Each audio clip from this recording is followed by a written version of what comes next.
right? Right? You're dead. You're dead, right?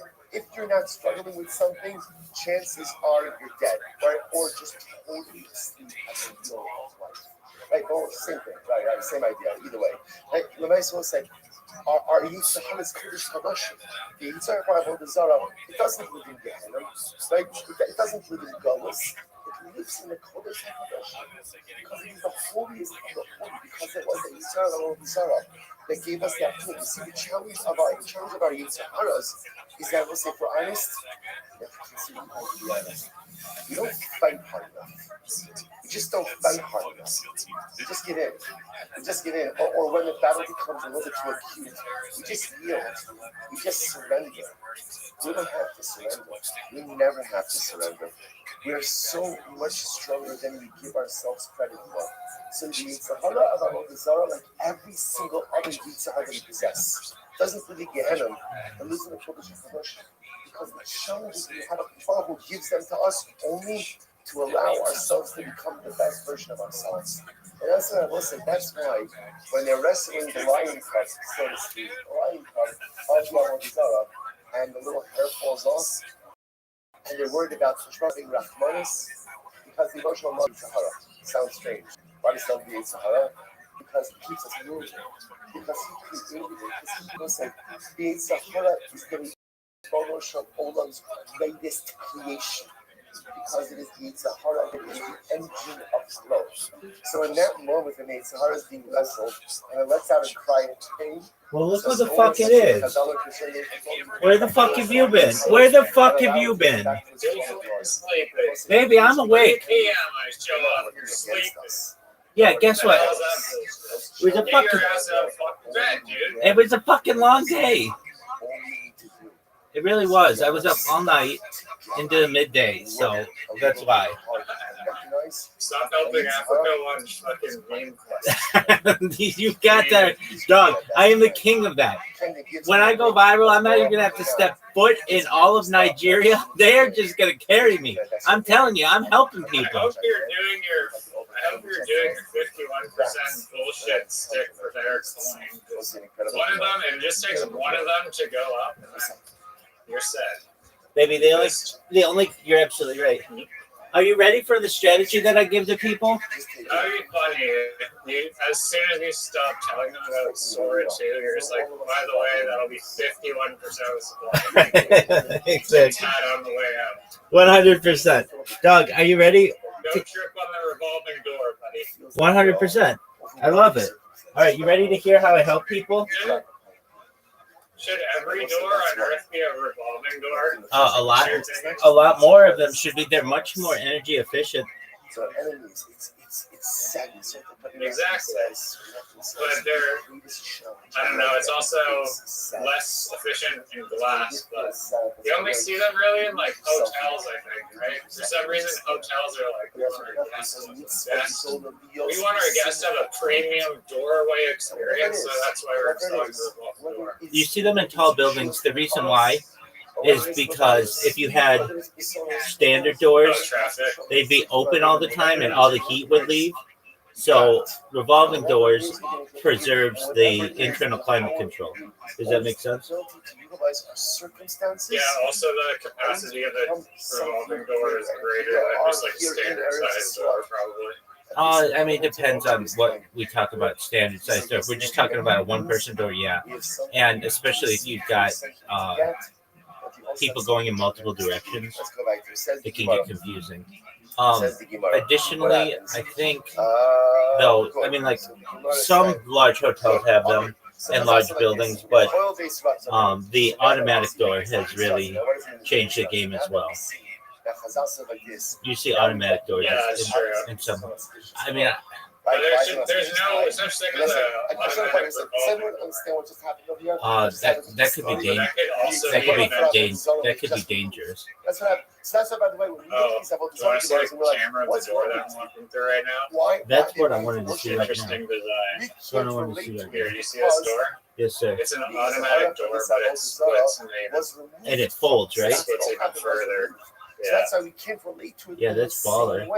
So now, I think they installed those and put them in to the side of the wall. So they said, now that we removed the Zara, That was phenomenal. Okay, are you Yeah, ready? I'm sure there is a lot of thought that went into that door. Yeah, dog, more than we put in. All right, are you ready to hear about how I'm helping Africa? Let's remove the entire immorality from us as well. Go That's for what it. happened. All right, I have a really good strategy for people. I don't think I've told it to you. So the first thing, like all these guys come into these Twitter spaces and they all need jobs, and that's cool. So what I say to them is, do you have a resume? And about 50% do, 50% don't. I say, okay, if you do, put it into ChatGPT. If you don't, go to ChatGPT, tell it your name, your contact information, your previous work experience, your education, and what kind of job that you want. And in 1 second, the best resume you've ever seen. So once they do that, I give them a list of like the top 5 recruiters in Nigeria that help people with remote jobs, but they're based in Nigeria. And then I say to them, look, it's great if you're trying to find a job, props to you, but why not have an organization, a team literally looking for you to get a job? These people get paid to get you paid. So it just makes sense that you don't have to do this alone. So then once they do that, I ask them, do they have a link tree? And maybe about 20% do. And so I say, okay, you need a link tree. And I explain to them what it is. And then I give them a list of the top 30 social media platforms. And I say, you need an account on every single one of these. This is a strategy for you too. And they're like, okay, why do I need all of these different social medias? And I say to them, because it gives you about 30 more places for you to be able to promote yourself, 30 more places for you to be able to promote your customers, 30 more places where you can open up communication channels. It gives you the ability to dominate social media, search engines, and AI. And then finally, it makes it difficult to impersonate you. And they're like, oh, well, that makes a lot of sense. So once they do that, then since Sora 2 isn't available in like Nigeria or like Africa, a lot of places, I have them use Grok to create videos from themselves, like a short 10-second video that says, hi, I'm XYZ, and I'm a Web3 marketer. I'd love to help you promote your project. Send me a DM. I'd love to get started. Something really short and simple. I have them create 10 videos like that, and then we optimize the titles. And are you not fucking listening to me? I am. I'm just checking out. This is straight up alpha. This is straight up alpha. Okay, so I say to them, we get them about 10 videos and we optimize the titles and the descriptions with hashtags and stuff. Then I teach them how to join different communities on X and on Discord and on Telegram and on Facebook and some other places as well. Because as everyone loves to say in Web3, your network is your net worth, and I want them to expand both of those. Then I teach them how to make memes, and you're probably like, make memes, how does that help? But it's not so much making the memes as it is marketing themselves with them. So they can put their link tree in the corner of a meme, and people will take that meme and spread it around, whatever, if it's creative, and they'll get people to organically know who the creative force was behind this idea. Then I teach them to get a Fiverr, which is like a third-party marketplace for gig work. And then I teach them how to shill themselves. I give them a 30-second shill, a 60-second shill, and a 3-minute shill. And I'm telling you what, right? Are they using Fiverr? Well, a lot of them are content writers or graphic designers or community managers. So whatever they are, they just go and say like, hey, I'm willing to post on my social media for $5 for you, whatever it is. And they just get random people who give them, jobs. And I can tell you, this works for people in Nigeria because I've paid hundreds of dollars to people in Nigeria, not to write a press release for me, but to publish. I've published some press releases when I first started doing this. At like 444 days, I did a bunch of press releases. At that point, like nobody was archiving that much footage. I'm on like day 1,500 now. And what we did was I didn't have a way to get it into a bunch of newspapers. And I paid this woman in Lagos, Nigeria, and she had a hookup to all of these different newspapers. And so it was published, at least in the online edition, in like a bunch of different newspapers. And then the people are like, and what do you want for this? And I'm like, I don't want anything. And they're like, wait, there's got to be a catch. I'm like, there isn't a catch. I literally just told you how to be successful, and I'm here to help you. So if you have questions, I'm live 24/7 in my Discord. So long as I'm awake, I will help you. And they're like, well, I own 50% of the world, 51% of the world. So, I mean, it's just whatever it is. But believe it or not, Riser, a lot of them say to me, okay, so when I get the job, can I give you money? I'm like, no, I don't want your money. I want to give you money in the future. You keep your money. But they're like, but we're very grateful. And I'm like, I mean, I appreciate it. Thank you, but I don't want your money. I want you to be successful. You don't ever accept tips ever. No, I'm not gonna. You know what? I'm No. gonna pass. I'm gonna pass on this one. I'd rather get sick again.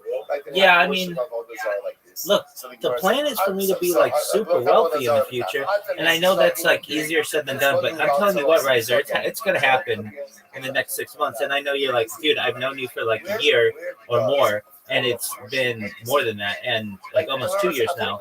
And you always say it's like in 6 months, but I can tell you, I'm very proud of myself. In the last year, or not last year, apologies. In the last month, I've gotten over 2,100 followers. That's a lot for 1 month of work. You gotta admit, that's a fucking good amount.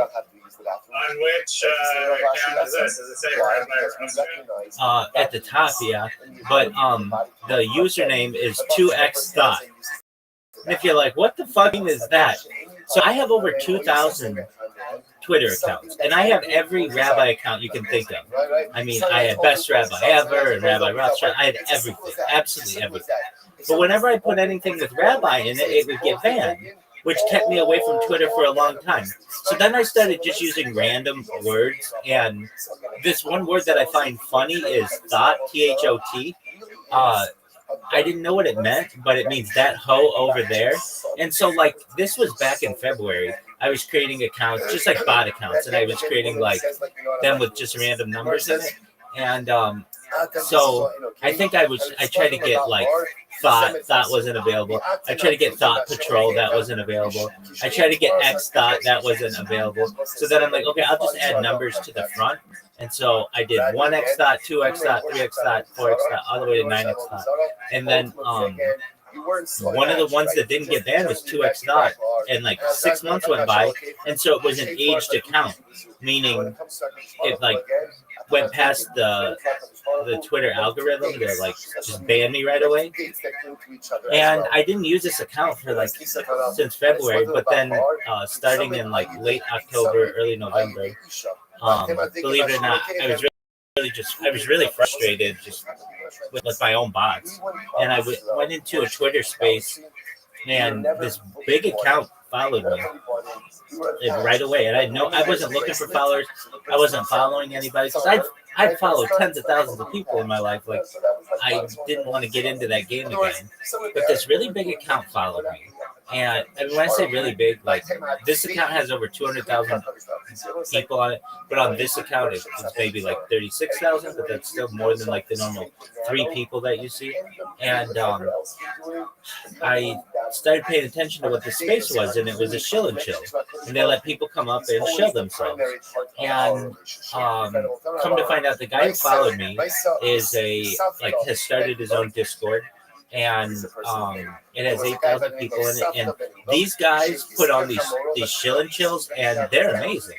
The reason why I say they're amazing, they get like 1,000 people in these things, and when you can have 1,000 people hear your shill, when you're done shilling, if it's as good as mine is, and mine is fucking tight now, I get 40 people who follow me sometimes after these things, and it's just like very impactful.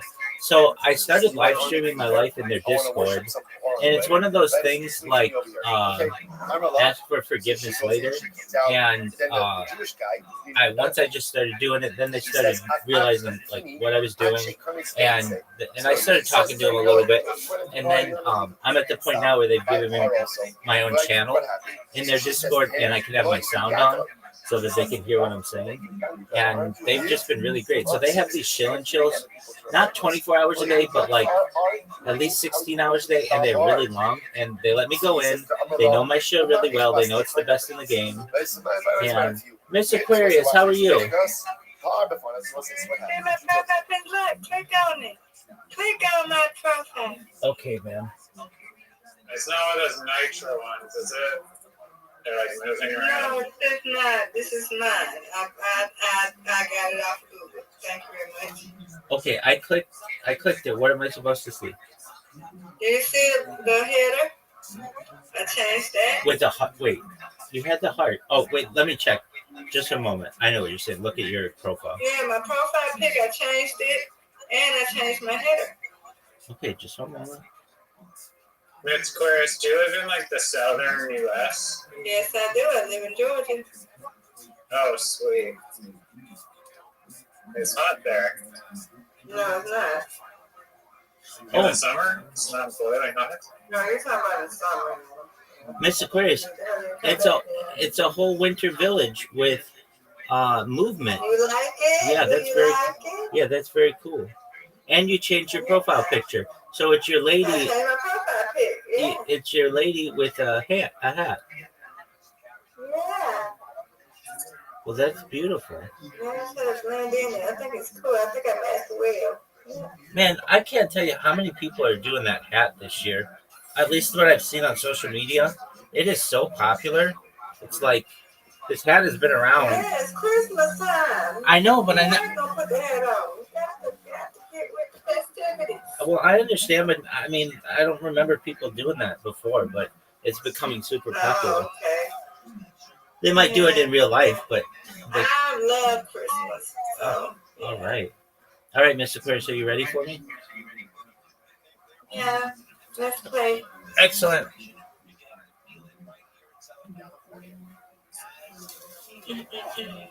Riser, I know you're IRL, so I take it you can't play?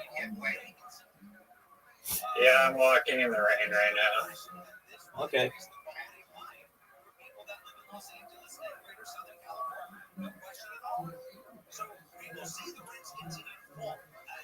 Have you spoken to Zoot recently? No, not really. Been a minute. He's gone ghost, apparently. Get it. I mean, apparently, I asked him, I was like, does Rabbi know you lost all your money? And he was like, yeah. Because he used to be like, oh, I have like $500,000 of Ethereum. Nice bear.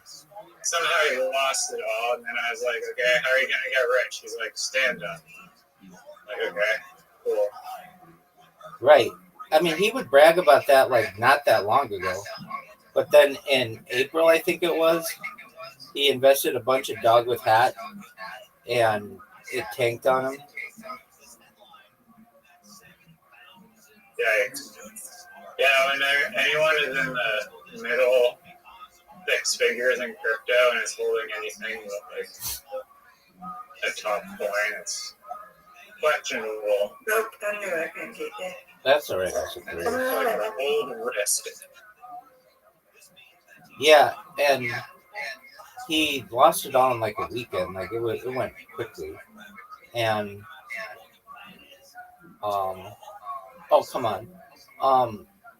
He seems strangely unaffected by it because like previously he'd be like, oh, I only have like 500K. I need like 10 million. I'm gonna get like 10 million. He's like super focused and like money oriented. You see him, but Yeah. when I asked him, he just seemed pretty ambivalent that he lost the money. Right. No, he definitely is. I feel like I would be more upset, but I guess it's like, yeah, it's one of those things that it was like found money anyway. I find his story to be fascinating. That he bought. Thank you. That he bought a bunch of Pokemon cards, and the bank thought it was a fraudulent transaction, and he was like, "Well, obviously I can't trust banks anymore. I'm going to buy crypto." And then he made like hundreds of thousands of dollars, almost $1 million. He used to come in and be like, "I'm a millionaire right now," and it'd be like, "Okay, well that's great." And then he's like, I'm a millionaire, but it all disappears a year. Like, There we go. All right, get in there. I'm trying It's this. gonna be gone, all of it, but right now. Is that what he was saying? No, it's role playing as Zewd in the future if he knew that his currency was gonna disintegrate. Oh, almost. Yeah. And he's really into this. Well, I should say this. He's into his stand-up thing. I don't know. I could be wrong, but I just don't find him funny. Excellent job, Mr. Aquarius. You win, I win. I win, you win. Yeah, you win, I win. Excellent job, Rabbi. And the things that I do find that he finds funny, he doesn't find funny. So he's trying though. Though like today or yesterday, I guess it was like early this morning. He's like, let's play mini golf. I'm like, okay. He's like, I'm on the train right now. He's like, I have to get on the train in like 30 minutes. And I said to him, Zoot, why don't you just go right now to the place and basically like be early? Don't be late because you always say, I couldn't do stand up because I was late. And he's like, no, I'm fine. So we start playing mini golf. And then he's like, all right, I'm going to go to the train. I'm like, okay, great. He calls me from the train and he's like, yeah, I'm going to be like 30 minutes to an hour late. I'm like, what are you talking about? Oh, wow. Yeah, exactly. I'm like, what are you talking about? He's like, miscalculated. He's like, it basically takes 30 minutes to get anywhere where I am, but I guess I miscalculated this place. So I'm like, you're not going to be able to do stand up? He's like, I don't think so. And they let his friend do stand up, but they did not let him do stand up. And he wasn't prepared to do it anyway. So, I mean, maybe he would have told one of his other jokes, but I mean, at least his brain, even if he didn't fully complete the task, he still, maybe even subconsciously, something was pulling him towards the comedy club at least. Exactly, he tried. And maybe not getting on stage will be more incentive to actually not play mini golf and go. There you go, Mr. Aquarius. Yeah, Thank you. You know his step cousin is like a big time comedian. Oh yeah, he told me. I was like, I know so and so. I'm like, never heard of that. Person. Exactly, but they were like, they've been on some big stuff, I guess. And I'm like, okay, well, why don't you ask them for advice, or like to open for them? And almost was Aquarius. And they're like, he's like, it's just, I think he's probably just like, it's too early, which I understand. At least he recognizes that. There you go. I told him to upload everything he does onto Instagram at least, and probably 19 other different social media sites. That's an excellent suggestion. I just don't think anything he's uploaded or I've seen on video has been funny enough that other people. Oh yeah, that's true too. But I mean, still you'll gain a following potentially. Ooh, like he did on the last set that I saw that he did have people were laughing. Yeah. Anyway, you and I didn't find it like the funniest thing. All right, Mr. Aquarius. You win, I win. I win, you win. Undefeated in bowling. Undefeated in friendship. Undefeated in friendship. Undefeated in the boat. Yes, ma'am. All right, sweet dreams to you, God willing. God willing. Oh, I'm getting crap again. Oh, Lord. Okay. Oh, I hope you feel better. And my head started hurt. And then later said, right, it's a day. Like, it takes it don't take a day. Especially a shot in the unnormal place. So yeah, it takes a while. So I should be better tomorrow. God willing. Keep me updated, okay? Yes, I will. Excellent, ma'am. You take care. Sweet dreams. Miss Aquarius, can I ask a question? What's that? Where do you work? I did an auto auction. Oh, really? Nice. If you find me a deal on a beautiful I won't let do that. I'm an car, office please. specialist, Riser. I'm an office specialist. So I'm not like a title collector or nothing. So you can't get me like a cool deal I on can't like do a that. nice. No, because I help my Oh, coworkers. Miss Clarius. Sorry. Okay. Do you have a hookup on a nice ride for you? No, I wish I could, but no. Okay. But I'll see what I can do. I can ask my people, my co-workers, and see. Yeah. Call your people. Yeah. Alright. All right. Good night. Aquarius. Y'all too. Sweet Jesus, Mr. Aquarius. You too. Right, so you think it's going to be cheaper to ship your car from Georgia to Canada than it is to just buy a car in Canada?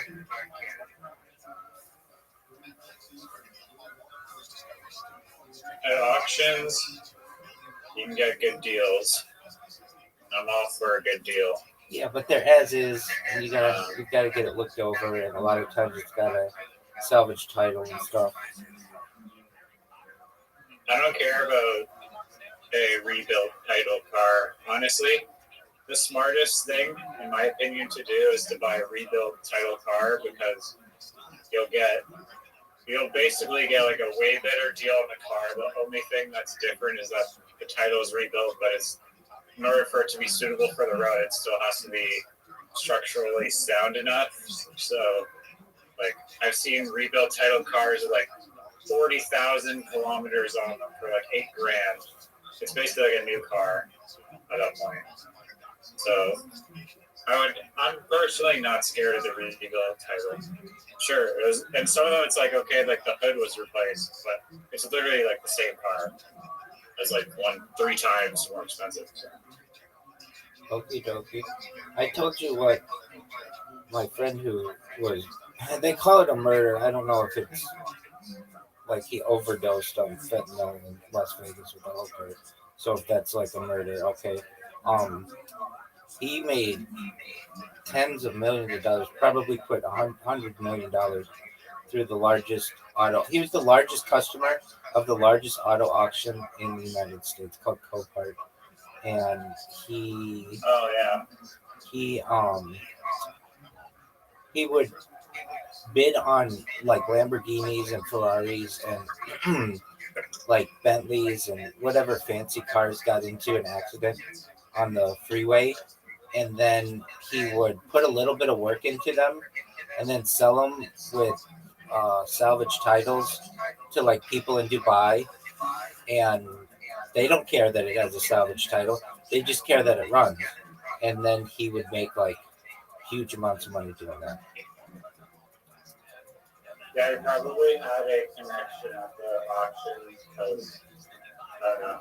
A lot of people have like inside connections to people that work at the auctions. He was the connection. He knew everybody there. They used to take him to Las Vegas just to party every year. He was their biggest customer. So, like, and then we built a piece of software for him that would automatically identify what a car was based on its picture, like basically using some primitive AI, and it allowed him to bid more quickly than all of his competitors, which allowed him to make more money.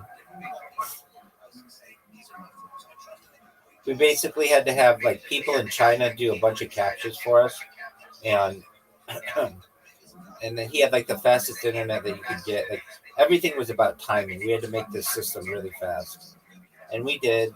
And then it made him more money. But the reason why he was so good, so like if you ran Copart's API too many times, it would suspect you of being a bot. So whenever that would happen, we'd have people in China do the capture for us, and then we got past that screen. Is it like the Supreme store where you want to go up like create a robot to buy the Supreme stuff as soon as it enters the line. Yeah, exactly. Like basically, it's like a sniping, but do they have that feature for like the buying of the car? I thought that option is like consider. It is, but there's like an advantage of putting in the starting bid and also being able to. It wasn't just the car that you're looking at; it was how much damage was done to it, and like if it were like a quarter panel, that would reduce the price or whatever. If like had a blown engine, that would reduce the price, whatever it would be. And then what this guy would do is he would like his business. We're like pretty close to Long Beach, which is the like either like definitely the largest. It's the second largest port in the world, and the largest in the United States. And so all these cars would come in, and he had like people he employed who would go and pick up the cars or take them to the port, and then they'd ship them around the world. But what he would do, he'd buy the cars at auction, and then have his guys go pick up the cars, and then he had like a very much like Grand Theft Auto. Like this is, I know I've described this guy to you before, but it's very like mafia. I really feel like he was like the head of that. His dad was the head of the Armenian mafia, like in Southern California. Very powerful people, and he would like, let's say you had a Lamborghini that had like a quarter panel that was damaged. He would buy that quarter panel on eBay, or even this was an incredible thing. Like people on the freeway have like their bumpers fall off, and there are like people who would go around and get the bumpers off the side of the road and then come to this guy and he would buy the bumpers because it's like, if not like it was just like free car parts that like somebody's driving at 60 miles an hour.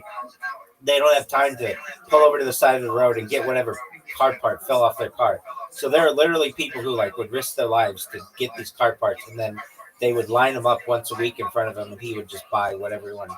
So anyway, let's say you had a Lamborghini. Never once in my entire life seen a bumper in a ditch or on the car or like the road or the shoulder of the road.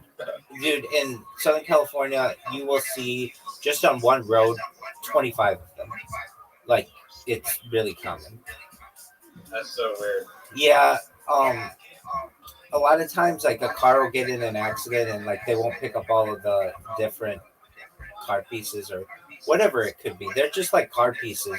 I guess because there are just so many cars, it's just, it's like 12 lanes of traffic. So all this stuff, especially near the exit, gets kind of pushed to the side. And then there are guys who just will like go to each exit and pick up the car parts, and then somebody's got to buy those. And so just picking up a car part, you might make $500 on a bumper that just fell off somebody's car. And then, so what this guy would do is he would buy the Lamborghini, he'd buy the parts that were needed to replace the quarter panel or whatever, and he would basically put lipstick on a pig to some extent. And his shop, I've talked about it before, but it was like all like antique cars and stuff, and it was very much black and red. It was very much like a mafia like place. It had double, I know they call it double two-way mirrors, but like he had like two-way mirrors but only you could see through one side, like into like in his office. He had this back room that I'm pretty sure he just would have sex. No, he would just have sex with his different assistants, and then whenever an assistant wore one out, he would fire her for whatever reason, and then she would sue, and then usually like the lawsuit would be like $8,000. So it was like this continuous circle that he would go in, where he would interview some chick that he liked, he'd have sex with her, he'd get bored of her, she'd make some mistake or something, he'd fire her, she would sue for sexual harassment, and then he would just settle out of court for like $8,000. It was like a continuous thing. he finally got this one assistant who was really smart, but not. I think she was married, and not like the other assistants he would have. Like he would basically just hire them because they were hot. But this one was she was attractive, but not like overtly hot, and I think she probably could have looked overtly hot, but she would dress down and stuff. And so that one he did not have that kind of relationship with, and that kind of straightened him out a little bit because he was like, I can't keep doing this. Like I keep training these people or like have them trained or whatever, and then whatever happens, and then they're gone. Um, this one, so the, we used to hire just like really attractive women, and this he had multiple businesses, and it's not like he would only hire attractive women, but sometimes he got some really gorgeous women, girls who could model, um, really pretty girls. And he had this one though, and he told me he's like, "Oh my God, you got to see this girl who I hired. She's so pretty. She's so gorgeous. I can't stop thinking about it." And I'm like, "How'd you meet her?" He was like, I was at my buddy's business, and she was walking down the hallway, and I stopped her and asked her if she needed a job, and she's like, "Well, I already have a job," and he's like, "Whatever you're making, I'll I'll double it basically, or whatever he said. I don't know if it was that." So she started working there, and I kept wanting to see this chick because if he says she's so hot, like this girl's gonna be really hot, and um, there was this one day with it doesn't rain often in Southern California, but it was a really bad rain. I thought I was gonna die on the 405 as I was just driving, and it was like really slick, and I was getting off of the freeway, and there was like this big puddle, and my car went through it, and it like a bunch of water went on the underside of my car, and like it didn't stall my car, but some bolts or something came off, and my car was Did the dragging. bumper fall off? It was almost like that. Yeah, it wasn't the bumper, but it was the thing on the underside that like protects all the internal parts, and like it it it it came down, and I was dragging it, and I dragged it for like half a mile till I got to work. So I called him, the owner of the business. I was like, "Hey, my when I was trying to come into work, this thing happened with my car." I would never ask him to do car work for me, but I thought this one time that he would, and he's like, "Yeah, just bring it to my shop, and my guys will take care of it." So I brought it. I asked him, "Can I bring it to your shop, and can you help me out?" And he's like, "Yeah, just bring it over there." So I got there, and I saw this girl. She's very pretty. She's very pretty, but not like overtly. Some of the other girls he had were pretty, I would say.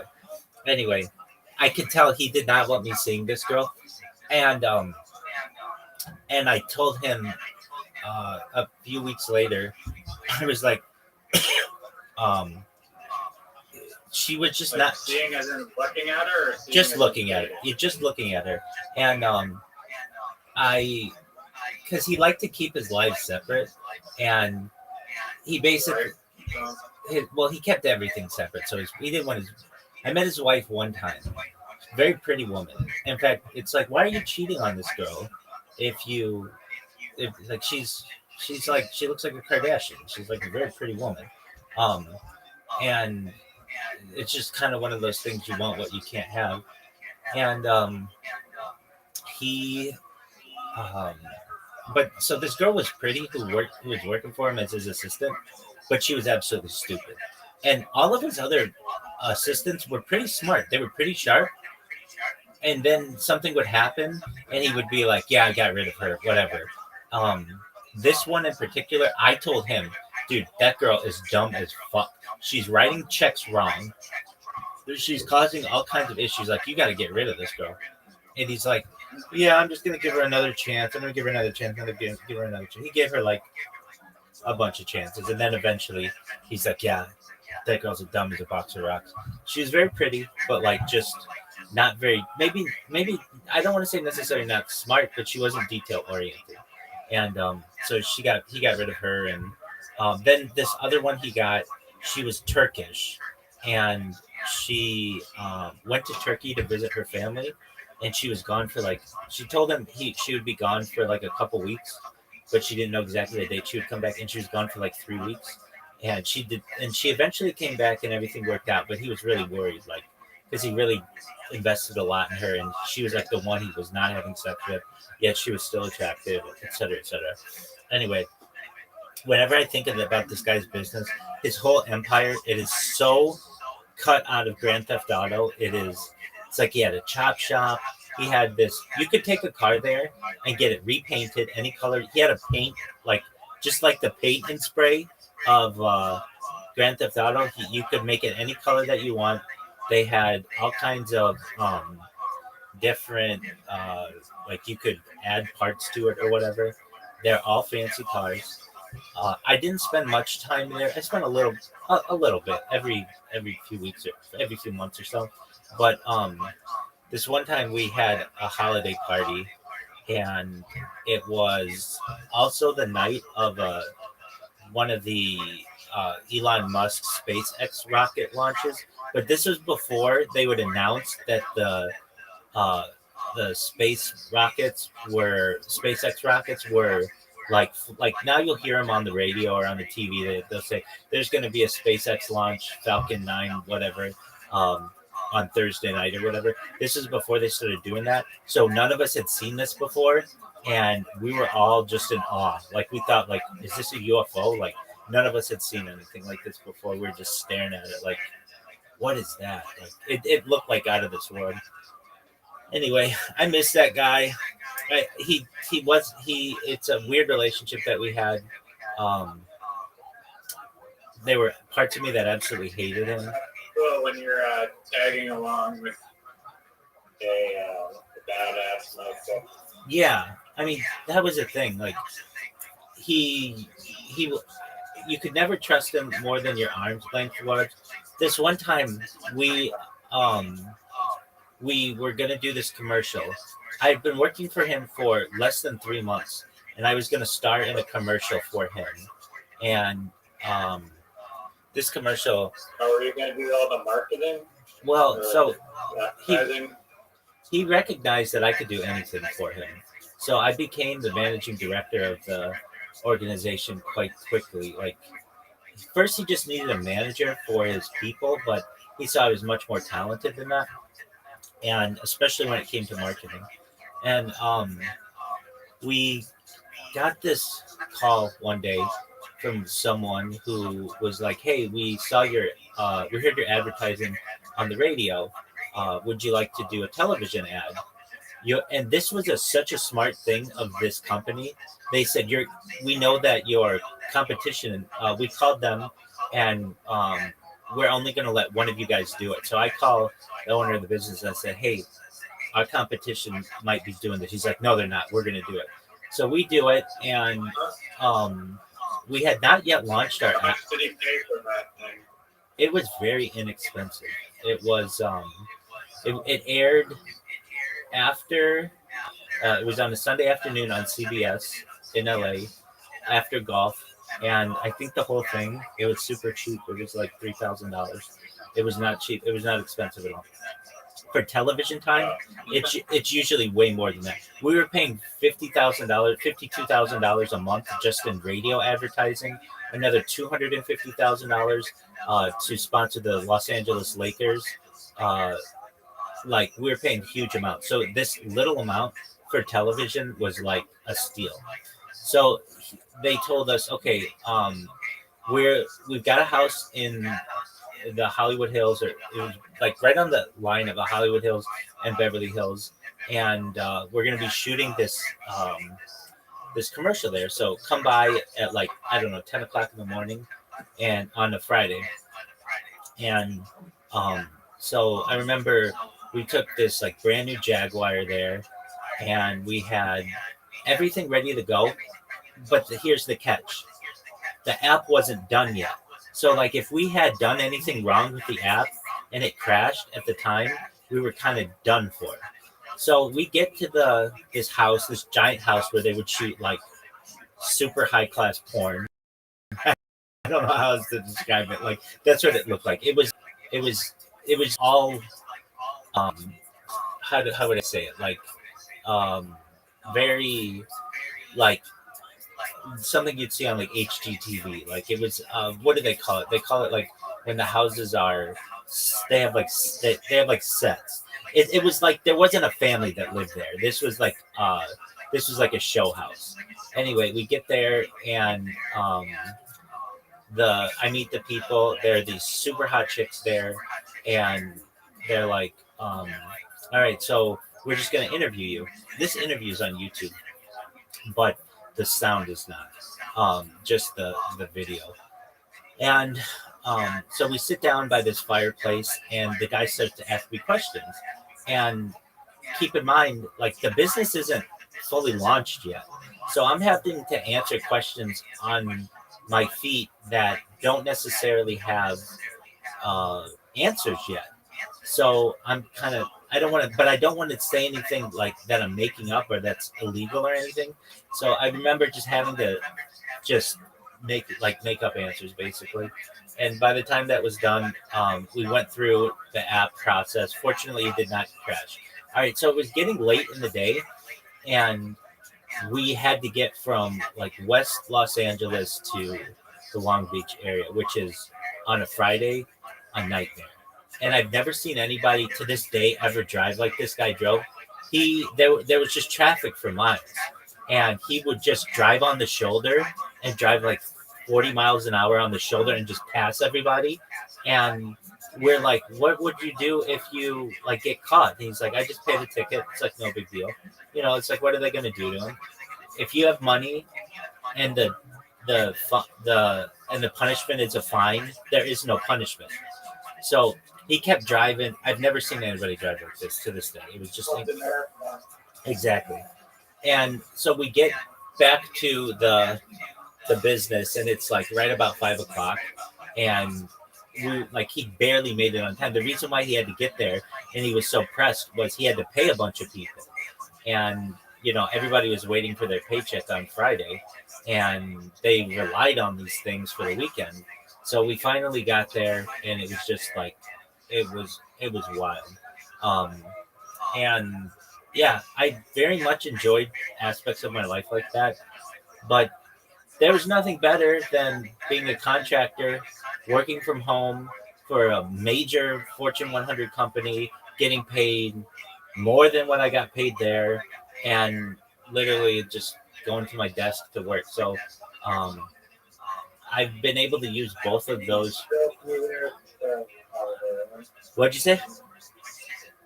You'd still be there today if it didn't implode? At that company, no, I was looking to leave anyway, and I did leave. Um, he was, Oh yeah, then he was, hired you back. well, yeah, that happened, but then, and I worked there for another year, and it was then the pandemic hit. But no, he pressured me a lot during a religious holiday. Um, Basically, when I came back, I told him I will work for you, but here's my price, and I want all these holidays off. It it could be as many as 13 holidays a year. However, I'm not taking any vacation for you. I never ask for personal days. Like I never am sick. I never called in sick. So like basically, I'm asking you for like what a normal person would for like 2 weeks vacation. That's what a lot of places give you anyway. And he's like, done. Okay, but then he went back on his word, and I basically after this, it was I want to say it was Passover or Pesach or Shavuot. It was in the spring when after sundown after um, the holiday, I turn on my phone and I got like all these text messages from him, like you can't do this to me, like you're taking too much time off, and so I just made arrangements to go work at another organization, and I got that other job, and I wrote him a letter. I had my rabbi and lawyer, who was both of those things, look it over, and I emailed it to him the day that I started the other job, and I never spoke to him again. And it's just not how that went. Anyway, that got what raised that to me was the auto auction industry. This guy had a talent for identifying cars like flashcards. Like you could just show him a part of a car and he could identify that. Like at least the make and model. Years were more difficult. He could tell you it was like between 1999 and 2008 or something like that because the model years kind of blend together. But he was very good at it. Um, I drove in my first. I got to drive my first Bentley with him, a Bentley Bentayga, like the SUV version. I thought it was incredibly cheap. Like I couldn't believe that this car was like a $500,000 car, and it was all plastic. You would think that you would think that it was plastic. You would think that if you're paying a $500,000 for a car, that they'll put metal, you know, like like it wouldn't be just plastic looking, or it wouldn't just be metal. Buttons didn't feel good at all. Right. It just, I mean, it was very smooth and everything, but I just would feel, I feel as if you're going to pay that much money that you shouldn't make it look like metal. It should be metal. But I've come to find out that the reason why they do that is because of emission standards. They want the car to be as light as possible, and also it's cheaper to use plastic than metal. So, like when I was a kid, and I'm sure when you were a kid to some extent, maybe just when you were young, like if something looked metal in a car, it was metal, and it was like sturdy, but not in these newer cars. It's one of the reasons why they don't put spare tires in cars anymore because of the fuel efficiency standards. They want their cars to be as light as possible. And then on top of that, that means that people have to go to the dealership a lot of times to get things repaired. And it's more in cost for roadside assistance. And it just means that they don't have to have like this big tire in the back. They're just, the car reviewer, Doug DeNiro, one of his biggest critiques about cars is how the quality of the buttons feel. Do they feel like really firm and like luxurious, or are they like deep plastic? And I don't know, a lot of cars like Maseratis like recycle the same parts from their sister company or whatever, or high-end like Lamborghinis using this plastic like turn signals and shit. That's exactly right. That's how I felt this car was. It was like supposed to be really high class, premium, and did it drive smooth though? Yeah, it was like a cloud. It really was, but not something that I mean. You could buy like 8 or 10 really nice SUVs for that, like Toyota SUVs, and but this was a really hot car when it came out because it was the first ever like ultra luxury SUV. It came out before the Rolls-Royce Cullinan, and it was right around, I think it came out before the Lamborghini Urus as well. So like none of these like super premium brands had ever put out an SUV.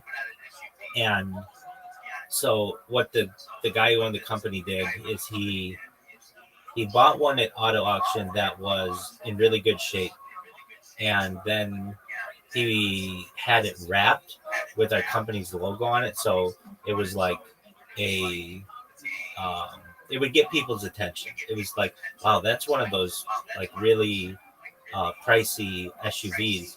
Who puts a wrap on it? Like, but it was good advertising for the company.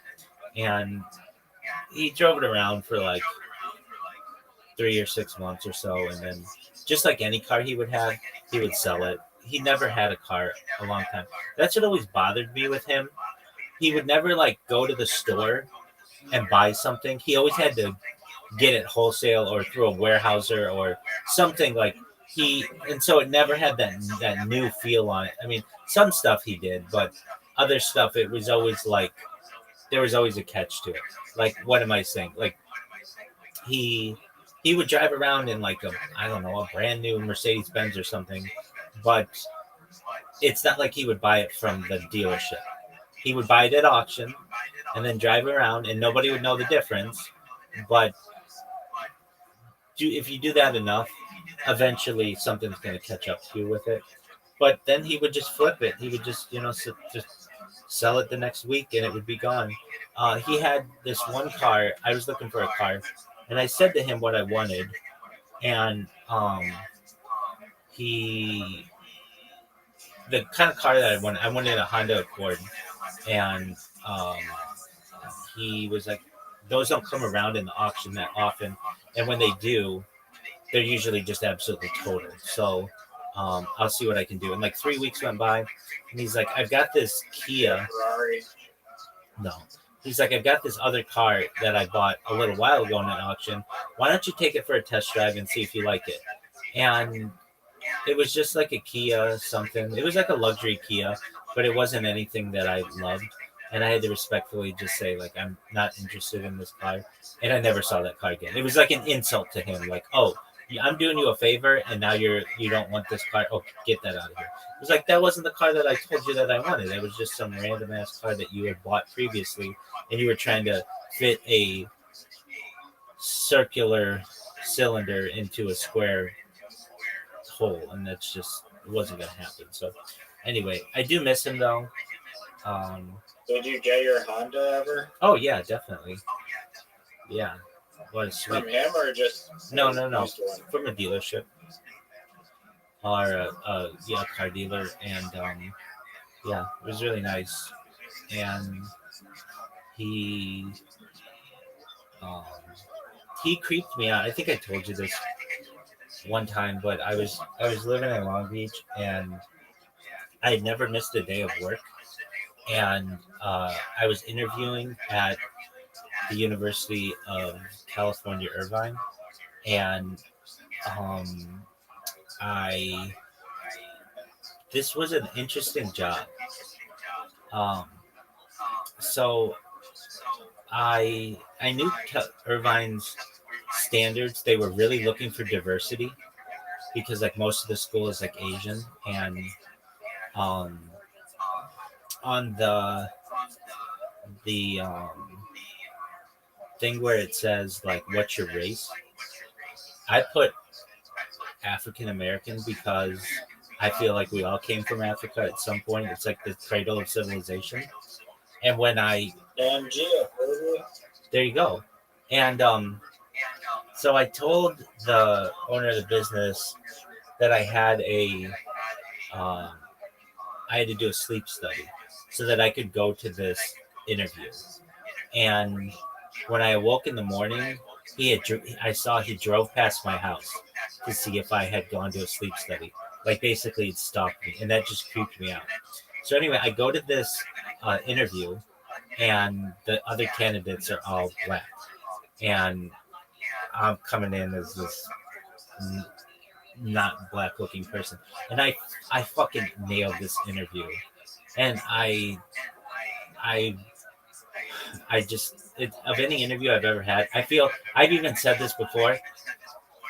This was the best interview in the city of Irvine that year. Nobody did better than I did in this interview, but I didn't get the job for whatever reason. But I know they were looking for more diversity in their in the organization. So I don't know why I didn't get it, but I had excellent an excellent interview. I really did. And I've had good interviews before. I've never had like a really bad interview. I had one bad phone interview once, but that was a different story.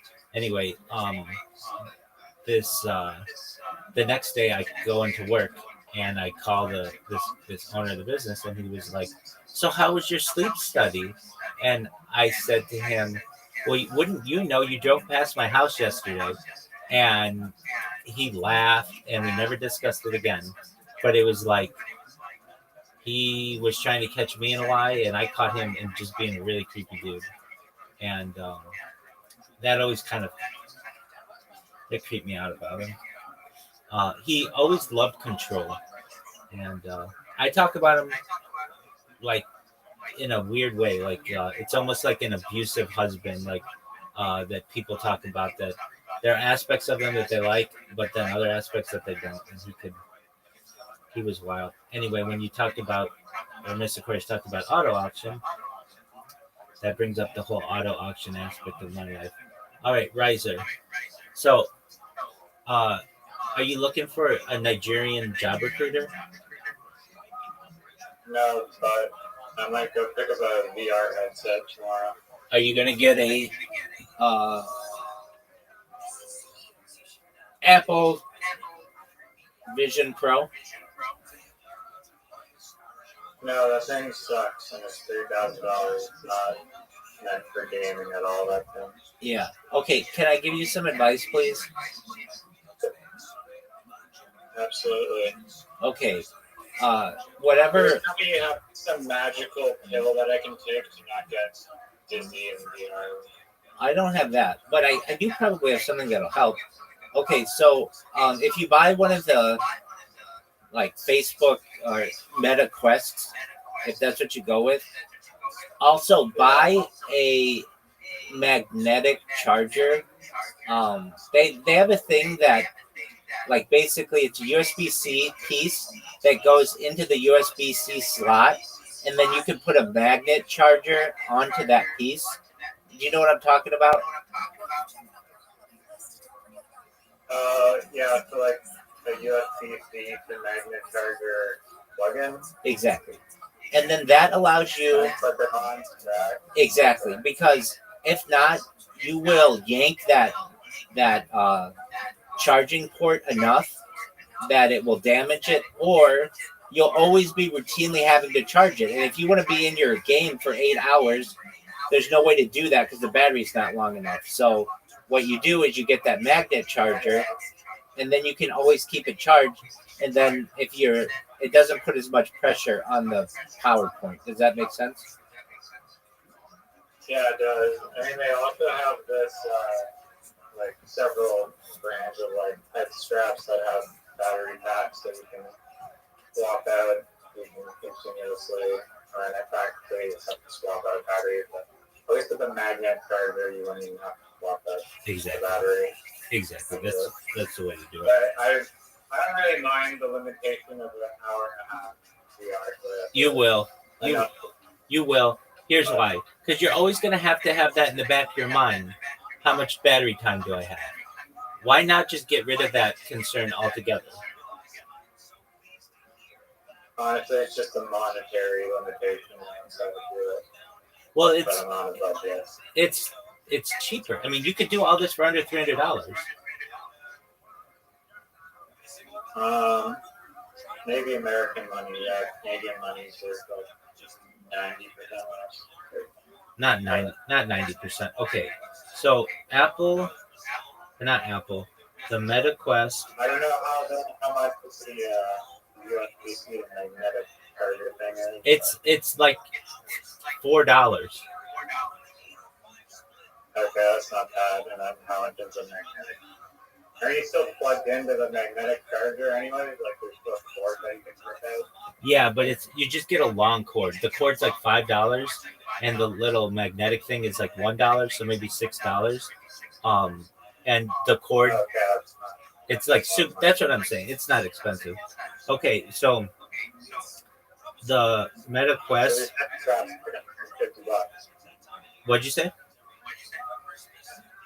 These head straps are like they sell it something like $150. Way too expensive. Yeah, no, get the $6 deal. Meta Quest. What version of the Quest are you looking at, or are you not even looking at that? The Quest 3, the pancake one. Okay, so that's $500. Yeah, that's what I'm trying to get right now from some guy on Facebook. I'm also throwing in an Apple Watch that can be sold for $50 Dog, is that Apple Watch a bullshit device? What do you mean a bullshit device? I found it on the beach and I posted it in a lost and found group to try and use its own so I think it's a bullshit device. It's underpowered. That thing doesn't do anything. We should be able to make video calls with those bitches by now.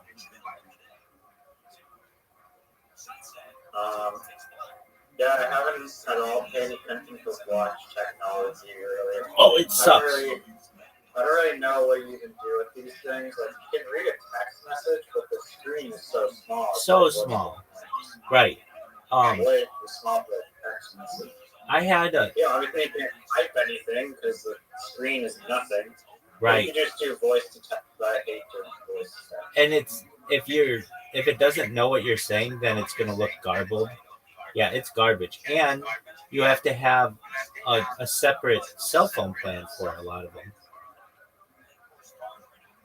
Oh, really? That makes not a lot of sense. Well, how else is it gonna get data? Relay from your phones, hotspot, or share those phones. So I'm paying for. yeah, so there's like a Bluetooth transfer, but if you want it to work the way that it's supposed to work, it needs a SIM card. And then what are you gonna do? What are you gonna do? You have your phone number to sync up with your phone. Yeah, you can and send it Bluetooth, but then think about it. Then you always have to have your cell phone everywhere where you are, or your watch doesn't work. That doesn't make any sense. Like part of the where do you walk without your phone? Where are you walking? You don't have your phone. So. I mean, people charge their phones and just go on a walk. Okay, I mean, for that outlier use case, I guess those people have need. But still, what can you do even if you have a cell tower? It's like, well, you can't even write a text message properly. I agree. That's why I say they're completely underpowered. Who the fuck gives a shit about your heartbeats per minute? Like, unless you are, like, basically using it for exercise, it's basically an overhyped piece of technology. I bought a similar version. It was just like a really cheap version off of AliExpress like 11 years ago. And it did everything that the Apple Watch did. So I had like a good idea of what it was. And I remember you were like, when do you like leave your phone in a place? I would leave my phone at my desk and go to the bathroom, and it could get out of the range of it. Do you get what I'm saying? I bring my phone to the bathroom every single time. Now it's like every single time, even if I'm taking a piss, I'm taking my phone to walk the off. Okay, I understand. That also. I mean, I know I'm just one person, but I'd say you can, in theory, bring your phone to the Yeah, but then what's the point of having a watch? I don't know. To begin with, it's just an extension of your phone, anyways.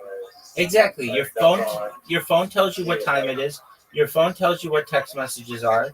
Your phone. It basically the only thing that it does is the biometric stuff that your phone doesn't do.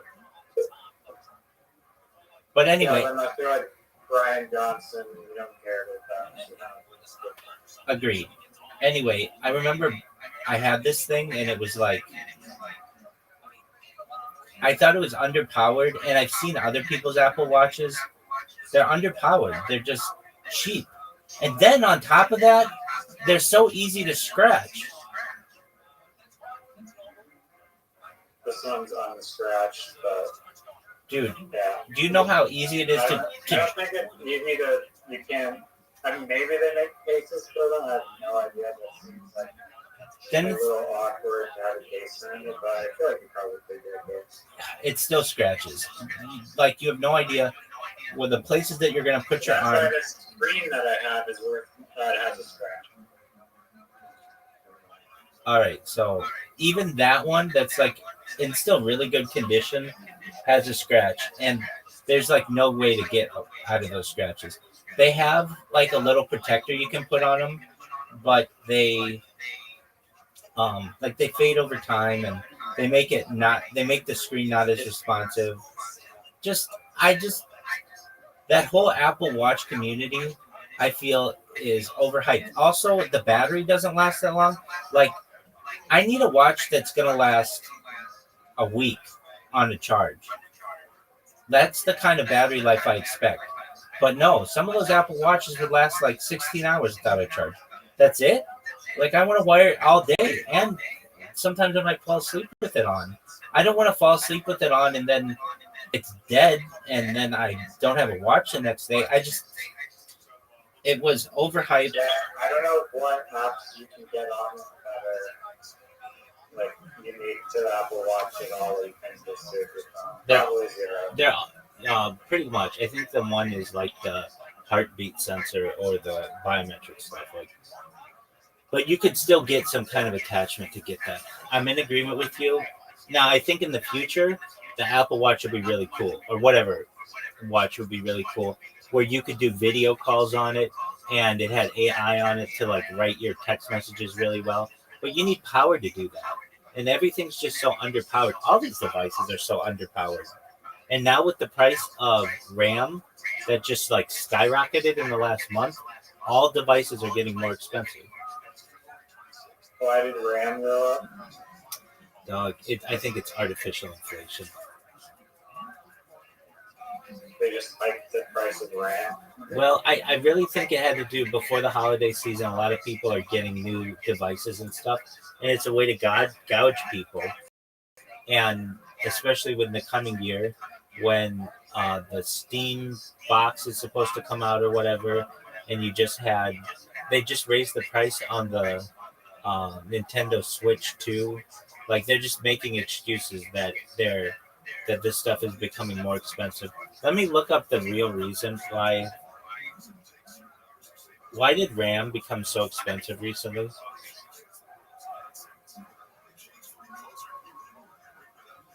Why memory and storage is so. The recent surge in RAM prices is primarily driven by unprecedented demand from the Artificial Intelligence Agency, which has created a significant shortage of memory chips.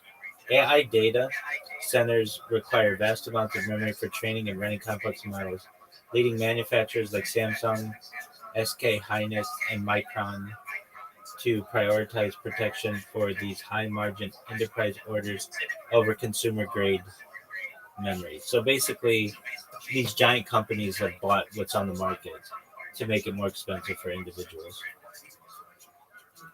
Oh, really? They're hoarding it like diamonds? Is it artificially inflated? That's weird. Yeah. I guess.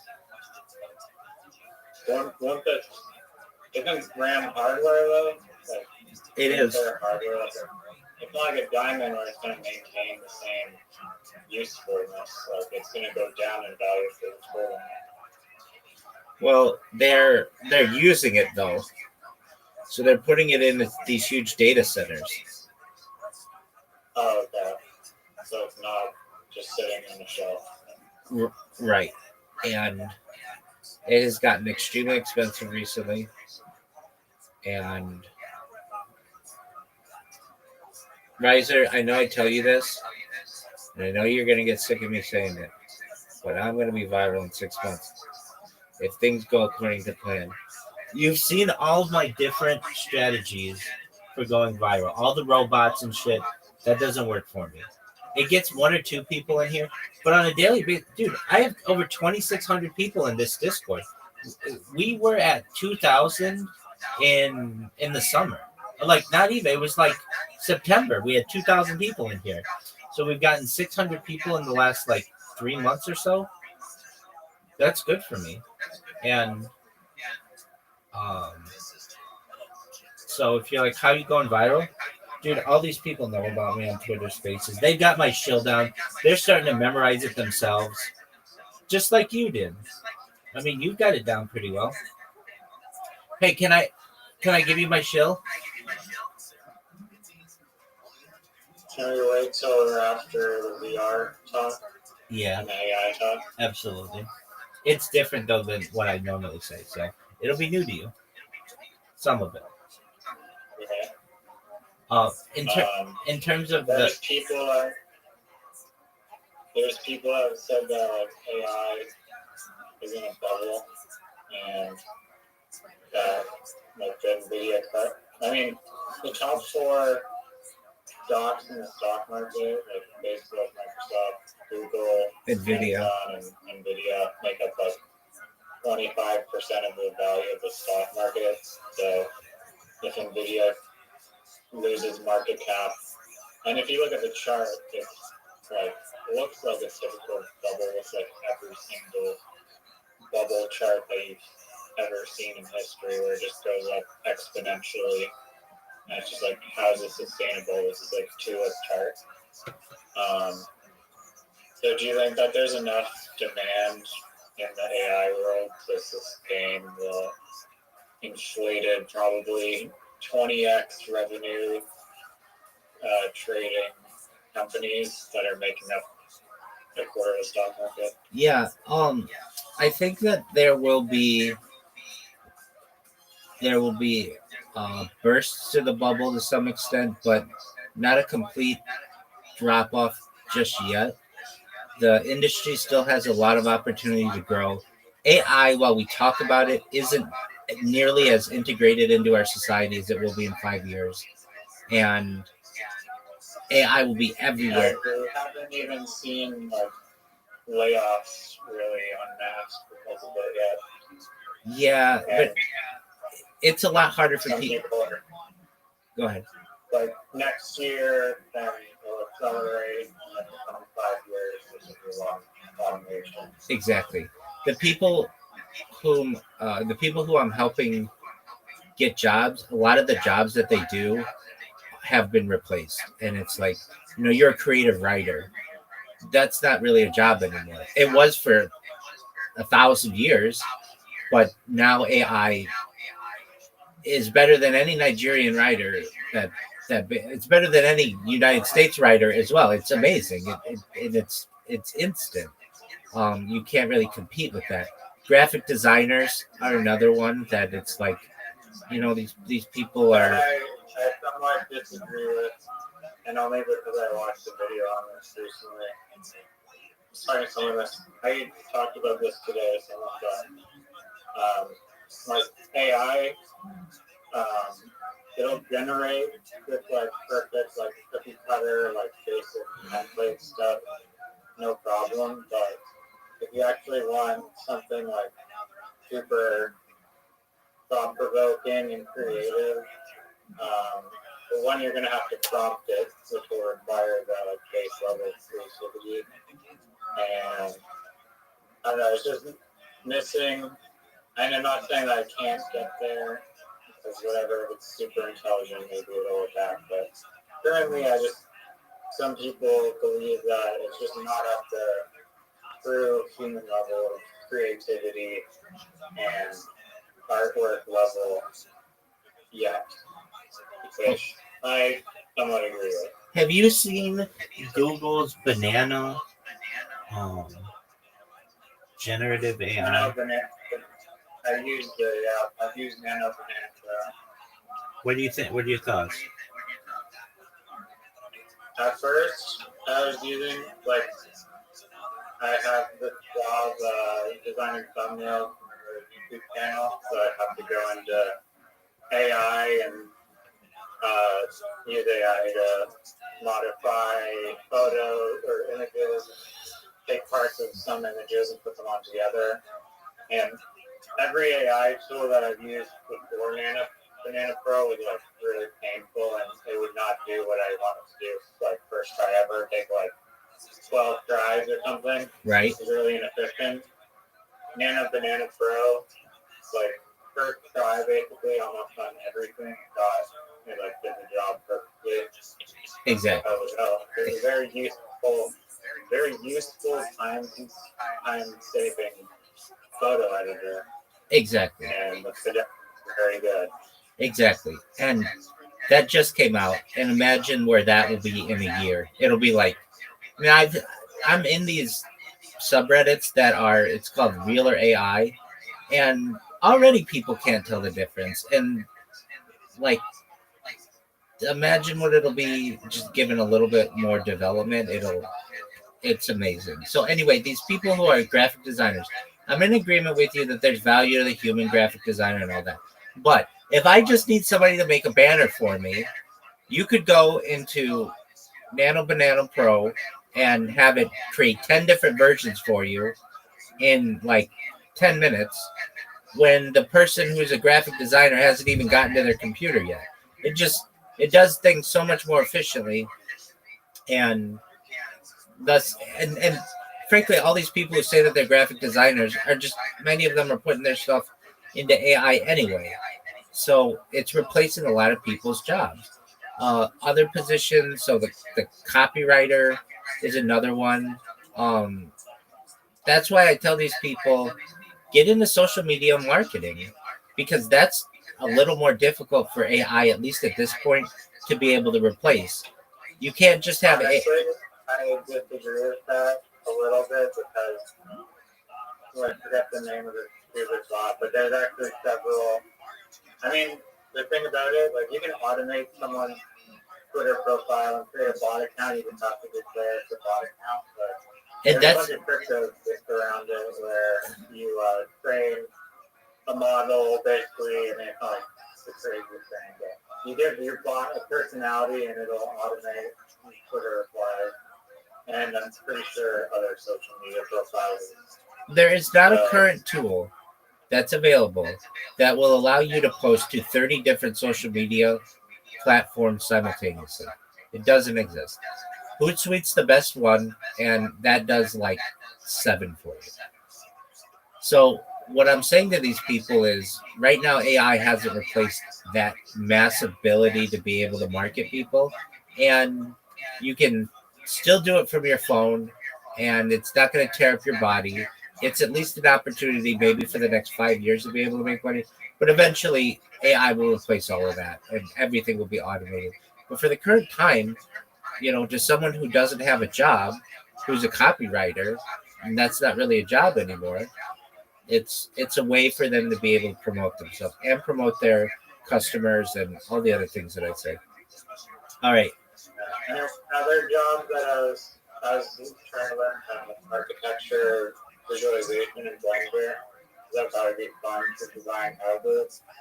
And it is fun to design houses, but I'm not like the best at it. But you can go into Stable Diffusion and just generate like a million flawless, like modern architecture designs in 30 seconds.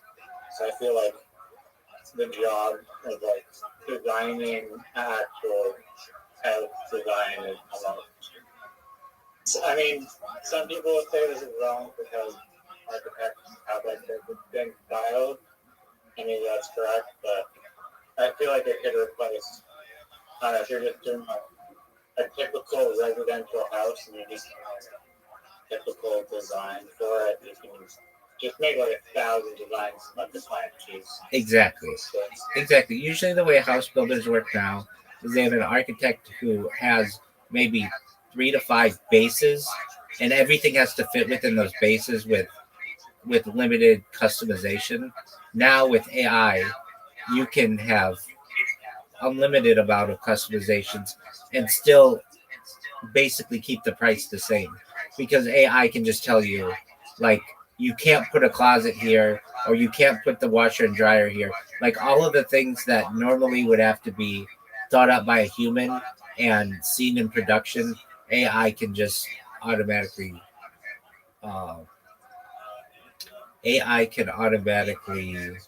like customize all that stuff for you.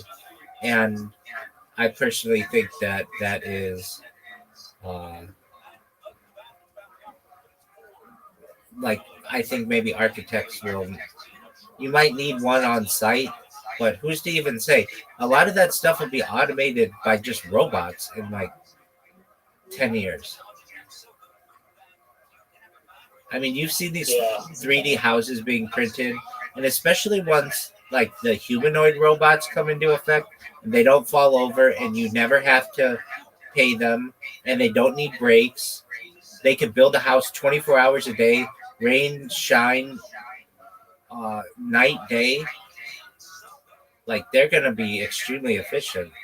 And then that once that humanoid robot really, it's so close already. Like that thing's gonna start replacing everybody in a warehouse, and it's gonna start replacing everybody in like the automotive industry. It already has to some extent, and I know you. It really feels like we're living in like. I mean, we definitely will be in 5 years, but it's definitely RoboCop.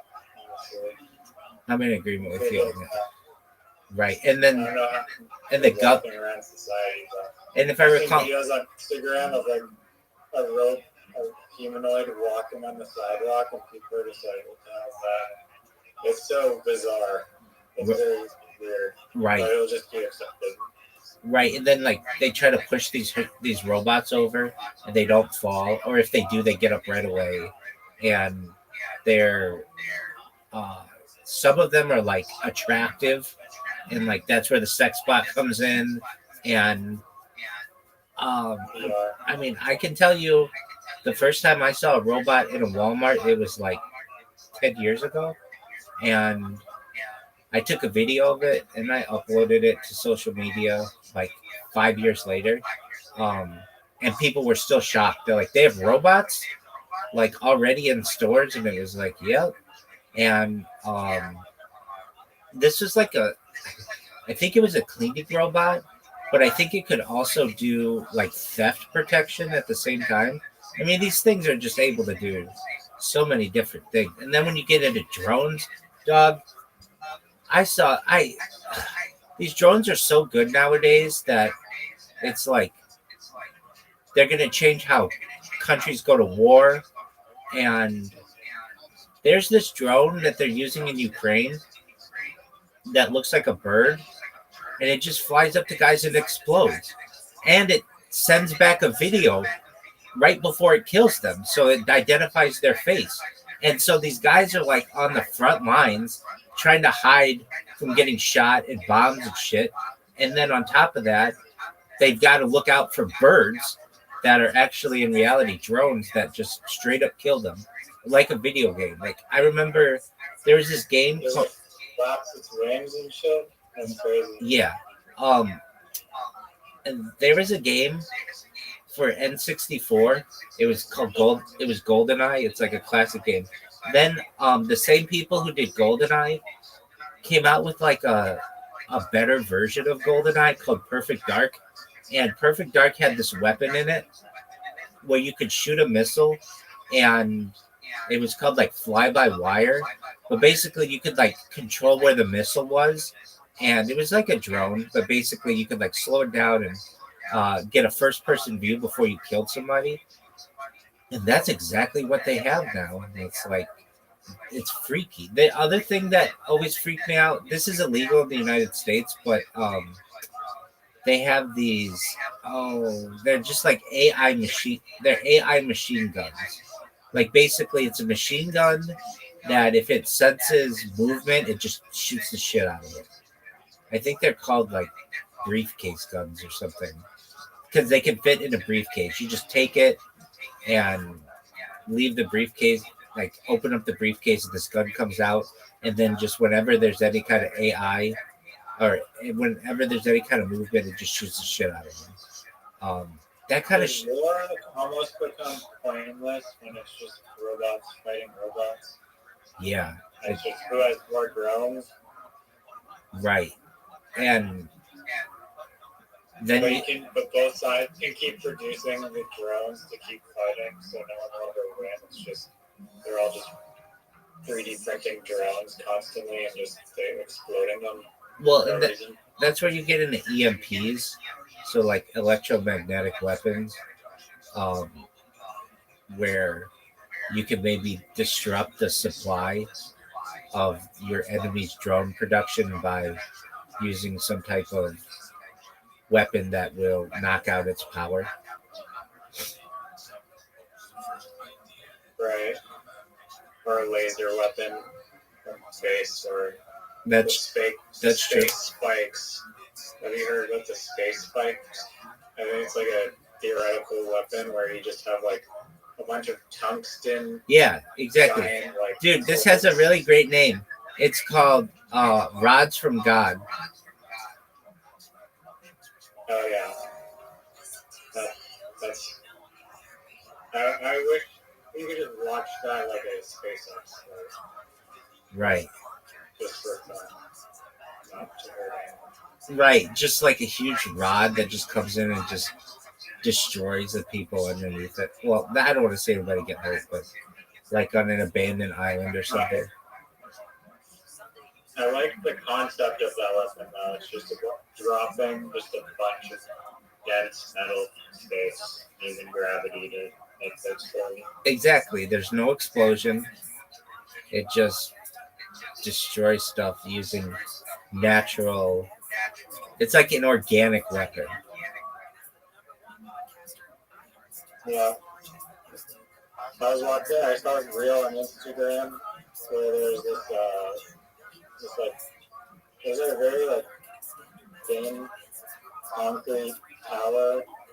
There's a high-rise building that was like not very like thick, but it was tall. It was like multiple stories, and I guess they're trying to demolish it, and they had the idea to like have like a arborist to start chipping trees off the top so that they cut off like a little like loose section of the thing, and then they attach the rope to it, and then it just drop like a bunch of concrete from like 300 feet in the air.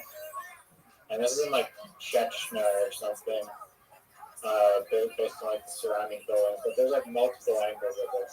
They pull like the rope, and that's like attached to like this giant like 3 floors of the building from like the top, and it falls onto the ground from like way up in the air.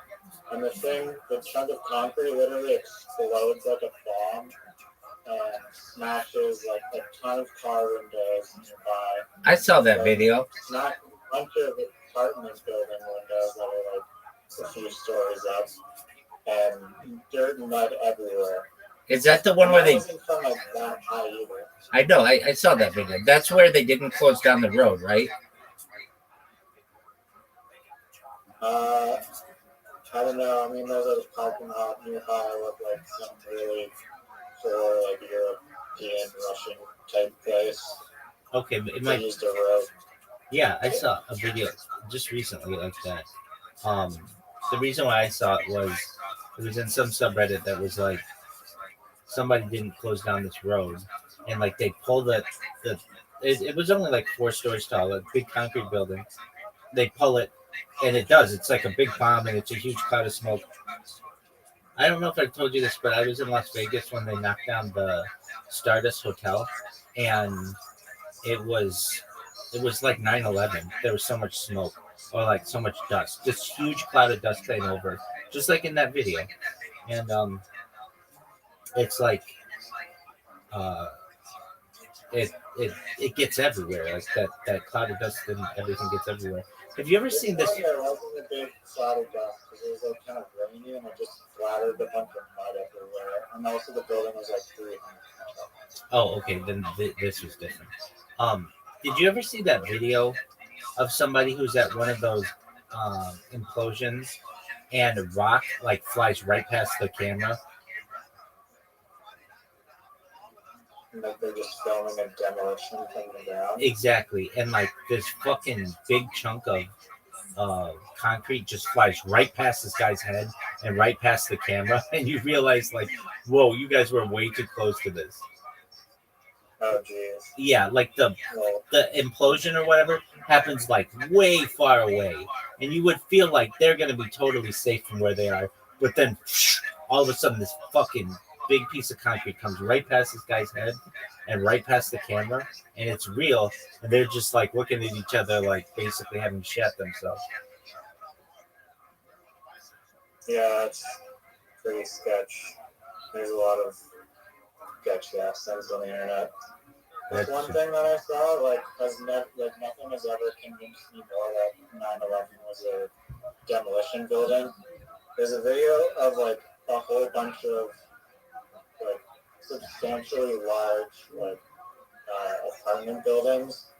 Like they're like a bunch of stories high, and like every one of them is on fire. Seen it. Yeah. Yeah, they're all standing. Right. What wasn't that in? It was either in. On fire for like. It burned for like multiple hours. 26 hours or something, and it still stood. Yeah. Yeah, it's almost like the engineer built it to withstand the fire. Word, dog. Yeah. Trey's Way. How you living, pimp? Amazing, man. You feeling better? Excellent. Trey's Way. This is my friend Riser. Trey's Way.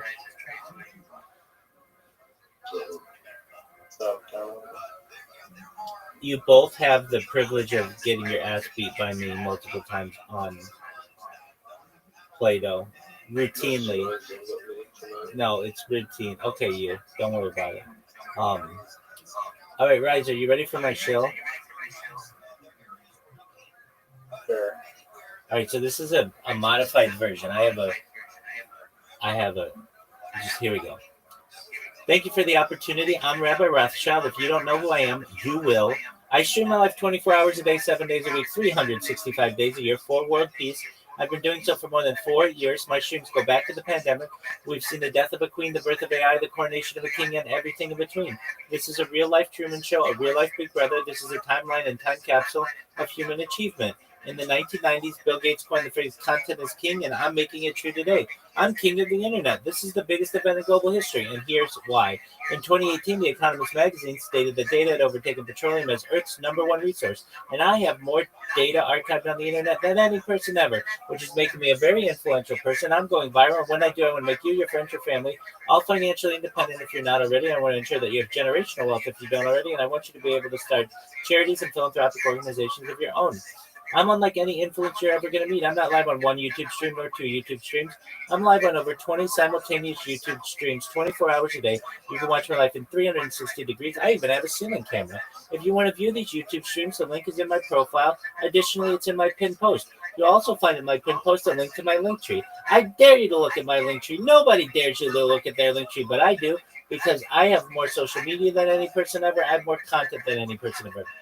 You'll also find a link to my Discord, discord.me/rabbi. We invite you to join our community. We have over 2,500 people and grow larger every day. In addition to making you all rich and wanting to promote world peace, I want you to know that I want to help end world hunger through the use of technology such as agricultural drones, floating greenhouses, saltwater greenhouses, hydroponics, vertical farming, cloud seeding. I want to help end world thirst. I'm sponsored by a cryptocurrency that's worth about $100 million, and one of the things that we do is we build wells and water towers in developing nations for the benefit of the less fortunate. Additionally, I'm an advocate of, and most importantly, desalination technology, where we pump Earth's seawater onto land and make it drinkable. If you're a reply guy, if you're a Web3 marketer, you're a raider, you're a shiller, and you want a free mentor, coach, and friend, send me a follow. I will follow you back. Send me a DM. I will respond. I want you all to know that I'm here to support you both personally and professionally. I'm here to be a positive person in your life. I'm here to have an optimistic view on the future. And most importantly, I want to give people hope. And with that, I sincerely appreciate the opportunity to share. What are your thoughts, Riser? I mean, it sounds like 90% similar to your classic pitch, which I don't mind. I feel like the classic pitch is good. Yeah. You did go into some more details on Discord and social media. Exactly. I have to give people a call to action and like how to connect with me. So I do that, and people are like, that's the best show we've ever heard. I mean, you can imagine, like, no, everybody else comes in and like GM to the host, GM to the co-host, GM to the speakers, GM to the audience. How are you all today? Like, that's fine if you want to do that, but I come in like a barrel of energy, and it's almost like sing-songy. It's like poetic, if I may say so, and it's also very cocky. That's like, it's extremely cocky. If you don't know who I am, you will. I'm king of the internet. This is the biggest event in global history. I have more social media than world's biggest pen. Wait, but when you go to my link, you go to my link tree. there is a warning right at the top that says, warning, Rabbi is a pimp. Now, I could say world's biggest pimp, but then I get into like, well, what if we go off world? Will I be the biggest pimp on other planets? So I just say, warning, Rabbi is a pimp. And that covers my bases wherever I go. Fair enough. Yeah. I need to do biggest Pimp in the universe. possible world or reality. But then I have to go into the multiverse and the omniverse. And that just sounds strange. Like, biggest pimp in the omniverse? Like, what is that? So, look, if I just say, warning, Rabbi is a pimp, nobody gives you a warning, especially, those are words that you don't normally see together. So I just think it's funny. But you're right. I also don't do horns. Bum, bum, bum. Bum, bum, bum. May contain pimp. Bum, bum, bum.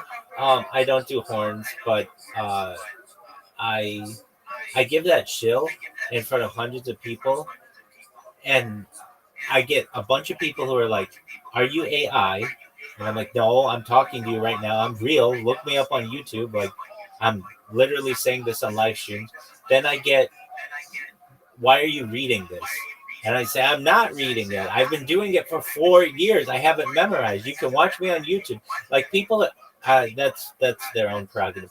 And then I get people who interrupt me, and that frankly pisses me off because I'm in the middle of a fucking whole show, and they become very selfish, and they're like, "Oh, I want to stop you because I have a question." It's like, wait till the end, Doug. I will sit here all day and answer any question that you have. And so long as people don't interrupt me, they let me say the whole thing, I am willing to answer any question that they have.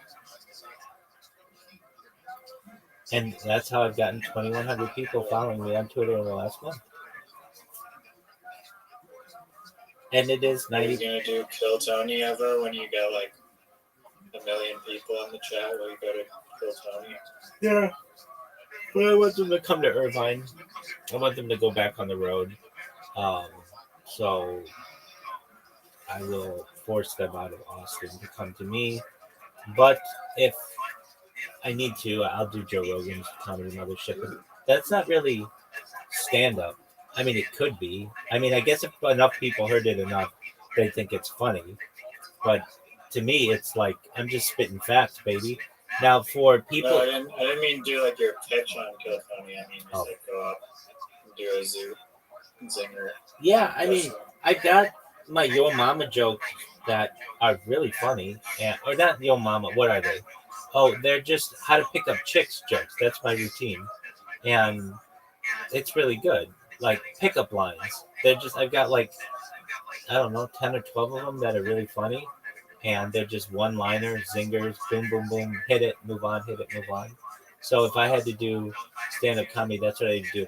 But actually, the thing that I think I could do to be the funniest... When you just do observational comedy, that's like very only your unique thought patterns.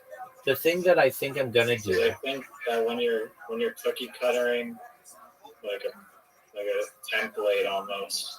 I don't know, like of course it can get laughs, but I don't think it's gonna be as funny as when you lay out your own like really like a thought where you'd be like, oh, only like Rabbi Rothschild could have that ridiculous thought about like XYZ technology. I mean, I've got those things. That's what my whole stream is. People hear me complain about that stuff daily, so they can just click that.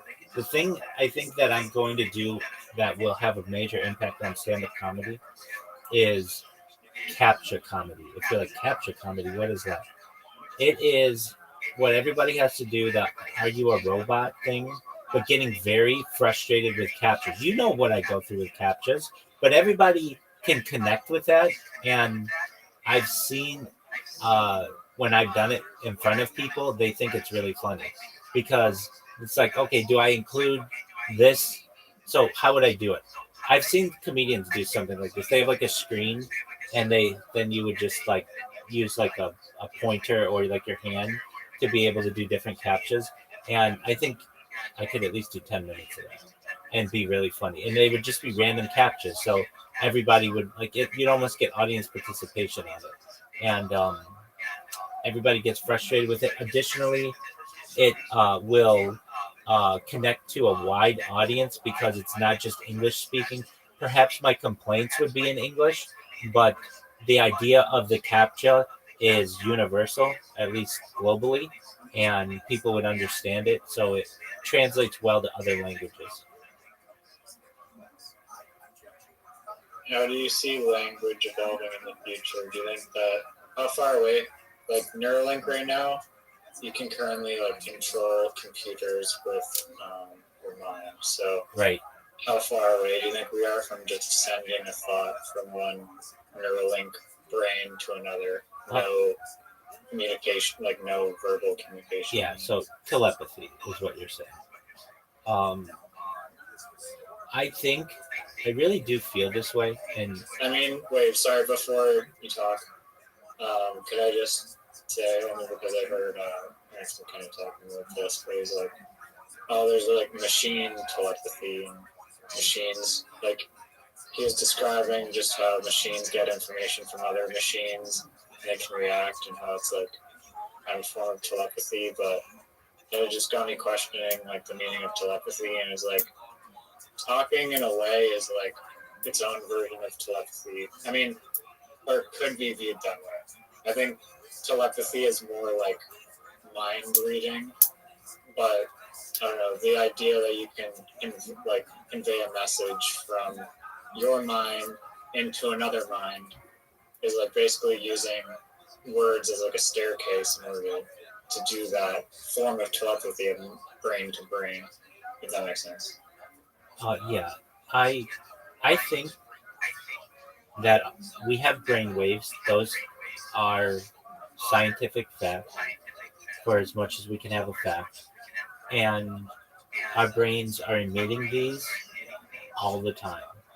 And it's just an issue that we don't have a way to sense them on other people that well, but that doesn't mean we won't in the future. So basically, our thoughts are being emitted around us, even though that emission isn't necessarily detected by other people yet.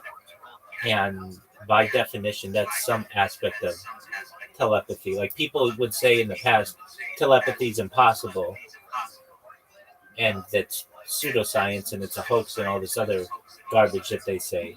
It's quackery, whatever they want to call it. But no, it's not. It's actually just difficult to detect. And with like an MRI machine or like a CAT scan or like any like multi-million-dollar equipment, is there anything that we can do to like read people's minds right now, like wirelessly? Yeah. Not hook them up to a bunch of shit. Yeah, there's a cap that you can wear. It's like a swim cap.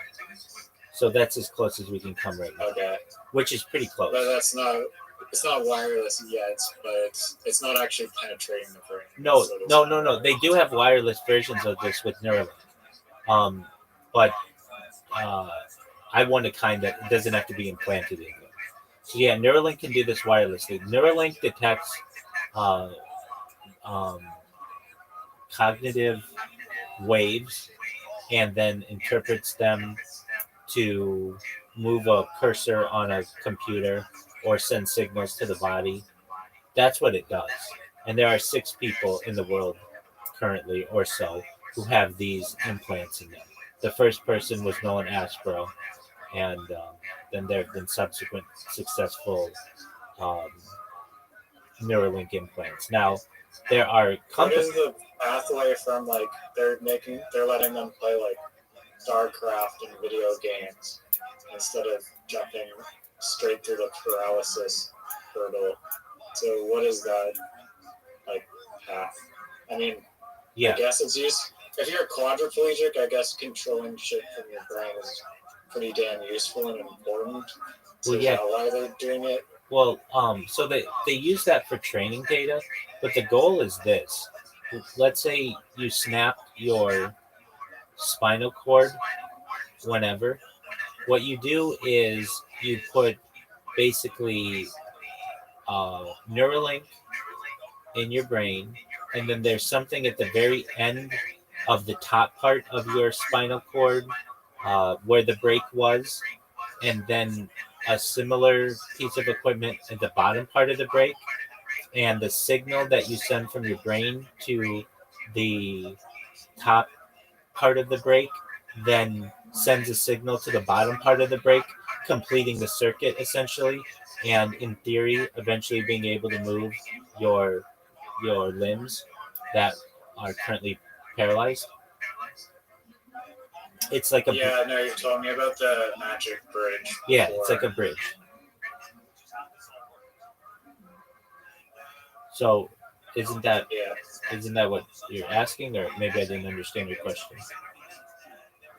Yeah, no, I guess I was just kind of like, why are they playing video games right now instead of like walking around? But the mind, they're still in the like understanding the brain interface going in first before they move on to spine talking to brain interface. Exactly.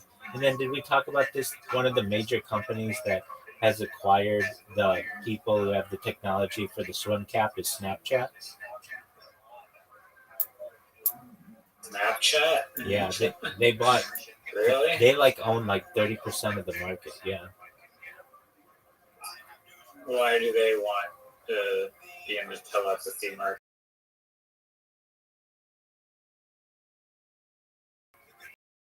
When you get inside someone's brain, future, dude, Snapchat's The smart company like that just wants to be ahead of the curve. yeah, secretive. I think there's certainly a CIA front. So I used to, on occasion, I would attend a shul, a synagogue, in Venice Beach, just Venice, California. That is called Shul on the Beach, and it's like right on the boardwalk.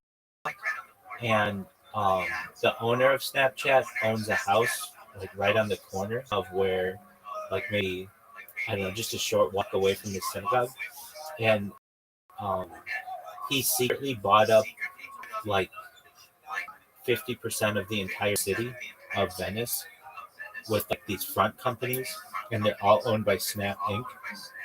It's very secretive, and a lot of people think that it's a CIA front, especially because their logo is a ghost, and like one of the nicknames for someone who works for the CIA is a spook. There are just these theories about it, but anyway, one of their acquisitions was um, a company that did this skull cap. This guy, he's a billionaire who owns Snapchat. His house is literally right up against the boardwalk, and you could like go walk on his deck, except there's just a little like string that says "Please do not trespass" or something like that. Like literally, it's like you could walk up and touch this guy's like deck. You could just touch his deck from the boardwalk, but nobody really fucks with him. Except the area there is one of the most unique places of the United States. It's like you get people. I remember when I was there. The boardwalk where? In Venice Beach. Venice Beach. Venice Beach. I'm saying Okay. Venice Beach. Sorry. You're good. I remember the first time I had gone to this area in a long time. This was back in like, this was in 2016. There was a guy who was shouting for the assassination of Donald Trump, like on the beach with like a megaphone. You're usually not allowed to say that kind of stuff, but anyway, they were just letting him. He had this huge sign, and like then there were like people doing tarot readings or like psychic readings, and just like all this. You mean tarot? Tarot? It's like not tarot. Dude, it's called tarot. Nobody calls it tarot, dude. From where the fuck are you? Isn't it tarot card? It's not. I've only heard tarot card. Yeah, from uneducated individuals, it's tarot. And this is coming from the person who didn't know how to pronounce Karen, so I don't know if you're the one to talk. Yeah, if you look on Wikipedia, it's tarot. Tarou. Tarou. That's not tarot cards. No. Stop. No, tarot. Or tarot. It's not tarot. Nobody calls it tarot. Oh, really? Because everyone calls it tarot. Doug, here is Wait, how did they? Do you remember how the guy from Iraq pronounced Karam? Because it's not even pronounced Karam. It's like something totally different. Yeah, I do. But this one I'm sure of, it's tarot. It's not tarot. Nobody calls it tarot cards. Yeah, but how did that Iraqi guy pronounce Karam? We're like, Karam, he's like, what? What are you talking about? And he's like, oh, you mean Karam? this? Was it Karam? Oh, that's it. I don't know. I'll have to ask him again. Yeah. He knew what it was, though. Yeah, once he figured out that we have no idea how to pronounce the thing. Yeah. Okay, well, anyway, yeah, tarot readings, that's how it's pronounced. And it's just this really eclectic part of LA. It's technically Venice, though. And I've been there one time. okay, so you know, it's like a circus. Yeah, I mean, there's people rollerblading, there's skate parks, and some graffiti on the beach. Exactly. I didn't see it like, I didn't see anything too crazy while I was there. It was, I don't know. I get that it's known for that stuff, though. It's pretty tame.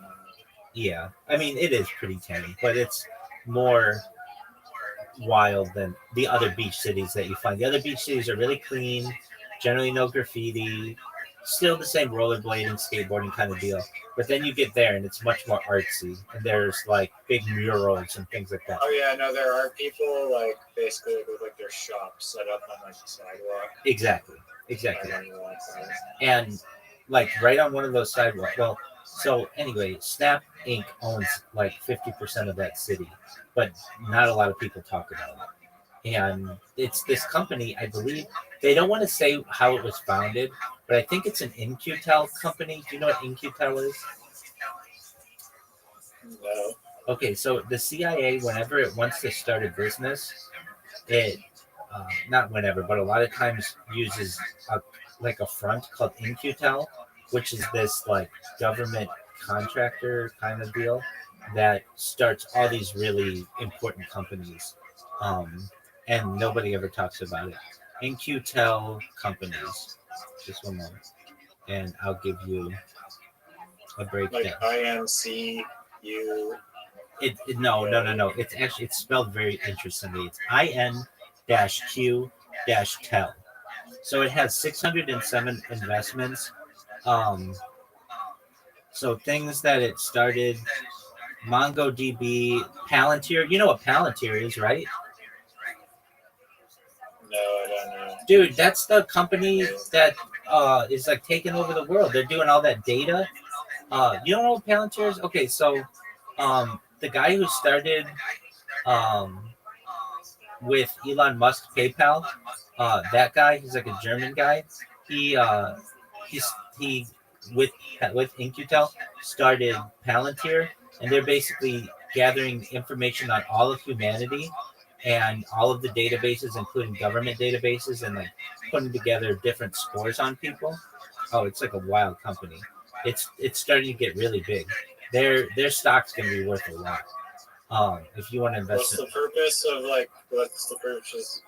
a score? Like a credit, social credit scores? Yeah, basically, but also to determine if you're like a terrorist threat. So they're cyber, whatever, security. Yeah, but they're huge. Peter Thiel, he's like the guy who like he's the guy who started it. Anyway, it's like a government, it's like a CIA front, and it's in Arlington, Virginia. It invests in companies to keep the Central Intelligence Agency and other intelligence agencies equipped with the latest information technology in support of the United States intelligence community. So, and they're invested in Z Space, which is a three-dimensional holographic imaging display company. there you go. That's dope. Yeah, but this is like it's very like clandestine what they do. And anyway, They're invested in Wicker, an encrypted messaging application. It's encrypted, but it will leak all your messages to the CIA. But it is encrypted. exactly, they all do. Doug, I know I've told you this before. That this was like, I don't know, 15 years ago. Somebody published on the internet, and I'm sure you could get it again, but basically they did some kind of research on their iPhone and they tracked where all the data was coming from. You can still do this. You can still find this in your iPhone. It's just really hard to find. It's like this hidden area of the settings. But at any given time, your iPhone is giving out like 10 kilobytes of data and nobody knows where it's going. And a lot of people just think that that is just going to intelligence agencies. Like at any given time. Yeah. And it's, Let me see if even ChatGPT can tell me more about this, because I watched it with my own phone, like when I had a different iPhone. Okay, just a moment. Yo, dog, in the settings of an iPhone, you can tell where all of the data is going, but there's one like set of packets that nobody knows where it's going, and it has been surmised or estimated that this is going to perhaps clandestine organizations. Can you please tell me anything that you know about that?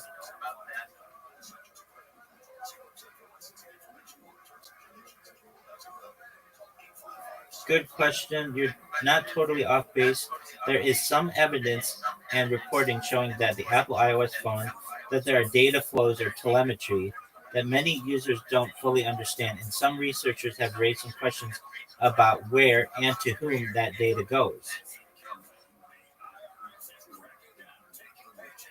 So yeah, I mean, it's didn't Edward Snowden already tell everyone this? Like, yeah. Well, what he did. 2008? no, that wasn't in 2008. That was in 2011. But that was a little different. He was saying that Five Eyes, which is the New Zealand, Australia, United Kingdom, United States, and Canada, are all basically using loopholes in the international uh, government, international treaties, so that Canada can spy on American people and American people, like U.S. Agencies can use that data. Like normally, it's illegal for the Central Intelligence Agency to spy on American citizens without a warrant, but nobody says that Canada can't do that. So what the clandestine agencies do is just get the data from Canada and do warrantless wiretaps on people. So what's And the? that's still happening. Oh yeah, definitely. It's known as the PRISM. It's known as. I mean, I think it has a different name now, but back then it was called PRISM. And I talked about this in 2008 to people, and they looked at me like I had three eyes. And then it would come out 3 years later, like I was 100% right on all of this stuff. Didn't that, and so that Edward Snowden's leak did not involve cell towers at all?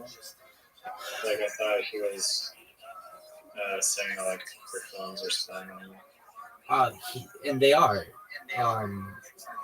So what he was saying is that governments are able to tap into your phones, but the way that they're doing it is using a loophole. The government Okay, of I got it. the same country can't do it, but governments of other countries can do it. So they say to fight Okay. terrorism and bad actors and stuff that they do this. And then nobody got fired over it. It was just like, oh, okay. It just basically came to light. Like now people know, but there was no retribution on it. What I'm saying, this packet in your iOS phone tells people really where your location is. So it's more telemetry data, which is of concern as well. So Edward Snowden's thing was about what's being communicated on your phone. What I'm saying is it's not just that, but it's also where you're located. Right. I mean, apparently with like the new update to Gemini if you take a photo in like a public, like any location that would be viewable on Google Maps or whatever other set of data it's trained on.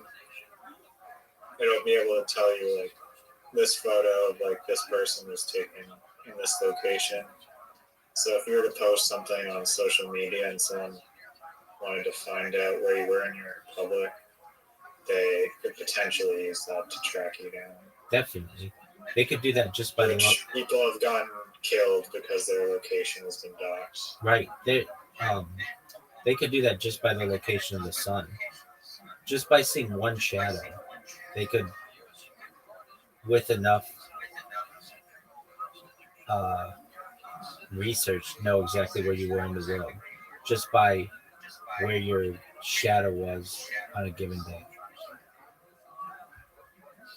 When you also, I mean, I guess if you're searching every single place on Earth, Exactly. somehow. Exactly. That's what you need, but that's what supercomputers do. You were, oh man, I had something else to say about this.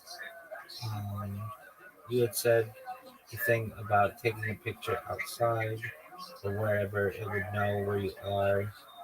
Oh man, this is escaping me. There's something I had an insight about that, some inside baseball, but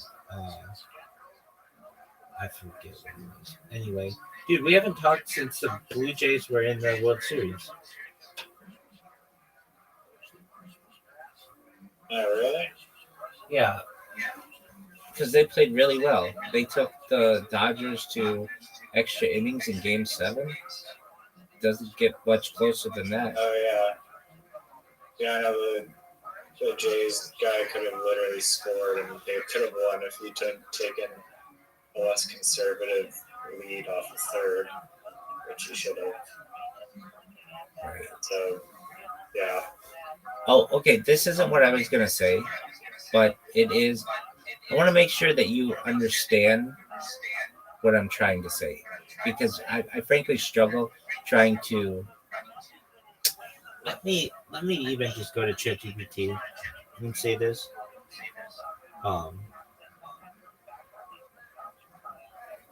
Given enough computing power and enough time in the future, if you're given any amount of information on anything, you'll be able to tell everything about it and also everything about what was going on in the universe. For example, if you were able to get a picture of a house on a sunny day, you'd be able to locate that on Earth, but also given like enough data, you'd be able to know gravitational pulls of anywhere in the universe. I think this is right.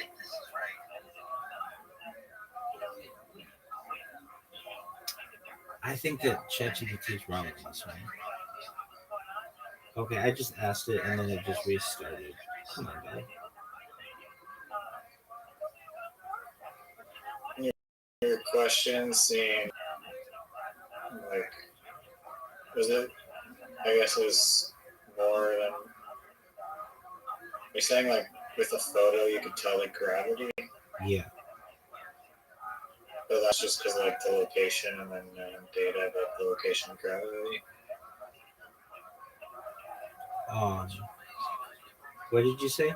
Apparently, and I heard this on Trailer Park Boys, and I looked it up, but it was funny because their Bubbles from Trailer Park Boys was saying that this place in Canada, Hudson's Bay, which is like I know where that is. Arctic It's area like, of, like yeah, Manitoba I know where that is. I know where that City is. or whatever. I know where it There's is. like there's spots there in Hudson's Bay where the gravity is much lower than like everywhere else on Earth. That's true. And he was, yeah, I know it is true, but he was convincing the other two guys that like you could like float around like the moon on there.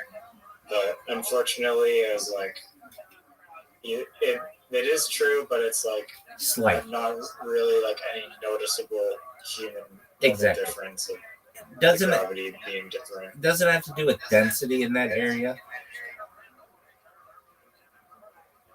There's some explanation for it. I couldn't tell you what it was, but Hudson.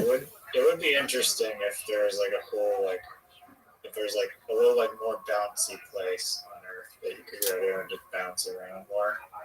I agree. Hudson's Bay is a fascinating place. It's very sparsely populated, but it's giant. And it's basically like the Arctic Circle. Like I don't even know if anyone lives there full time. There's like maybe like some science people that go there. It's not that far north. It's not that far north. I've read about people who live there, and it's small groups of people, and some places aren't permanently settled. There are a lot of hunting villages and stuff, hunting camps, but it is sparsely populated. But it has such I think, potential, especially because you can basically get to anywhere in the world from there, because it's like, at least during the warmer months, and there's a little part of it that extends pretty far south. And if global warming is a thing, and over the course of centuries the earth slightly gets a little bit warmer, and humans make it easier to be able to live in those types of climates, I think it has a lot of potential. I'm not saying that it's going to be a metropolis by any means, but I think it has more potential than just being empty like it currently is. There used to be a really big Canadian company called Hudson's Bay Co. Have you ever heard of it? Yeah, so it was the first trading post in Canada, and it's now shut down. Right. It used to be a big department store too, though. Yeah. It was very popular in like. But they got out competed by like Walmart, basically. Oh, I know what I was going to say. I'm glad you said that. Okay. Yeah, they did. And Macy's and some other places. All right. There was a guy who bought something at Walmart with cash. Did you hear about this story? And he got an email saying, like, what did you think of your most recent purchase? And he was like, most recent purchase? What do you mean? How did you know that I bought something? I bought it with cash. And then there was this leak, basically, of all these Walmart employees on some forum that basically said, whenever you walk into a Walmart, there's like a profile based on you. And even if you buy stuff with cash, it can like use facial recognition. It uses facial recognition and also vehicle recognition of anyone who's in their parking lot, and knows exactly when you walk into the door and what you're inclined to buy and everything. And they also said that even if you use cash, the system knows who you are, and if you ever steal anything, they won't necessarily arrest you, but it keeps track of everything that you've stolen over the course of your life. And then once it reaches a certain amount, like more than a misdemeanor, then they're gonna take action against you. But it is very Big Brother-esque, because normally people are able to buy stuff in cash and not have too much of an issue. There's some anonymity to it, but it seems like Walmart is changing that. Isn't that interesting? Yeah, I mean, probably all those like looters in Walmart.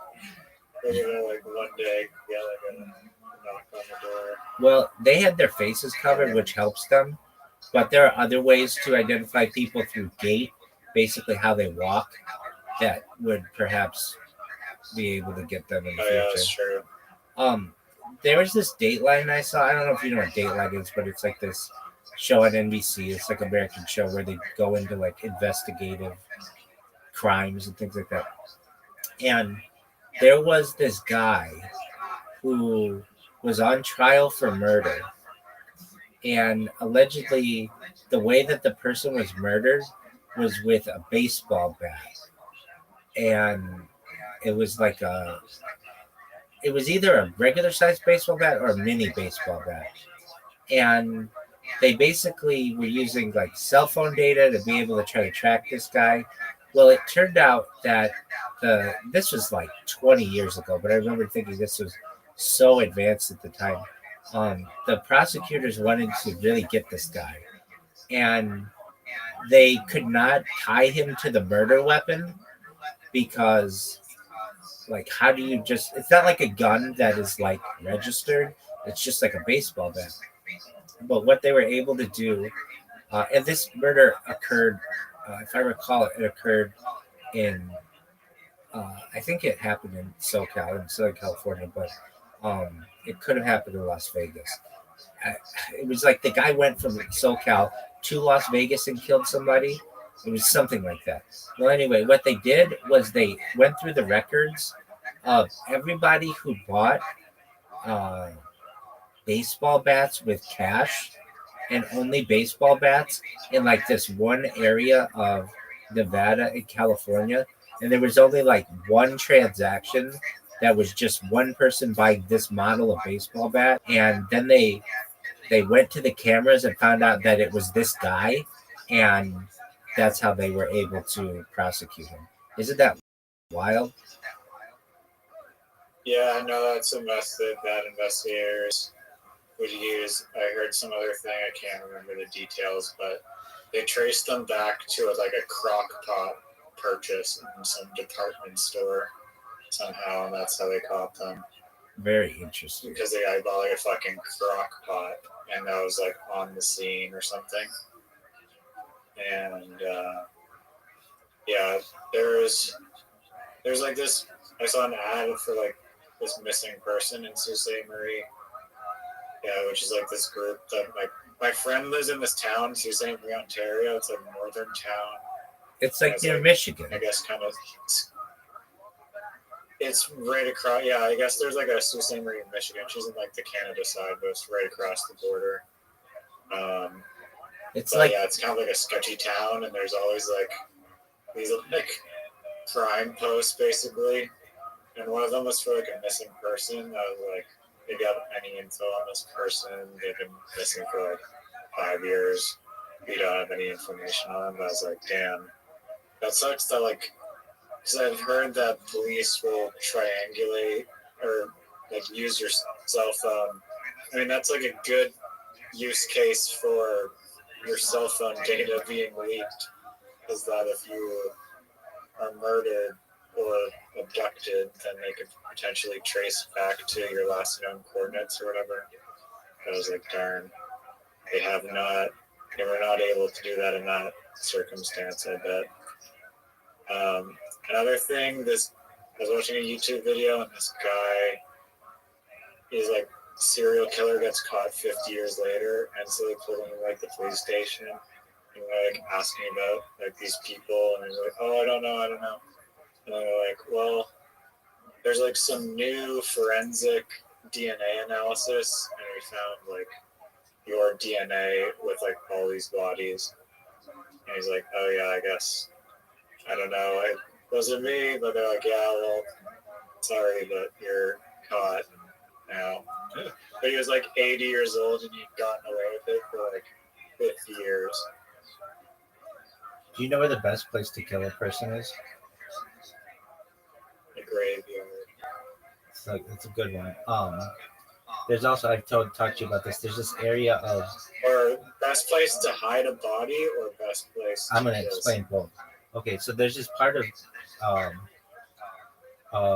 the United States that is like really close to the Yellowstone National Park, and chuck them in the volcano. No, it's like this area where no one lives, and because no one lives there, they can't get a jury, and like there's a there's a law that says that you have to have a jury trial. It's in the Constitution.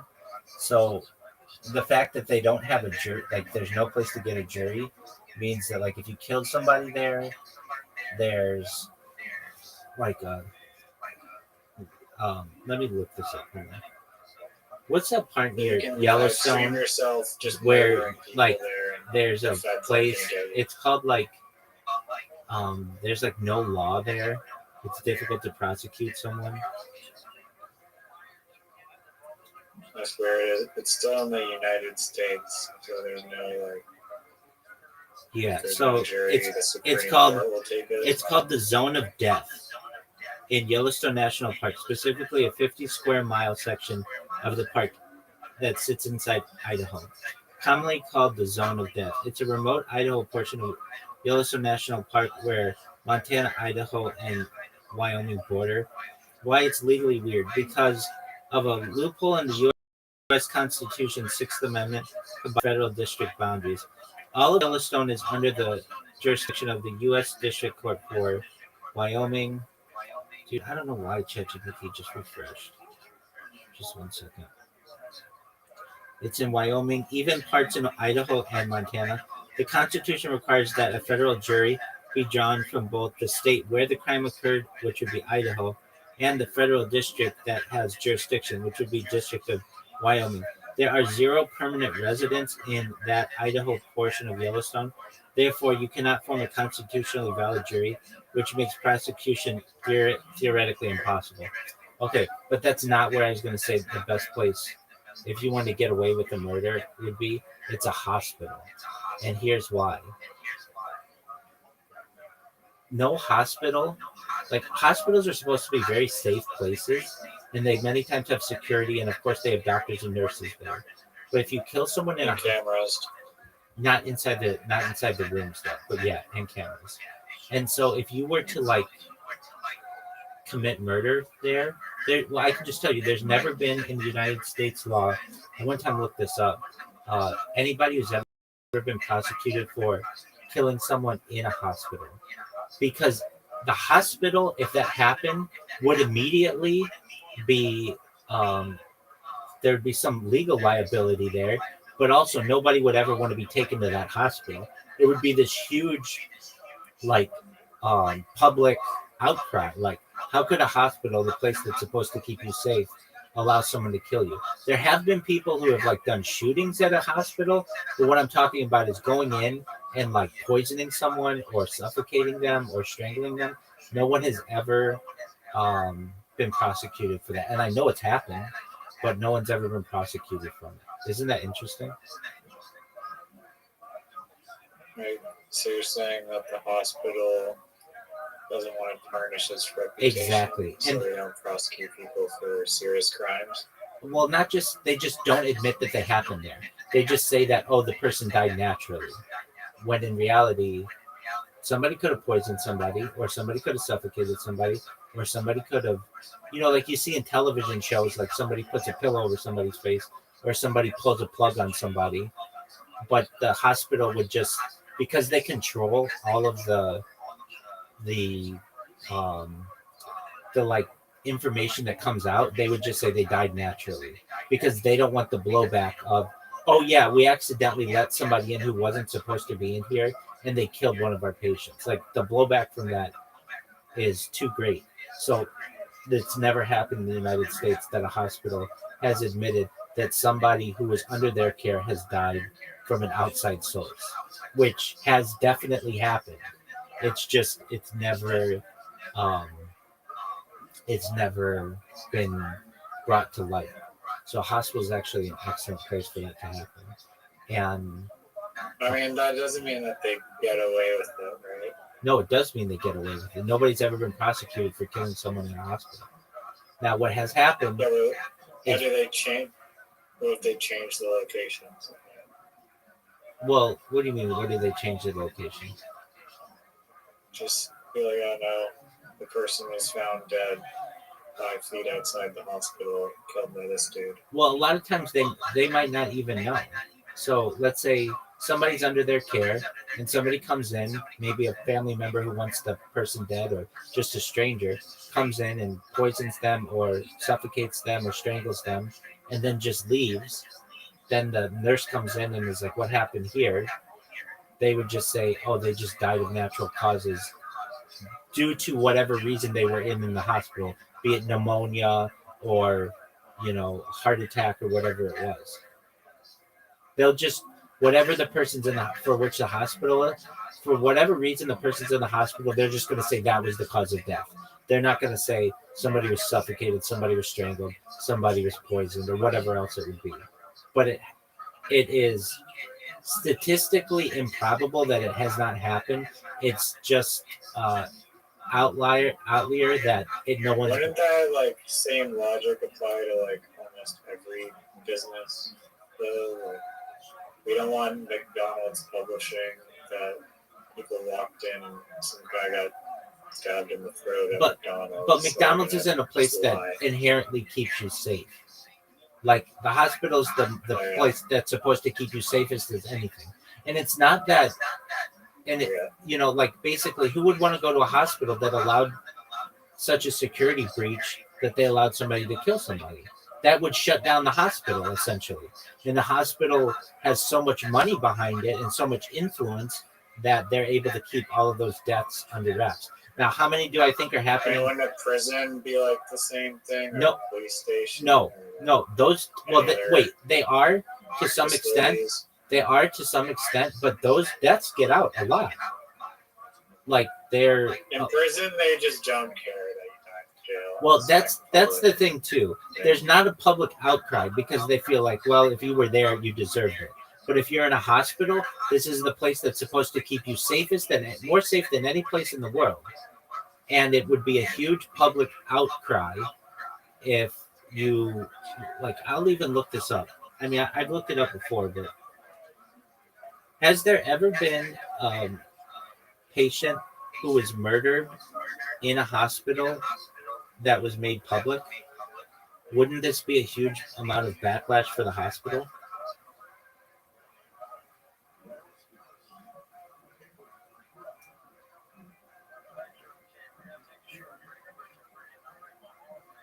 Okay. Oh, and I should say this. There have been nurses who have killed people, but that's different than a stranger coming in.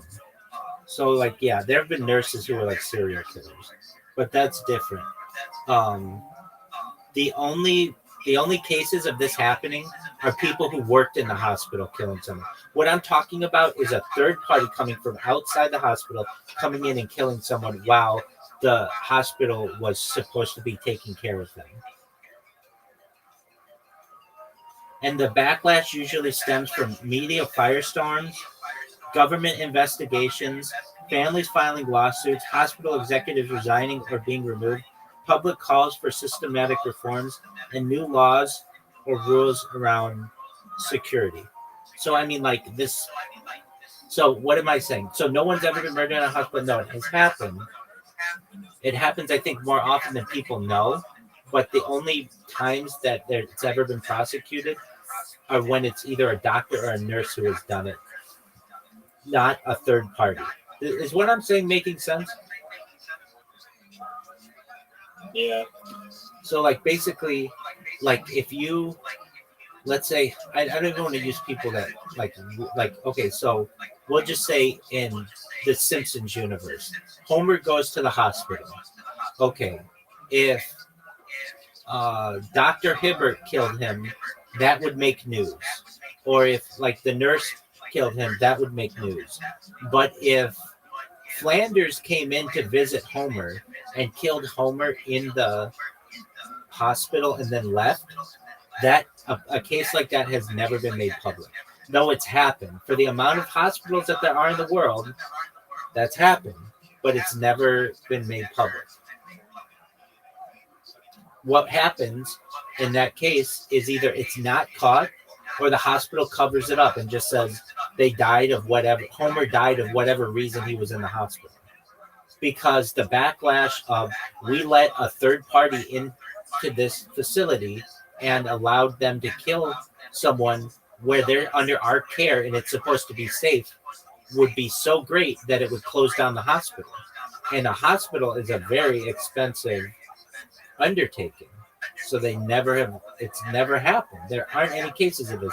I mean, I just asked ChatGPT, and the only ones that have ever happened were like nurses who were injecting drugs with like IVs, like, or medication overdoses, but never someone who came in and killed someone on the property. And do you know how many people are in hospitals a year? The odds are that there would be one case of someone coming in and killing one of those people is very high in just 1 year, let alone in the history of humankind. Yet it's never gotten out. And I find that to be very so. Why do I know this? Without going into it, basically, at one point I thought, I still do, I think there should be security cameras in every hospital room, because I think that would stop a lot of that would give like evidence of to like juries and stuff that of medical malpractice. Doesn't that make sense? I don't know. I mean, yeah, for like medical. I like not like for solving murders. No. That's very rare. But I'm saying there are at least maybe a dozen of those cases of murders a year in American hospitals, but nobody goes over it. Where I know that happens. It's just people aren't caught. But no, what I'm talking about is medical malpractice, where somebody gave someone medicine too many times or whatever. You could get that from the camera footage. That's why I think it's a good idea. I mean, I'm an advocate to have cameras everywhere, and either you should have them nowhere or everywhere. But I think they should be publicly accessible. I think that's an important aspect of it, or not need to, like there should be ways to get this data. It shouldn't be one-sided. But especially in terms of medical malpractice, like having a video of what happened would be very good evidence. Don't you agree? Yeah, no, I agree. Exactly. And I think in the future people will do that, because medical malpractice cases are getting so big that, like, at a certain point people want that evidence.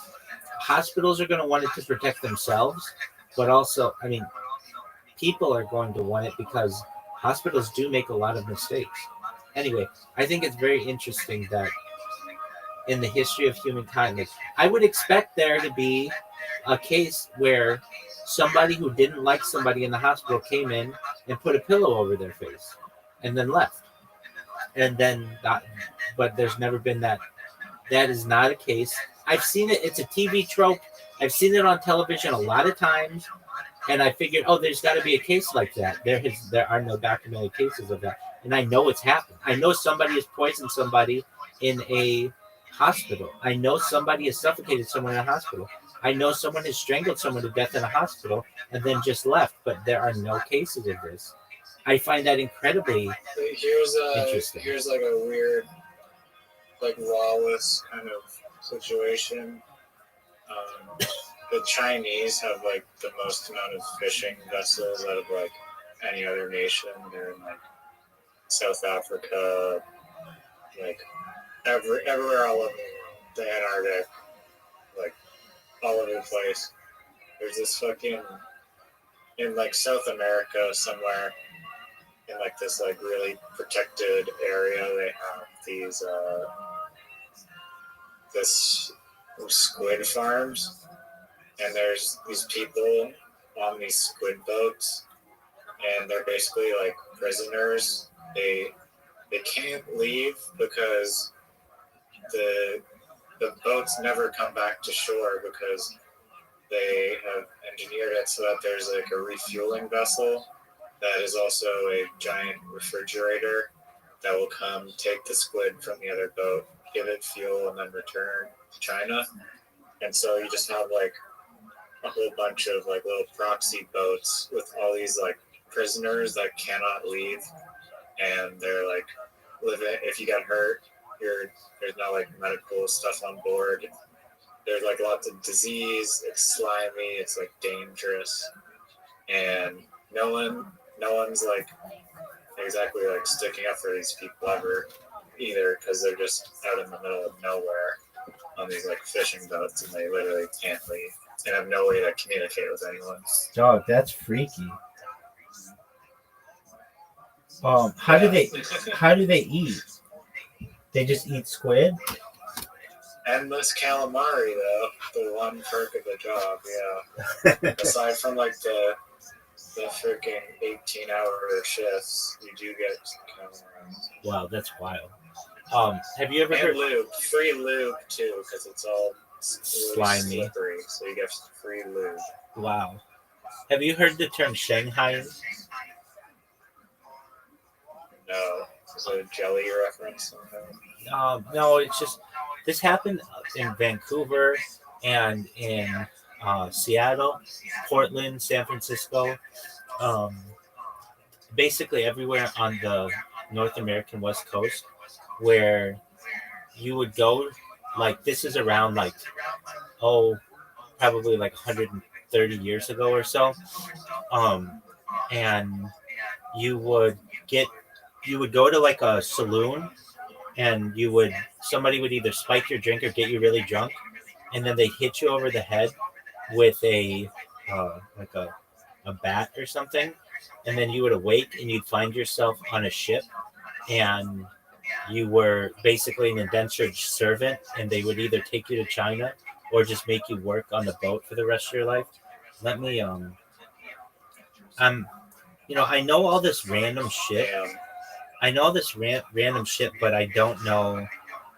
Like sometimes I need to fill in the gaps of what Shanghaiing. It's a verb. Shanghaiing. Shanghaiing. Shanghaiing. There you go. If they say this, no, this is like a famous thing. Shanghai ing. It's a tactic of doing what you're. Here it is. Shanghaiing or crimping is the practice of kidnapping soldiers or kidnapping people to serve as sailors by coercive tactics such as trickery, intimidation, or violence. Those engaged in the form of kidnapping were known as crimps. The related term press gang refers specifically to impressment practices by the United Kingdom's Royal Navy. So, like the people that you're talking about have been Shanghai, basically. The verb Shanghai joined the lexicon with crimping and sailor thieves in the 1850s, possibly because Shanghai was a common destination of the ships with abducted crews. The term has since expanded to mean kidnapped or induced to something by means of fraud or coercion.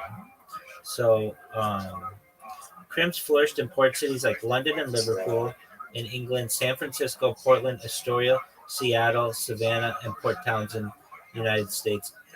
On the west coast of the United States, Portland eventually surpassed San Francisco for Shanghai. On the east coast of the United States, New York had the most incidents. The role of crimps, let's see here. First, once an American sailor, so maybe it wasn't as much in Canada, Vancouver, but I know it was on the west coast. First, once an American sailor signed on board a vessel voyage, it was illegal for him to leave the ship before the voyage's end. So, the penalty was imprisonment, the result of federal legislation enacted in 1790. So, second, the practice was driven by a shortage of labor, particularly of skilled labor on ships on the West Coast. With crews abandoning ships en masse because of the California gold rush, a healthy body on board the ship was a boon. By 1886, San Francisco surpassed New Bedford, Massachusetts as the United States' leading whaling port. Finally, Shanghai was made possible by the existence of boarding masters whose job it was to find crews for ships. Boarding masters were paid by the body and thus had a strong incentive to place as many seamen on ships as possible. The pay was called blood money and was just one of the revenue streams available. These factors set the stage for a crimp. A boarding master uses who uses trickery, intimidation, or violence to put the sailor on the ship. The most straightforward method for a crimp to Shanghai a sailor was to render him unconscious, forge his signature on the ship's articles, and pick up his blood money. The approach was widely used, but there were some more profitable methods. In some situations, the quartermaster could receive the first 2, 3, 4, or 5 months of wages of a man he shipped out. Sailors were able to get an advance against their pay for an upcoming voyage to allow them to purchase clothes and equipment, but the advance wasn't paid directly to the sailor because he could simply abscond with the money. Instead, those to whom money was owed could claim it directly from the ship's captain. An enterprising crimp already dealing with a seaman could supplement his income by supplying goods. Okay, so Banks have been around for a while, right? Like even in like the 1500s, you could go to a financial banking institution and deposit your gold, right? yeah, the first bank, the oldest bank, they're Italian. Um, it is a Was it like you're like 1100 or something? it is um,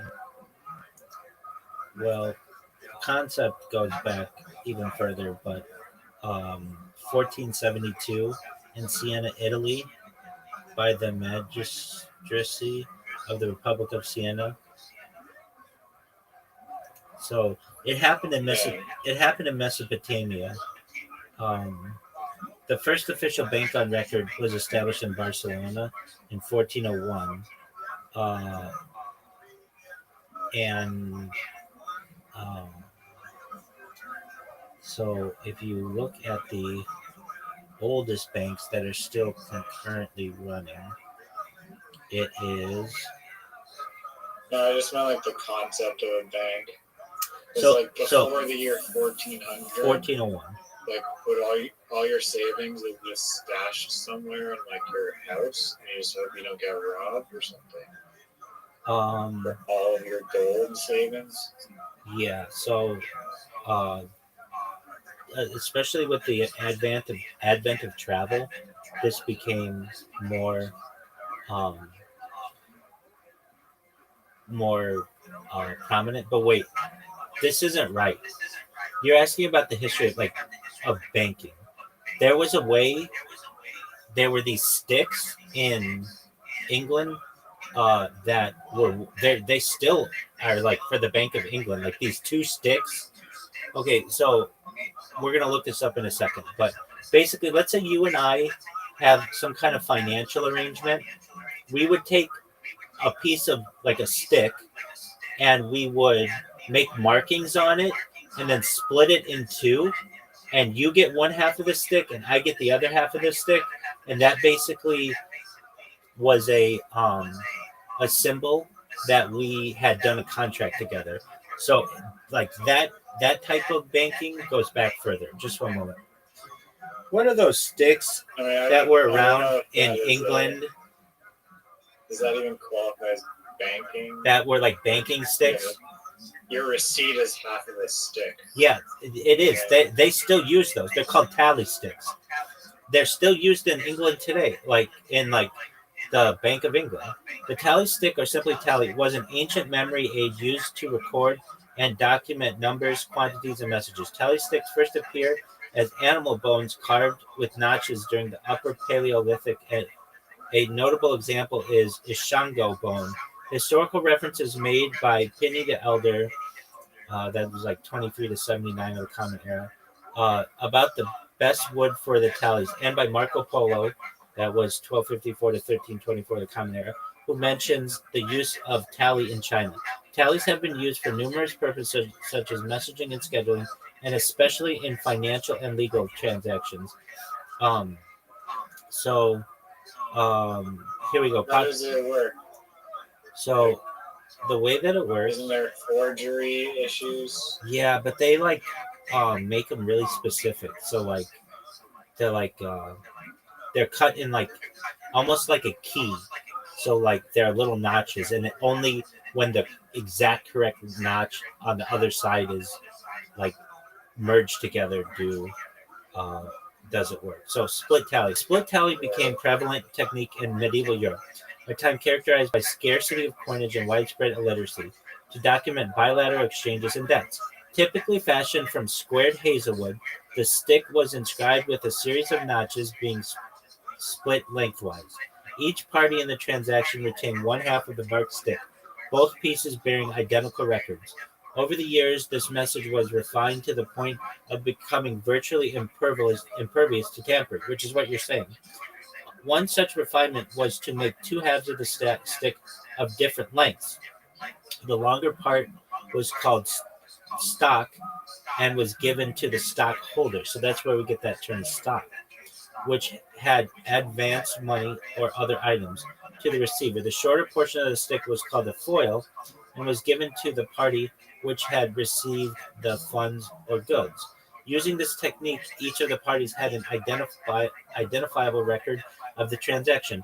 The natural irregularities of the surfaces of the tallies, where they were split, would mean that only the original two halves would fit back together perfectly.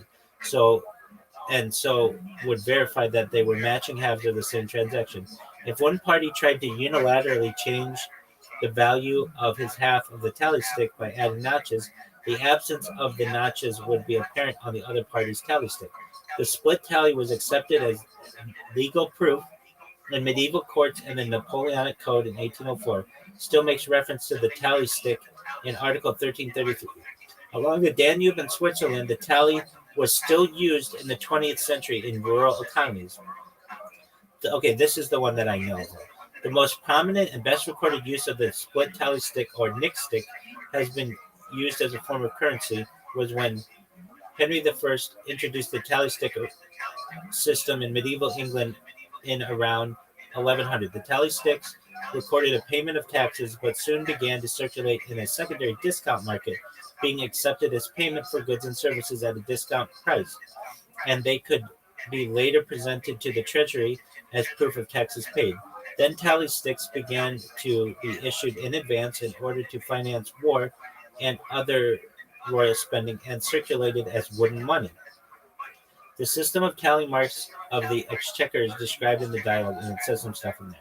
Okay, the cuts were made the full width of the stick so that after splitting, the portion kept by the issuer, the stock, exactly matched the piece, the foil, given as receipt. Each stick had to have details of the transaction written on it in ink to make it a valid record. Okay, I want to find this one. Um, okay, here it is. Wait, there's this one. Okay, tally sticks, Bank of England, still being used today. There's something to this. Tally sticks, or maybe they're just stored there. Okay, the split tally system of the English Exchequer, which was used for the recording financial transactions and debts, was officially abolished in 1826 following the death of the last Exchequer Chamberlain and the activation of the receipt of the Exchequer Act of 1783. Although the system had been in continuous use for centuries, it was eventually phased out as a record keeping. Okay. The Bank of England, established in 1694, played a key role. Hold on. Doesn't the Bank of England still have tally sticks?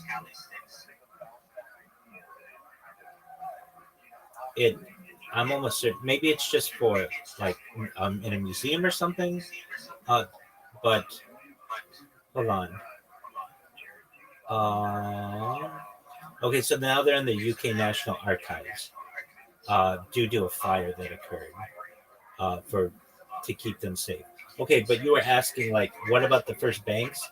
Like basically, the tally stick system was in place before the first banks. Does that answer your question? Yeah, no, that's fascinating. I didn't know it. It's kind of like in cryptography where you have like a prover and a verifier. That's exactly right. And isn't it interesting that these go back to like the Paleolithic era? Like people were like preserving messages going all the way back then. But if like the bank just like lit on fire, does that mean like everyone everyone's tally stick is destroyed, are they just like totally screwed? Yeah, that's so that was a big issue. That's the nature of dealing with wooden things to mark your money. Yeah, And they started making the tally sticks out of steel after the Great Fire of 1501. well, they didn't have necessarily. They were using coinage by then, so they would just have um, like like they were using that going back to antiquity, but they went back to a system of coins, which was one of the reasons why they used coins because fire was prevalent, but coins would generally survive a fire because it wouldn't get hot enough to be able to melt them. So that's why the tally stick system was uh, had faults. Now I know I could be wrong about this that it was fire that was used, but dog, tell me about there was like some outlaw in the 1800s in the United States who, or maybe even in the 1900s, who would basically be like a Robin Hood figure and would rob banks, and then when they were done, would burn the banks down or get rid of their paperwork so that he would be able to free people of their mortgages and they would be able to keep their houses.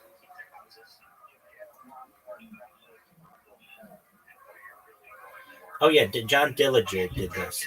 So this happened in 1930s, or Pretty Boy Floyd. Depression era outlaws in the 1930s who were mytholo- mytholo- mythologized as Robin Hood figures. So John Dillinger, a notorious bank robber, led a gang that stole $300,000 and became a folk hero. Rumors spread that he destroyed loan documents freeing the people of their debt. Pretty Boy Floyd, an Oklahoma outlaw, was similarly romanticized. Stories claim that he burned mortgage files and helped the poor, earning praise from the folk singer Woody Guthrie, who called him a champion of starving farmers. So, like, what you're saying is, like, well, what would you do if there was a fire? Like, basically, people got to keep their shit. Nice. No more mortgage payments. Yeah. We're good. Well, and then that's why the vault system became so important because for the first time in human history, could people create something that was impervious to fire? And this happened around the late 19th century, so the late 1800s.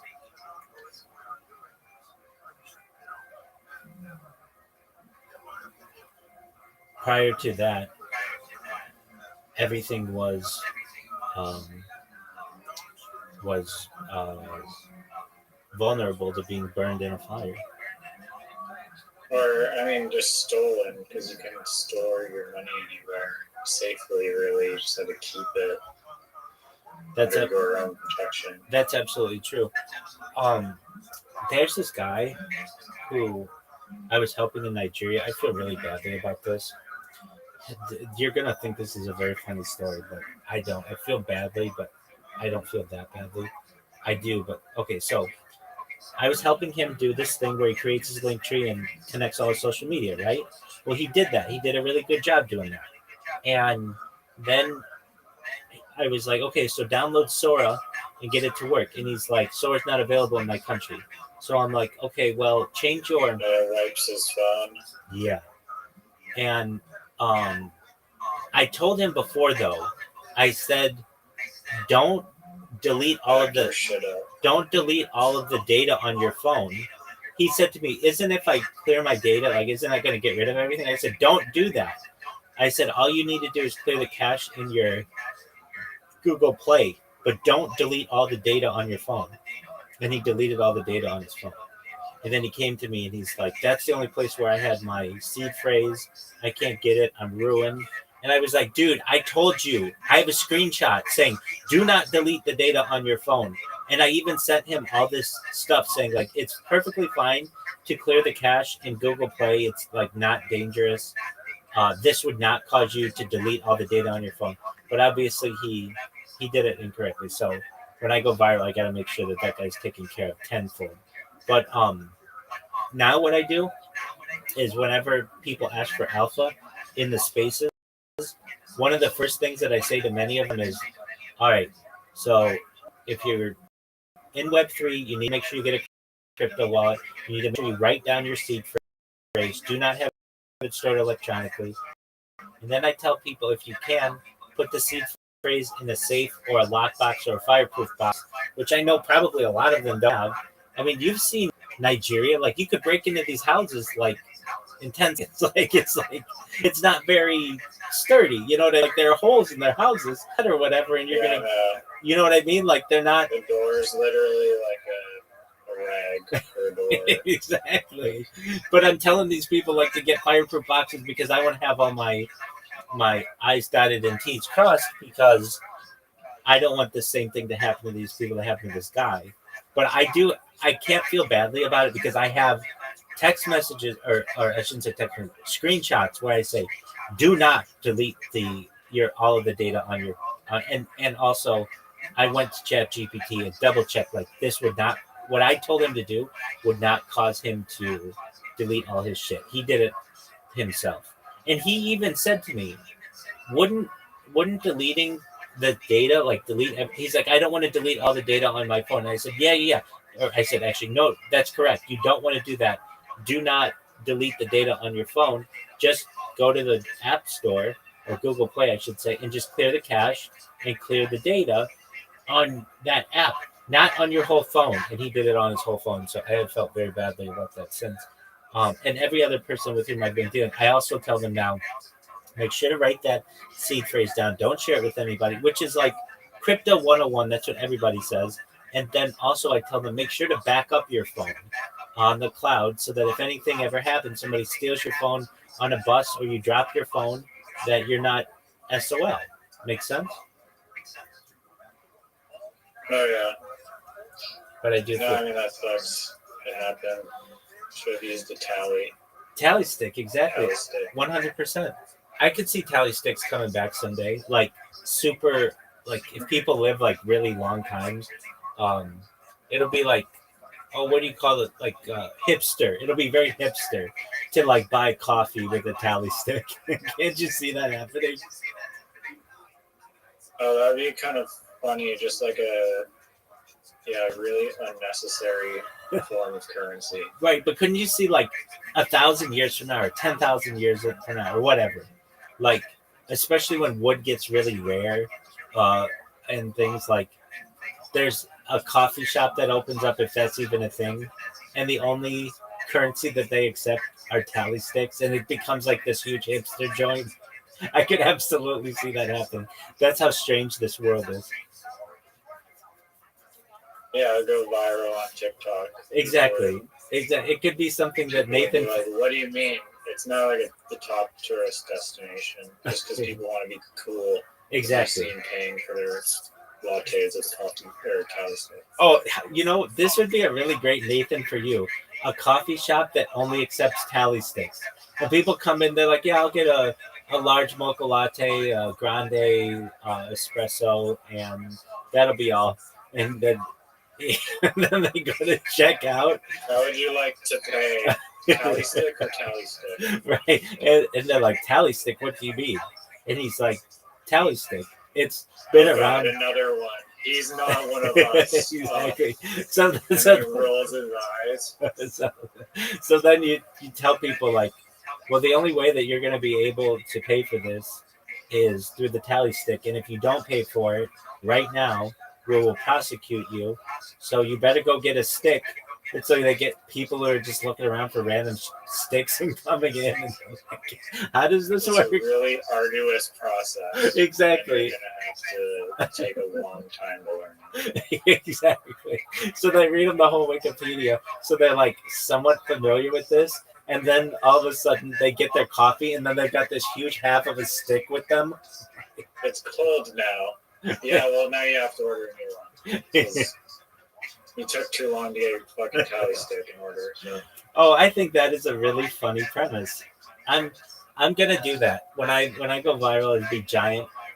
I'm gonna open up just like one cafe in London where they only accept tally sticks, and everybody's gonna get it. They'll get with the program. They'll know exactly what it is, dude.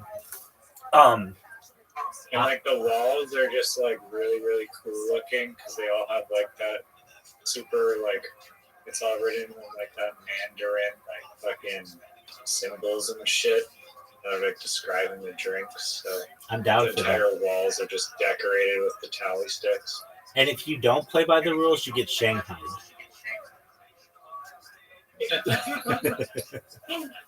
So Yeah, you don't want to mess around. right, so you either Or else you're get that tally stick together, or and it also is located in Yellowstone National Park in the Death Zone. That's right. And you have a one-way trip to a squid boat if you don't play by the rules. That's exactly right. I just think it would be so funny when people are buying their coffee, they've got this big stick, and they're just like trying to carry it out and all confused by this. And like and you're acting like totally normal. You're like, all right, here's another one. You just got this like lumber behind the place where you pay, and that's hilarious. Yeah, literally, there'd be so you need a lot of space for this. But Yeah, well, you could just keep it. You're gonna need a guy whose only job is carving out the freaking tally sticks and doing an amazing job, so there's no port or counterfeit. Exactly. And then some guy's gonna come in and he's like, "Yeah, I have my tally stick." And like, no, what the fuck is this bullshit? That's not a real fucking tally stick. Counterfeit. Fuck out of here. Shame. You're getting crimped right now. Boss, come in here. That's right. Oh wow, you remember, man. That's exactly right. That's hilarious.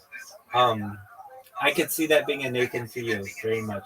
I told you, I think that dumb Starbucks. And then the business owner is like really like doesn't know if he should be happy or not, but is definitely really confused and is really skeptical of whether this will actually help their dying business. Right. You know what? And that's another very funny Nathan for you skit where he goes around and only shops with tally sticks.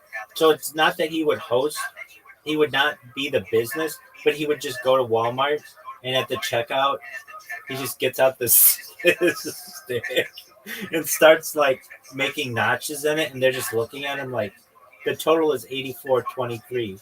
And he's like, "Oh no, I heard you." And he splits it on the little conveyor belt and gives them half, and then he just walks out. That would be a very funny, candid camera kind of like show. I think that would be very funny. Just paying for everything in tally sticks.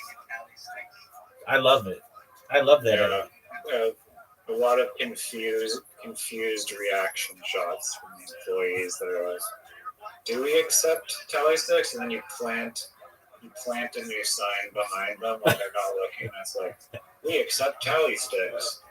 And they're like, "Was this sign here last week?" I don't remember seeing that. It's very similar in its own way to the free gas and walking to the top of the mountain kind of deal where like nobody's going to take you up on this tally stick system, but then all of a sudden people just start showing up with sticks and they're like, all right, I'm here to buy coffee.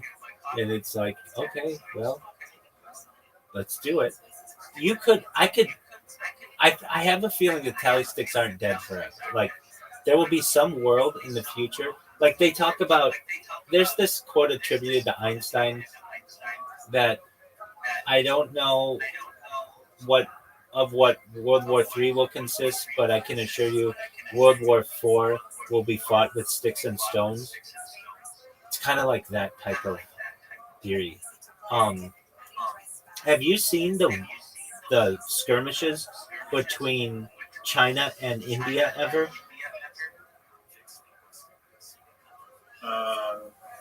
I'm not sure what you mean by that. You would love this. I guess not. You should look it up sometime. I can send it to you if you're interested. So there's a law, like a United Nations resolution, or some type of law, some type of treaty between China and India when they were starting to become nuclear powers, that they could not go to war with each other using anything but sticks and stones. Let me look this up, or just read it to you. And I've seen them fight. They have skirmishes on the border of India and China where they hit each other with throw stones at each other. And it's like very primitive. Yo, what's the deal with sticks and stones being used in Indian and Chinese skirmishes on the border? Like, why is that?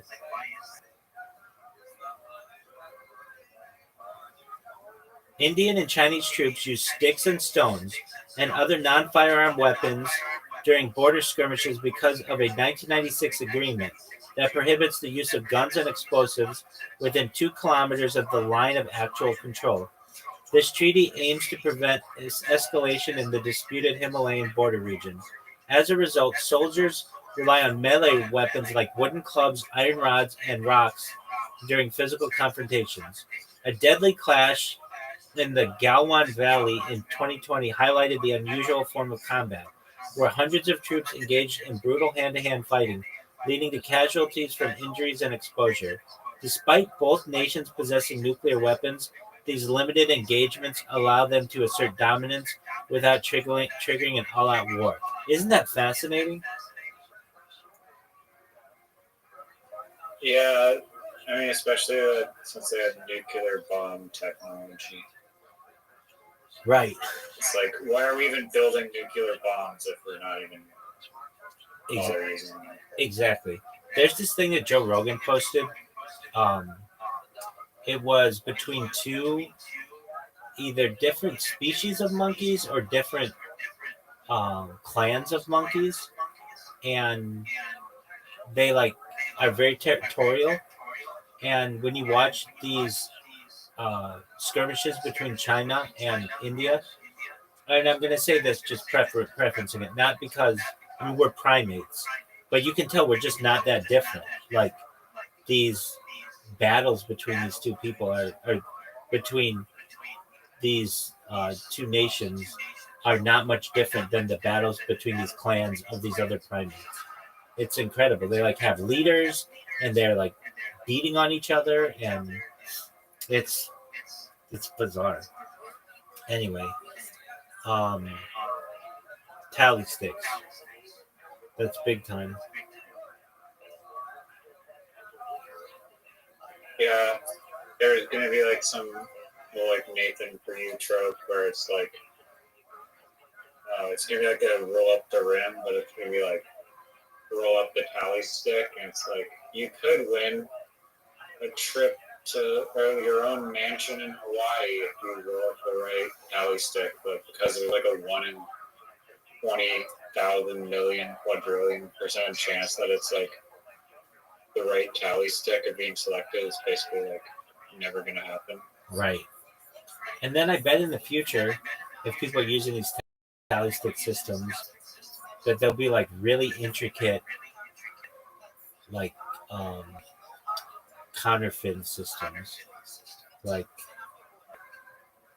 I don't No, even... but you can't counterfeit the ownership of the other half of the tally stick.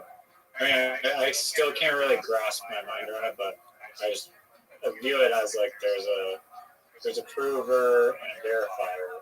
And as a prover, you have one half of the stick that has to match the verifier's half. And somehow they agree that there is some value exchange to create that contract. So in the case of coffee, it'd be like, I'm like to own 1 copy, and it's like, okay. But you're saying you're paying with tally sticks, so the tally sticks have to have the value of coffee or something? Yeah. Or how does that work? Great question. So I think a way that it could work, Okay, so let's talk about the tally stick first thing. So imagine we just take a stick and then cut it in the middle, like in a zigzag fashion, so that your tally stick and my tally stick match equally. And let's say... Yeah, I got that part. Okay, excellent. So then you take your half of the tally stick and you want a cup of coffee. You could go to the coffee shop and give them your half of a tally stick that is worth something with me, and then give that to the store. And then the store could eventually come to me with their half of the tally stick and my half of the tally stick, and I would know that you gave them your tally stick, and that could be an exchange of goods or services. Does that make sense? Okay, but how does the money get like deposited initially into that tally stick? Are you offering up collateral, like you're giving the owner of the tally stick a deposit of like X amount of grains of corn? You could do that, or it could be services that whatever person has this end of the tally stick, I will work for them for 1 year, something like that. Okay. Or let's say 1 week of work. So then, That's more. but then isn't that an IOU directly to that? I mean, if I'm giving you a promise of my services for like, whatever, creating talents, I don't know, that's too complicated. But I'm promising you a service. You own that half of the service. You're gonna then go and then that tally, you can like say I use like it's like half a year and I've done like half the work of the tally stick. You now have 0.5 of whatever my labor is to give that to someone else, and the other person buying it has to want my service. That's how that isn't that a promise at that point? Like, couldn't you just like swim over untied to something like valuable? Are tally sticks like essentially like IOUs?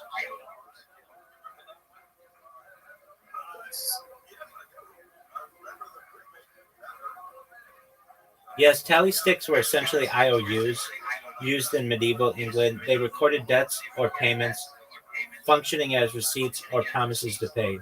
When a transaction occurred, such as a tax payment or a loan, the stick was notched to indicate the amount, then split into two halves, one for the debtor, the stock, and one for the creditor, the stub. The matching halves ensured authenticity. Over time, these sticks became transferable and were accepted as payment for taxes, effectively circulating as money. Because they represented a promise to pay in coin, they function as interest-free IOUs and are considered an early form of government-issued debt. Make sense? Oh, so they represent a promise to pay in coin. Yeah. Or they could be a receipt as well. You know, it doesn't have to be that. Hold on one So second. how does the coffee example work then? Oh, okay. So let's say you do some work for me. I don't know. You you you help build a house. Okay. And in exchange for you helping to build a house, we do a tally stick. And you get your half, I get my half, and then you could go buy coffee with your half of the tally stick, and the coffee shop accepts it. You get your coffee. The coffee shop has the tally stick, and then the coffee shop comes to me and says, "Hey, I have this tally stick," and then I have to give them whatever it would have been that I would have owed you because they have the tally stick. So maybe that means I give them a meal, or maybe it means I give them coinage, whatever it is, whatever it was that we agreed to. Does that make sense? Yeah, but what if it's already like expired? How do you know the person didn't already redeem the tally stick, that half that they're giving to you? Because there are only two sides to the stick, so it can't be redeemed until both sides are together. Okay. So there's no half transactions with the tally stick, which means isn't that problematic because they represent nothing but a certain amount of value. There's no like you can't adjust it at all if you want to pay like $3 less than what your tally stick is worth. Right. And So you can make a new tally stick exactly. for that $3. Exactly. But this is why banking. This is the problem with tally sticks, and the coffee shop will be the most annoying, unnecessary place to shop because there's going to be a lot of receipt or leftover adjusted. You have to give change. You have to give change. So because they're going to give random denominated tally sticks, and then we're going to have to issue other randomly denominated tally sticks to compensate for their overpayment. Change is what you're saying, right? Yeah. Exactly. Yeah. Exactly. And we're going to have a tally stick system. Perhaps. Now, hold on a second. There's something with these tally sticks. What is the most valuable tally stick in the world? At least like showing like how much it was back in the day versus also what is that in inflation adjustment today?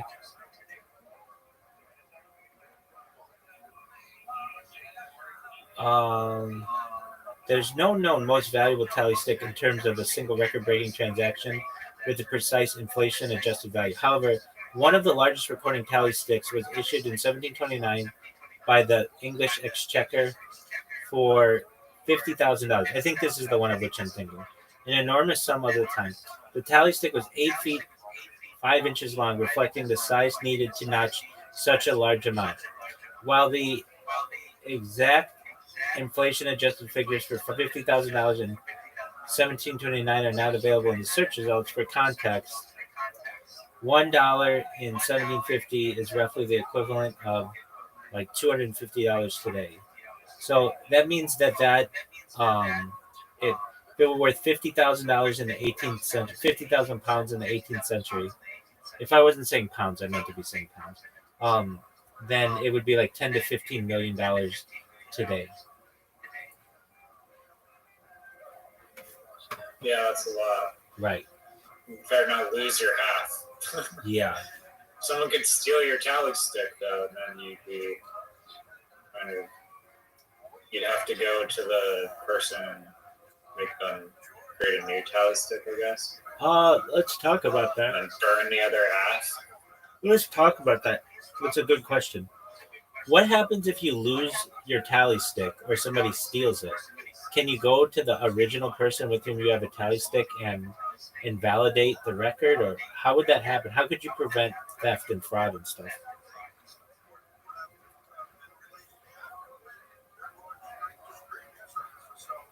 If the tally stick was lost or stolen, the original transaction record still existed in official documents, like the Exchequer's receipt rolls or pipe rolls. The stick itself was a physical receipt, but it was not the only proof. Its matching half and written records proved backup. Fraud was hard because the stick was split lengthwise with the unique grain patterns, so only the original two halves fit perfectly. Notches were cut across both pieces, making it impossible to alter one side without detection. Details like names and dates were carved on both sides before splitting. So even if a party lost their half, the other party's stick and central records could verify the debt. Theft was risky because a stolen stick without its match was nearly useless as proof. So it's not that bad of a system. It's not that bad of a system thinking about like we have nothing. It's not like we're minting coins. How can we keep track of this stuff? All right, well, we've got paper and pens or whatever, quills. Let's write this down. And then to prove it for each side, since like receipts would get burned and like tear up and stuff, let's use wood and we'll put our names in it, and then we have proof of what happened. It's not a bad system. No, it's actually really smart. Like I like how concise and like considering how like what materials they had. Like no computers. It's like how do you solve money with no computers? Exactly. Actually make it secure, and like coins have problems where people would I forget the terms. Where it would be like called coin shaving, and it was like illegal, but because like the coins are made of gold, you could scrape off a little bit of the gold each time, and or coin clipping is what it was called. And then it was illegal, but people did it anyways. And so if you went to a bank, they'd have like scales, and then they would have an actual coin that wasn't clipped and put it on the scale against the coins that you were giving them, so that they knew whether or not the coin was clipped to begin with. Beautiful. So coins have their own problems, right? Themselves, And then you can other make than just also like the security issue of trying to not have them stolen. You can make hollow coins. You can make hollow bars. You can use different metals. So this system, in its own way, while not, it's obviously the best system. I kind of must be implemented. Well, I don't think it. I don't know about that, but I could see it for some kind of weird way being used in the future, just because it's so simple. It's like brilliantly simple, and it wouldn't allow for high velocity transactions if you were just like, if you went like almost like a symbolic purpose. Like, why would you do this? I don't know. You are Cultivated a unique experience. Yeah, like it's Join the pimp club. the pimp club with tally sticks, 100%. Well, that would work. An issue that would occur perhaps is the degradation of the wood. But I guess they have these tally sticks from like 300 years ago, so that's long. That's pretty long, and I'm sure you could like preserve it A lifetime. in other ways. Yeah. So I mean, you can always just make a new, like you can just update the written agreement. That's an excellent point. That's an excellent thing. So that's it an doesn't really excellent point. Yeah. And isn't it really interesting? Like they've been doing this for like since like early humans. Like I wonder. Yeah, I've never heard of this until today. Yeah, I mean, it's not discussed. It's like one of like a lot of banking history isn't discussed for many reasons. But I remember learning about this system, and it was just like this thing I had in the back of my head. And like I say, like I've got a lot of knowledge, but sometimes I have to look it up just to get, as anybody does, like the finer details of it. But generally it's pretty accurate.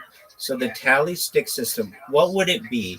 I mean, yes, we could do something humorous like the Pimp Club, but in terms of like a real organization, okay, so like Netflix bought Warner Brothers today, and if they wanted to, they could record that with the, I don't know, the Security and Exchange Commission, like in writing, but then also take like a big stick, and I think they bought them for like anywhere between 75 billion and 82 billion dollars, and then put a bunch of notches in it, and then split it, and then there would be like an archive of this.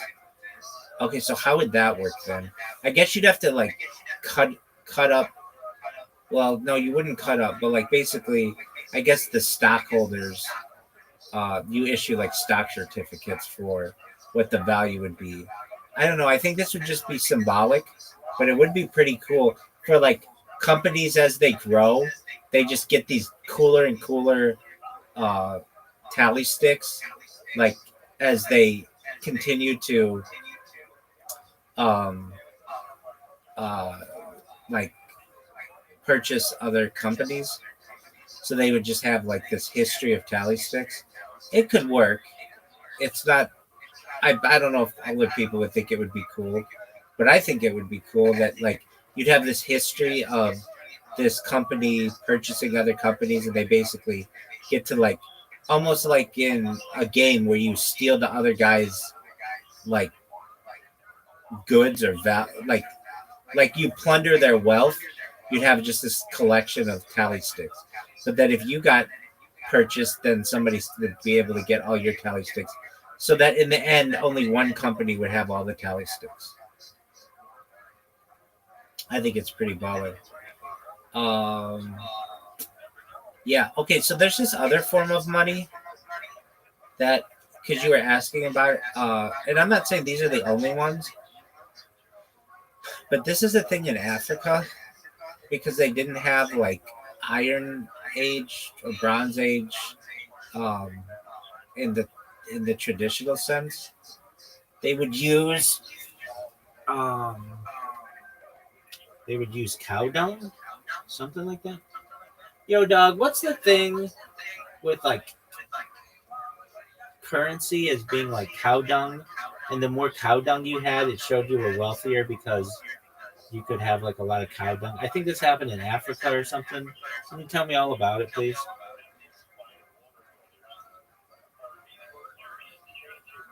Okay, in parts of Africa, specifically in regions like Zimbabwe and Uganda, cattle were used as a form of currency and wealth storage. Unlike modern money, cattle represented living wealth. That's not what I'm talking about.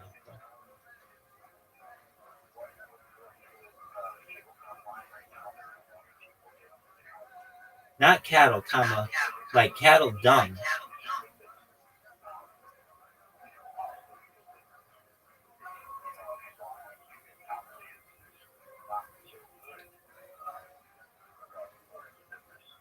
Hold on. Somebody used this. Yo, what was? Give me some evidence of a civilization or a people or something that used dung, dung, as a currency.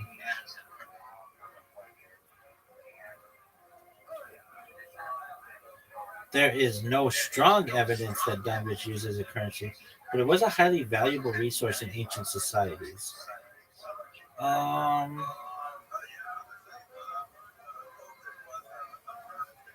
it was not used as currency in the way coins or tally sticks were. I think it was. Sometimes I disagree with this shit. Because it was in Neolithic Mesopotamia, dried animal dung was used as fuel fertilizer and possibly in construction.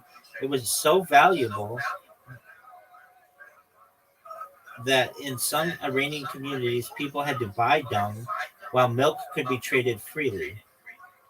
In ancient India and Africa, cow dung was used as fuel, medicine, and rituals.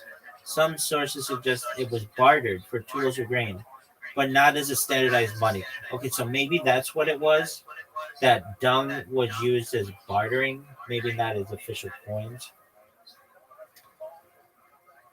Um, Unlike cattle, which were wealth symbols, dung functioned more as a commodity, valuable.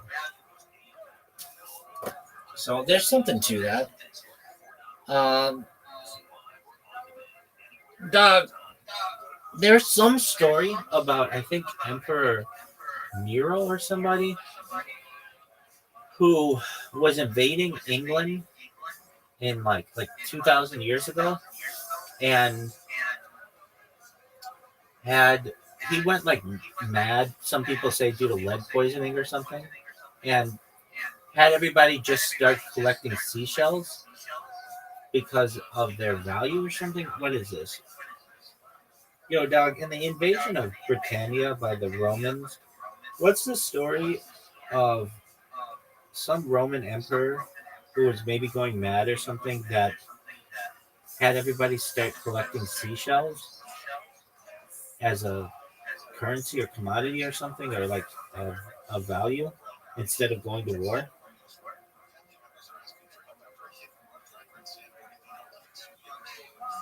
The story you're referring to is Emperor Caligula. Oh yeah, it was Caligula. Around 40 CE, he assembled a massive Roman army in northern France, seemingly preparing to invade Britain. But instead of launching the invasion, he ordered his soldiers to collect seashells from the shore and called them spoils of the sea due to Capitoline and Palatine. Ancient historian Suetonius described this as bizarre, possibly mad act, symbolizing a victory over the ocean. Some modern scholars suggest seashells might be a mistranslation, possibly referring to British ships or coastal forts. Whether due to military reluctance, political theater, or erratic behavior, Caligula abandoned the invasion, and the real conquest of Britain happened under Emperor Claudius in 43 CE. Are you fascinated?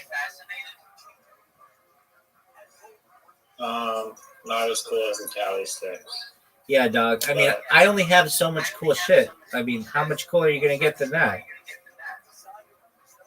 No, okay, so is there any way for a commoner to buy the coffee? Like if you're just walking in off the street and you don't have someone, you didn't purchase a tally stick from someone who was owed money for some guy working on the house. Like, how are customers walking in off the street and buying coffee via tally stick? Okay, that's a good question.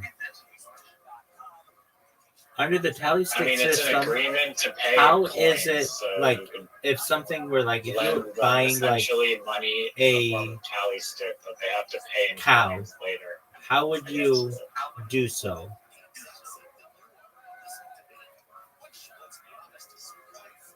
Under the tally stick system, you wouldn't directly use tally sticks to buy a cow, like handing over coins. Instead, tally sticks recorded debts or payments, often to the crown, like taxes, and could later circulate as tradable value.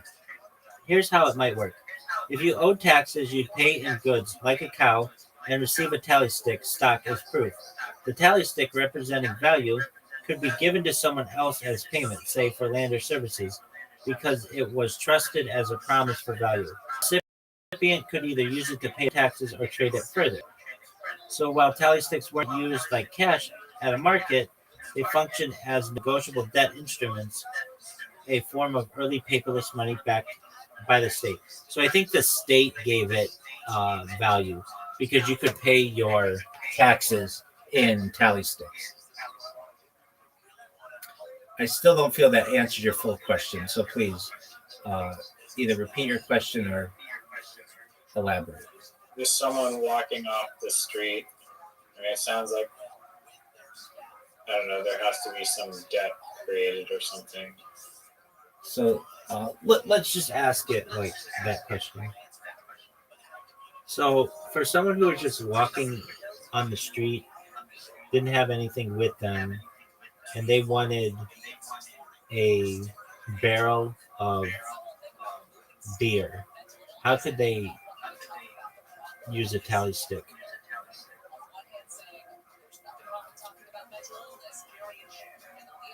A person walking on the street with nothing couldn't directly buy a barrel of beer with a tally stick unless they already possessed one. Typically received as proof of a tax payment or in trade. Tally stipulated as value, so if someone had one, they could trade it to the brewer who would accept it knowing it could be used to pay taxes. Some tallies were even documented payments for beer and wine, showing their use in transactions. So if you were just walking on the street and you had a tally stick and I had a barrel of beer, you could come to me and give me your tally stick. I'd give you the barrel of beer and I could use the tally stick that you gave me to pay my taxes to the government. Does that make sense? Okay. So we're paying for the coffee in X credits. Yeah, but isn't that what currency is basically anyway? I mean, no, that's one aspect of currency is using it to pay taxes, but that's only like one use case out of a trillion. But hold on, that's what gives it its original value to some extent. Like somebody needs to say that the paper that is written on currency has value.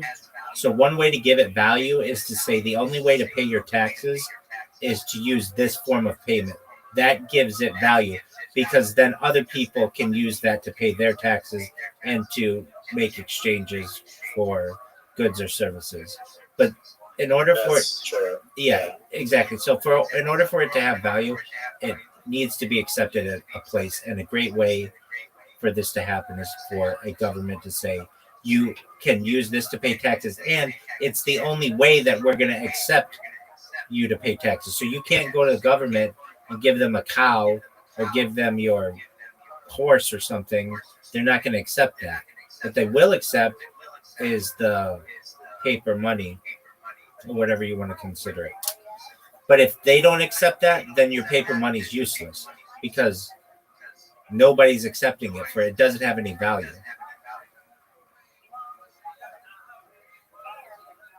Yeah, I agree.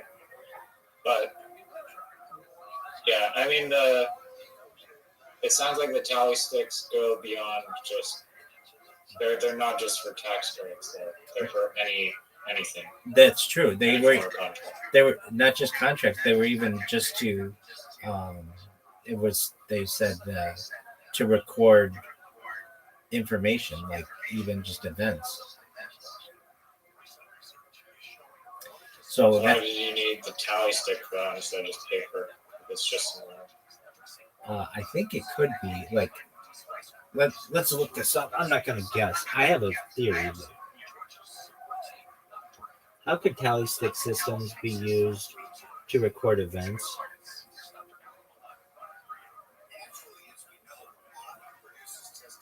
Tally sticks were used to record financial transactions and debts in Middle England. Okay, blah blah blah blah blah. This okay.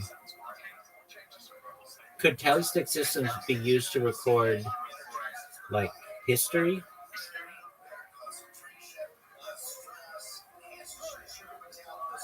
Tally sticks were generally not used to record general history, rather financial transactions like taxes, debts, and payments. They functioned as secure physical receipts split between the donor and the creditor. While they preserved economic records, they did not serve as historical chronicles. Okay, so here's what I was thinking, which I don't really know if this would be. I don't think anybody did this, but I'm making it up. But let's say you and I make a timeline of like the world's events for our civilization. So let's say whatever we're gonna your live stream. Okay, yeah, you could do that for this. So you can say, okay, I started in like October 2021, and I write that on one side, and then on the other side I write the same thing, and then I say all the different events that happened to me up until the present day, and then we split that, and then you get half and I get half, and then I go to my people and I say, hey, here's a timeline of Rabbi's events for the last 4 years, and you do the same. Then we would have accurate records of what happened, and it couldn't necessarily be altered, because if you altered it, then my side would not reflect that. And when they came back together, we would know that there were edits made to it. So it basically could, this isn't how it was done, but it could preserve like the veracity of historical events, at least they're in a general sense, but it doesn't seem like that's what was done. Usually in those cases, they just wrote like on a scroll or papyrus or a hide, and then it was preserved as well as possible, many times in like clay pots and things. All right, well, that's a great tally. Nobody knows about that history. And what is the coffee shop going to be called? All right, now this is a great question. Sip and stick, stick and sip. Remember, the best ones are in this order. Mine would be the best, but that doesn't really make sense in this case. Reduplication at the very top, if you can repeat the same word twice. No, that's not it. The best is mine. It should be. No, it's not. The best is mine. Then it's pun. Then it is a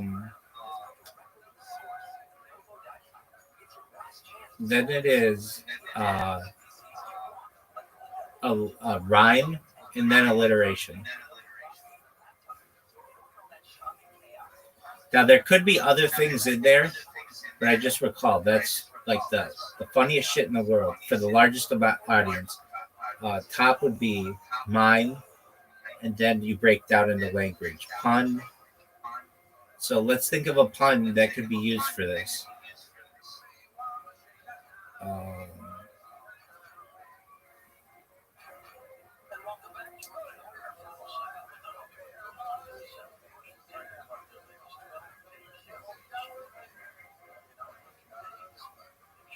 I can't really think of a pun. Let me see. ChatGPT knows a good pun. Yo, Doug, what's a good pun for a coffee shop that accepts tally sticks?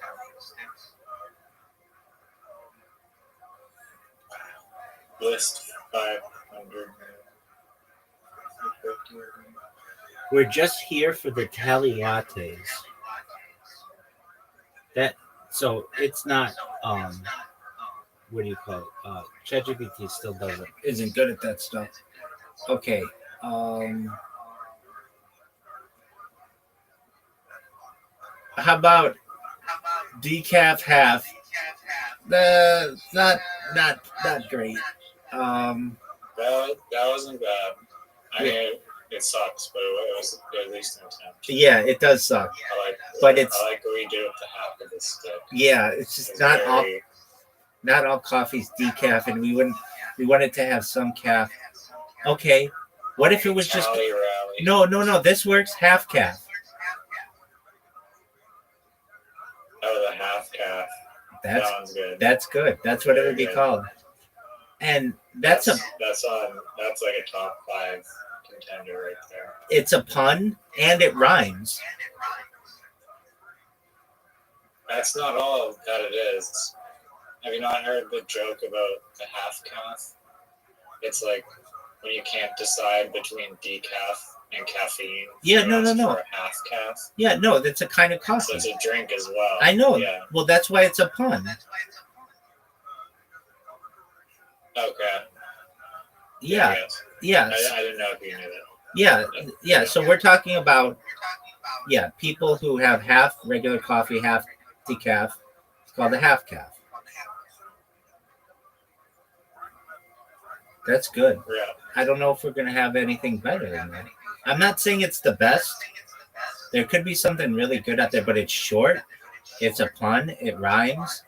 It makes sense from a half calf, like kind of coffee, and it's like you're paying for your coffee with half a stick. That works. Yeah, I wonder. I'm trying to think of things that are connected to either like thick or like notch, but then somehow tie back to coffee. Right. And it's short too. It's not really long. Like the one that ChatGPT gave us was really long. Half calf. Let me just look up words associated with coffee. All right, do whatever you want to do. Yo, welcome. How are you?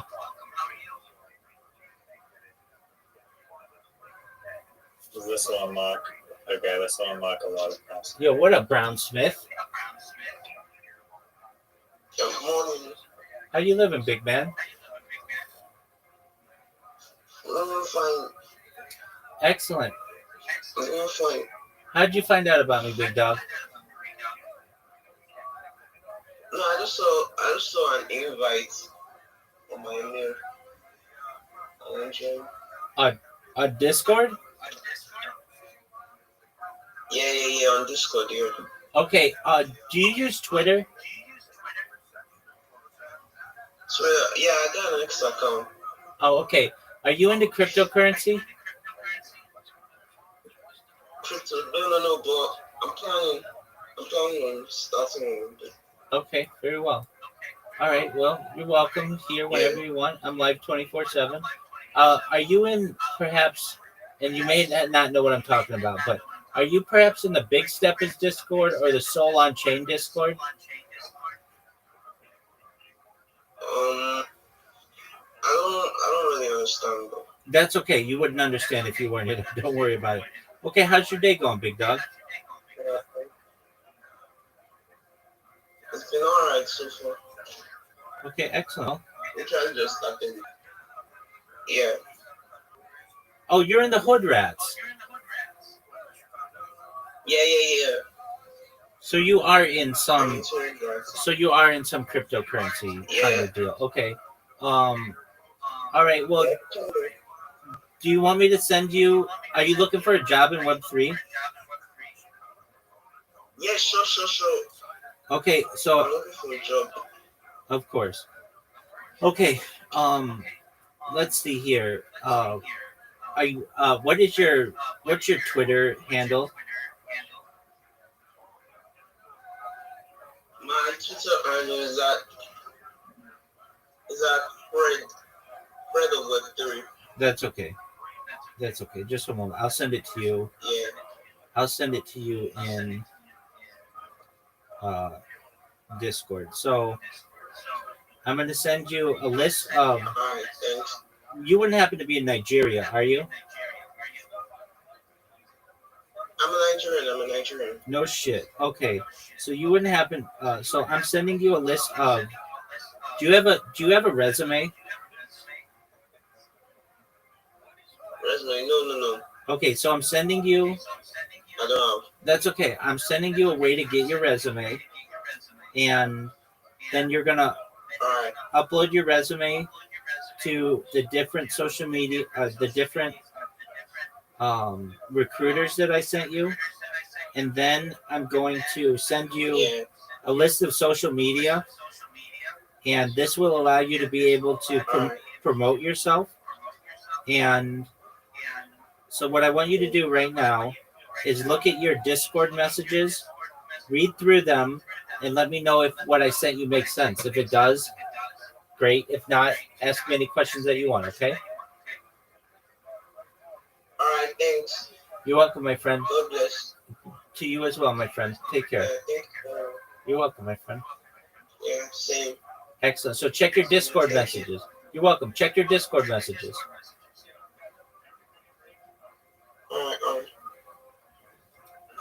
All right, back to you, Riser. Did you come up with a better name than Half Calf? No, but I know it should either involve the word brew or bank. I feel like are good words.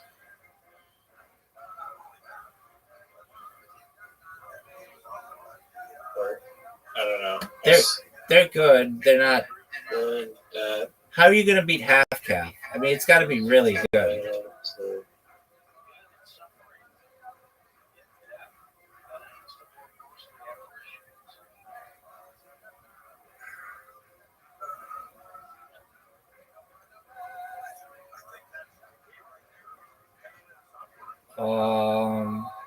This isn't as good. It's a poor effort, but dripstick, because like coffee's like dripped.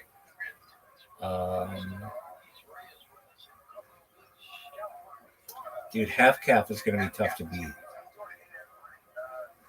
It rhymes and it's a pun. Oh, I'm researching. I'm doing deep research on this. Once my mind's absolutely never. Okay, so you're right. Not the actual goddamn. You're right. Brew is good, but like, what rhymes with brew? Brew.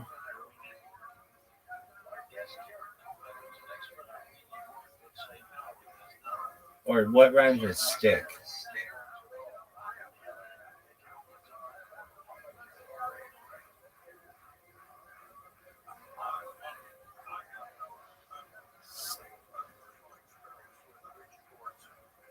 Stick kick.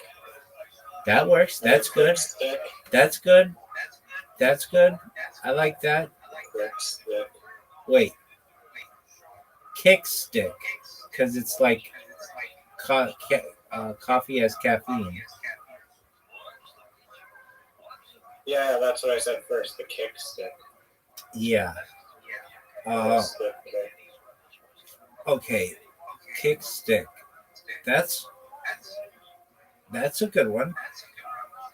I don't know. Do I like kick stick? Or the brew stick. I don't know. Yeah, that doesn't rhyme. Stick. Right, doesn't rhyme. Drip stick isn't bad. That's what I said the first a little earlier, but it's not great.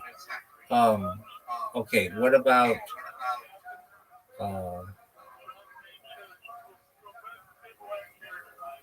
Anything rhyme with branch or wood? Wood. Yeah, I was gonna do wood earlier. So what would be wood? Good wood.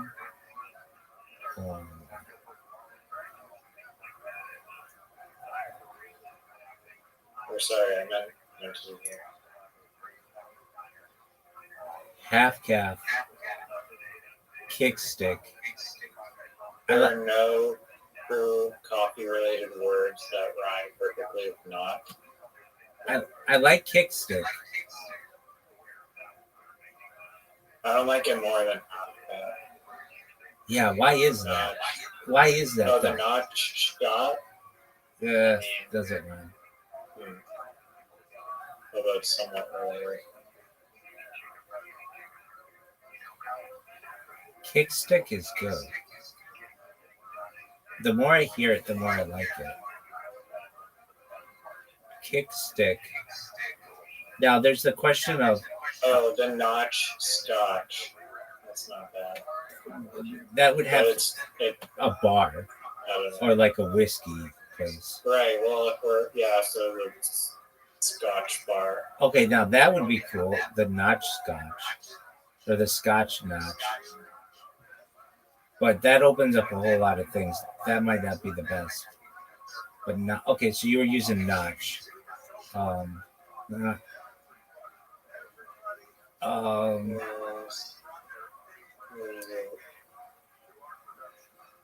Brew is okay. What about cafe? Tally Cafe is actually probably. There's the good wood. I said that one. It's just not like a. Really? I did like 30 seconds. Cafe. Oh, the ranch branch. That one's actually not bad. I didn't say that one. I was thinking of it, but that's like I think ranch. I think like the I think that's dressing. Cozy for ranch branch. I think of like dressing. Don't you?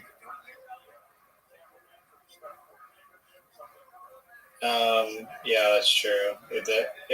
That's the problem with the ranch word, but apparently there's roasters ranch. It's a niche word. It's not like the main word. I mean, maybe we should find. Okay, maybe I should reverse engineer it and do like words that are related to tally sticks that rhyme with more common coffee words.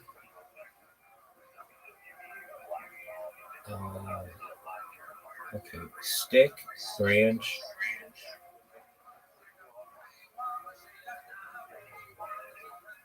The stick branch. The bean. Oh, the bean. Anything that rhymes with the bean. How about nog log? I don't know what nog is. I just have heard of eggnog.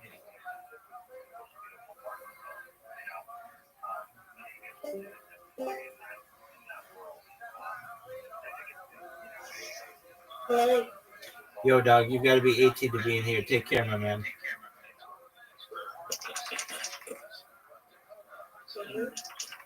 Big dog, you've got to be 18 to be in here. We'll see you like in 1,000 years. Peace out, son. Bam.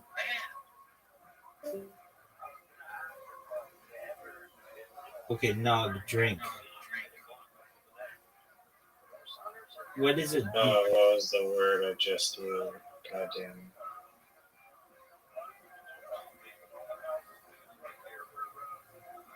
It's not. Okay, nog. It's not. What the hell's a nog? I was thinking eggnog was like I don't know. I mean, I know it's like a dairy-based drink, but I was thinking nog might just be like a. This sounds good. What is it? Noggin. Get your noggin down. That was not good.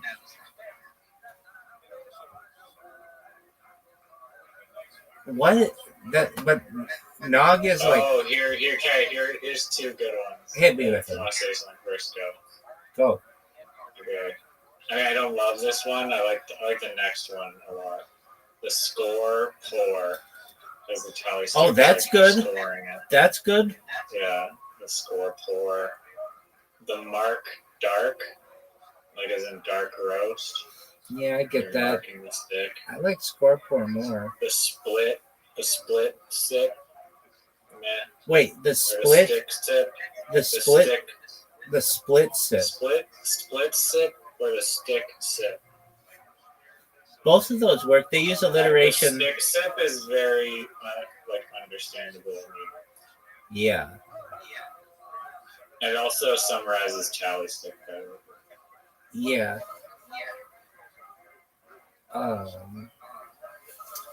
What about what other words? There's brew true, and assuming that true is related to the tally stick. And there's being seen, as in seen and recorded relating to tally stick. That's pretty damn No. bag. Kickstick was good. Sip stick is good. Yeah, the sip stick is either stick sip or sip stick. What about stick and sip?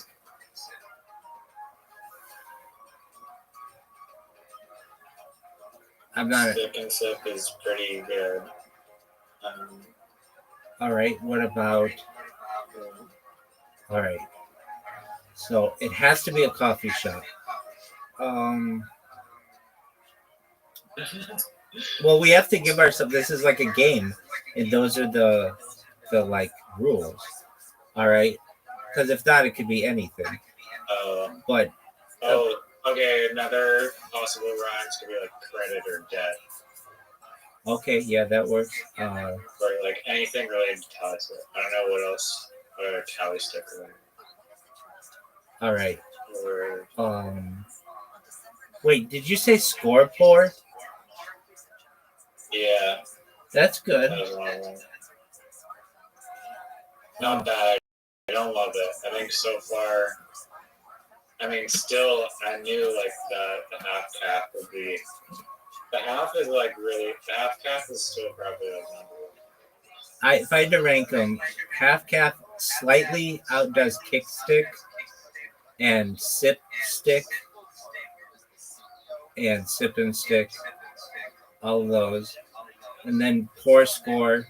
That's a good one, and I haven't been in love with anything else. What do you call grain? How about grain? Because like you check the grain. Anything with grain.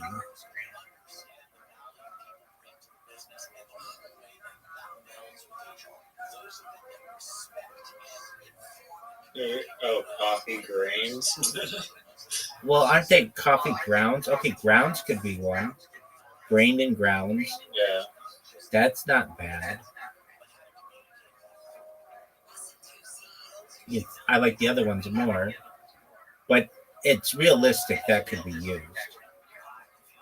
Yeah.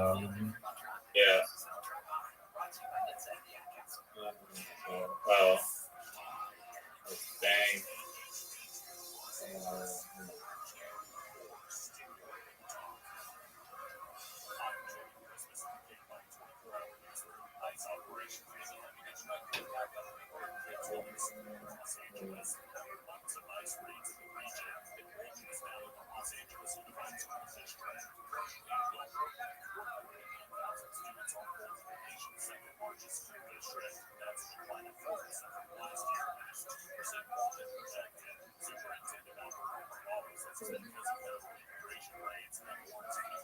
Anything with brew, I feel like that should have something, but it doesn't. Yeah, it's like a very good. Right.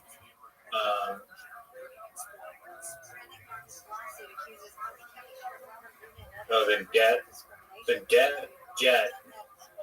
It's not bad. It's not bad. I don't know if you want to use. I know this is just for fun, but like people aren't gonna want to go to a place that's named debt. It's a negative word.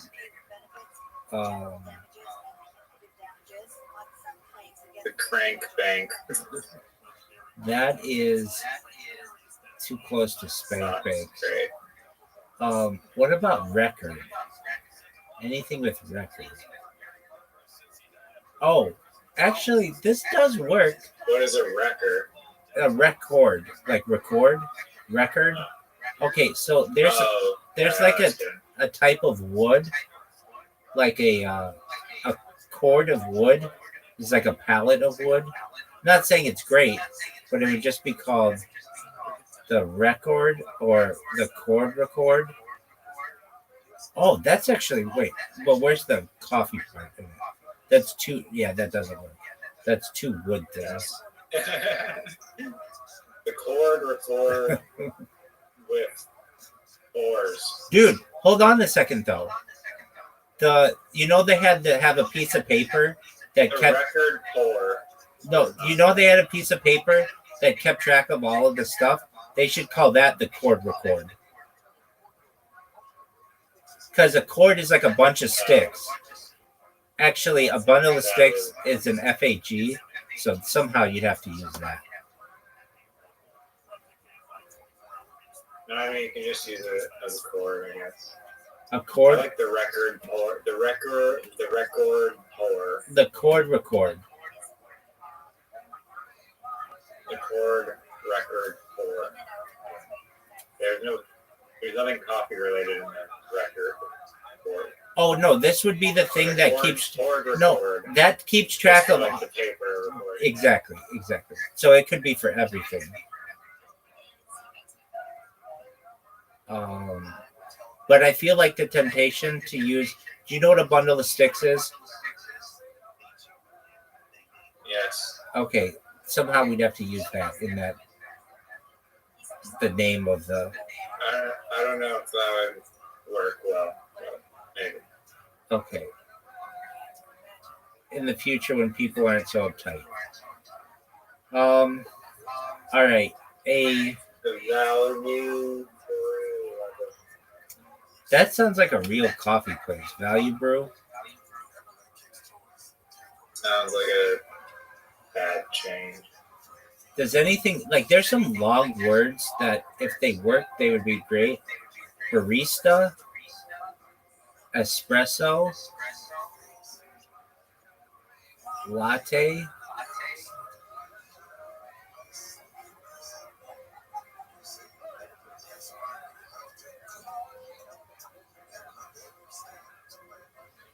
Or what about tree? It's not great. Score record. No, that doesn't work. Score pour. Pour and score. Pour. What comes for? I guess score and pour. That is actually a really good one. That was yours. I agree. It that's pretty solid. Yeah, and it's like the order in which it would happen. You would score the thing, and then they'd pour the coffee for you.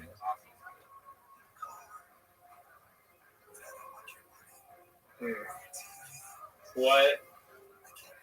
Yeah. What's it called when you join the two pieces together to create Merge. I Is there think a word for that? merging. The bond. A bond, perhaps. Merging. Yeah. I'll look it up. It has its own very unique word specifically for. I think it does. The thing stock is one of them for dead. Like that has one. Yo, when you have a tally stick system, what is it called when you put the two sticks together? Watch, it has like a perfect line. It's called matching or tallying. I said merging. So tallying. Tallying. Tallying. It's pretty good. Yeah, but like what rhymes with tallying? I mean, there's also synonyms for that. Like that. Right. It means other things too, but it is very related to accounting. the batch match, but you don't really have batches of coffee. Oh, the oak smoke. I don't get that.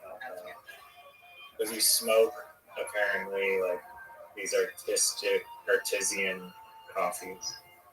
It's not Or done often. coffees have these smoky flavor profiles. Doug, you know what I think is going to be really big in the future? I think it failed a little bit, but Oh, the maple staple. not bad at all. But it wasn't done with maple; it was done with whatever they called it. What kind of wood was it? Let's look it up again. What kind of wood were used for, or was used for tanning sticks?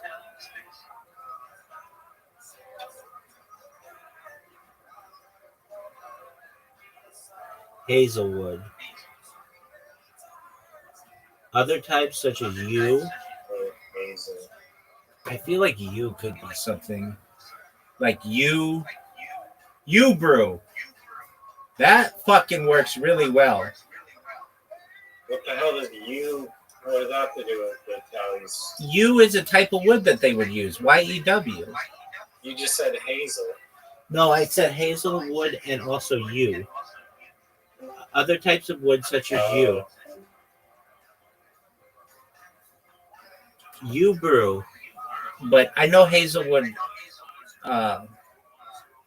Yew brew is yew brew is actually really strong. Solid. But it's just they didn't always use yew, so. But that's really good. Oh yeah. Okay. What are like the curves in the wood called again? Notches. No, like the curves in the wood, like the wavy parts of it.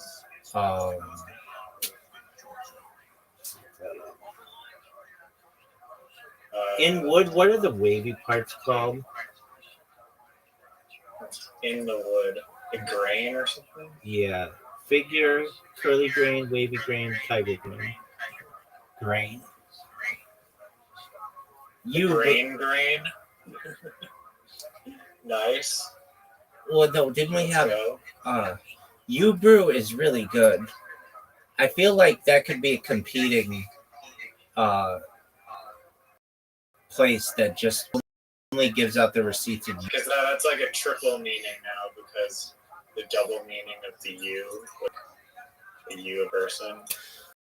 Oh man, that is deep.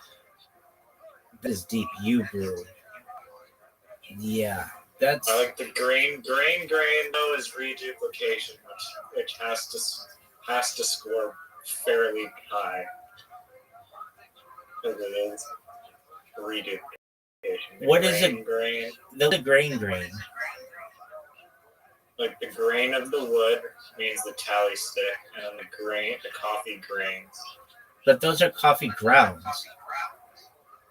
You said grains before. I have to Google that. No, it's coffee grounds. Grains is a thing. Okay, nobody calls it that. Coffee grains, commonly referred to as coffee beans, are the seeds of the coffee plant and are essential for producing coffee. Okay. So it is very much related to coffee. It is. So you call it grain? I mean, it's the one reduplication that I've found thus far, and it's not bad. It can be the grain train too. Okay.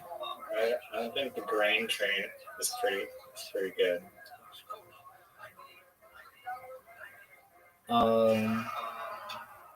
And yew brew is really strong.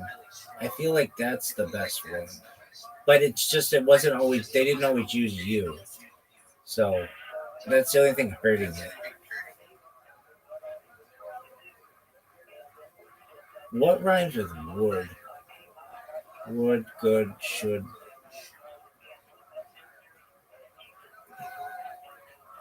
Could.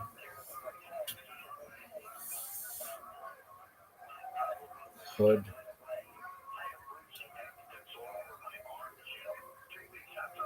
Could wood.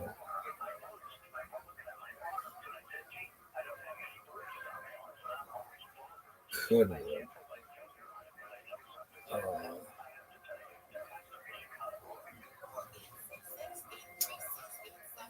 The haze craze. That's not awful. I feel like isn't hazelnut like a type? Oh yeah, No, hazelnut, hazel is the wood. and it's like a type of thing that you put in Navel, coffee. Maybe like navel, like as in the crumping. Navel something. Getting Shanghai? No, the hazel is something that is put in coffee, like hazelnut coffee. Yeah, that is true. So you could just call it that. Well, the hazel table. Doesn't rhyme. What about just calling it Somewhat rhyme. What if you just called it hazelnut coffee? Oh, it's not hazelnut, it's hazelwood. Yeah, there's no rhyme. But the hazel stable has a rhyme. Yeah, it's a poor one. It's a half rhyme. It's not bad. Hazel. The hazel stables. Where you going? Hazelnut, hazelwood. I don't really like hazelnut stuff that much. It's not the worst to me, but it's. I probably would like it more now knowing that like it had something to do with finance. The navel hazel. Too Nice. nautical. Or unless you're thinking like navel like oranges. Okay. No, I was thinking like. What do you call why hasn't cafe been anything? Why isn't there anything with cafe? I think there was something. It just sucked really hard. I guess half calf is the closest thing calf we've had. Okay. Okay, out of all of these, my favorite is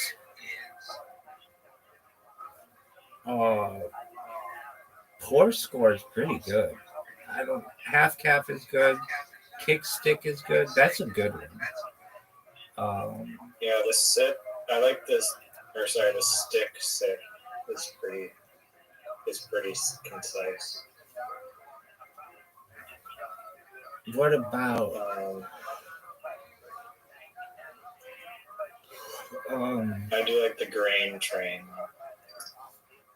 I don't get the train It's part. almost like a play on words of the gravy train. The train just means like you know when you're on like the gravy train, it's like you're part of you're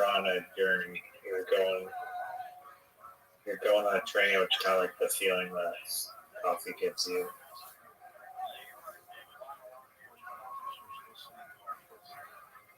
Oh, the best one is you, bro. That's got a double pun. Even though they used hazelwood, I mean, I know what you is. If you tell me, if I see the word YEW, I know what it is. It's the kind of wood that they use for longbows in England. My mind like just autocorrects to like Hebrew when I hear it though, even though it's Hebrew. Like, why does it sound like Hebrew in my brain? It's so close to being the word Hebrew. If it were a place where you, the Hebrew, you brew. if it were a place Is where, written in Hebrew. if it were a place where you brewed your own coffee, there were no baristas, and you paid with a I've got one. and you paid with a tally stick. You brew, I don't think could be any better. Like it's like a. Look, this one might be better than you brew, and I'm not even kidding. The roast toast. That is good. That is maybe a winner. Yeah. The post has the representation of tally. Oh, that and is it's got good. such a solid word link to coffee. And location. I think that's the winner. What do you mean by location? like a post, like a place you go. Oh right, yeah. It's got the double pun too. Holy fuck. Yeah, The roast post. that's a really good, and it uses the word roast, which is like a really strong coffee word. The roast post. That is good. And then I can picture the logo now, just like the two halves of the sticks joining together. Word, dog. Even the like sticks that you use to stir the coffee, instead of those being just like those boring, stupid sticks, they could be little like half tallies. Yeah. That would be crazy. Yeah. They'd have like biscotti, and it like breaks in two. Yeah, all of the sandwich bread is cut like really weird and like total unnecessary elevation for their bagels, the way they cut their bagels. Right. It doesn't cook evenly at all, but it represents the brand, and that's our value. I wonder if Roast Post is a real place.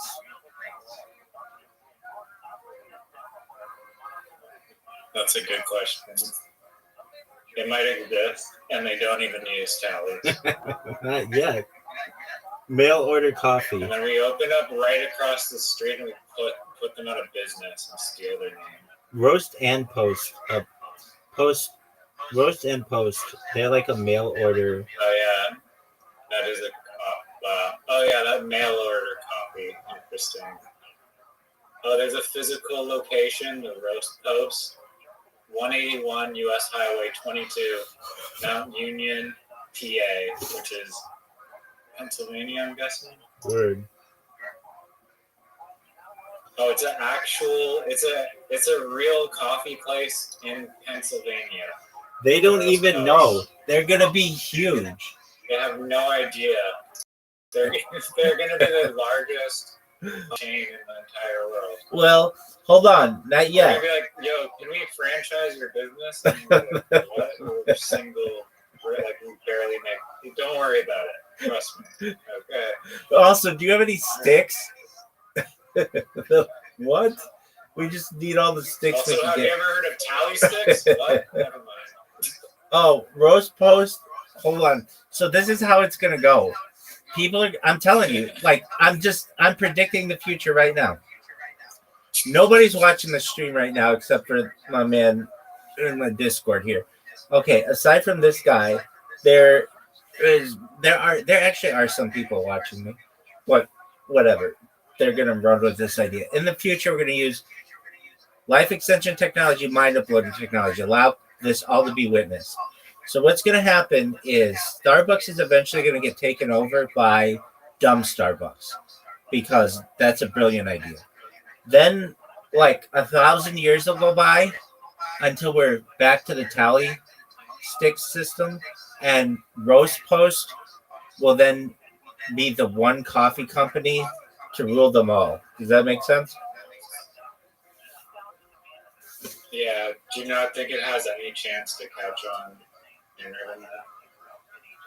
The tally stick system, no. I mean, we haven't even maximized like cryptocurrency and stuff. We have to get through all of that to get past, and then eventually go back to the tally. Damn, I was gonna say I'm disappointed. That's not gonna be in my lifetime. Why do you fucking say that? Why do you say that? I keep forgetting about life extension technology and mind uploading technology. You could witness all of this as a woman, as a dog, as a hazelnut tree. You could be whatever you want. Or hazelwood tree. The Roast Post. They're gonna be so giant. It's like this isn't the same, but it kind of is. So I'll just tell a quick story. There's this guy in Toronto who is this he's like an unfunny Japanese comic who does nothing but sit in his girlfriend's a waitress there or a server, and she allows him to just sit in the corner all day and like just chill. And so this guy did Kill Tony, this Japanese guy, and then the next day, basically all these people came in and made this little ramen shop like a Torontoan tourist attraction, and now the people really love him because he brought them a bunch of business. That's what's going to happen to the roast post. Somebody's going to see this someday, and then that wherever Pennsylvania, people are just going to be coming in, bringing in sticks. They're going to be paying in sticks. These people are going to be like, "What? What are you doing?" They're just going to be like, "It's an IOU for 3,000 years into the future." And the thing is, that actually could be a thing. Like, I bet you, that's something that would happen. They would get so much, the roast post would get so much publicity, and they would just be like, yeah, we actually started accepting really nice hazel wood sticks. And we let people come in, and then we let them pay with the stick, and we score it, and we split it, and then in like 3,000 years in the future, they can come back and we can match them, and then they can give us, then we can pay our taxes with it or something. Then they get their coffee finally. Yeah, that's cool. So shout out to the Roast Post. That's a really cute name for a company. I figured that would be taken. It's so good. Yeah, they actually, they're smart. They know what they're doing with branding. What if they have access? This is getting very. I thought you were gonna say, what if they were planning to implement the tally system and they beat us to it? Wait, just slightly already. That's kind of where I was going with this, which would be, what if they're from the future and they use a time machine to come back in time to set up this business and beat us by like 10 years? Our dreams would be crushed. They're like, they beat us to it, and they're like rubbing it in our face. So the Roast Post, in my opinion, is the best name for one, but that's already taken. So for stuff that's not taken, we've got Half Calf, which is good. That was a great start. Kickstick. That's probably taken. Could be taken. It's not a thing, though. It's not like, there isn't a business called Half Calf. It's not a popular enough kind of drink. It might be. It's not a popular enough kind of drink. That's only something that's been around. Freaking the roast post. Wait, the reason why the roast is taken is not because of the post element, the wood. It's the idea that the term post means a place. Oh yeah, no, I absolutely understand that. Okay. So we've got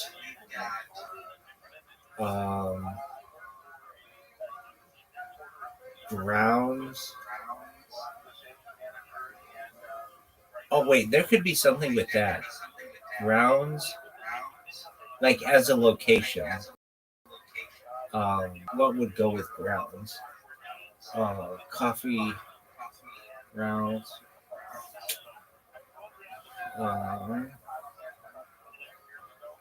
Or branch. Something could work with branch. Like the branch. Double. That's another reduplication. That's really good. Branch. That's good. It's like a what do you call it? A franchise. The branch. Reduplication is really big. The branch. Yeah, no.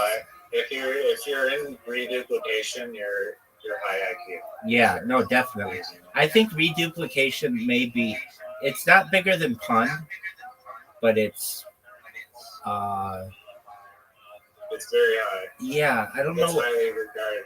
If it's bigger, it's so rare to do it. Like it's really challenging to come up with reduplications. It absolutely is. There's two so far. the ranch, or sorry, the branch. What was the other one? There's some other one. I'll have to somehow watch the whole recording. The branch. It's the branch doesn't have enough coffee to it though.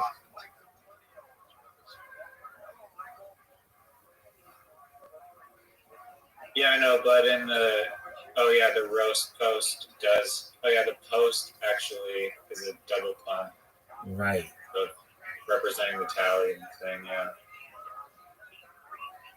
Well, the branch, I mean, it basically is just saying that it's like a location. Exactly. It's not directly tied to coffee. Exactly. So, it's not as strong, but it's still a reunification. Oh, what about Swig Twig? That one's good. I would say that could definitely exist. I could see that existing somewhere. Right. In the Tally Dick Coffee Shop universe. Yeah. I absolutely. In the year, like, goddamn, like, 12 or, like, whatever, year 504, where all the coffee shops named, like, Sip and Stick, like, Sig Swig, like, fucking Branch. Is that what they're named? And you know what? Half Cash just opened up right across. And you know what? These. Oh wait, you. Oh no, it was you. You brew. Oh, yeah, that was a good one. And the thing is, the tally stick system and coffee never had an overlap. Like the discovery of coffee by the colonial powers was in like the late 1500s, and the tally system. Oh no, there was overlap because it didn't go out of business. It didn't go out until like the Exchequer in the 1700s. So there was some overlap. There was like 200 years where somebody could have had this idea, which is tight. I bet there was. Yeah, I mean, and it could be documented somewhere. Exactly. Yeah. Probably. No, I'm thinking like I bet there was a shipment of coffee at some point that had a tally stick record, and you could probably find that. They said that they had them for wine and beer, so why not coffee? I know it's newer invention or whatever, or discovery, but all right. I still feel like something's out there. I always feel like something's out there, but then when we nail something, it's like we're done. There's nothing's gonna beat this. All right.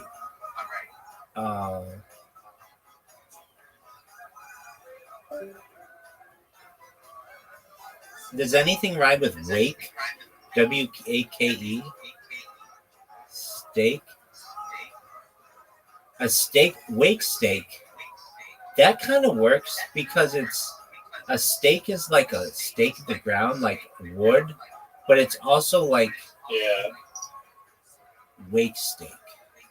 I still think of meat though when I think of steak, so that doesn't really work that well. But wake steak. I think of like the stake in the ground. Yeah. Which is like loosely connected to like as much as roast post. As much as roast post. Yeah, that's true. What's the difference between a post and a steak? Just like the size. No, you're true. It's true. I'm just saying. Yeah, the no. Wake part, I'm asking you a question. It's not bad. It's actually not bad. I just don't like the rhymes of aches are like you might associate it subconsciously with like headache or like aches and pains. Okay. And it might have implications for like the negative use of the word for the rhyme.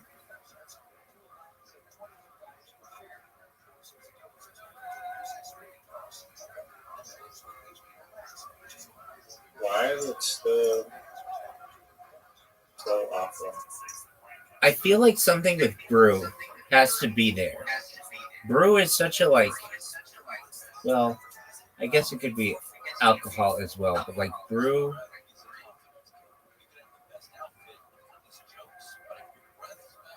You brew. I don't know.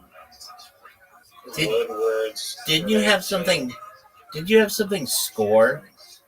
Oh, score and pour, or pour score. That was good. That's a good one. What about notch? Notch. You said Scotch notch. Yeah. Yeah, that one sucked. There weren't really any.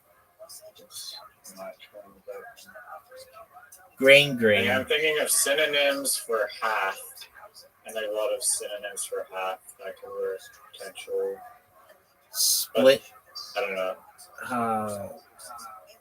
Bean. I feel like beans. Part something. I don't know. Beans should be something.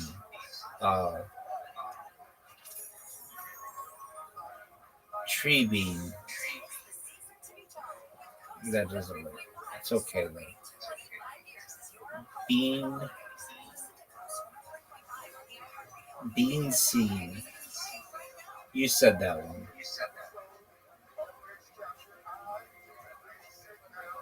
Bean.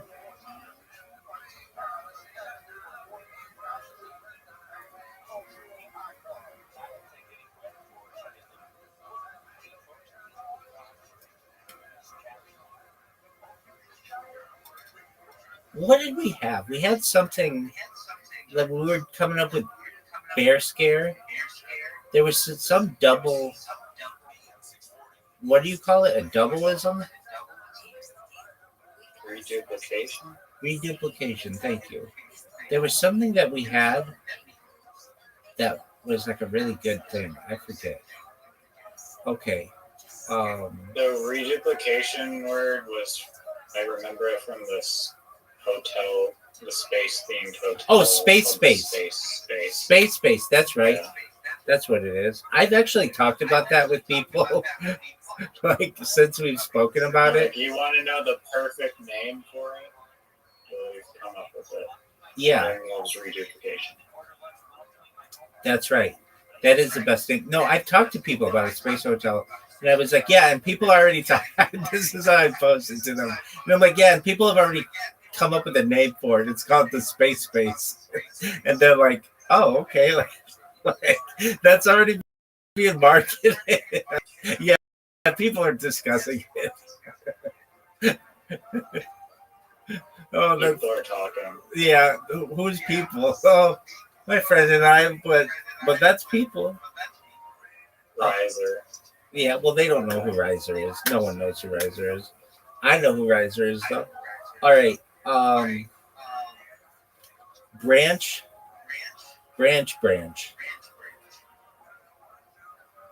Yeah, but you critiqued the word ranch earlier. Like, you think of the ranch. Like, no, that's not what I'm saying. That's not what I'm saying. Branch. Yeah, is the ranch related to coffee, right? I'm not saying ranch. I'm saying branch. Oh. It's a reduplication. Oh, the reduplication. Oh, yeah. I do like the branch. Yeah, that's good. I remember my previous reduplication that I was so proud of. That wasn't yours, though. That was mine. No, I came up with another one earlier. Oh, you came up with branch.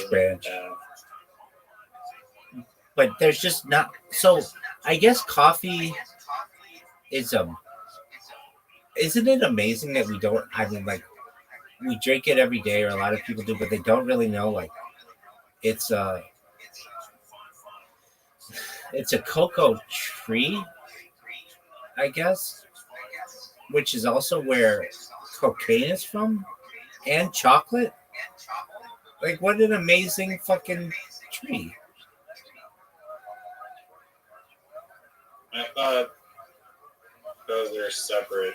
I think those are separate. Let's look it I up. don't think those are the same. Let's look it up. Isn't it cacao? I'm looking it up. It sounds too good to be true. And It's they not, all start with the letter C. yo, Cocaine, dog. Does coffee, chocolate and coffee and cocaine all come from the same cacao plant? No, they do not come from the same plant. Okay, chocolate and cocoa come from Theobroma cacao. The cacao plant produces cacao beans, which are used to make chocolate. Coffee comes from the coffee plant. Totally different. Why did I think they came from cacao? And cocaine comes from the coca plant. Wow. So the coca They all plant, come from South America. yeah. The coca plant Look at them. and the cacao plant, I always thought were the same, but they're different. Yeah.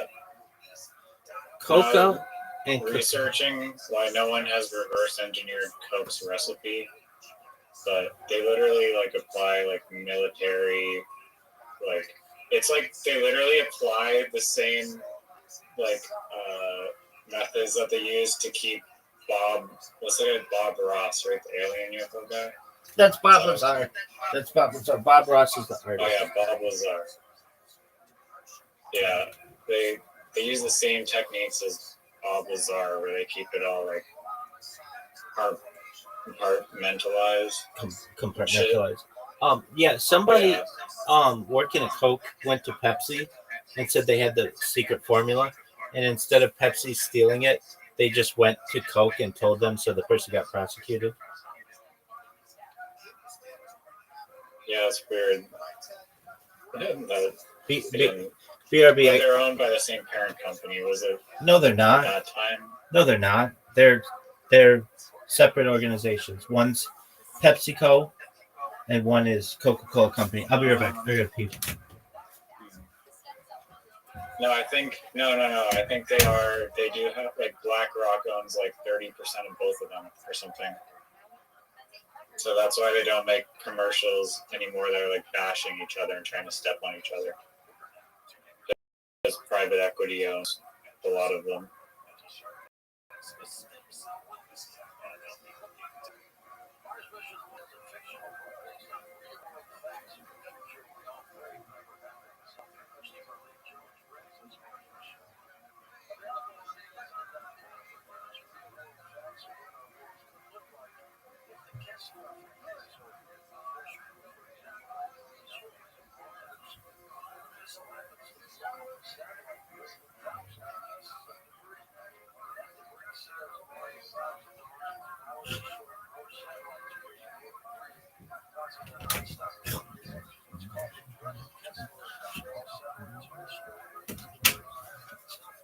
What were you saying, Riser?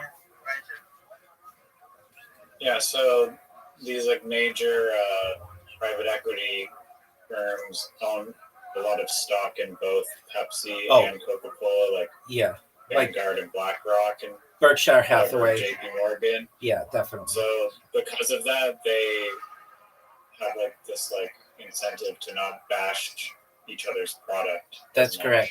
Instead, they just focus on trying to persuade people that their product is good instead of just being better than this. That's right. It comes from the Cola Wars, which happened in the late 1980s, early 1990s. So that's what I meant by around by like the same. I mean, it's different than I guess parent company, but use the wrong way to say it. But. You're good. Okay, how could branch be better?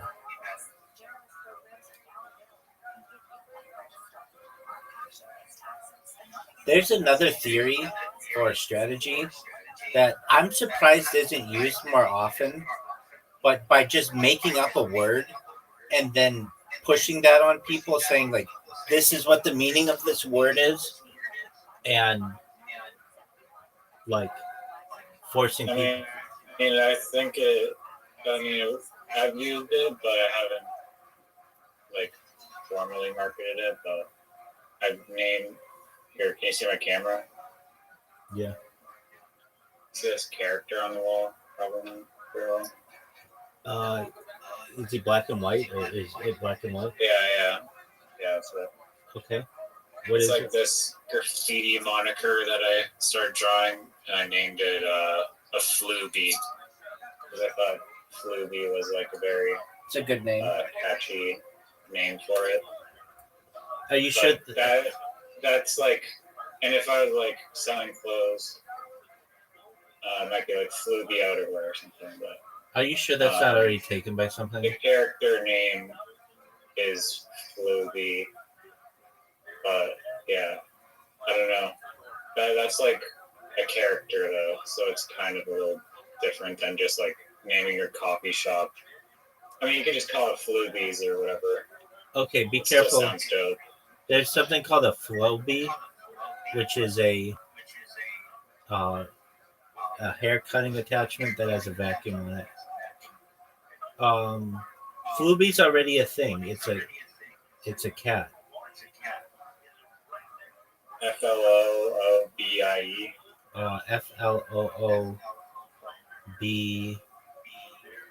FLOOBEE. Fluby.me is a thing. It's like some artist. BE, but it's spelled. Fluby.me. There's Floam. Do you remember what Floam was? I saw this advertisement today for Floam. It was like from the 90s. Isn't it? I can send it to you. I know what it is. I remember what it is. It was like GAC. It was like this foam stuff that you get, and it was like a gel kind of, but it was foamy. Yeah, apparently you can make it at home off the internet.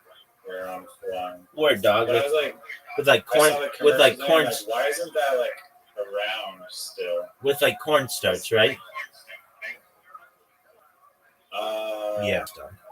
At least that's how slime is done. Probably. Yeah. Why isn't it done, you ask? Okay, there are a few reasons I can give you for this. No, just like why isn't like Floam as more popular as like Lego is? Yeah, because kids get bored with it within like 20 minutes.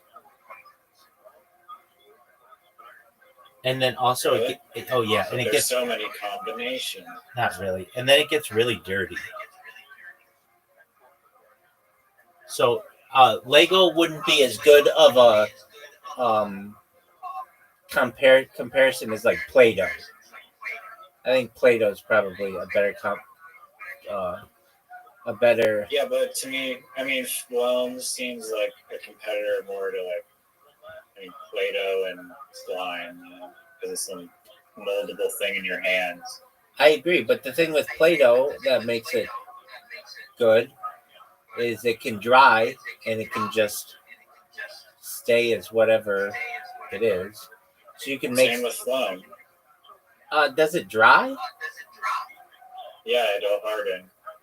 Interesting. Okay. Well, I mean, maybe that's your $1 million idea, baby.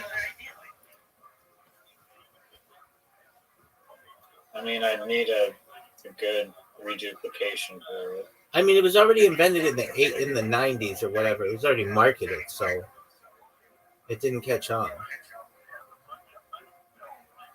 Yeah, maybe they didn't have a good name for it. Flum's a great name, though. There's no pun. There's no.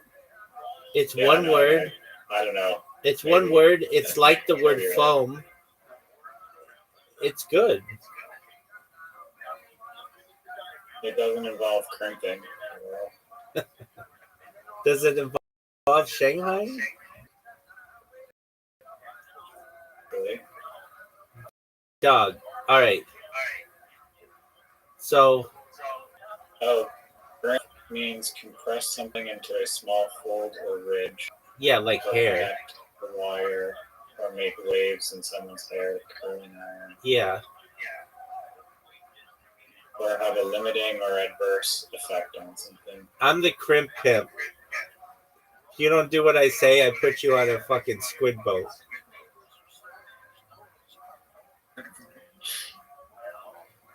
Yeah, those places are really scary.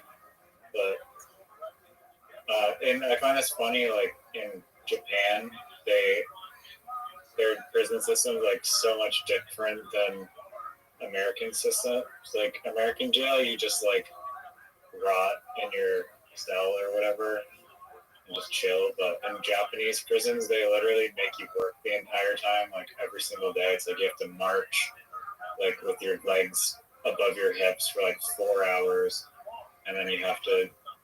They make you do like the most mundane labor ever, doing like making like paper bags, and you can't talk to anyone for like 12 hours, and you work like 16 hours, and then you can chill in your cell.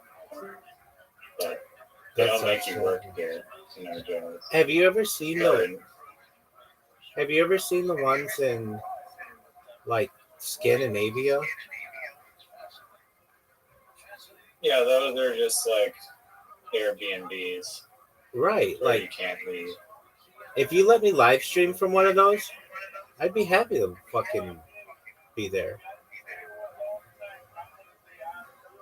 When you have to commit a crime, do it in fucking skin. And then the like bitches are really hot. 100 years for crimping. And then the women are really hot. It's like you get to stay there. That's the problem. It's wild. It's like what Ghislaine Maxwell has. She has a puppy and she gets to go to work or whatever. Like, that's not fucking punishment. Oh. All right. Yeah, it's a little lenient. So, dude, when I go viral, we're going to have to, like, talk to the Chinese government. They'd be like, dude, you guys are fucking really advanced. You mean to tell me that you can't make these Chinese fishing boats all automated? And they're going to be like, yeah, dog, you're a sweetheart. We're going to get rid of these things ASAP. And then they're going to be all these people who are, like, Shanghai for, like, a long time. And they're going to come back and it's going to be like, all right, so in exchange for you, like, not being pissed off, got some notches we owe you. We're gonna give you these sticks, and it's like an IOU, but like in like 3,000 years, you're gonna be able to go to this coffee shop in Pennsylvania and drink as much coffee as you want. So you've got that going for you, which is nice. What would you name your robotic squid boat? Oh, now this is a good. This is a good one. The Squid Skid. I thought of that immediately. Oh, yeah. Doesn't really have to do with robots. The Squid Skiff. I know it doesn't rhyme, but a skid is like on land. A skiff is on water. The droid void.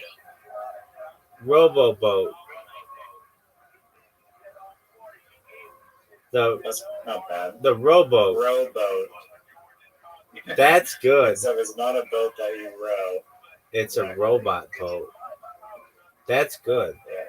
The rowboat. That might be a winner.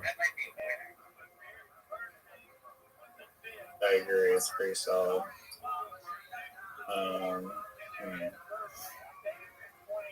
The machine queen. Squid machine. Or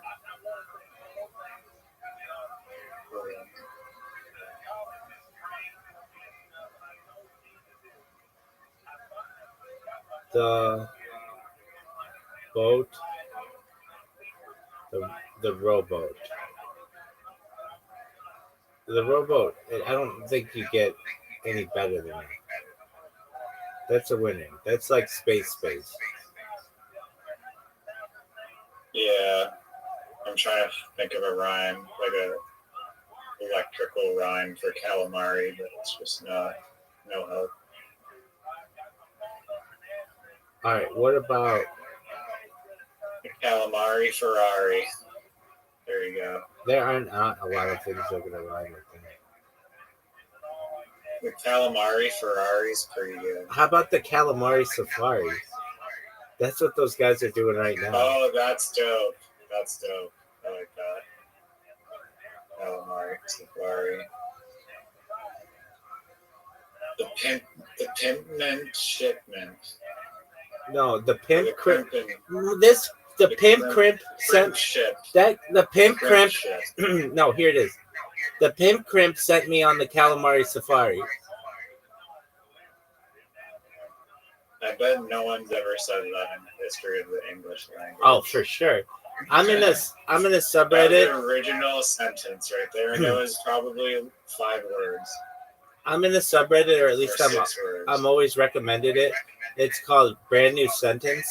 It's just words that have never been put together before previously. And the pimp crimp sent me on the calamari safari.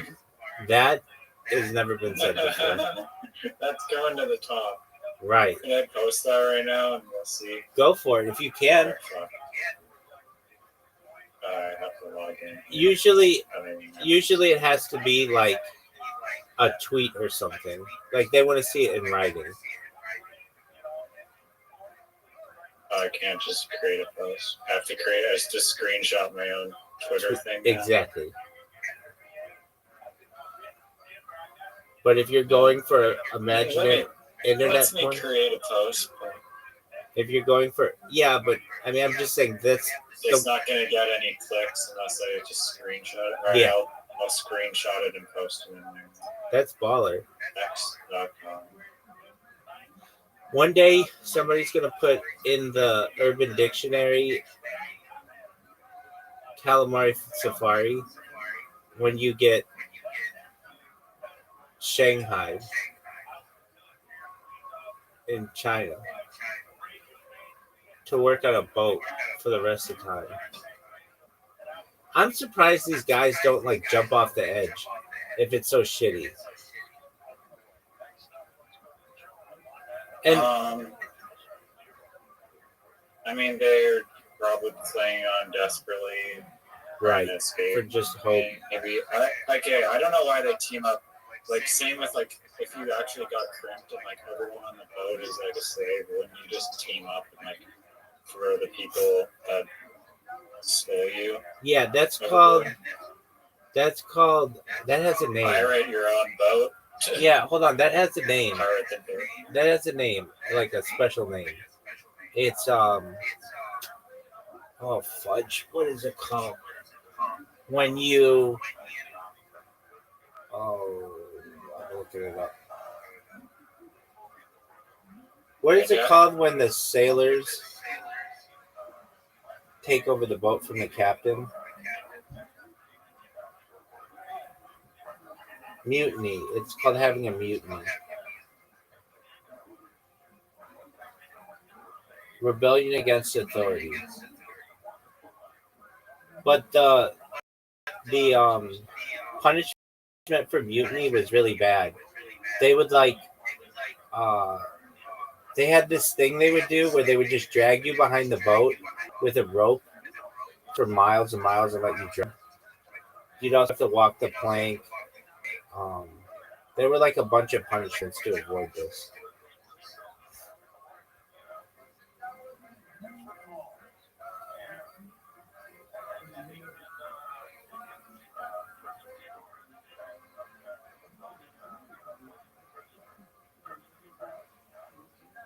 I love the golden age of piracy.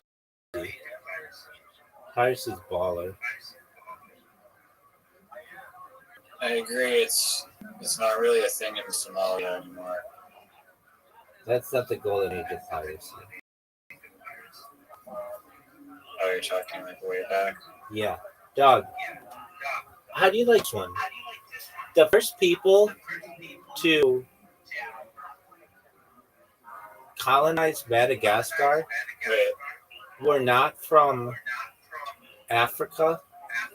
They were from like Asia and Indonesia or Oceania. How wild is that? You cannot see Madagascar from the coast of Africa, so of mainland Africa. So, and because Africa wasn't really didn't really have seafaring people, nobody explored Madagascar. It had to be explored by like Indo-Asian people. Isn't that wild? So the people of Madagascar, Yeah, I mean, it's pretty far off the coast. it's not that far though. It's like I mean, yeah, you'd think Africa would find it first, but they're not. They weren't really probably obsessed with the ocean, I guess. Right, because everything was like tribal and on land. There was no need to explore the ocean when there was such abundance on the continent. Also, um, Africa doesn't, in some areas, have that good of ports. It's like it has some, but not as many as like Europe. Europe has like a ton of ports. It has a lot of peninsulas and stuff, but not really Africa. Right. Yeah. What was the sentence? So I can type it. The sentence was the crimp pimp sent me on a calamari safari. The pimp crimp Pimp sent me The- on the calamari safari. the crimp pimp sent me on the calamari safari. I thought it was 6 words. I swear to God, it was 6 The words. crimp pimp sent me on the calamari safari. It's 9 words. I swear the original was 6. Crimp pimp sent me on the calamari safari. The calamari safari. Yeah, but you Alright. want to start it with the. The pimp crimp sent me on the calamari safari. The pimp crimp. Okay. No, the crimp pimp. Okay, well, you just switched it. You keep switching it. Okay, it's the crimp pimp. The crimp pimp sent me on the calamari safari. There you go.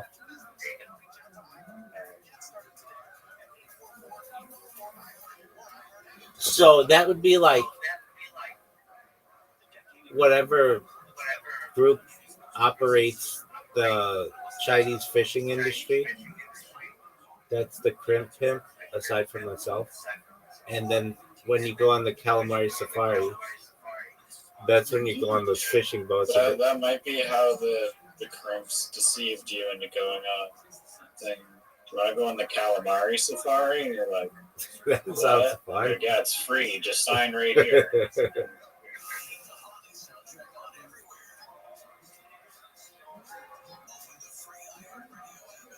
Everything sounds a lot more appealing when you use the word safari. I'm in agreement with you.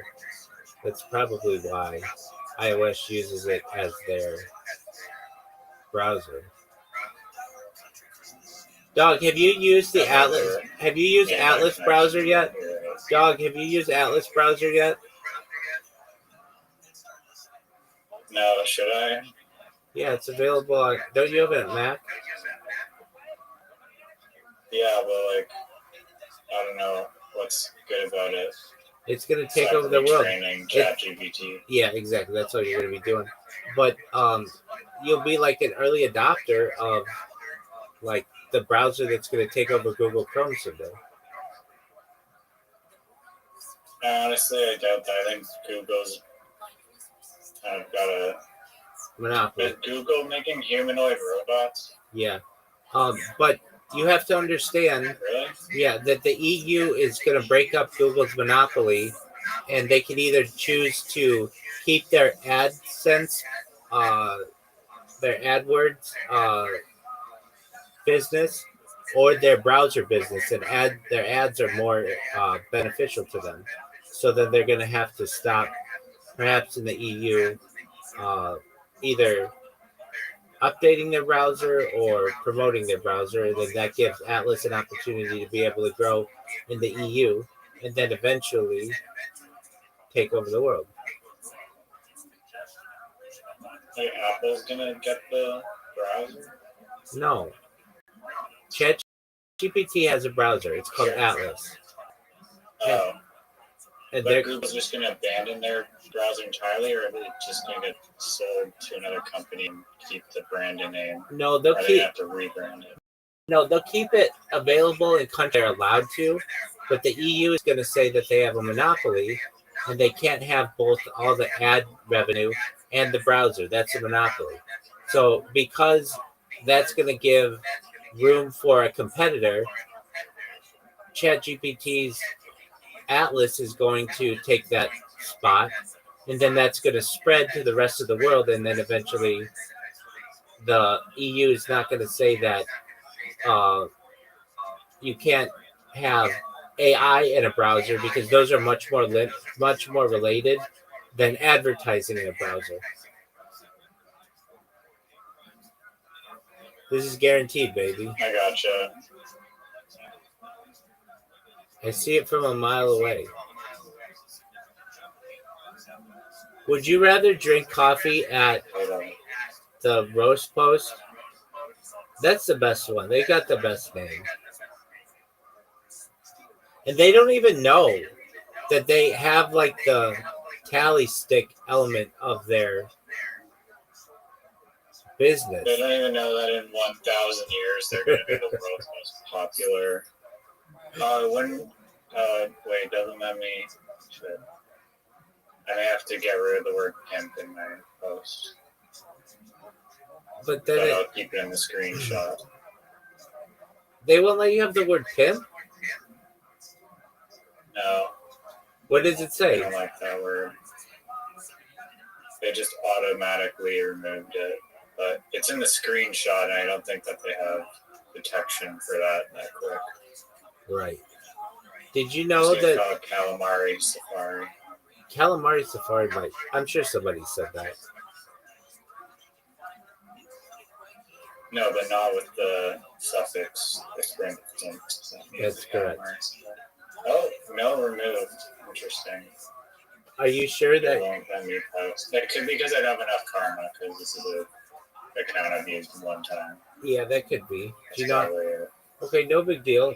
I mean, I'm tired as fuck, and we still heard it. It's on the stream. Yeah, it's in the archive Italian internet. Do you know that Sam Altman? I don't know if people realize this, but when they upload their schlop onto the internet, it's gonna be there not for 100 years, 1,000, the 100 million years.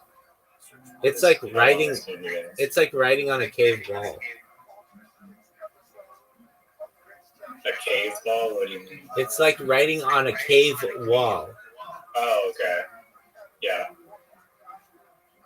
Right. That's very true. And that's why I've done my best to create as much data as possible. The archive.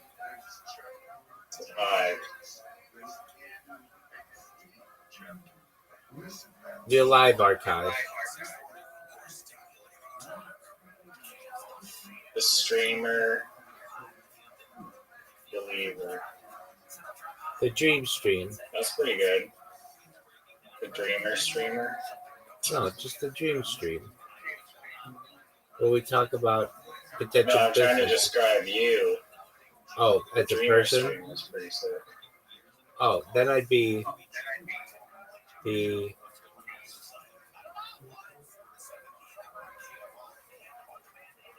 And I've been using this. I got this AI, this image to 3D model thing. Okay. And you can upload multiple images and like Blender? With a 3D model. No, Blender, you have to do all the modeling from scratch. No, I know. I know. Upload, but does it make it look like Blender? Is what I mean. Yeah, they're 3D models like you would create in Blender, but yeah, the quality is pretty damn amazing, but it's I want to say 95% of the way there, and then it's 5% just screwed up and needs to be touched up. But I don't know. they're considering the options of like paying like the trains that I modeled. There's a guy selling a set of trains that look like literally 95% identical to this. He's selling the set of trains on TurboSquid for $500. And these trains I made for nothing, and they look 90% as good. I don't know if TurboSquids allows me to sell my 3D models that I made with AI on it, but I think I'm going to list these for like at least $500 because that's apparently what they're worth. There you go, big dog. And for a background shot, like if these are just in the background, you would not notice. Like it's only when you zoom in, like a reasonably close distance, and even then, depending on the shot, you're not going to notice. If I UV unmap this and actually fix the writing, there's like you're not going to really notice unless you look directly at the wheels. But even the wheels are really not that bad. Like it did a really unbelievable job.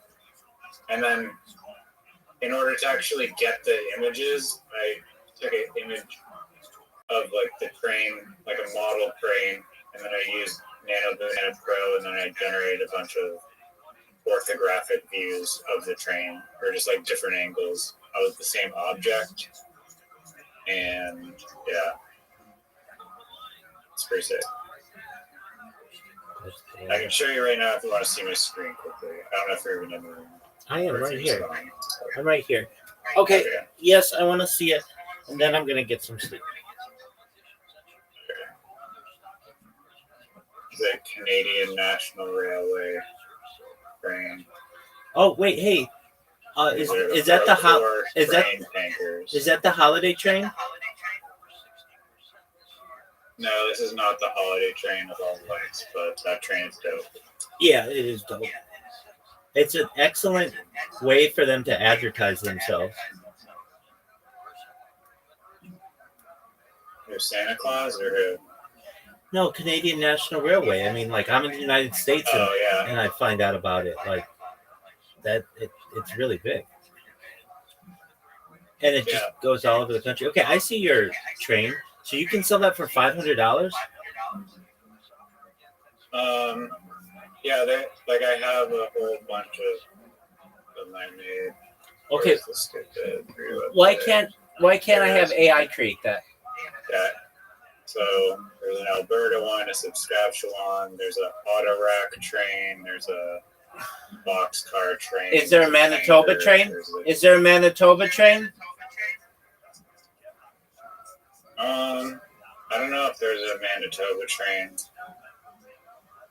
Is Manitoba, what is that like in Canada? Are there people seen as simple?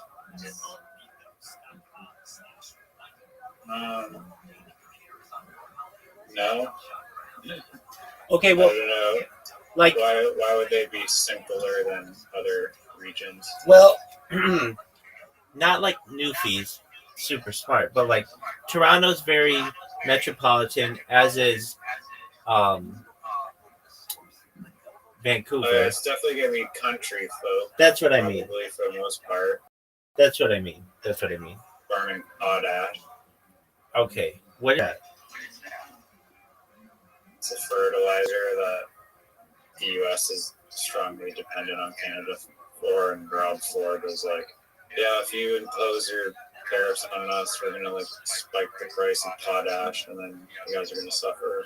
Didn't Rob Ford suck? And then Trump's like, "You're not gonna do that." Wait, hold on. Who was the mayor of Toronto? Doug Ford or Rob Ford? I think it was Rob Ford that smoked crack, and there's like a Netflix documentary. Yeah. Wait, you just said Rob Ford. Yeah, he was the mayor of Toronto or something. I don't know. One of the Fords. One of them smoked crack. Oh yeah, Doug Ford is like the one that's still currently. Okay, so let me clarify. Doug Ford's the one who said the thing about the tariffs. Rob Ford was before the tariffs. He's the guy who was in Toronto smoking crack. Yeah. To me, they're both the same person. They look identical. Okay, so to me, Rob Ford will always have a near and dear place in my heart, where it was just like this wild Canadian politician who, as soon as he became famous, he died. Rob Ford died. Doug, Rob Ford died like 10 years ago. Yeah, but as soon as he became famous, but At least in the United States. He died in 2016, like 9 years ago and a little bit. And he won the Toronto City Council. oh, And his I death, play Train Simulator and virtual reality.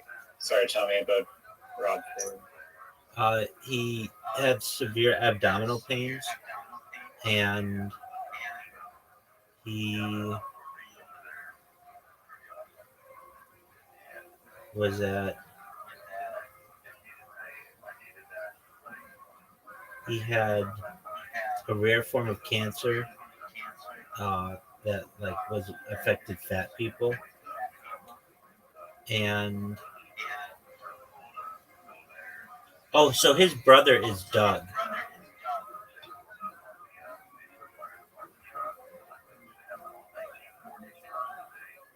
Did you know this?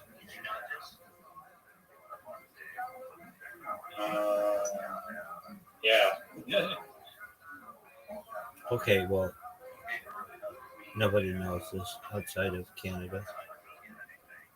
Wow, that Canadian 3D sign is like really. Uh, it's not that old. It's only like 10 years old. I thought it was older than that. It's pretty famous though. All right, well, shout out to Rob Ford. R.I.P. baby. I love anybody who has a hard and strong ride. He was popular around the same time that Boris Johnson was big in London. Like basically, the Commonwealth just decided we'll have its largest cities just be run by absolute cranksters for like a little while. I like that train of thought. Hey, that's a pun because you're talking about trains. Have you ever seen that Canadian train? The holiday one? Yes, I do. I have seen it. Yeah, I've seen a reel of it. Wait, And no. It is quite. In real life, dog, not in fucking on the internet. No one has seen that train in real life. Only people in Manitoba have seen it. Okay, that's what I was saying. That's what brought up Manitoba, perhaps. No, that was something else. But yeah. Okay, so nobody sees that train. Like it doesn't go in popular areas or what? Dog, I don't know the CN Magic Holiday train schedule. You're gonna have to internet that. Who calls it interneting? Might go. Who calls it interneting? You're gonna have to go internet that. No, nobody calls it that. They say you're gonna have to Google that. Oh, sorry, Reddit. I have an original sentence soon. I'm going to internet that. I use the term. Yeah. I came up with a term like 20 years ago that was called girthing something, and it was when you would look at it on Google Earth. I thought that was really creative. And was it a meme about girth? No, it was just like before. This was before Google Maps existed, and Google Earth was like just really early on, or maybe it's not exactly before Google Maps existed, but it was like GPS was really new, and I used to look up stuff on Google Earth all the time, and this is around the time when people were just starting to use the word Google to Google something, and I was like, oh, I girthed it. And like my friends are like, what the fuck does that mean? I'm like, I looked it up on Google Earth. If people can call it Googling, why can't I call it girthing it like Google Earth, and it became like an inside joke with my friends group. No, I find that funny because I joke with my friends all the time about girth, which is basically like the circumference of a penis. Right. And if you do something cool, it's like, oh, that was like a girthy move, or like always trying to increase girth. Just like all these girth-related jokes. So that's why I find the Google Earth thing so funny. I get you. I had a friend about the same time. Did you at all think of that connection when you were writing, or just pure innocent Google Earth? Oh, Earth? no. So I had a friend of mine. His nickname was Girth. He was on my ultimate frisbee team, and he's just a really good friend of mine. So he and I used to look up stuff on Google Earth all the time. So his friends would call him Girth. I didn't necessarily call him that. I called him Aaron, but he so that term was like around us a lot, and I think I just took it and just said made a portmanteau, as they say, of Google Earth. But yeah, his nickname. Well, I've never confirmed this. I think it's because he had a girthy penis. There's a Facebook group article called Anomalies of Google Earth. And it's just random things on Google Earth. I'm in that subreddit. Dudes. I'm in that nice. Where they have like two maps that come together at a point, and it'll be like really blue water and then really dark water, or they'll have like a plane in like a weird spot where it's like flying over the earth, that kind of shit. Yeah, basically anything that you could see on Google Earth strange pops up. Word, dog, join the subreddit. I could do Google Earth in virtual reality. I have to try that. Dog, I did it 10 years ago with I told you about it. With Google You must have been using Google the screen must have been not as good as the screens that they have now. That's true. But I did it like maybe 12 years ago, and then again like 8 years ago. I did it 12 years ago with Google Cardboard, where you just take an Android device and put it right up against your eyes, and you move your head around, and it was like wherever you were. I remember it was really good. And then I did it with Meta Quest, and you just like go to different places and like tourist attractions, and then look around in 360 degrees, and it's really good. It was pretty interesting. That's cool. I've literally never tried it in my entire life, but I'm looking forward to trying it. All right. There's also like a PlayStation 5 Sony one up there releasing apparently. But I really just want to use it for this virtual spray painting app that they have. And it actually you can do, I believe, some fairly realistic stuff with it. So I'm mostly trying to use it for that. But any other edge cases, I'm girthing it for sure at some point. That's what I like to hear. Did we talk about? We talked about this about the robotic graffiti. That was a thing. Oh, and the painter the automatic painter, and then also that guy who did the murals at the children's hospital, who also lived in a mall. Yes, we have talked about those things. Did you have did we talk about? I know we didn't talk about. That you wanted to share about those topics? No, I like all that shit, and it sounds funny when I put it all together. What are your thoughts on Grand Theft Auto being delayed until November 13th, 2026? I think that I'll be paying. By the time it comes out, I'll be able to pay for it with a fucking Talus stick. We're gonna leave it at that. And while I'm riding the CN Oliver. That's what I like to hear. To visit AI reincarnated virtual reality Rob Ford. Winnipeg. in the metaverse in Winnipeg. That's where he lives. Is- Manitoba, specifically in Hudson Bay, is where Rod Ford lives. Hold on a second. He faked his own death. Okay. Does What is this bullshit fucking mini? does fucking Manitoba tweet? does Hudson Bay border Manitoba? Yeah, dog. Check on a map. Dog. Dude, no American has ever looked at this. This is so far north. Yeah, that's true. Like, I guess I think of Manitoba being like North Dakota.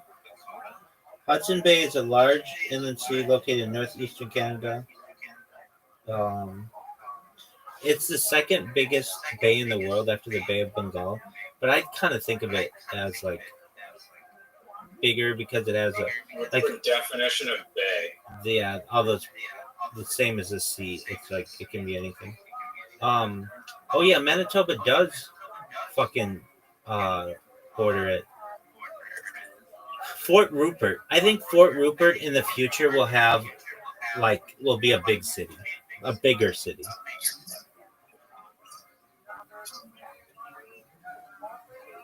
What are your thoughts on that? Do you know where Fort Rupert is? I know the North Passage was like not open years ago. But Dog, it's like a significant get it trade right. You're Canadian. This is part of your culture. It's the Northwest Passage, baby. That's what I said. You said the North Passage. Did you know that the man's name is? What would you name the North Passage if you had to name it? It's the Northwest Passage. I would name it after the first person to get through it. His name, he's a Norwegian man. I can never remember his name. It's fuck.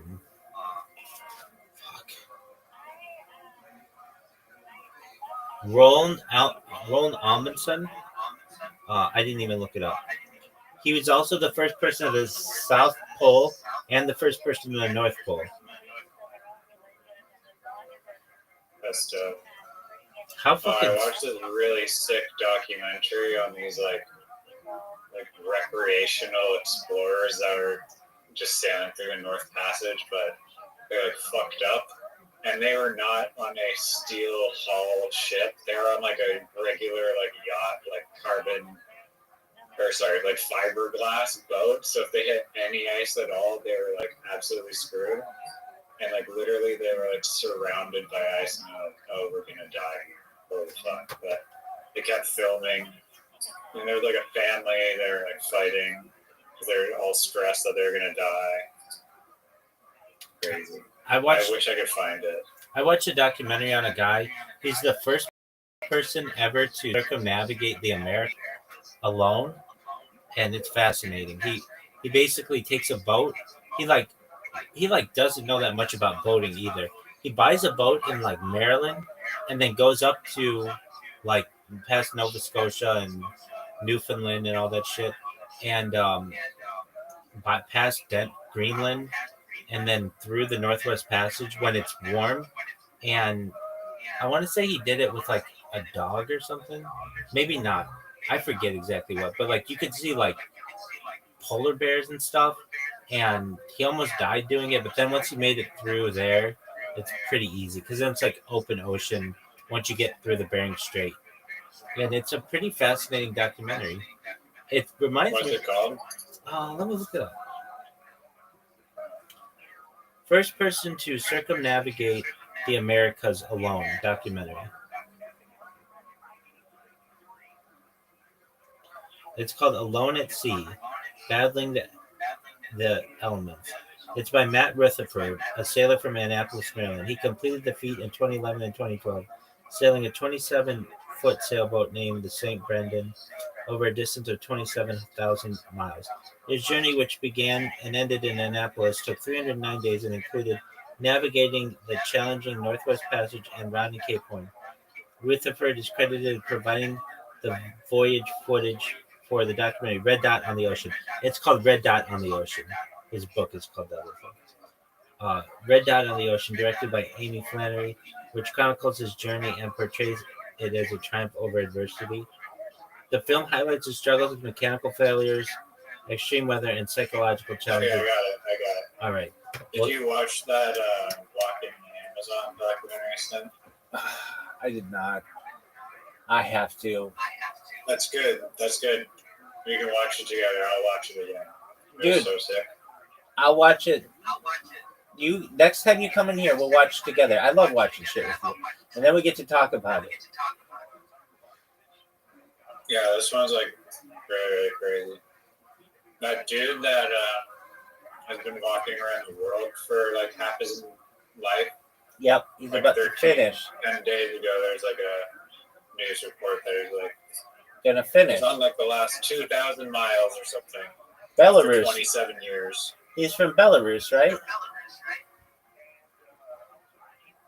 Yeah, what's his name again? Dog, no one knows. Gobi something.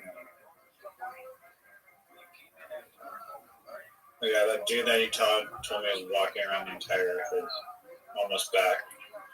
Word, dog.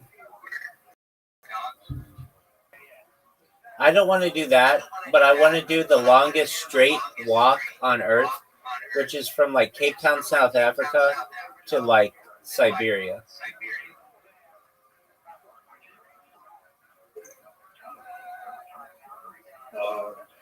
Why? Why not? Walking's way harder. I mean, if you have all the time in the universe, I'm sure. Exactly, dude. If I'm gonna be like 1,000 years old and I've walked everywhere else, why not walk that bitch? Live stream it. Fuck every hot chick along the way. Yeah.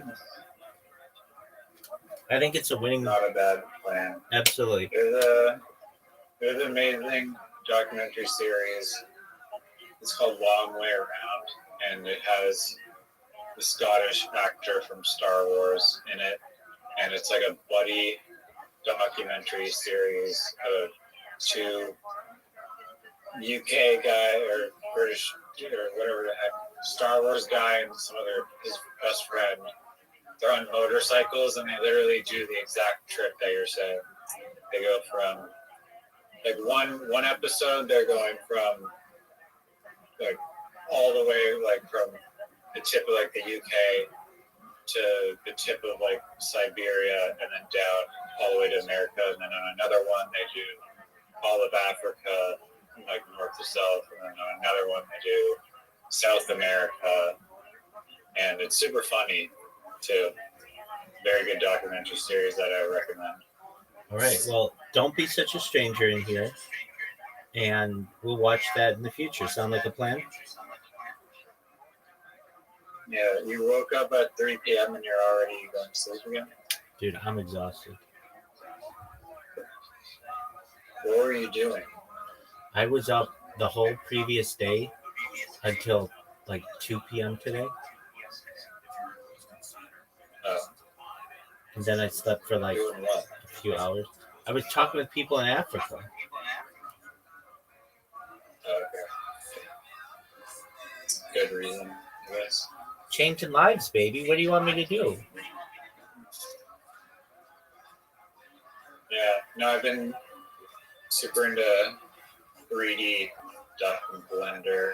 I know I make 3D websites, like Roast on Fiverr. They can make 3D websites. That's tight.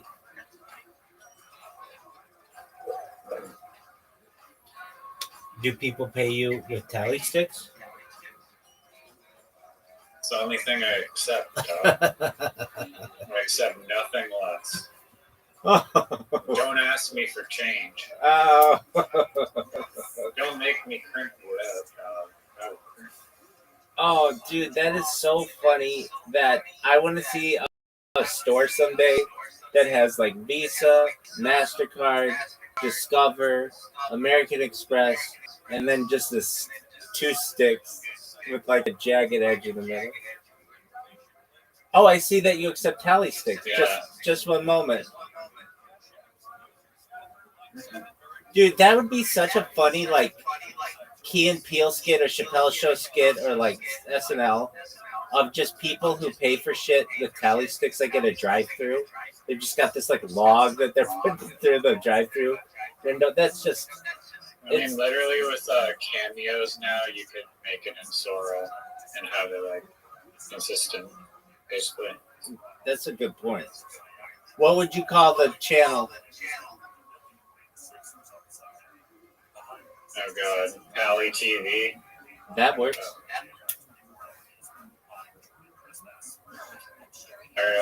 We have a whole broadcast network dedicated to this very niche subject. Stick flicks. Okay, that's the winner right there.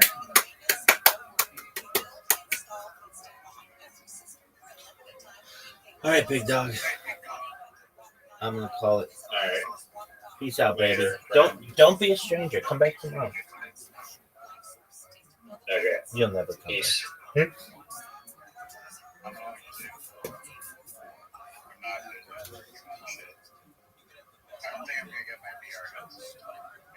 To like show his phone, and then his wife would be like, "So we searched man, we searched it, and it only came up 2 times." It's a huge. It's part of like the relationship counseling. All right, let's go to the next one here. Hopefully this video. Okay, we got another thirst trap. Posted by 38 Texas 832. Desperately needs attention. Oh, okay. I think it needs attention. I think it's funny to post something. I like to picture her posting something like that. Well, like right after the protest post. She's just like, fucking LA is so embarrassing. Look at them protesting nights. And then she turns to the mirror and does a selfie. That's all I got. I get the cool yeah, she should get into politics in Texas, mayor for something. I mean, that's natural, right? Texas gets the politics. Yeah, really. Let's see here. That's from 23 days ago. 23 days ago, we saw that. Okay, so the coolest guy in the world posted by Democrat. Let's see what this is. Any guesses as to who's going to be the coolest guy in the world? Probably Brendan Schaub. Maybe. I think it's going to be somebody good team that came from Schaub. Oh my god. Let's see. Jelly roll. Jelly roll. Shit, how do we not see that? Christ,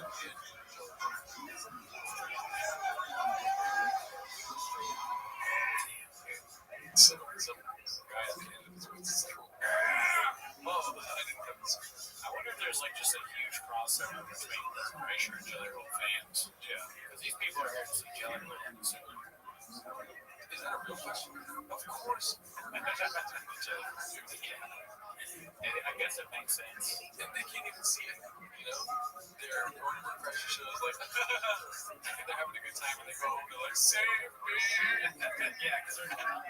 Yeah, that makes sense. Because the way Bert Kreischer lives and the people that would be into that would be falling apart. They're on drugs, they're drinking too much, and then they need to laugh during the day when they're drunk, but on the come down they get to like, there's me on stage. They say the same both times when they're drunk and watching Bert Kreischer, there's me on stage. It's like, I was so drunk, my wife's kids smell like fart. And then they go home, and then they like play Jelly Roll Night, and then they'll be like, somebody save me.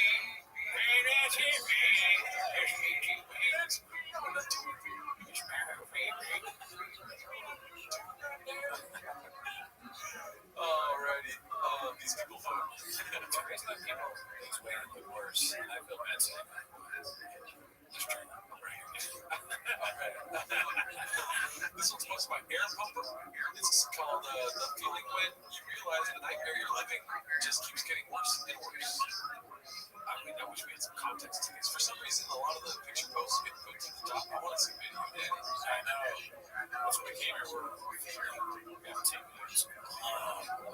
Yes. Let's see. This one, it's got a video. Let's see. What happened to loving the heat and audio being king? I mean, we have nothing to speak about audio being king or okay, this sucks ass. Posted by Azure. Let's see. This is about this doesn't look too bad. It looks like it's upstairs. Weird. Yeah, it has like it's upstairs. They got a cheap spot and they're making it. Yeah, they're renting to people like in other rooms for people that stay there. Jobs like your security, you have to pay a little rent, but like you stay here during the day, so people like steal my audio equipment. Why did they have chin? They don't let chin move it. Let him in the studio. Nah, dude. Chin's got to someplace. I mean, when does it become Chin's fault, though? It's like, dude, you can't get a place to stay. That's true. How much are they paying? Is there no as also just too expensive? Maybe. Let's see. So no one likes to be all highlighted. Hard baby. Hard baby. That's Chin. They don't like the studio at all. I think it looks cool, honestly, except for the TFK thing is very, like, we just started. There's not much effort. It's not far off from the couch. There's no sign. Yeah. It's I'm wearing the work shirt, too. I'm wearing a black shirt on the couch. Yeah, people don't even see you right now. I'm just the float. I'm like a fucking haunted mansion. I keep forgetting, and I wear green shirts here. People are like, where is Brent? This is part of the show. That's insane. Remember that Brent Whiteback show where he's like, it's like my face is matching what I'm saying, but it's not really. You know, like, yes. He's like, he looks like he's cold and he's sitting like it's really hot in here. It's hard making it. There's some current messages. Yeah, that's true. So, top to that. Oh, no. I've had that turn on studio. You get a little moist. So, because you're upstairs. Upstairs is always higher. That's true. He does rise. And this guy's like he's a the good gets for TFK. He was ready for like a gay. We're going to your movies. He's gonna have to. He's like, oh, here we go. These like socks and the dirty ass shoes. Short of that, dude. Hawaiian shirt. Yeah, he's perfect. Ready to be gay. Thanks. And also, we have those. What are you walking up the stairs? That's why that's it. Hey, sorry guys. Sorry, I was gonna get my orange juice real quick. I'm fridge upstairs. Hey, who drank my orange juice? Shop has like an empty orange juice bottle next to him. I've never served in military. I've never been in government. I've never really traveled. The small amount that I've traveled to there wasn't any need to say anything. I just said this is hot sauce and this is double hot. Yeah, I didn't feel it. Majority countries, it's been like this one. But I will say this. The car. You're talking about tens of megals of the piece. It's funny, in the TFK studio with weird noises, it could be something.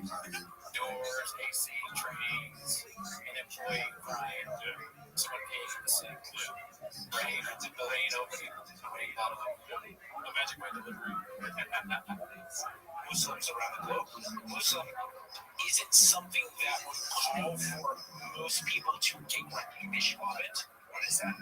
This AC kicks on for a little bit, opens it on. Is that fucking wow, that right? As long as we acknowledge it, it's just AC for a little bit. How's that going? We're gonna work it out. We're working it out. We also said we're gonna work it out. But it's just the mics. Thank God there's no loud AC. It's the team's fault too. We're becoming TFK. I mean, or we tried to get rid of the mid-tiers, but we're just becoming more and more TFK. What would you rather become? Like, we're becoming the best show that's ever fucking existed. I'm sorry if I sounded negative saying this is awesome. Hey, you know what? Fucking, I love all you guys, but if you think that becoming TFK is bad, fuck you. Everyone knows that. Fuck you. I just think that, when you're talking about what these listeners see, and that Douglas Murray is taking note of, is such a small. Don't fuck with the Brits and the Irish. You get it going. They will meet you halfway. They'll fucking keep you busy. And the Brits and the Irish come alive when it comes to war. It's thousands of years of being bad. Yeah, no shit, Jim. He runs a little hot. Hot boy, a little nauseous. Big boy. Yeah, he's too thick. Oh my god, look at that. Oh my god. Yeah, it's not a good shot. You don't have to go back like they used to have. Why isn't it downstairs? It's driving me nuts. I want to know what is downstairs. I know for a fact it's a garage that is going to be one of the trucks. For sure, that's what it is, right? It's like on the studio. Yeah. My house upstairs or my truck's downstairs? My truck's downstairs. Finally, coming around to the new set narrative. Oh, thank you, Renee. Yeah, no, we're welcoming it, and we'll talk about it.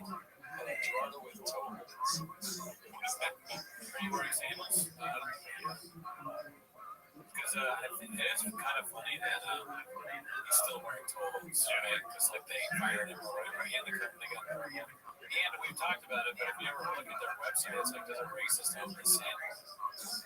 You know, it's weird, like offensive sandals. Oh, it's the last place you want some offensive sandal. I'm so glad we have the Duke because you know how often we're on the show with like dumb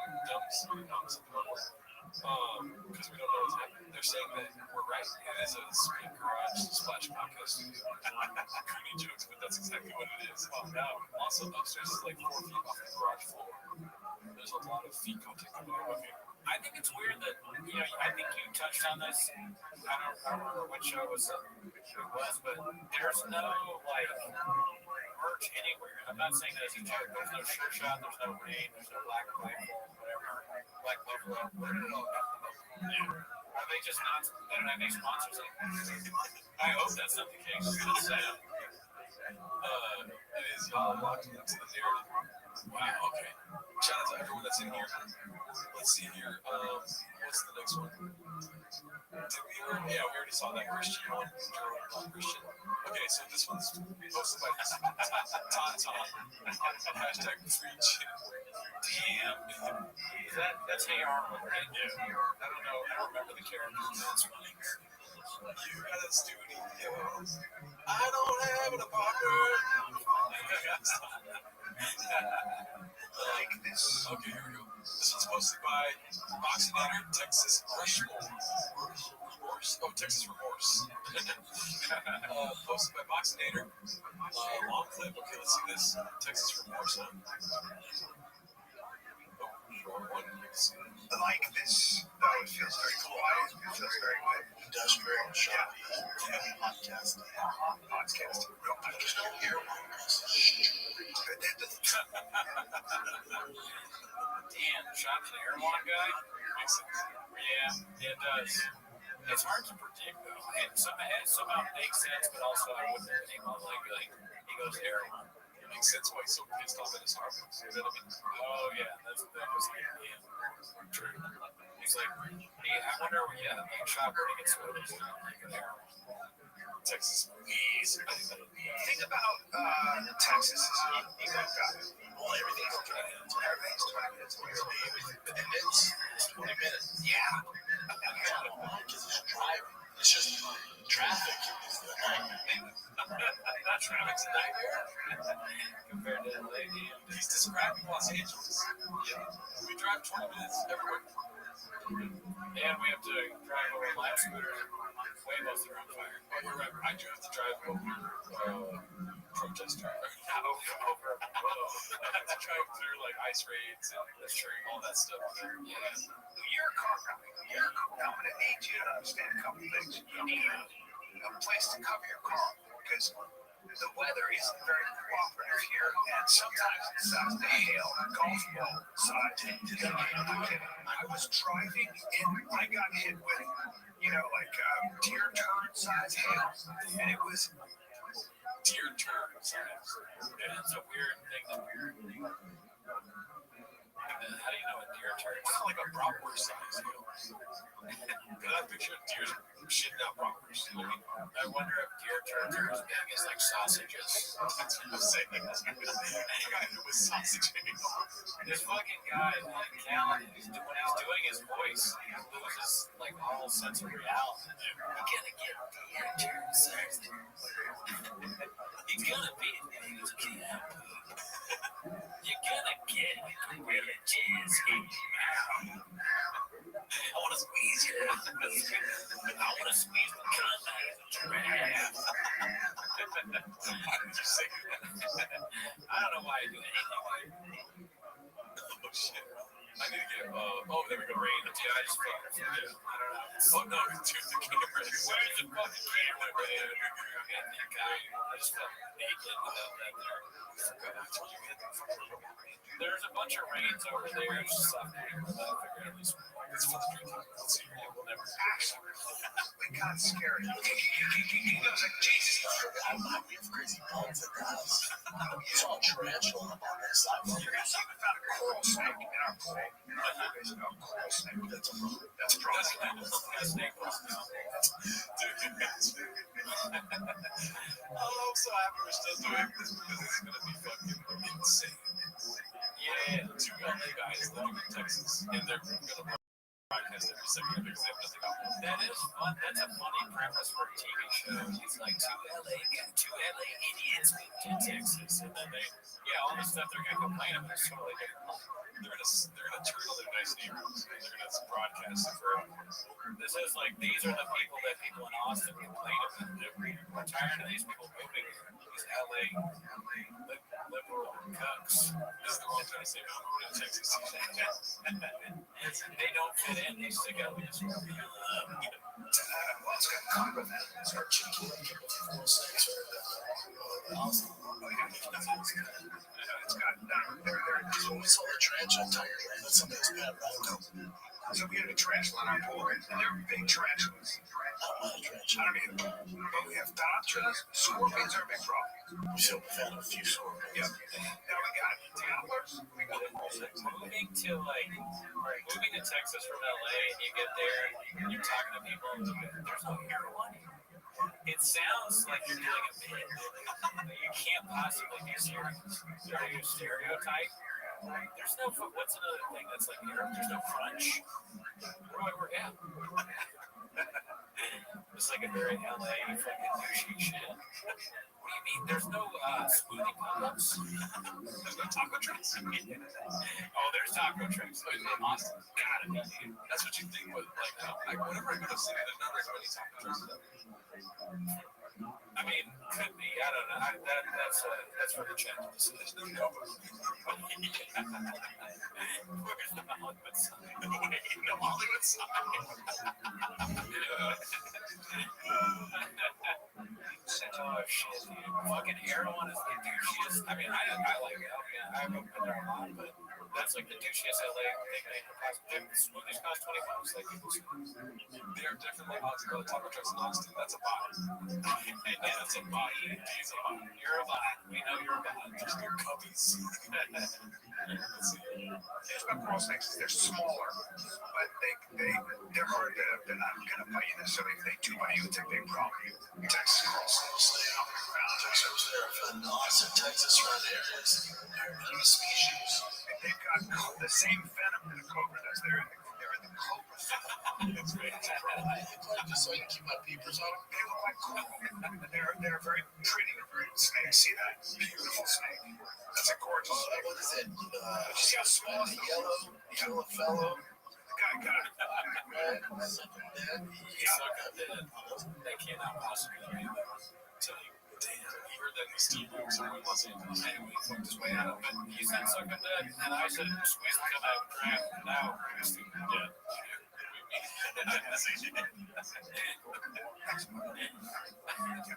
That's a cool. So, We don't have those problems. yeah. We don't want that problem. There's no trick around here, so it's under lightning storms. The thunder and lightning is crazy. It's the hail. And they will tell you. You'll get a notice on your thing. It's shelter in place, you could die. Like, they'll tell you that it's life threatening. You're like, And what? on its way, like, kind of warning. It's it's about to it whips up right quick. It whips up and that sky goes black. And then it starts to glow. And you're like, damn, what the hell is this? It's crazy. I love that I relate on what the not being prepared. That you didn't ask any questions beforehand.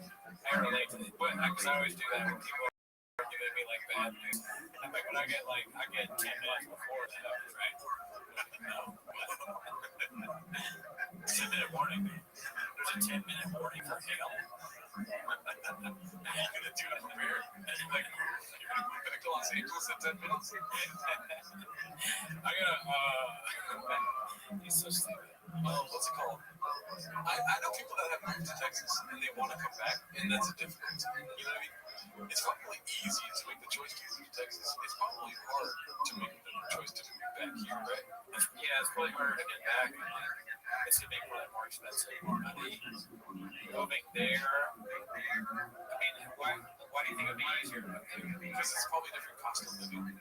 So you're like, oh, I'm saving money if I live there, and then you experience the fucking jungle apparently, animals and venom and hail and all this shit. You're like, oh, Los Angeles was amazing. Yeah, you realize why is this way? Because there's hail that falls out of the sky and snake venom. Yeah, that makes sense. We're able to live here and like have minor inconveniences. Yeah, you know, natural minor inconveniences. The other inconveniences are very man-made. Right? I'd say there's quite a few man-made, but I don't want to literally go into That's still on your mind.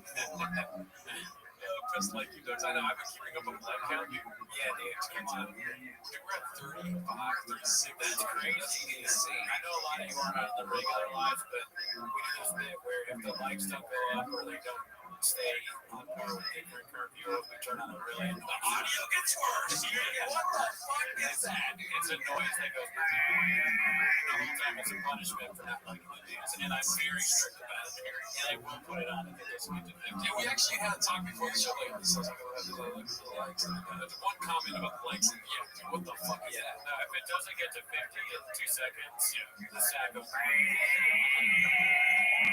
And journal. I'll fart it. That's a 46. Yeah, no. Yeah, now we try. 49, okay. I'm telling you, the sound's coming. The sound is coming. Concurrent should count for life. And I'm the only person that knows how to fix a sound, so if we wanted to. Okay, yeah. I'm incompetent when it comes to fixing the sound. Let's see here. The backyard worse than California, the poor life begins. It looks like just a post. Texas zone there. Who posted this one? Posted by a wonderful salary 5432. No, not the glass breaking. Yeah, the glass is gonna break. Boner alerts here. My longtime producer needs a place to stay after I relocated the entire business. You'll find one. Former porn star shows up at my house while I'm away on tour to sleep on my couch and keep an eye on my wife. Say less. Posted by an air pumper. How's it going over there for you in Texas? How's it going over there? My brother's on me. We're gonna try to look for stuff in April. Just to look for possible places. So that's in April. That's like still. It's just around the corner. Oh yeah. We'll film March. Weiss, I'm trying to figure out how we're gonna do this podcast and then check it around here. I'm confused. Why haven't you found a place? I'm literally looking for. I've been looking for a spot. I can find a spot. Tomorrow, about 12:30. I mean, there's a real estate nurse to help me find a place to just rent for. I'll tell you right now, dude, this is my first look at the shop show set. I produce podcasts. I only produce one now. This one. Yeah. Dan, I'm writing it. So, but I do also write a tweet shout out. Tuesdays. This is a nightmare producer setup for the podcasts. Why is that? It's just one space, and TFAK is there, as you can see. Yeah. And the shop show is on the side. So you gotta move. I'm assuming they only have one. I don't know how, because they have to move everything on the other side of that table just to be part of the other podcast. You know what I mean? They probably do that. I mean, unless Chavez hidden cameras. You never produce a podcast. That's so insane. I can cut that part out later. What? Imagine putting out a podcast with the hidden camera. I don't mean literally hidden. I mean like they're just off screen, so you know the screen. It looks like that camera is for TFAK, but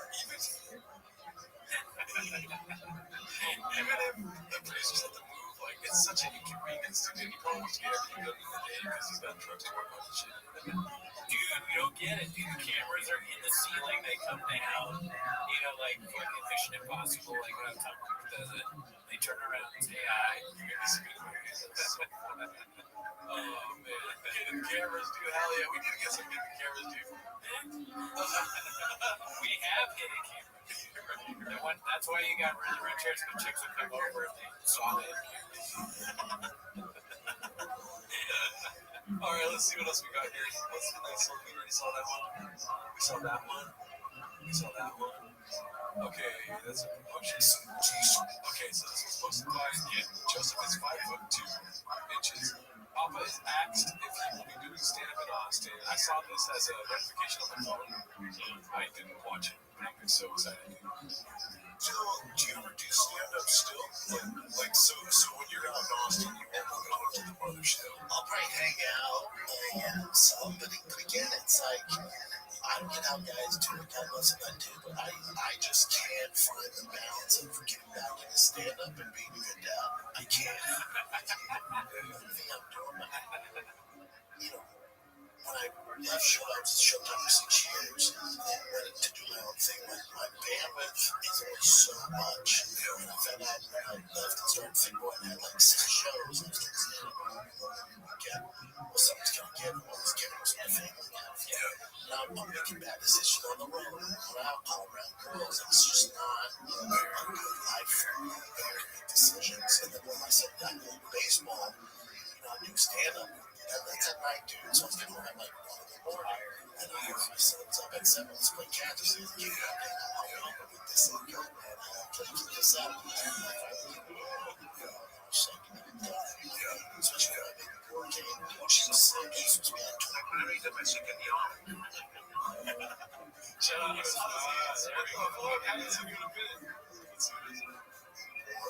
My wife like, make sure you go. This is crazy. You were fucking talking about this. So I was like, I'm out. I'll go. Can I help with this? If I went back on stand, sure. Yeah. But I deal with this one. Come on, man. You can make more money. What are you doing? What are we even doing here? I'm out.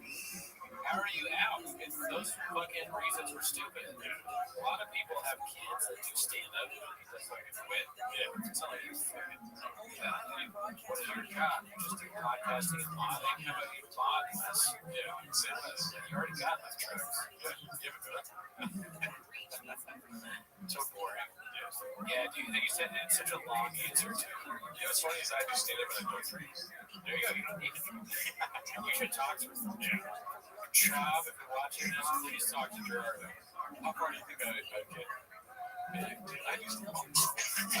That's fucking such a joke. Where's the bald one? Tell me where the fucking thing has small teeth is. Alright, let's see here. That's the stupidest thing I've ever heard. Was like haphazard. Shout out to haphazard, dude. Yeah, alright. Well, I don't know. Don't get the Corvette home. You already got all these cars, big cars. You got the green one, that's the mostly green one. Yeah, but only go straight. They don't handle it. Just the fast car straight. We gotta take corners and shit. After 11. That's the stupidest.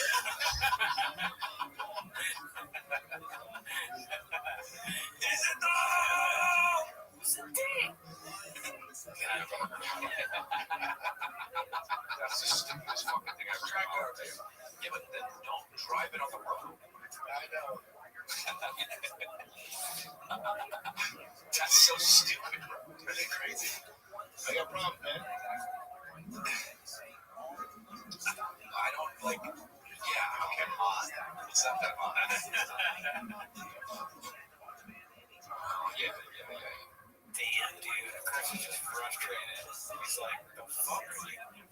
And then Chop doubles down. He's like, fire. That's so funny. He turned into a dolphin. They can't. I'm hot. Chop's like a child. I'm cold. I go Austin. I did live. I'm hot. I got Tom. Is golden shower over now? That's a good question. I think so. That's a good question. The only way we're going to find out is in 2 weeks when we revisit the Chang's, because when it stops coming out, you know. Yeah. I mean, like, yeah, what is going on? Have they addressed that at all? Yeah. Does anyone in the chat know? Yeah, Robert, yes, this is real. He's like, holy shit. So, all right, take it. What's up, Adam? What's Adam and Elliot? Let's see here. What are the Rubin tarnation posted by the producing doll Valve? This Becky guy is so unfunny. They're just like non-stop, like unfunny jokes. Yeah. Tune in town, your mom still takes golden showers. Dude, get the fuck out of here. You gotta be funnier than that. Let's see here. 24 hours to figure shit out. Yeah, okay. That's not a sad thing. It's not a sad thing. But yeah, we'll call me in bed. You're a fucking bot, dude. Nice try, crackhead. Who the fuck is this Becky guy? Golden Powers. Becky's currently, the guy that we just banned, he's currently making another YouTube profile. Let's see. What in the YouTube tarnation was by the producing Val. He's got I'm sorry, I have nothing else to say. Yeah, I don't know why she posts that. It's good for her. Thank you, Alex. Alex, thank you. Shout out. Yesterday we got a shop show poster. The new building is a garage in the studio. This is afterthought. Posted by Hat Pats. This is the one. Try it out, buddy. Yeah, we are live from Austin, Texas. First show in Austin, Texas. It is June 1st. The boys pulled it off. Shout to Brian, Jim, Casey. You got it done, baby. Still a work in progress. We're about to do a show today. Invite a kid later today, so we're up and running, man. It's been a beast. Yeah, this whole thing got together, so it's great. Right now, we got a lot to add. We're on the second of the studio now. Below is pack car lifts. All that dry fastball gas stuff, storage. Dry fast on gas, yeah. That's what's really important. Yeah, the show, obviously, yeah, the podcast selling computers. I'll get some trucks. Trucks in the future. Oh, yeah. 100%. My question. So that you were saying earlier, shop show. So this is the thing. What, turn the cameras around? This is what it looks like. So I've been trying to deduce this myself. Yeah. My assumption is that's a green screen. That is a green screen. Dude. If that's a green screen, that's hilarious. But if that's a green screen, why put the YouTube things on like forums and that thing on YouTube? That's where it kind of feels like might not be a green screen, but there's not a chance because behind that is the garage thing. You know what I mean? The garage that was on your chin and that's a green screen. So they probably have a green screen. Okay. So they can do the shop show on that side. Yeah, and it looks nice. Like at first, when I first saw it, I thought it was an actual set. The shop show thing looks fake as fuck. These two lights up there. They did it. I don't know if anyone's commenting on what it is. Actually, the shop's doing the balls take the things out of the kitchen. Yeah, where are the fish? Shut up for real. So we're not playing more playbook. Yeah, if that's a green screen, there's a better playbook. That's hilarious. I mean, it's such a strange detail. Yeah, you're right.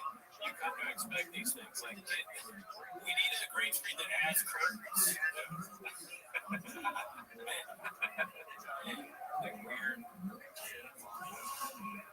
Around, if you see like anything green around his body, it's green screen. I mean, it's really well done. Yeah, I mean, it looks better than the other setup. It doesn't look practical. That's what I'm struggling with. Like, the only thing that's practical here is the diet coke. Yeah. Everything else. And I'm stuck on the whole, like, nothing, no church on nothing. I'll tell you this table here is pretty cheap. You can see that on Amazon. That's made in China, Daddy. Yeah, American made everything. Yeah, Yeah, dude. But yeah, no shirt shot, no rain, no black buffalo, nothing. But here's the thing about green screen. If it's green screen, you can just put that shit in Photoshop, dude. They Photoshop bringing them out. It won't even be 2 times a month. I can't do that. I can't be part of that. You said it reminds me of the new T-Fact studios. That's fair, yeah. That's fair. Thank you. So what is his job? Tables. The green screen guy. Always been a truck guy. But why took the whole YouTube flag and the design elevator? Yeah, I don't know. We need to get something for that, but he's coming up for now. We will. So let's cheat out of his money here.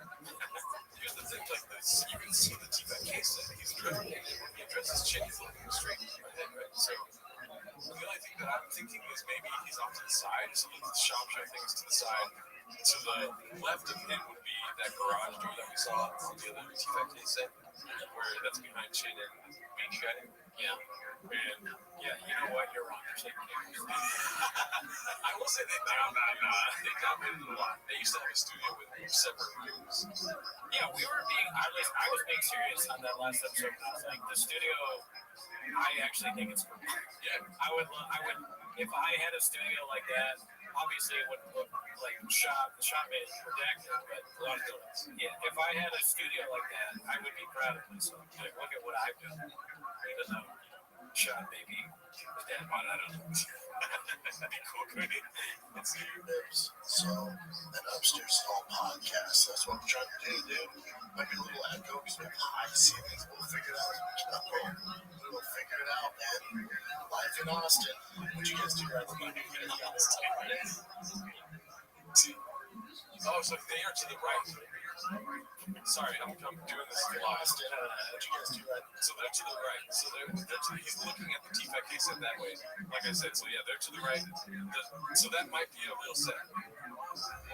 Or yeah, I mean, It is weird that it looks so fake. yeah. But you're right, though. I mean, it looks good. Yeah. It's just weird. Especially for the other project.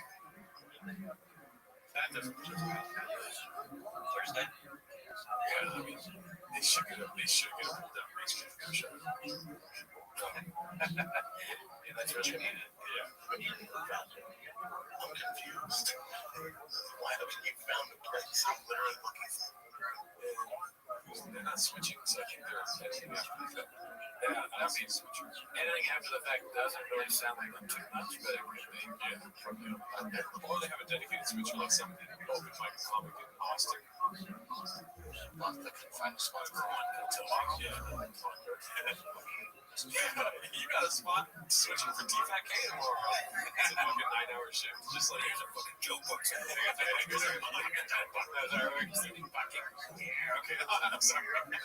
That was my 28th. I was going to say the other word. Let's see. We'll say person help me find a place to just rent. Just they got one microphone here.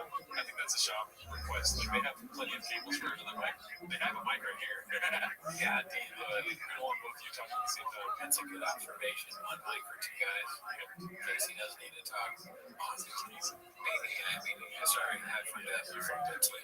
Sorry about that. Yeah, cut it out for Lay of the land. Yeah, that's smart. So do that song. So until you find me, pull them down, fly back and forth. That's all I can do. Jesus Christ, dude. I mean, if I can't find a spot. Mark probably watches this and laughs hysterically. Like this is a real vindication for Mark. Because Mark's on all these commercials, you know, and he's got an acting career, and then they tried to gadoosh him, and then he watches this. I'm telling you. God damn it, dude. Where's Mark? I want to know what he thinks. We gotta. I should text him. I'm curious to hear what he thinks about this whole Texas thing. Yeah, he's probably got some great thoughts on it. And he's watching this dude every time he came through for the beginning of what's July 6th, right? Yeah, but that's gonna gadoosh us further because he's gonna come in here. It's so hot in here. I don't have air conditioning. Let's see. You can find one, I'm sure. Yeah, but I want a piece of hot spot. You're looking for like a rental. First, I remember he said that, but it didn't work out. So I'll just look to rent a spot. You're right now, man. Dirty. Shockers, you rule too. BGL markups at part 3. Yeah, the trilogy. Oh, You know what's funny? LPG 27 shame. Just that's something that I can't say a lot. His laugh, that to me sounded like impersonating shame. Don't lose it. Listen to it. yes. A little shadish to me. A little bit, yeah. It's a perfect team is going live. It's different. We're enjoying it. Free fast. Yeah, thank you, Adam. Give our best. Shout out. These bots are getting smart. People criticism. The bot thing is something we're talking about on Patreon. I had all these quotes about criticisms where I was like, bot, cricket, wishes, various quotes. And then when anytime something positive happened, Gerard was like, oh, that's actually a bot. That's the inside bit there. If you're shop and you can't find a place to stay. Yeah, I mean, here's the thing though, dude. Since March, like, something about this is telling me, like, part of it has to be, dude, come on. Chin, you can't find a place. Dude, if I can find a place to stay, Yeah. you know what I mean? By myself? Are you kidding me? Yeah, I mean, he sounds kind of like he's like a lazy guy. Yeah. I could see being like, you don't put much effort into it. And also, like, he's not making shots like you get rent, rental thing. Like, yeah, duh. But also, your boss saying that is kind of weird too, because wouldn't Shot be like, you're buying a spot, right? This is permanent thing. But no, he didn't say that. Yeah. So it's all a little strange. Yeah, definitely everyone's going to escape from this experiment. All right, so we got one posted by Top Tata. This is a new user in the Reddit. I had a guy called Vintage Chain walking into my truck by Bruce Springsteen. Listen, it was like, what? These are the good news, dude. Yeah, this is classic. Me and Cooney actually sat here for a while while we took the stickers off of the Trash Tuesday stickers off the chairs. The show don't count. Doesn't even exist anymore. The battle red chairs. The battle is like just like what was used to.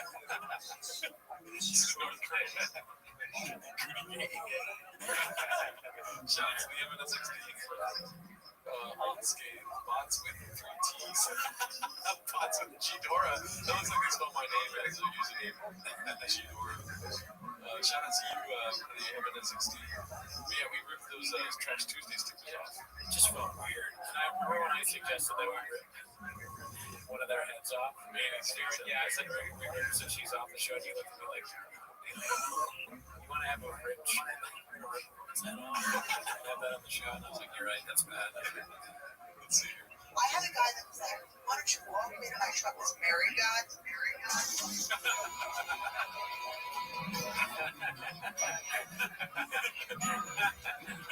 That looks like a Michelangelo or something. Shout out Malik B. He got a special out. What a guy. Great guy.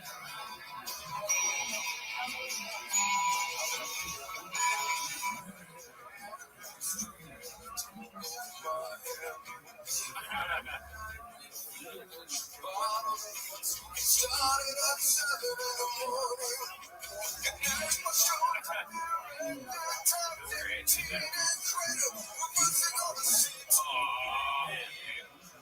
Straw, dude, what are you doing? I stopped using straws because of Sean, dude. I've never used a straw. What the fuck? Straws are weak, dude. That's crazy. They got to like this. Yeah, Photoshop. Bots. So good.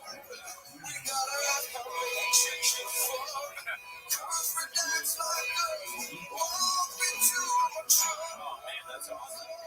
Yeah, I like that, dude. Maybe we can do a song this week. No, this is the song for the week, dude. Yeah, thank you. Thank you.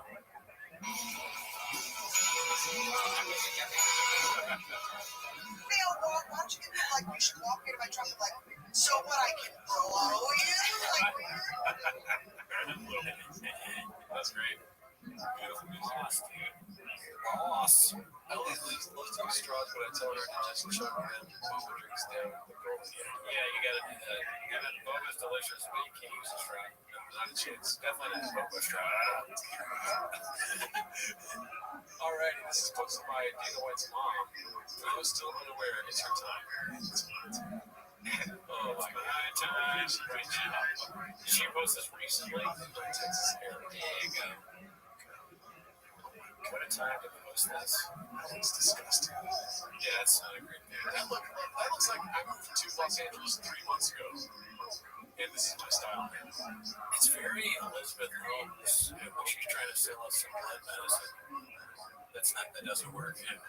Very Elizabeth Holmes, you're right. It's my time. That looks cheesy now right there. She's trying to be like this. Sorry.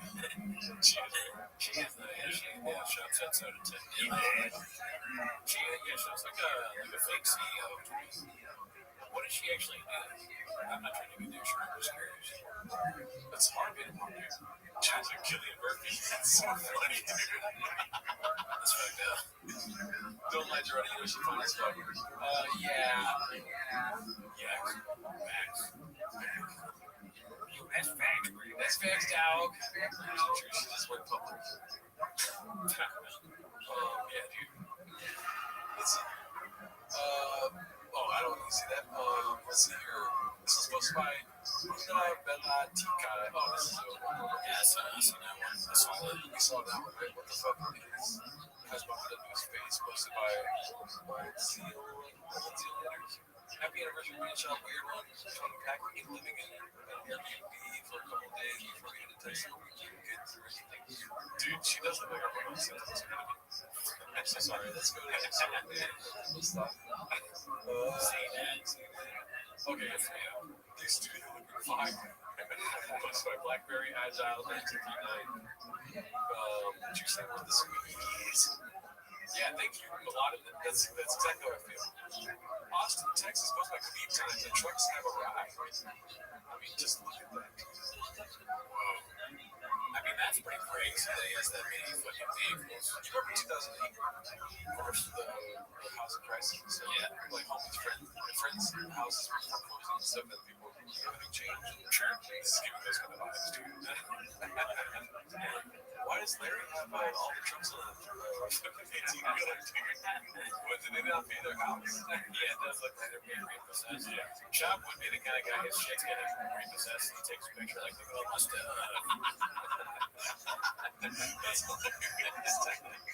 But it is kind of funny that, I mean, it doesn't look like it's the way a rich guy moves stuff, really. But he has all these trucks. Where are they going? It's like a gigantic garage. And this is such a waste of everything, dude. Like, where do you begin with the waste? It just, it's a waste of carpet. Yeah, definitely. That pink one is the one he won in that stupid contest where he tackled the poor old man. The auction. He joined the sweepstakes in one. This is a truck giveaway, dude. You can do 4 in one day. That looks like a scene from Transformers. Yeah, oh, dude, that's a good. Yeah. Circus train. Walking my train. Property value just low. 10 days ago, I find that there's the shop in Texas considering broken seems there wants nothing to do with him but publicly and behind the scenes. We all know a shit ton of creators, content creators. Okay, it's a long text sheet, but yeah, I think that's the gist of it, right? Posted by JS98. Probably all true. And I would imagine that's a good tag. CTE. You could probably quote that tag on any post. You're on a Google lady thinks cheap. Not right now. I think it later. Yeah, no, probably not now, dude. Thanks for the heads up, though. I'll check it out later.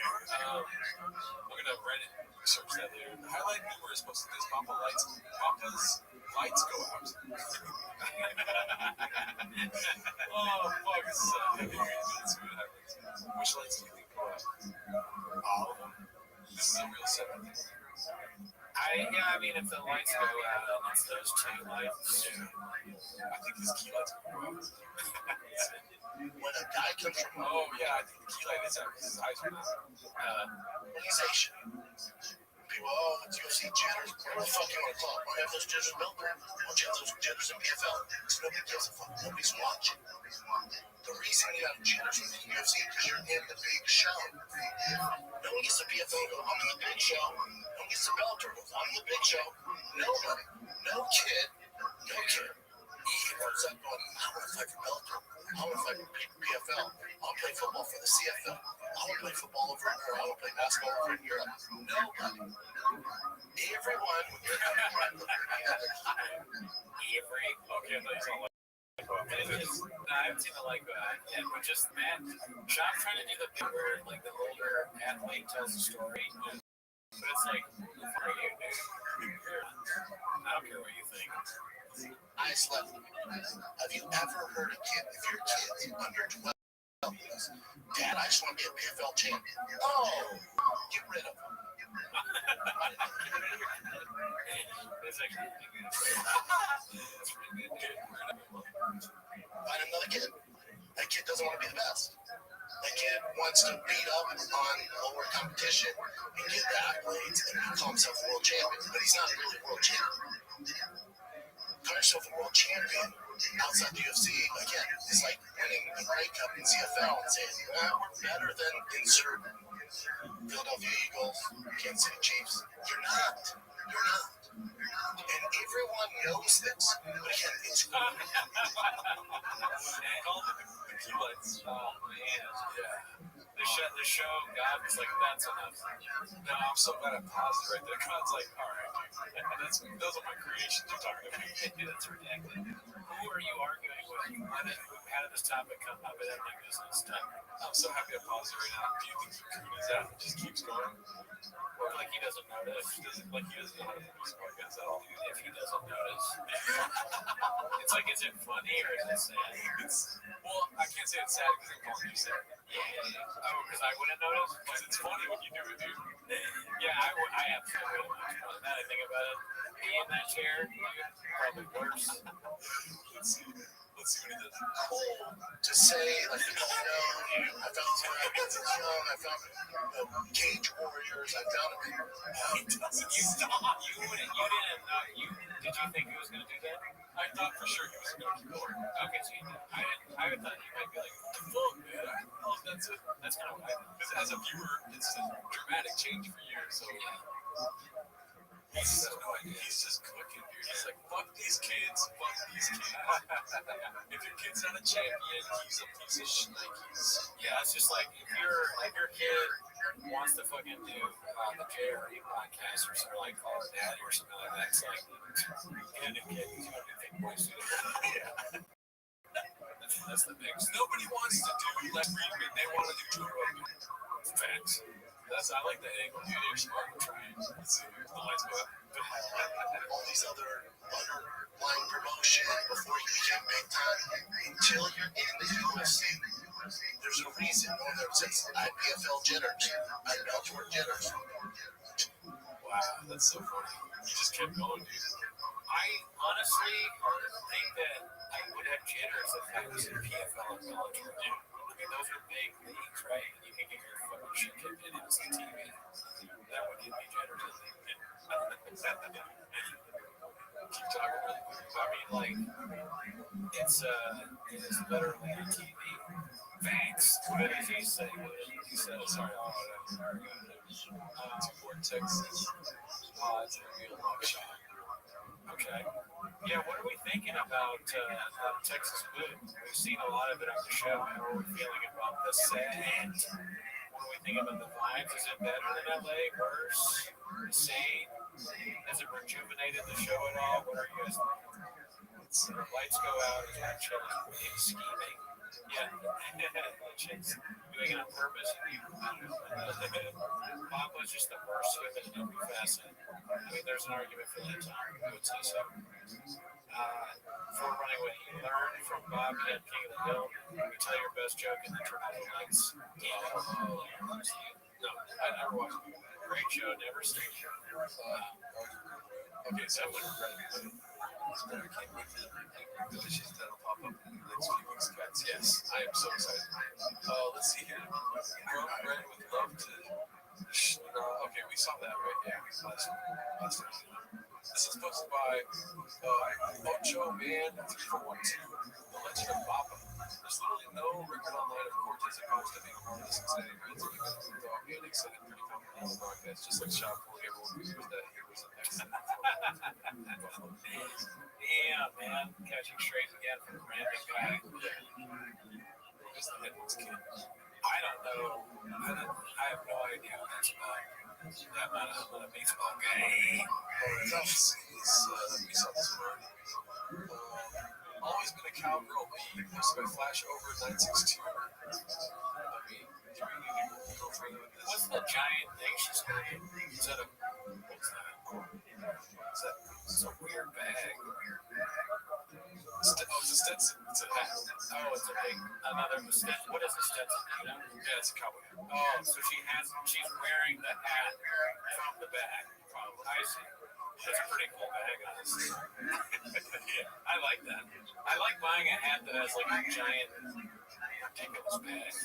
That's a cool thing. We should get Stetsons, dude. I'm down. They're probably expensive as fuck. I'm not. I wouldn't wear them not because they're expensive, just because but that's cool. Yeah. Those I feel like wearing a cowboy hat. This is hilarious. Brendan like Nazi memes. Yeah, that's a reflection of their owners. Watch it. Oh my god. That's crazy. Good. Yeah. Posted by Wear a Damn Helmet. Thoughts on video game cost me $600. Can you imagine showing your family this? This is not real, dude. I know, but still, the AI thing. Just And the Starbucks thing. It is funny. It is for whatever reason, in drinking Starbucks is so big. Like even a Starbucks cup. So many people go to Starbucks. They're usually not that funny. It's truck drivers who sell at Starbucks, postmen, office workers, but for whatever reason, shop drinking Starbucks, he always looks redacted. yeah. He's doing a stupid face. He's got a stupid hat. Stupid face has to be strong. Let's see here. This is that seal shade. So which game he's at? After the agent, Papa tells the pump team that T actually had an attitude problem. Dandy Kaufman, T, you see this? I don't know. I don't think we did. If we did, we could just stop it, right? He's been the MVP of the league. He's been doing his thing. Ace pitcher, got him for his crushing it. And then he had that really bad game that I got kicked out of, which probably had something to do with it. He had a horrible attitude. We didn't talk. We didn't go out there. I wanted to know. I was disappointed. Not that we lost the game when he had a bad game. Dude, his attitude. Because then it's like, that's how you do. No, I'm not happy. I'm always the fun dad, so when he knows I'm upset, like he fucked, I don't have to do much. When he was on his dad, so I'm the first base coach, so I'll be like, T, take your lead. I'm like, I got it. I'm like, I got it. Go, how about you got it? All right, dude, you know what you're doing? And T, elbow up. I know. Elbow's up. All right, big dog. But then if a coach who has no professional sports experience, played in fucking fourth grade, goes, T, elbow up. Right away, sir. It's just, I'm his dad. I'll remind his ass though. I'll grab him by the collar, like, hey, motherfucker, you think you want professional? Do you want fucking sports? Like, I can hold my fucking jock strap. Listen to me. Gee, that guy couldn't hold my jock strap. Is wild, dude. That's a saying. It's your kid. That's like from White Man Can't Jump or something. That's a Kadeem artist says that to somebody. But that's just what gets me about that is talking about the coach. It's weird. You could do some DJ. The coach is watching that laughing actually. Chubb says I have to play baseball since fourth grade. He has a cubby. He won the dads. He's like a comedian. Yeah. Did you see it? And then he's just like us. He's like, put it up. When he's getting mad about Shop, his wife is like, you're talking about the coach that's a coach. And he's like, you're right, thank you so much, Jessica. Jessica. She's like, you're talking about the guy that forced you to make him a coach. Coach. Yeah, you're right. It's a whole bunch of strap. It's so funny. It's like he's talking to T like he's Danny Lewis. Milkshake. Oh, yeah. Milkshake. Or he's talking about like Dina Day Lewis talking to his brother. I have a competition in me. I don't like people. I don't like red chairs. And I can't do this. I have producers. I've been doing oil all my life. And HW listened to some idiot who fell in a hole. It's like I grabbed him by the collar. I said, "You're my boy. I've abandoned." That fat kid was so good. He made Tiger and his dad from Texas. Boy, I've abandoned my job. I've abandoned my baseball.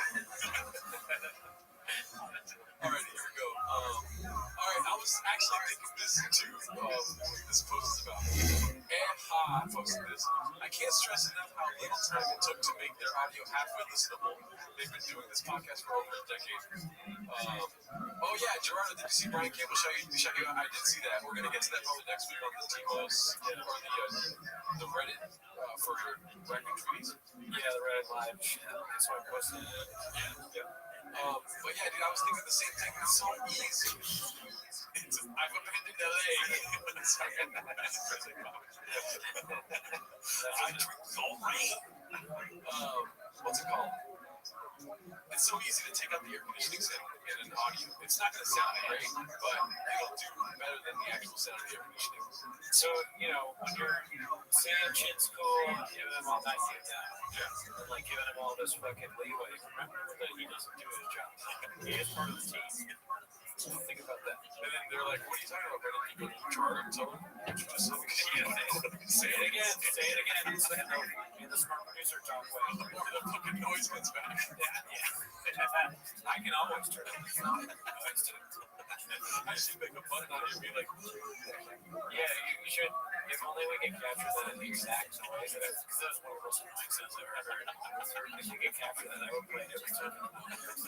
Immediately. There better be 100 likes on the check right now, dude. I'm putting this on. We're looking out. Sorry, we might say something important. I just think that, when you're talking about what these men that Douglas Murray is taking away, is such a small. Don't fuck with them. Yeah, I take it out of these.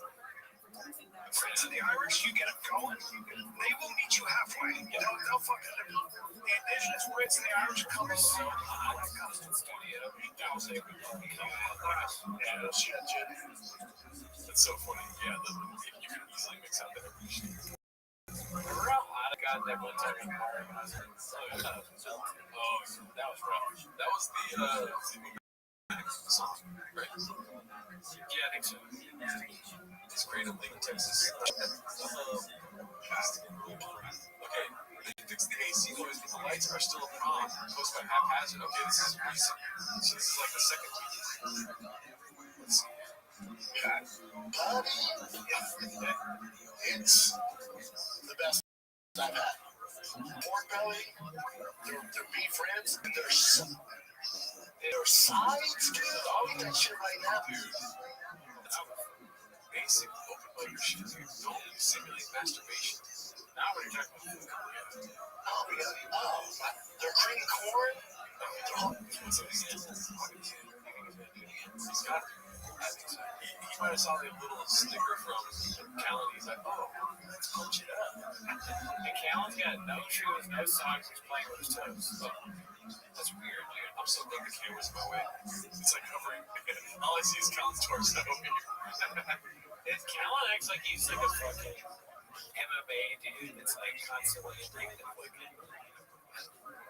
sitting Indian style and having. I just hate everything.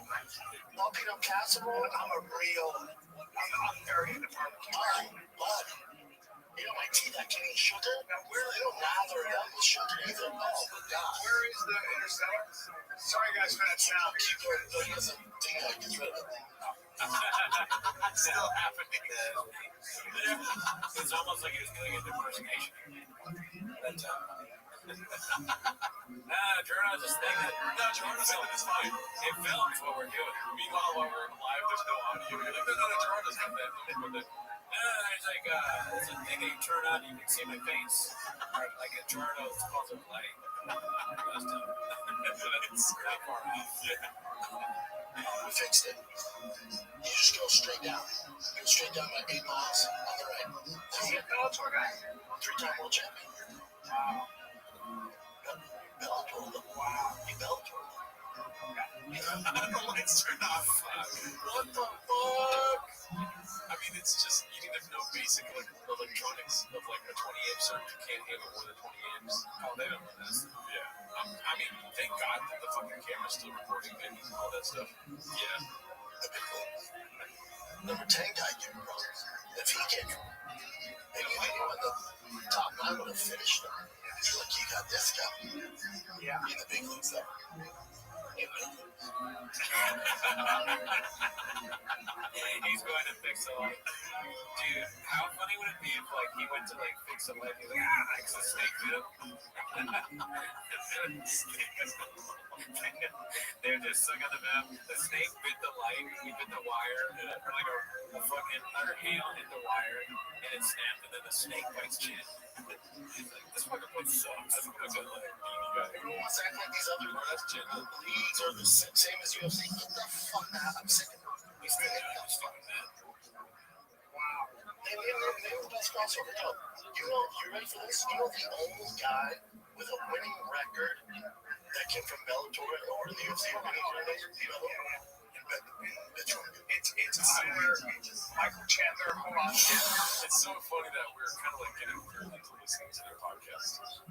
It's just trick, but I guess it is like a comedy of errors. Everything's just going wrong. While they don't even notice that. Like they can't even make jokes about the fact that everything sucks because they don't even know that everything sucks. There's no self-deprecation because they're magicians too. This is like the gaming podcast. This is fucking.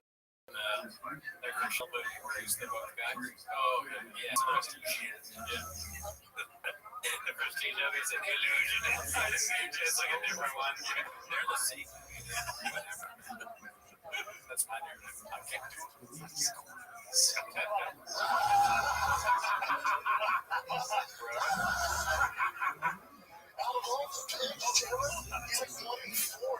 Oh, wait. I feel like the lights are on a timer. So much fun. They set the timer. Yeah, well, I'm talking UFC challenge. Winning record in UFC? Yeah. I think it's Michael Badovich.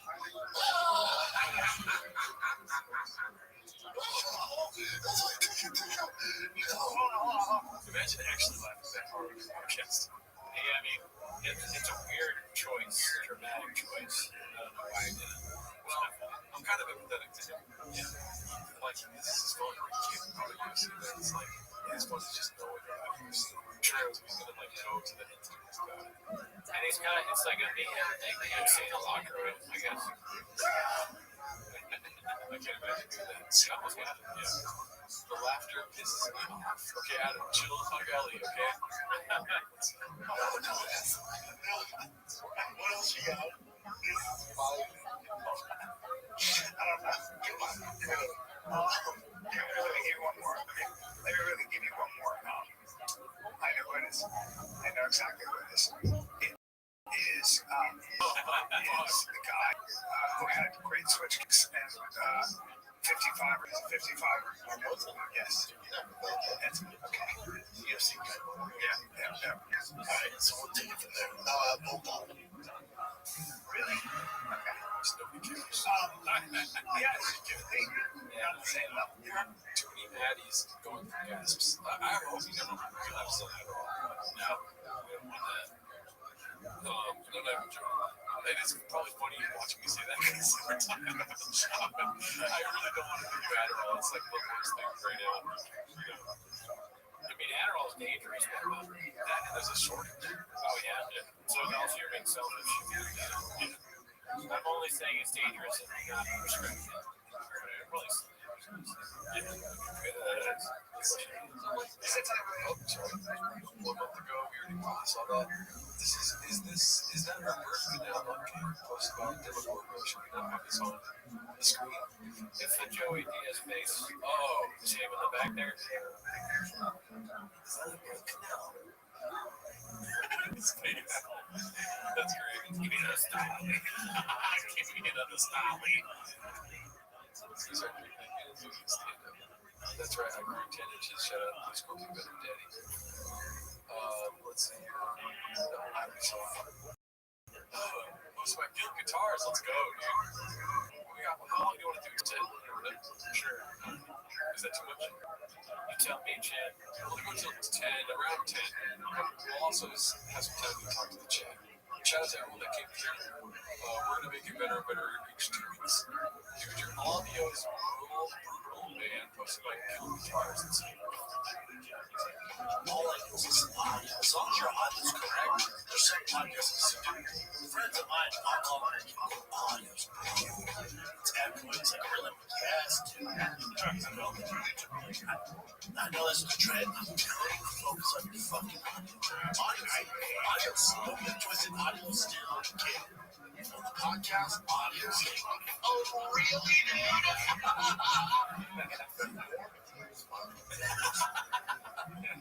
Is it warm in here as fuck? Just the way he asks questions is so good, dude. Yeah, he's the best to do it.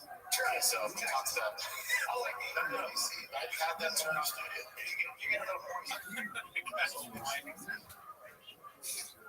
you see that? It was just like, I had that turn off. He's not touching it, it's moving away from him. it's become sentient. It's so good.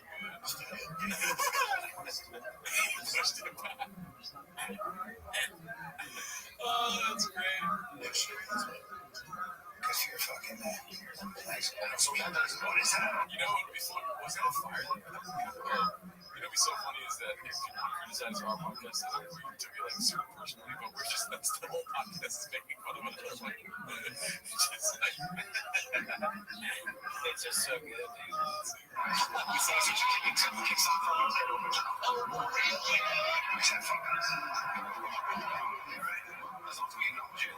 What's going on with Bob? Dude, no. I think that's probably it. It's literally the sound of the air conditioning. Maybe some Papa thoughts were about that, alright? It's gonna be loud. Alright, it's Gabe. I don't know what to say. It's Gabe. Just watch yourself. I'll probably just watch you, Gabe. Sometimes. Okay. Audio's king. Audio's king. He's gonna fix it. He's fucking. That's so funny. Okay. Alright, that's good. What do you think about the chairs? Oh, you already floated into us that we should probably get that. Yeah. I mean, do you want that kind of chair? Not bad. Oh, yeah? How do we find it? Find us a link. Yeah. I'm sure we can ask for help. I know that Janae's in here. Find us a link and we'll probably turn it back on you and take crack on this. I mean, listen, everyone talks about our motherfucking couch surfer cousin. And, dude, I don't like the couch. It's just a couch I have. You know what I mean? Yeah. I'm willing to throw this thing in the dumpster. I'm willing to fucking move this couch to Austin. The chairs would be normal to have. There are like two chairs for single space and they fit. So, I mean, we'll do that. Job quotes. Why am I thought so good? Should I give the AC school people? We should do more of those bits when we're live. You have already spent entirely too much money on the setup of this show. True, you're right. Yeah, dude, that's true. I saw it. Alright, let's see what we got this guitar speak. Just AC for a moment. How's that working? Sorry, it's working. It's the Irish. You get it going. They will meet you halfway. Yeah, no fucking. The indigenous Brits and the Irish come alive when it comes to war. Leave this shit. Let's edit this out. It drives me nuts. Great. Shout out to the guitars. I love thumbs. Oh, Tommy Jarvis. Yes. Let's see here. The Austin Grish has already begun. The Hammer 94 posted this. It's them at a Texas Longhorn game or Texas Rangers game. Texas Rangers, yeah. Let's see here. Red touches yellow, touch a fellow. Posted by Parking Distance 93. The other one was Hammer okay. That's dude, rest in power. Yeah, man. He sold all the merch. You know, all of that shit's gone. All they have left is Drive Past Love Gas merch. And it's the best merch ever. And I mean, I miss the core, I miss the track. Like, we had some special times. Let's see here. But the hosted by haphazard making choppy take accountability for you being thrown out. One of those words I said with the cheese. Let's see here. The shit. Like, that's the make the article about the Yeah, well, Who posted this video? that's the question. Because they cut out the actual play. The slide about the stuff. It's just totally. Yes. Yeah, I'm like, I hate him. Yeah, he's the worst. But this one is dude. Like, why did they're searching for Barstool? Yeah, Barstool podcast now. I've been two choices. Two of them was. What's the hump? There's a lot of those kind of jokes. They didn't play any of that. No. What do you think Tommy smokes? The Casey becomes Tommy smokes. We started. What the fuck? I thought I was in the biggest store. And this guy called me gay. These guys don't know nothing about baseball. They basically only stop playing. They stop playing when they get great. They're fucking I know a lot about how bats work. I fucking hit balls. That's a good crossover. Barstool and T-Fit. I think it gets like more and more. All they do get more back into it's just like my shop's like, Mexicans play salsa and cookies, What is that? I've never seen that. Anything with this closed feed. So the parents watch it. So some bitch ass parents send that to outlets. Are you worried about your reputation preceding you? You go down to Austin? Here you got thrown out. And now you get to Austin. I want you to pretend like it's because you guys lost out at this game that That's great. The internet. The guys moved to Austin.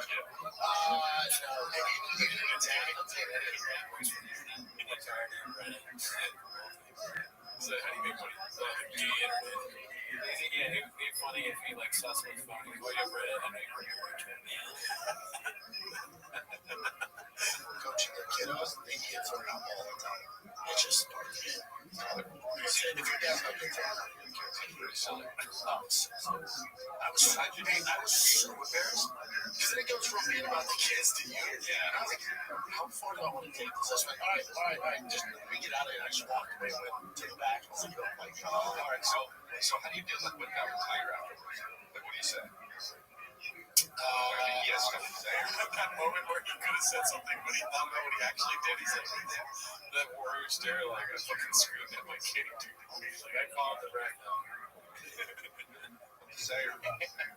I was upset. The reason I got thrown out is because he didn't run as fast as he could. He was already safe, but he shouldn't have been saying that. Tiger's not slow, but he was jogging. So it's really his fault. Yeah, that's what he told me. So take account of your dad thrown out of the game. That's exactly what I told him. How'd you know? Were you watching my notes? Yeah, I had to feed. I hope you're happy, and I can't go to the next game either. It could possibly be your last game in California. Have a good night. Because you chose to jog. It's true for you. Yeah. I hope you're happy. Oh my god. Not good. Like, I'm all for jokes and stuff. And if that was Bill Burr, I would be like, because he wouldn't do that. I don't think so. Shot for sure told him back to tell the story. Yeah. I mean, I would love to be there. Could you imagine if we were there? If we stockholders. If only we had never. If I could go back in time, never have done the show, but just show up at baseball games to see this live. Dude, imagine Sebastian Maniscalco. He's It's a bad show. It would be so funny to see. I would love to see him talk about this or be there like. He drops his order sheet on the ground, shatters. King guy. Basically, kicked out of the baseball game.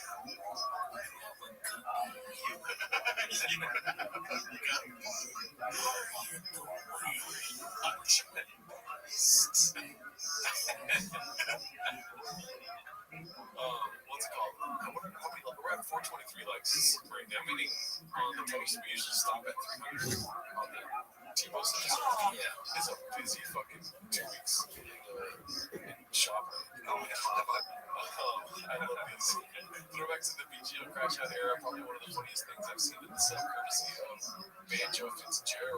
shit posted by BMC92. I just love these memes. They are good, yeah. Serbia security updates.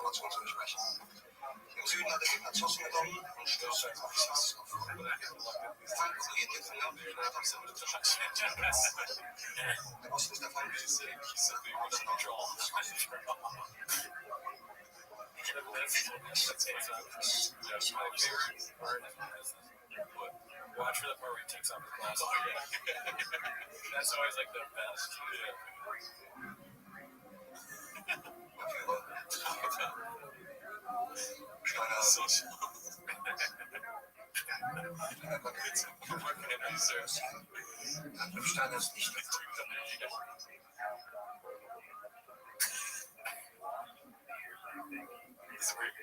Yeah, downfall. Yeah. It's in Portuguese, right? Oh, sorry. No. That's a Papa joke. Okay.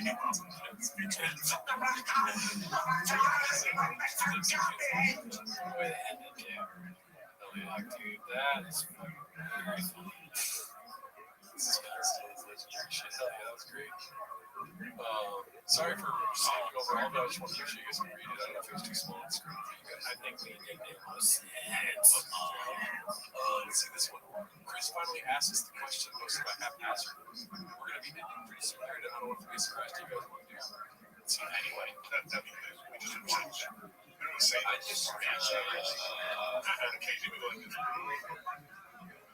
just I drove past Michael Jackson's house that day. That's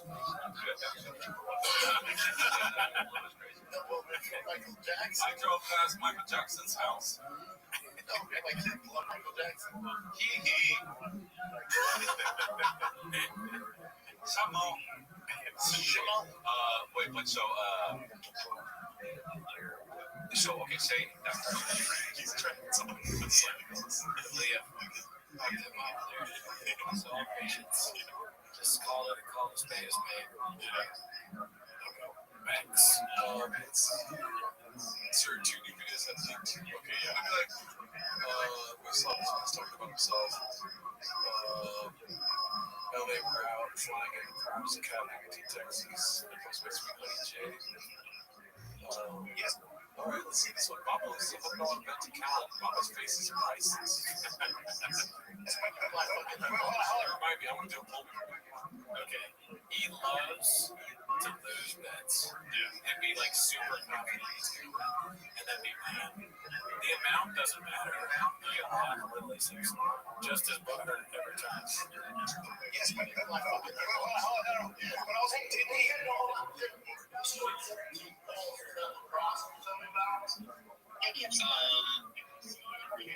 that was hockey.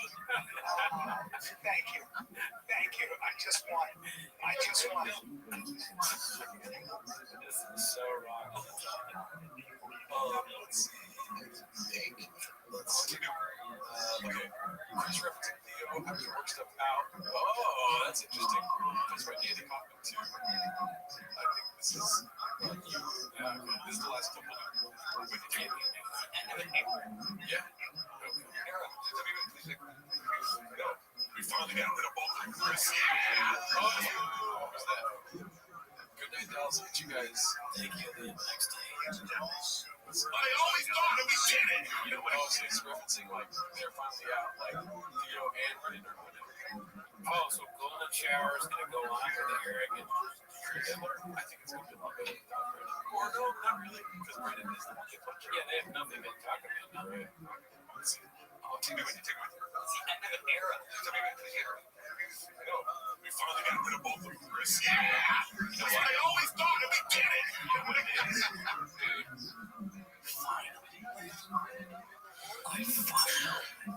Finally, after all these years, made the king of the stick mine.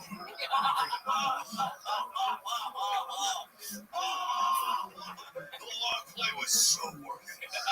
You thought I got canceled. You thought I got. This was all by design. Theo having mental problems. That was me. Yeah, right. Mental problems. Give me those mental problems. I want that. That's the That's probably would you rather have Vegas or Steve? It's pretty easy question, right? It's just, Go ahead and talk to the people.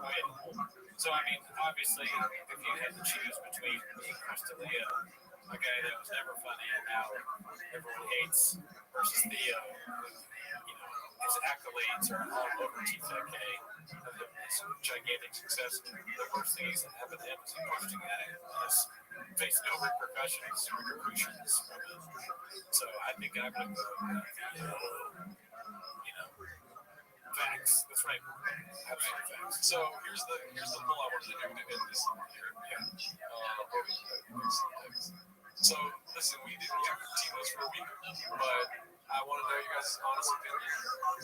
Was it worth the wait?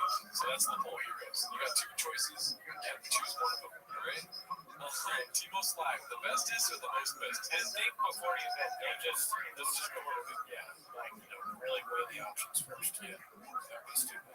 100 likes, dude. Look at that. We got 100 likes. Good. I'll take it. Okay with that. It looks like they really liked it. Some people are voting the best, and other people are voting the most best. I think I like these results. Yeah. Make a poll, Daddy.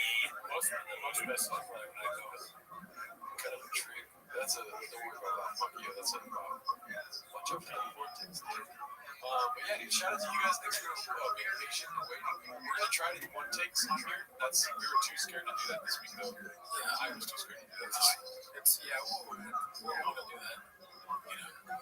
That dropped for 100 likes. And we're going to still try and go live in general every Wednesday. And then obviously the Patreon comes out on Tuesday. Sorry, the Patreon comes out on Wednesday.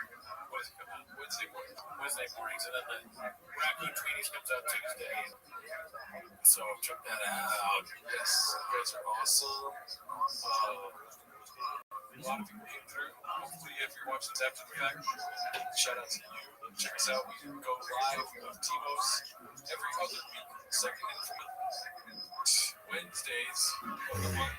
Yes. At around 8 p.m.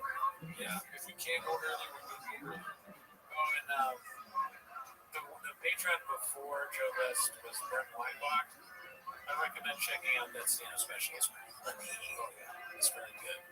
Well, the one before that was done with this obvious stuff. You don't have to recommend that. You've already seen it. Everyone's seen it. Douglas, you gotta watch the Patreon.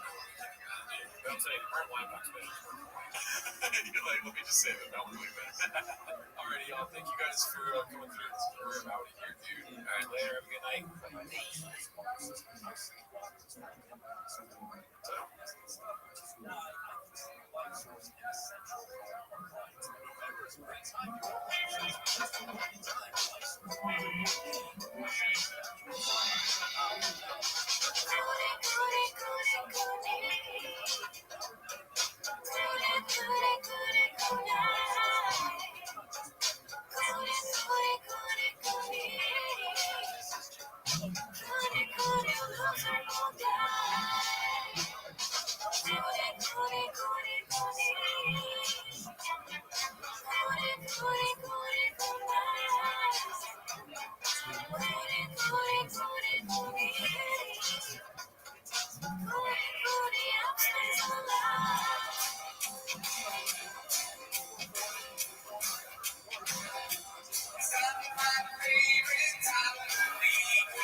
Welcome back to 10 Bucks a Shot. Thanks for tuning in. As always, join the Patreon, join the Discord, join the Reddit. On the Patreon this week, we watched Joe List special. Joe List Small Ball. If you want to know what we think about Joe, not Joe Rogan, Joe List, tune into the Patreon. Also, the reason that we're here today, Timo's live. I want to admit something to you guys and gals. This is hard for me to talk about. Okay, I've usually not been this vulnerable, right, on the podcast. But today I want to admit that I've never actually read the comments. Oh shit! Yeah, I've never seen any of the comments. So I told Laura, I said, listen, why don't we have them live so we can read the comments live during shot. I just want to see what it's like to read a comment. I've never experienced that. Right? So yeah, I think let me check in on some of the comments. This could be a major mistake on my part, because I've never actually seen a comment. I know how to read. Yeah, okay. I know how to like read, but reading a comment is just not something I do. It's not like I'm just not that guy. But anyways, so read the comments. So Katie says Texas. Good comment. Never seen it. Turn off Facebook. Yeah, sorry, but easy. I appreciate the help with getting the good. We're working. It's Cooney gonna get murdered, man. That's one of our guys. That's really blind. He's one of our main guys. Formula One, Coast to Coast. This is the first time I've ever seen him write something. I've never seen his comments. Where's that? Okay, all right. Listen, save that for Raccoon Treaties, and we're not doing that anymore. Okay, sure we could. And then NSFW chat, we don't say we guys need me anymore. Oh, look at that project. Please turn on the comments. We just want to have fun around. Shop is a good thing. That's pretty good, dude. Look at you guys. Classic from Mark Ramirez. So yeah, I mean, it's cool. Like this team was like doing that now. I'm excited to do it. We're doing this time, and then 2 weeks later we'll do it again. And we may have a song. There you go. Thank you. Mark. More question. Sorry. We're always trying to switch it back. I mean, that's just what I'm trying to do. People's live, Andy. That's right. I know. So, but anyways, I mean, is that not why they're here? No, I think they're here for the timer. Shit, dude. I think it's time to start the timer, dude. Play. You guys ready for 10 minutes to shop? You start the timer. Wouldn't that be hilarious if we actually just did 10 minutes? No, it's like that would be kind of fucked up. It's only 10 minutes. We're like, yeah, we're going live, 2 times a month, and it's actually going to be 10 minutes, and we just wanted to log on for 10 minutes. Alrighty, we're going to try to do a post for the last 2 weeks because we missed a week. Yeah. This one is posted by Giants Fan 55. It's called Chin is officially homeless in Austin.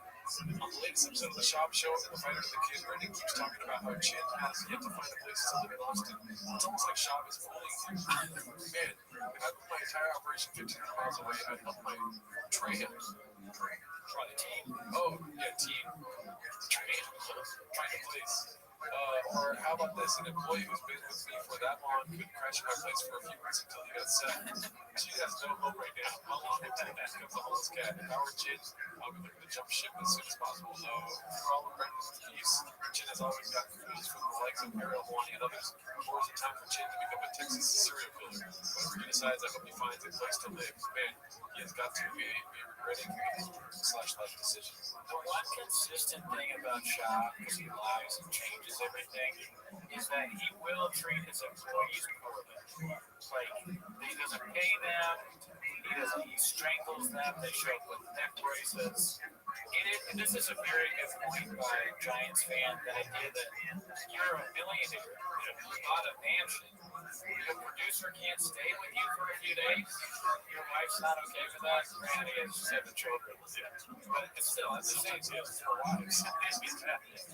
He's got a harem there, and it just seems fucked up that, I would offer a producer a place to stay, I'd almost offer Chin a place to stay in Los Angeles. Yeah. So, I mean, and I don't even know the guy. I've never met him. You did all say almost, so it's not like a for sure thing. You're thinking about it. His job is like that. Yeah, I gave it some consideration. It's nighttime, so there's going to be some real shop stuff on the shop. What's it called? Somebody said, you guys really chose the Texas move to take a break. No, we chose the Texas move to make it special. First line. Let me talk to you for a second. What do you say take a break? What do you see right now? 2 guys working too much. 2 white guys. 1 white guy with the team. White boys that work too much. Good shot. Audio is fucked. Oh, is it really fucked? God damn it. Is it fucked? Are you fucking with us, or is audio actually bad? There's only one person saying this, so let's see. It might just be your yes, dude.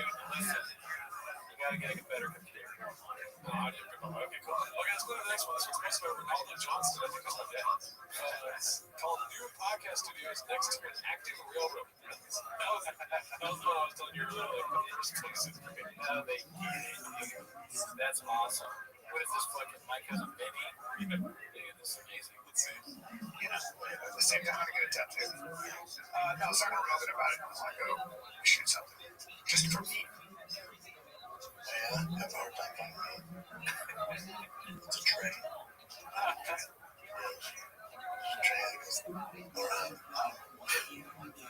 Smells like I want to get dirty. Why? Is this in their house or did they get a studio? I've been completely checked out. You don't know. I mean, that's crazy, dude. These are the things that you ask when you're looking for a spot.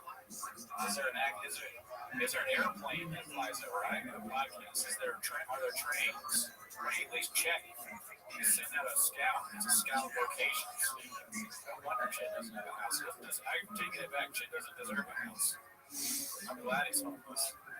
Hey, boss, let's move into this place near the train station. We do a podcast. Idiot. They're so fucking dumb. All right, so people that I trust are saying that the audio is kind of blockbuster, but listen, it's going to be like that this week. I'll fix it in 2 weeks.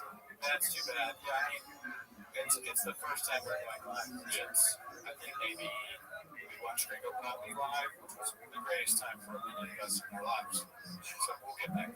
Alrighty, so that was great. I guess it's next to an active railroad. A message for Chin. Okay, so this was posted by 7-digit called A Message for Chin.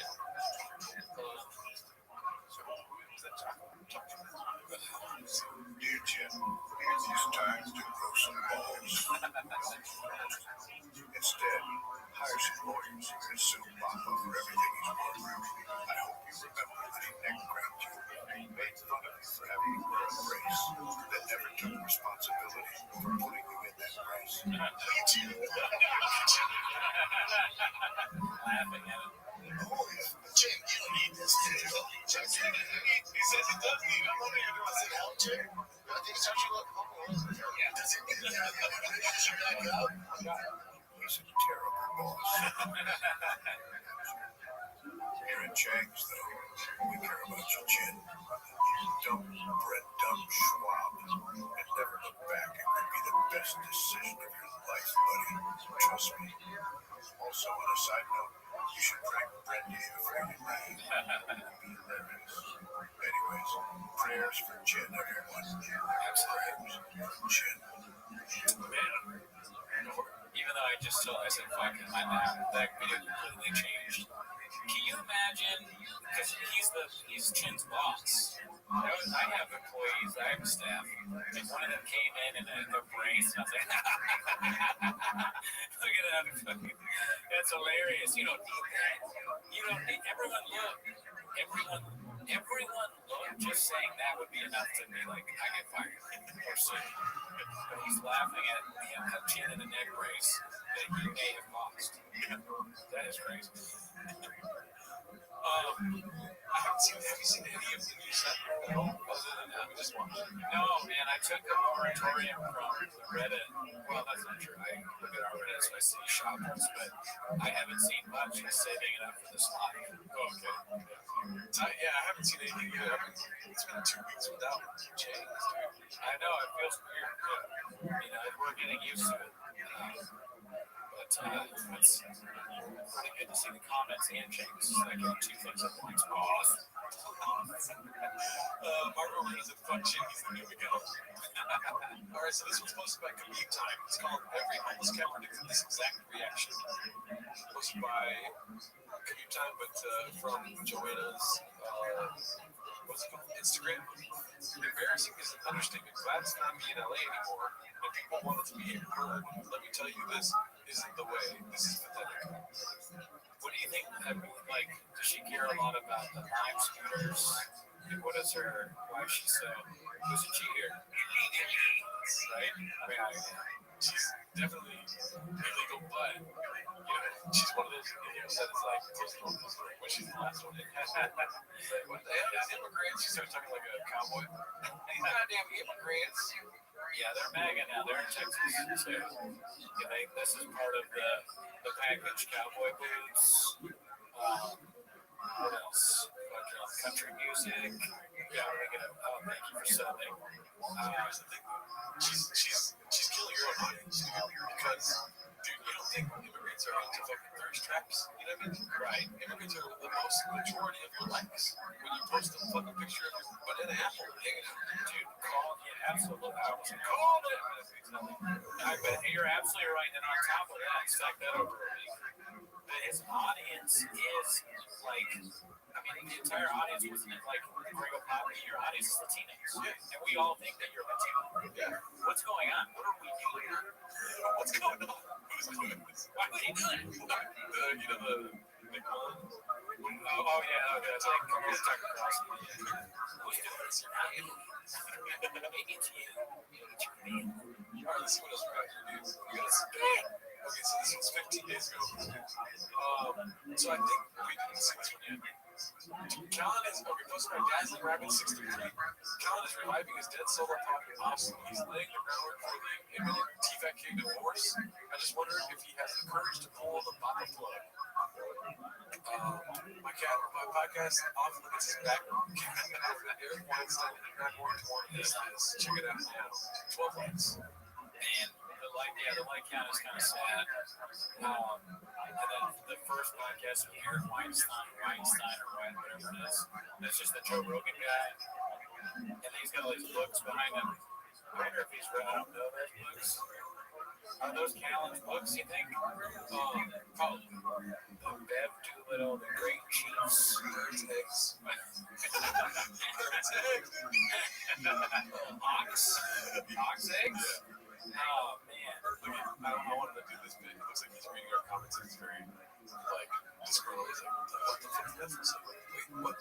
Yeah, this is right after he made the video to you. If you guys didn't see that, one of the cats, one of the hawks paid Callan to do a cameo for Gerard, where it was like, I think the prompt was getting Jordan to move to Austin to do stand-up. Pretty good stuff.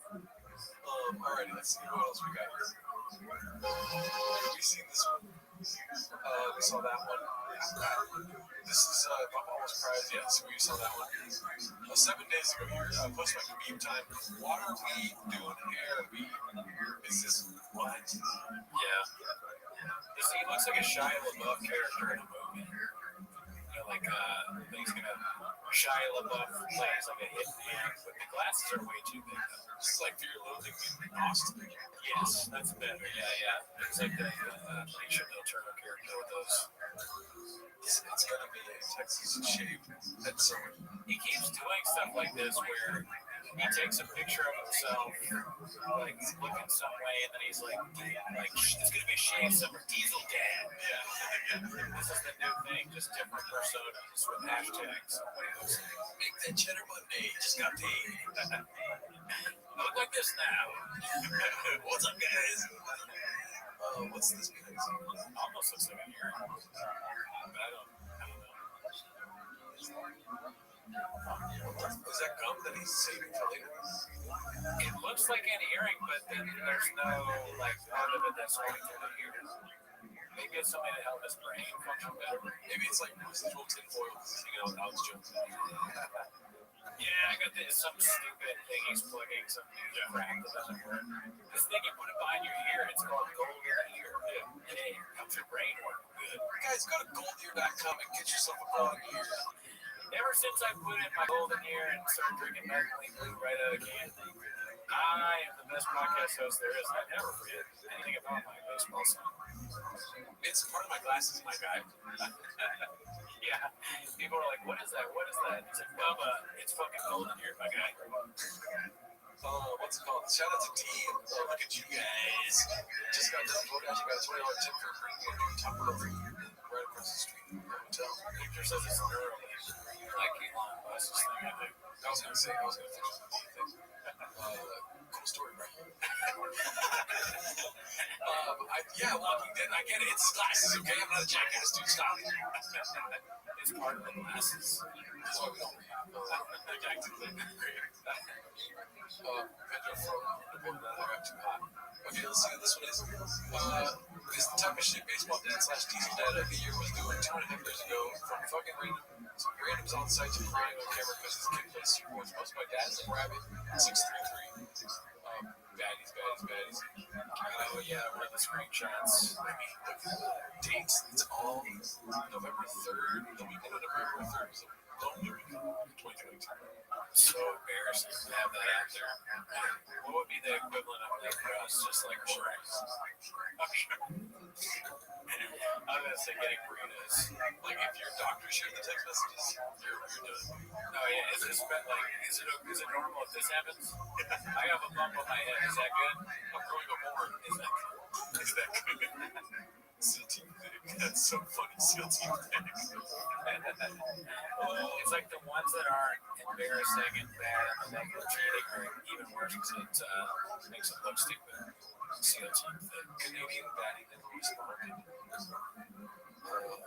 She's about any of the baddies. Rachel's actually a random person in there. Little freshwater baddies. I guess you could say I'm into fish. That name sounds familiar. Let's see here. Chris Brown guy. He's texting Chris Brown, dude. Sick one, dude. Wow. I wonder what that could possibly do with Chris Brown. Like real Chris Brown. Yeah, hopefully not though. I mean, either Chris Brown was fucking up about House as hell.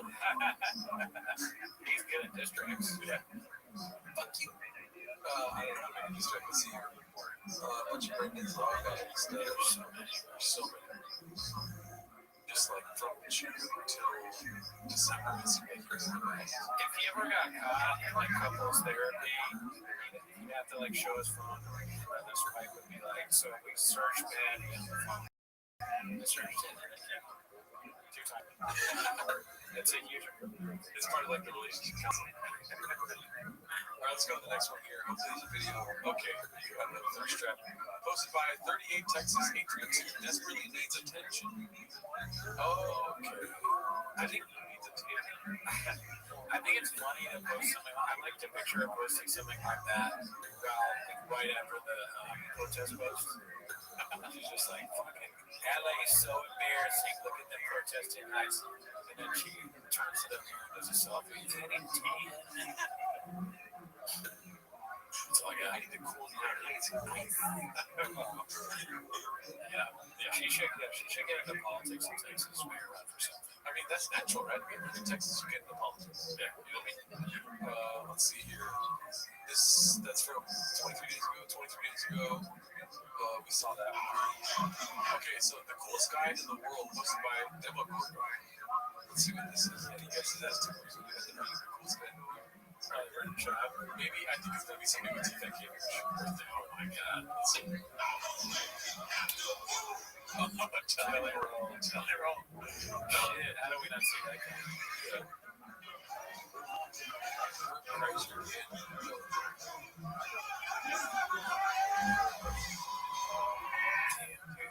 Christ, some guy at the end of his wits. I didn't have the screen. I wonder if there's like just a huge crossover between Bert Kreischer and Jelly Roll fans. Yeah. Because these people are here to see Jelly Roll, I'm assuming.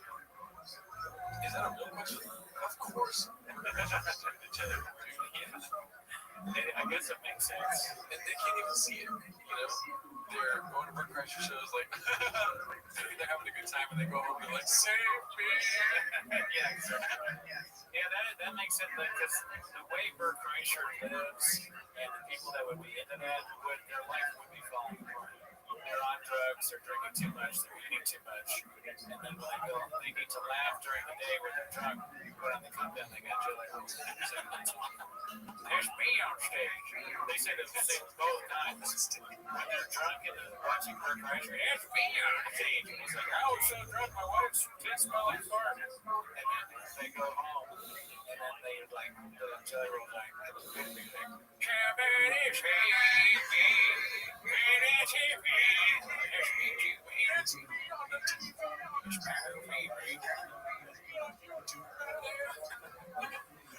Alrighty.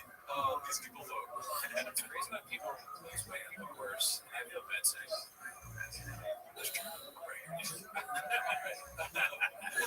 This one's posted by Air Pumper.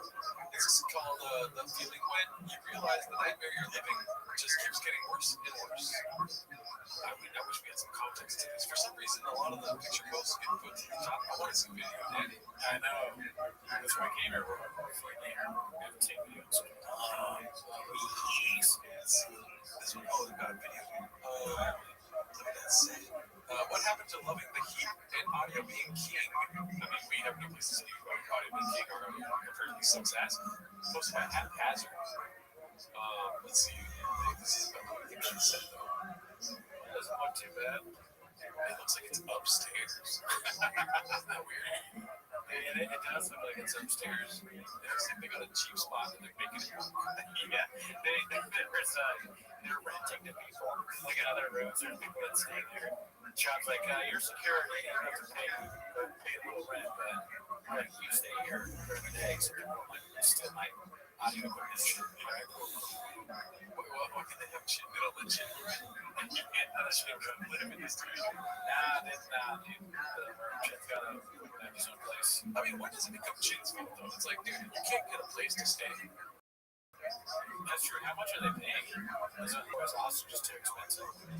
Maybe. Let's see. Everyone likes to be all high-minded. Hard man. It was hard man. That's a great match, Jeff. They don't like the studio at all. I think it looks cool, honestly, except for the TFK thing is very, like, we just started. There's not much effort. It's not far off from the couch. You know, there's no sign. Yeah. I'm wearing the worst shirt, too. I'm wearing a black shirt on the couch. Yeah, people don't even see you right now. I'm just floating up like a fucking haunted mansion. I keep forgetting, and I wear green shirts here. And people are like, where is Brent? Is he part of the show? I see his beard. Remember that Brent Whiteback joke where he's like, it's like, my face is matching what I'm saying, but it's not really. You know, like, yes, he's like, he looks like he's cold and he's saying, like, isn't it really hot in here? It's hard being here. Just some kind of match, Jen.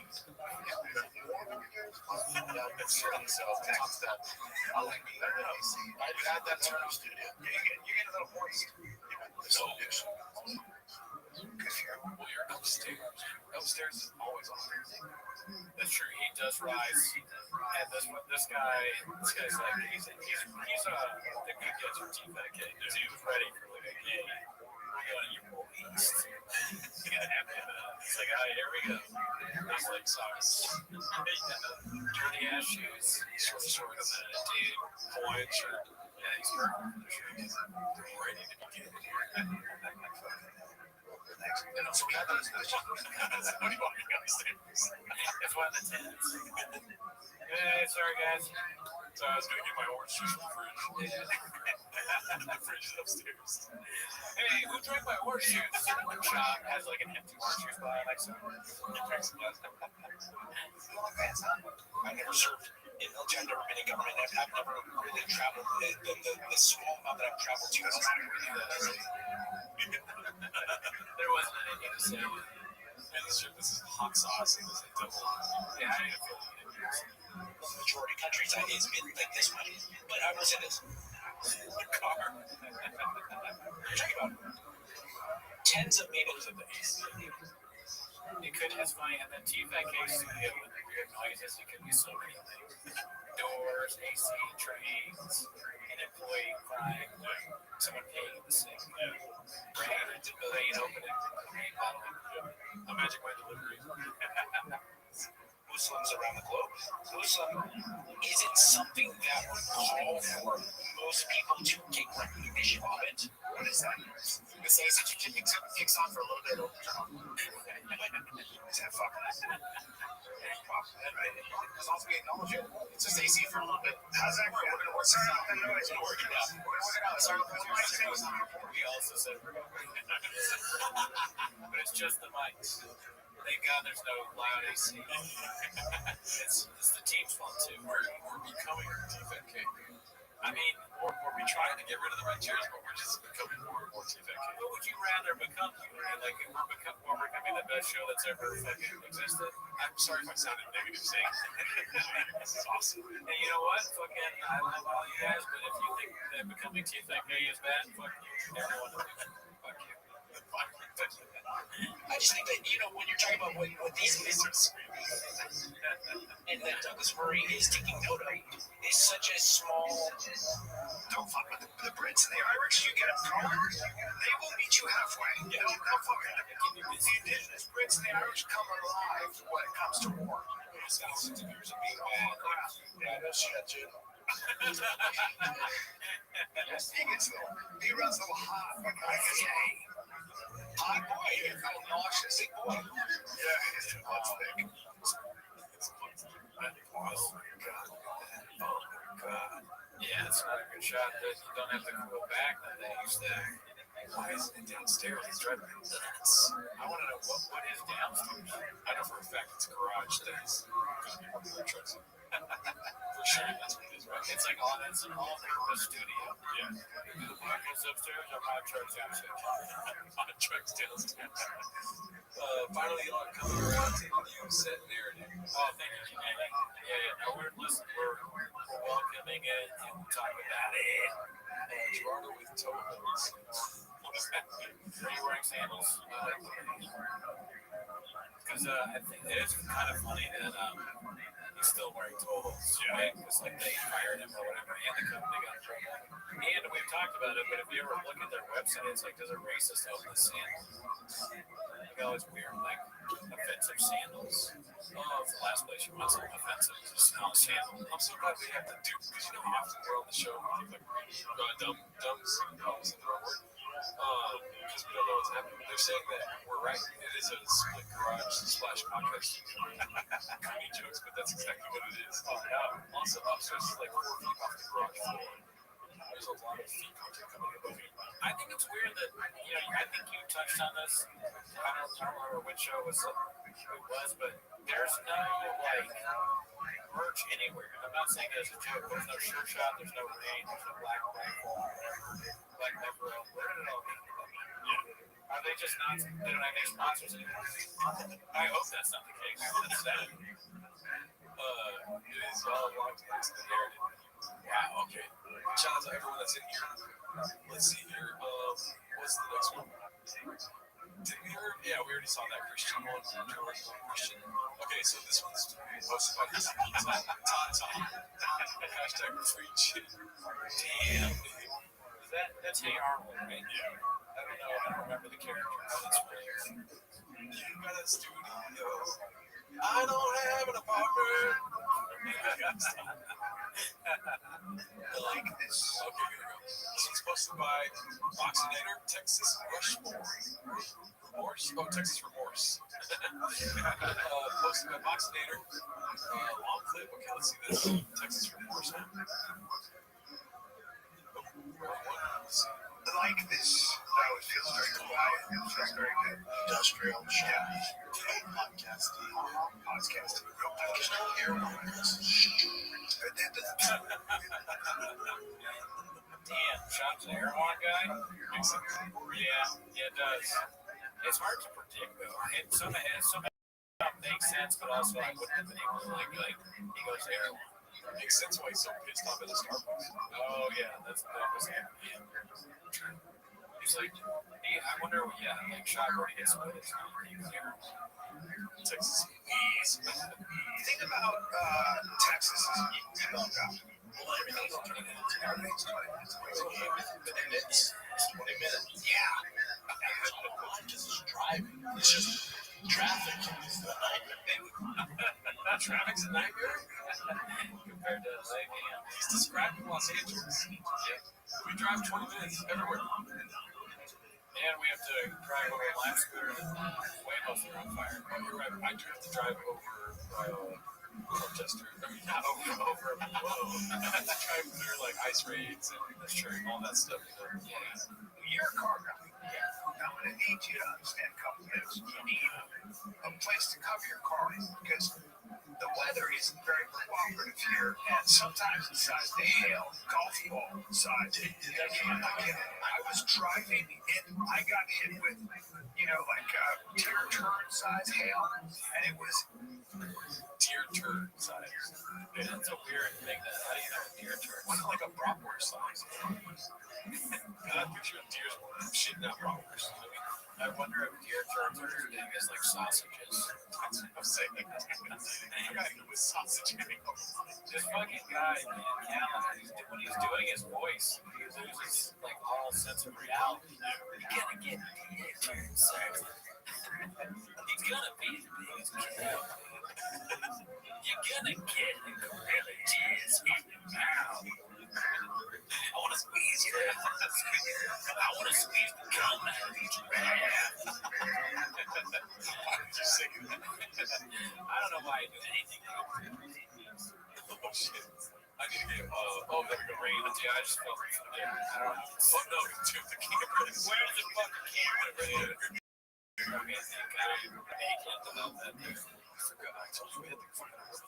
There's a bunch of rains over there. they kind of scary. He goes like, Jesus, you saw a tarantula on that side. You're going to see we found a coral snake in our pool. Coral snake. That's a problem.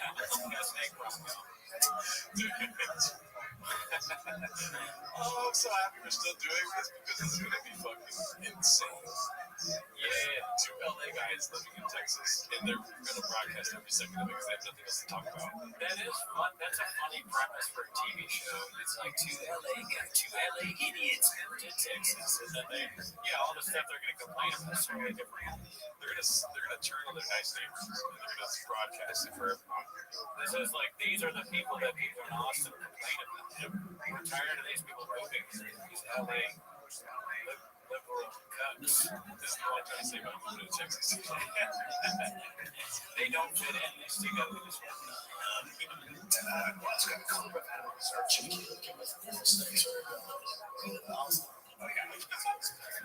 It's got, they're just when we saw the tarantula tiger, that somebody's patted out. So we had a tarantula in our pool, and they're big tarantulas. But we have tarantulas, scorpions are a big problem.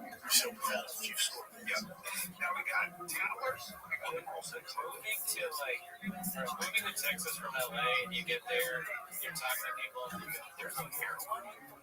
It sounds like you're doing a bit. You can't possibly be serious. Are you stereotyped? There's no, what's another thing that's like here? There's no crunch. Where do I work out? It's like a very LA fucking douchey shit. What do you mean? There's no smoothie pop-ups? There's no taco trucks. Oh, there's taco trucks. In Austin, gotta be, dude. That's what you think. But like, whenever I go to the city, there's not really taco trucks. I mean, could be. I don't know. That's what the chat is. Where's the Hollywood sign? The Hollywood sign.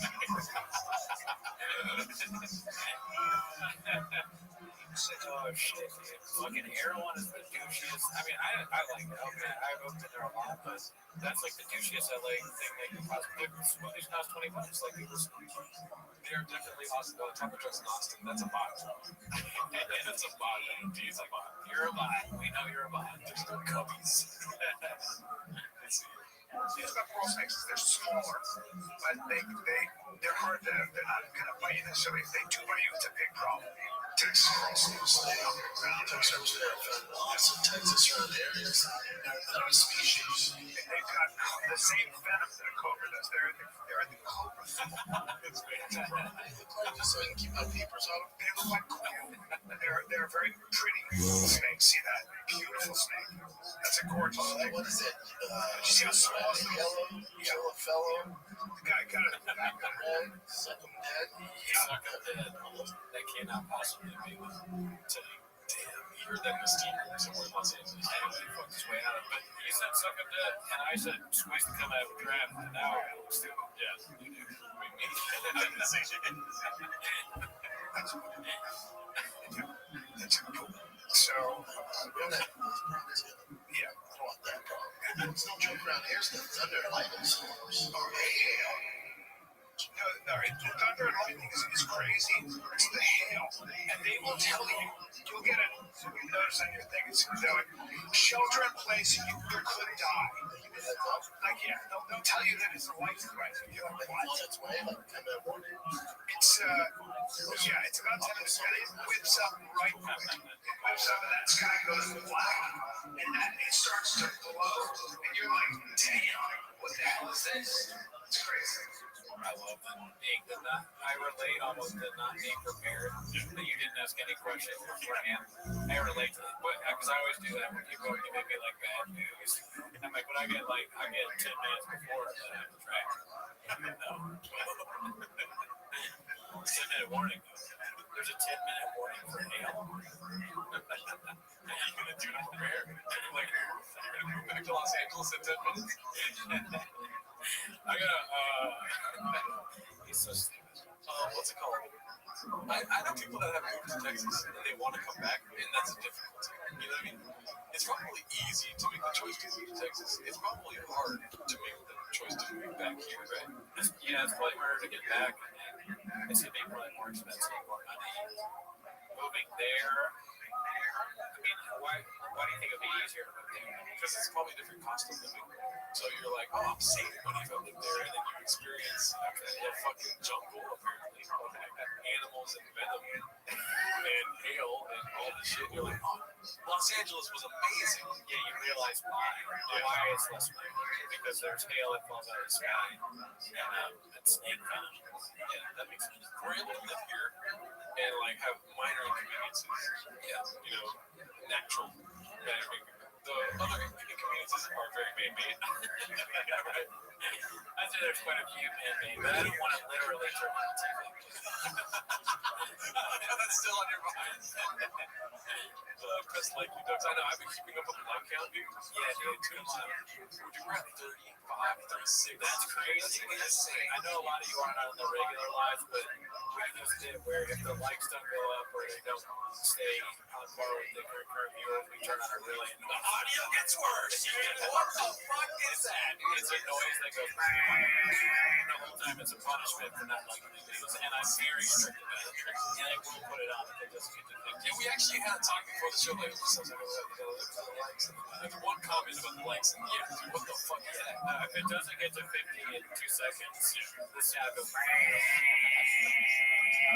And Gerardo will burn it. I'll fart it. That's a 46 AM. Yeah, now we try. I'm telling you, the sound's coming. The sound is coming. Good current should come from like. And I'm the only person that knows how to fix the sound, so even if we wanted to. Okay, yeah. I'm gonna commentate when it comes to fixing the sound. Let's see here. The backyard worse than California, the borderline weekends. It looks like just the post. Texas is on there. Who posted this one?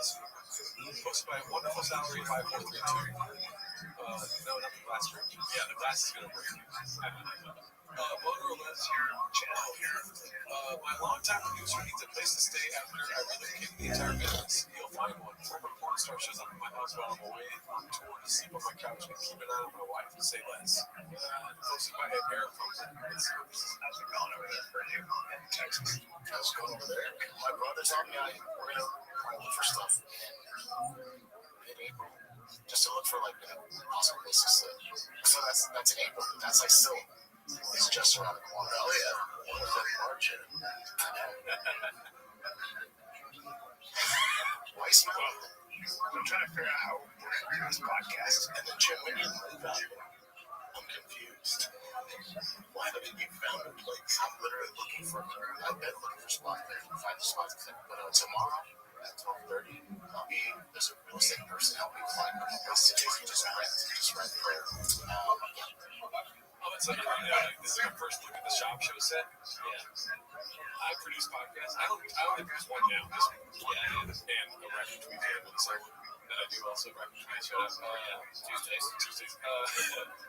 This is a nightmare. Producer setup for the podcast. Why is that? It's just one space. And TFK is there, as you can see. Yeah. And the shop show is on the other side. No. So you gotta. I'm assuming they only have one. I don't know how, because they have to move everything on the other side of that table just to be part of the other podcast. You know what I mean? They probably do that. I mean, unless Chavez hit a camera or something. You never produce a podcast. That's so insane. I could cut that part out later. What? Imagine putting on a podcast with a hidden camera. I don't mean literally hit it. I meant like they're just off screen. So it looks like that camera is for TFK, but even if the producers have to move, like, it's such an inconvenience to him. He probably wants to get everything done on the day because he's got trucks to work on and shit. You know what I mean? Dude, you don't get it. Dude, the cameras are in the ceiling. They come down. You know, like fucking Mission Impossible. Like, you know, Tom Cruise does it. They turn around and say, oh, man. Hidden cameras, dude. Hell yeah. We need to get some hidden cameras, dude. We have hidden cameras. That's why you got really rich chicks who come over and saw it. All right, let's see what else we got here. What's the next one? We saw that one. We saw that one. We saw that one. Okay, that's a promotion. Okay, so this was posted by Joseph. Is 5'2" Papa is asked if he will be doing stand-up in Austin. I saw this as a notification on my phone. I didn't watch it, but I'm so excited. So, do you ever do stand-up still? Like, so when you're out in Austin, you're going to the mothership. I'll probably hang out, but again, it's like, I don't get how guys do it. God bless them that do, but I just can't find the balance of getting back into stand-up and being a good dad. I can't. I don't think I'm doing it. When I left show, I was at Showtime for 6 years. I wanted to do my own thing. Like, my bandwidth is only so much. And I found out when I left and started thinking, boy, I had like 6 shows. I started saying, weekend. Well, someone's going to give. Always Karen was my favorite guy. And I'm making bad decisions on the road. I'm out all around girls. It's just not a very good life for me. Very good decisions. And then when I said that playing baseball, I'll do stand-up. That's at night, dude. So I was getting home at like 1 in the morning. And I was up at 7. Let's play catch. He's like, get out, dude. I'm home. I'm like, this ain't good, man. I don't care. Keep this out. I was like, I'm done. Especially when I made a girl game. She was sick. I was supposed to be on 20 minutes. Shout out to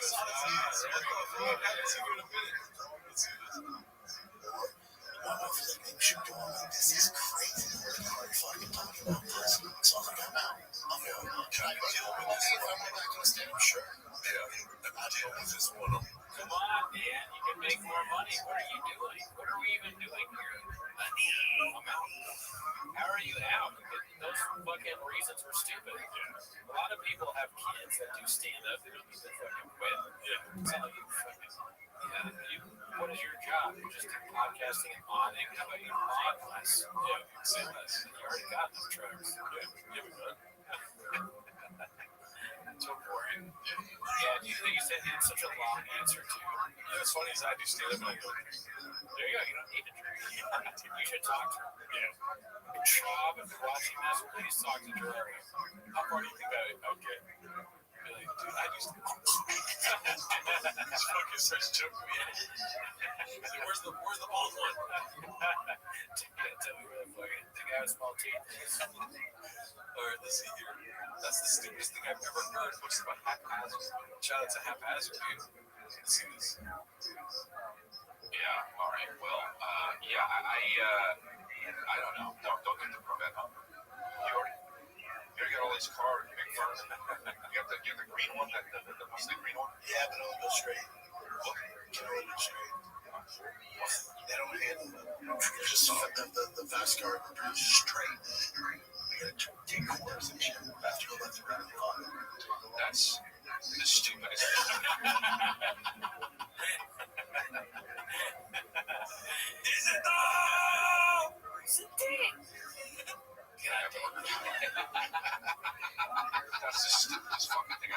car, right?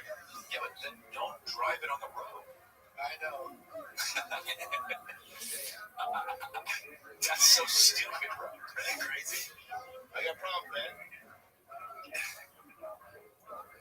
I don't like. Yeah, okay, hot. It's not that hot. Wow, yeah. Damn, dude. Chris is just frustrated. He's like, the fuck are you? And then Shop doubles down. He's like, fine. That's so funny. He turned into a dolphin. I can't. I'm hot. Shop's like a child. I'm cold. I go Austin. I did live. I'm hot. I got palm. Is Golden Shower over now?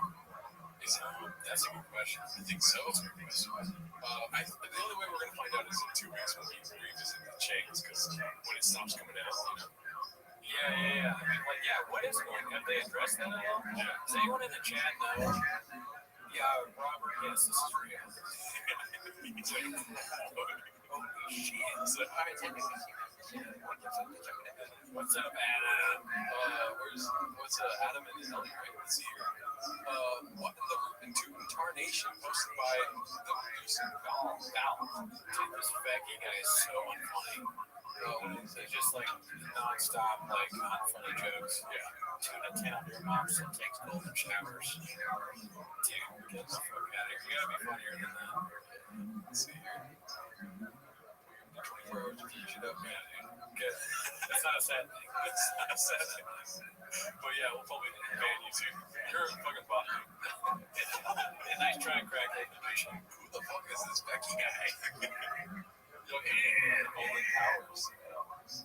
Becky's currently the guy that we just banned. He's currently making another YouTube profile. Let's see. What in the incarnation goes by the reducing valve? He's got I'm sorry, I have nothing else to say to that. Yeah, I don't know why she does stuff like that. It's good for her. Thank you, Alex. Alex, thank you. Shout out. Shit, we got a shop show poster. The new building is a garage and the studio is an afterthought. Posted by Haphazard. Alright, this is the juicy stuff we want, dude. Try it out, buddy. Yeah, we are live from Austin, Texas. First show in Austin, Texas. It is June 1st. The boys pulled it off. Shout to Brian, Chin, and Casey. We got it done, baby. It's still a work in progress. But enough to do a show today. They finally get later today, so we're up and running, man. It's been a beast. You have this whole thing come together, so it's bare bones right now, but we got a lot more to add. We're on the second level of the studio now. Below is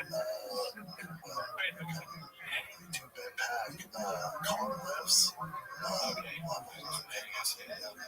that dry fast on gas stuff, storage. Drive fast on gas show. That's what's really important. Yeah, the show, obviously, yeah, the podcast. I'll get some drugs. Drugs are the future. Oh, yeah. Oh, 100%. My question. So then you were saying earlier, shop show. So this is they turned the cameras around. This is what it looked like. So I've been trying to deduce this myself. Yeah. My assumption is that's a green screen. That is a green screen. Dude, why? If that's a green screen, that's hilarious. But if that's a green screen, why put the YouTube thing? Is that like before? Is that a thing on YouTube? That's where it kind of feels like might not be a green screen, but there's not a chance because behind that is the garage lift. You know what I mean? Garage that we saw behind Chin. Yeah. That's a green screen. So they probably have like a green screen. Okay. So they could do the shop show on that side. Yeah, and it looks nice. Like at first, when I first saw it, I thought it was an actual set. The shop show thing looks fake as fuck. Those two lights up there. They do.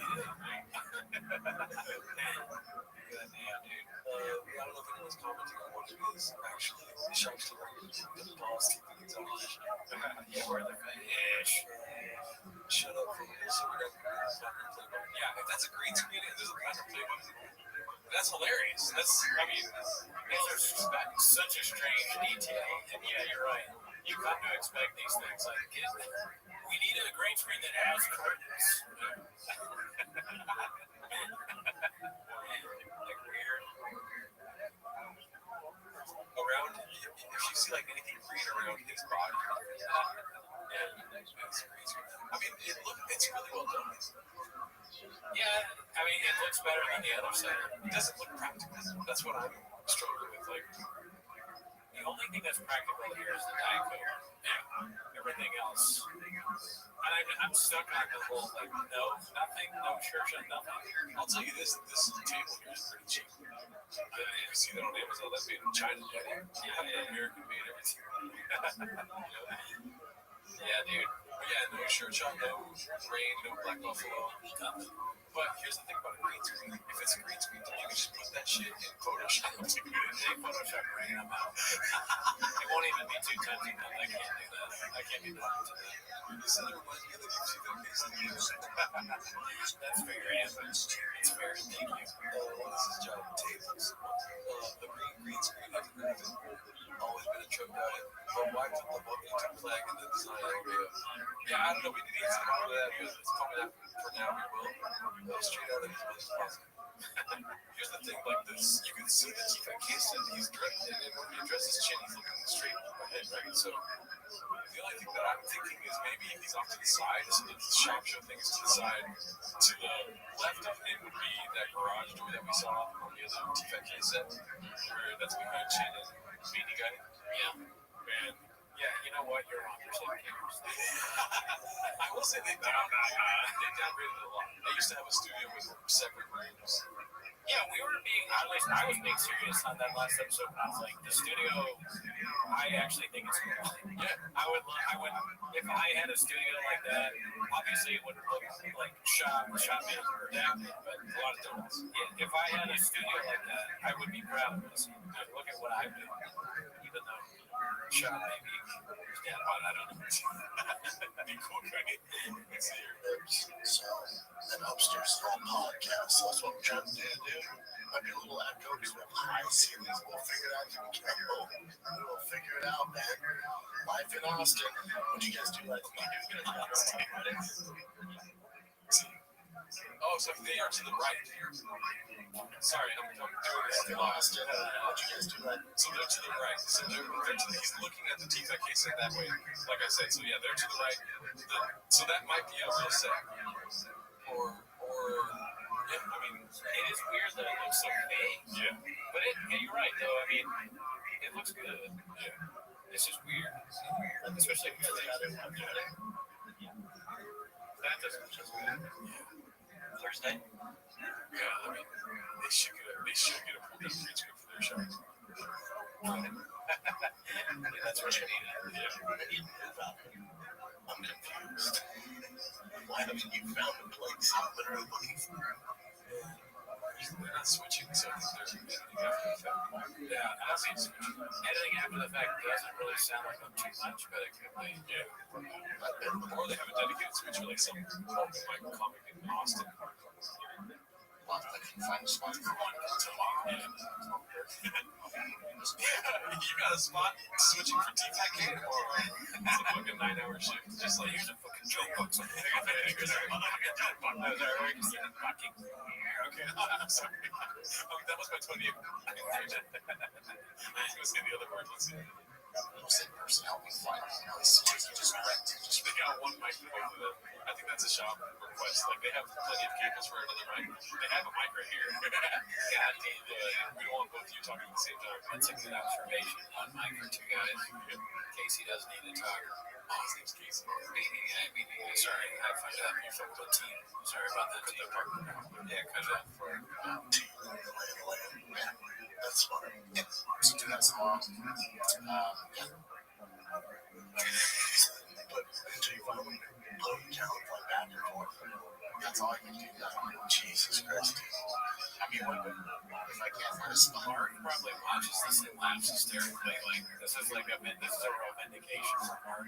Because Mark's on all these commercials, and he's got an acting career, and they tried to gadoosh him, and then he watches this. I'm telling you. God damn it, dude. Where's Mark? I want to know what he thinks. I should take someone. I'm curious to hear what he thinks about this whole Texas thing. He's probably got some great thoughts on it. And he's watching this dude. It'd be cool if he came through for the beginning of what was July's night, right? Yeah. But that's going to be nutritious for him because he's going to come in here. It gets so hot in here. I don't have air conditioning. Let's see. You can find one, I'm sure. Yeah, but I don't want to be some hot spot. You looking for like a rental? First, I remember you said that, but it didn't work out. So I'll just look to rent a spot. You guys like, nah, you know, man. Thank you, Cockers. You roll too. That's not this spot. No, it's true. BGL, Mark episode part 3. Yeah, dude, the trilogy. You know what's funny? LPJ27 says hi, Shane. That's something that you can't say a lot. His laugh, and that to me sounded like the impersonating Shane. Oh, isn't it? Yeah.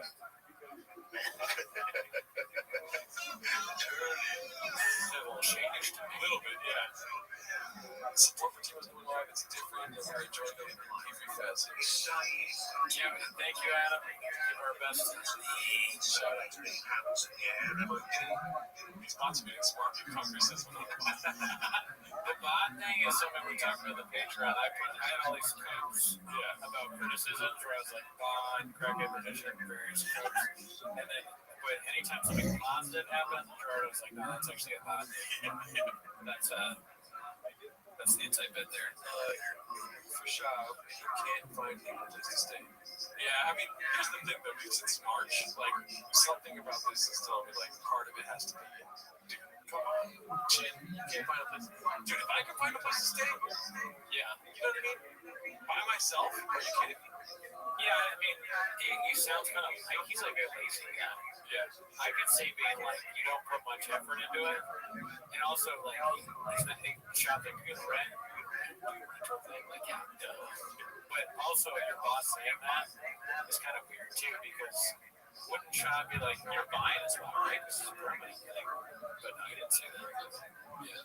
So it's all a little strange. Yeah, definitely everyone's a little escape from this experiment. All right, so we got one posted by Top Tata. This is a new user on that Reddit. I had a guy called Vintage Chicks walking by truck by Blue Springs. Let's see. It was like, this is a good thing. Yeah, this is classic. Me and Cooney actually sat here for a while we took this. I don't even want to say we took the stickers off of the Trash Tuesday stickers off the chairs. The show doesn't count. Doesn't even exist anymore. Shines. The panel red chairs. The panel is light. Feels like what is next. This is North Korea. Shout out to the M&S68. On skating. Bots with 3 T's. Bots with G-Dora. That looks like they spelled my name as the username. G-Dora. Shout out to you for the M&S16. But yeah, we ripped those Trash Tuesday stickers off. It just felt weird. And I remember when I suggested that we rip one of their heads off. Baby's here. Yeah, I said we rip it so she's off the show. And he looked at me like, you want to have a bridge? Have that on the show? And I was like, you're right, that's bad. Let's see. I had a guy that was like, why don't you walk into my truck? This married guy.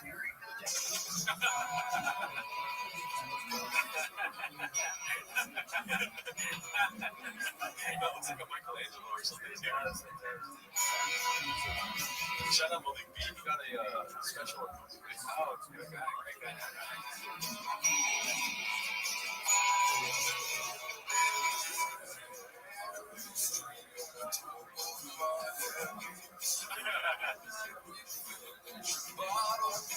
Started at 7 in the morning.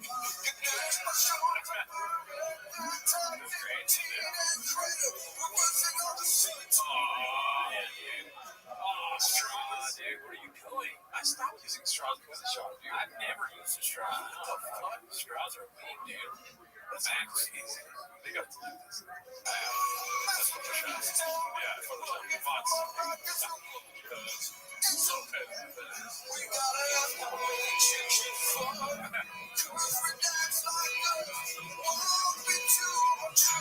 man, that's awesome. Damn, I like that, dude. We didn't even do a song this week. No, this is the song for the week, dude. Yeah, thank you.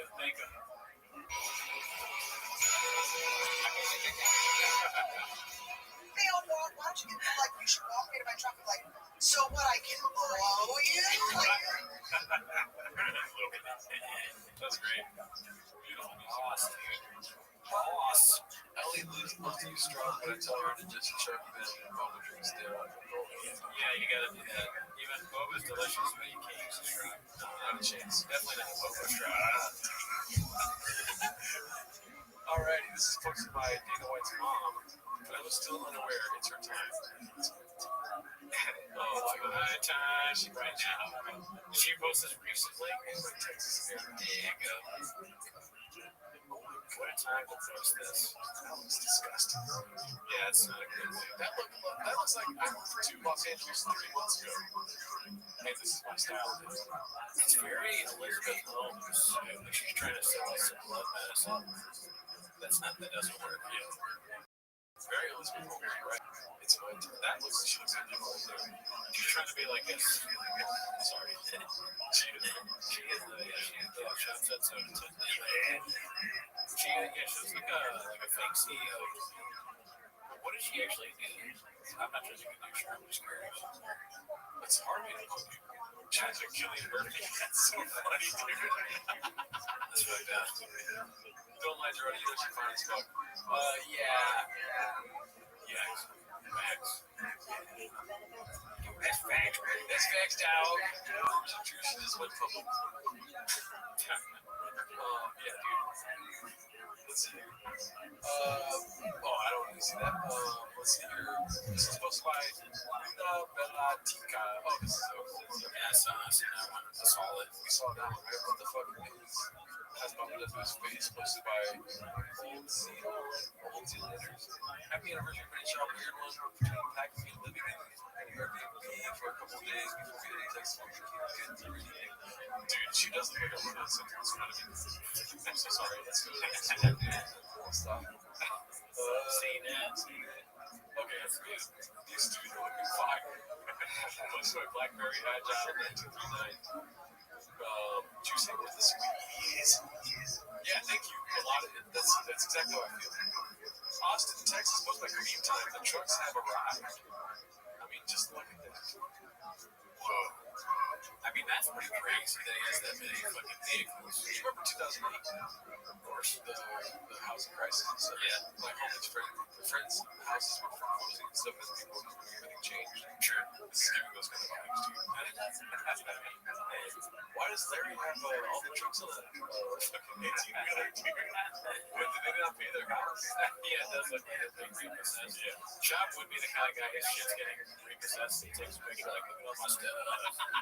That's hilarious.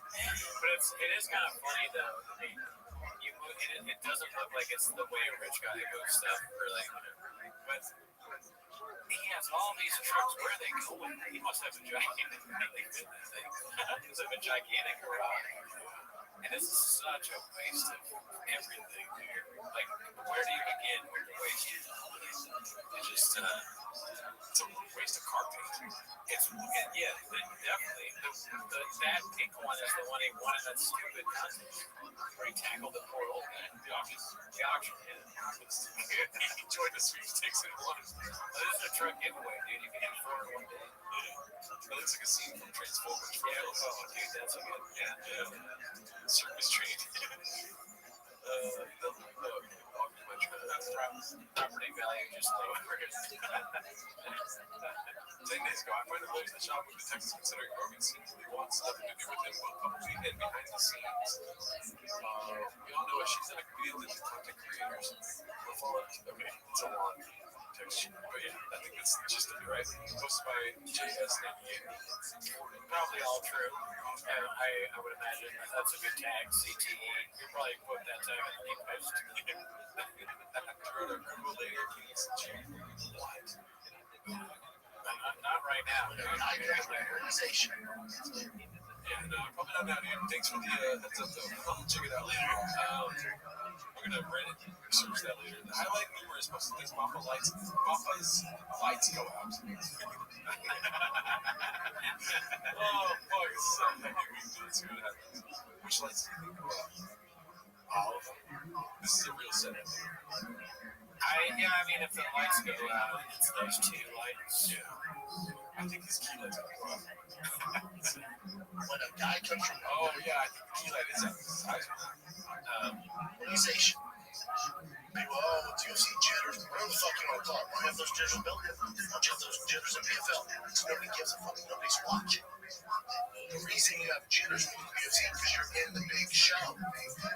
No one gets a PFL. I'm in the big show. No one gets a Bellator. I'm in the big show. Nobody. No kid. No kid. He comes up going, I want to fight for Bellator. I want to fight for PFL. I want to play football for the CFL. I want to play football over in Europe. I want to play basketball over in Europe. Nobody. Everyone. Avery. Okay, I thought you saw like what? No, I haven't seen it like that. Yeah, but just the match. Sean's trying to do the bit where like the older athlete tells a story, but it's like, who the fuck are you, dude? You're a moron. I don't care what you think. I slept. Have you ever heard a kid, if you're a kid under 12, Dad, I just want to be a PFL champion. Oh, get rid of him. Get rid of your kid. It's actually pretty good. Find another kid. That kid doesn't want to be the best. That kid wants to beat up on lower competition and get the accolades and call himself a world champion, but he's not really a world champion. Call yourself a world champion outside the UFC, again, it's like winning the Grey Cup in CFL and saying, we're better than insert Philadelphia Eagles, Kansas City Chiefs. You're not. You're not. And everyone knows this. But again, it's Call the key lights. Oh, man. Yeah. The show, God was like, that's enough. No, I'm so glad I paused it right there. God's like, all right, dude. Those are my creations you're talking about. That's redacted. Who are you arguing with? How did this topic come up in my business? I'm so happy I paused it right now. Do you think he coonies out and just keeps going? Or like he doesn't notice? He doesn't know how to do his podcast at all. If he doesn't notice. It's like, is it funny or is it sad? Well, I can't say it's sad because I'm calling you sad. Yeah. Oh, because I wouldn't notice? Because it's funny when you do it, dude. Yeah, I am so good at that. Now that I think about it, me in that chair, dude, probably worse. Let's see what he does. cool to say, like, I found some I found, Cage Warriors, I found him in. Doesn't stop. Did you think he was going to do that? I thought for sure he was going to go. Okay, so I thought he might be like, what the fuck, man? That's kind of what I thought. Because as a viewer, it's a dramatic change for you. So he's just cooking. He's like, fuck these kids, fuck these kids. If your kid's not a champion, he's a piece of shnikes. Yeah, it's just like if your kid wants to fucking do the JRE podcast or something like Call Her Daddy or something like that, it's like get a kid because you don't think boys do that. That's the big stuff. Nobody wants to do Restream and they want to do Joe Rogan. Facts. I like that angle, dude. You're smart. The lights go out. All these other underlying promotion before you became big time until you're in the UFC.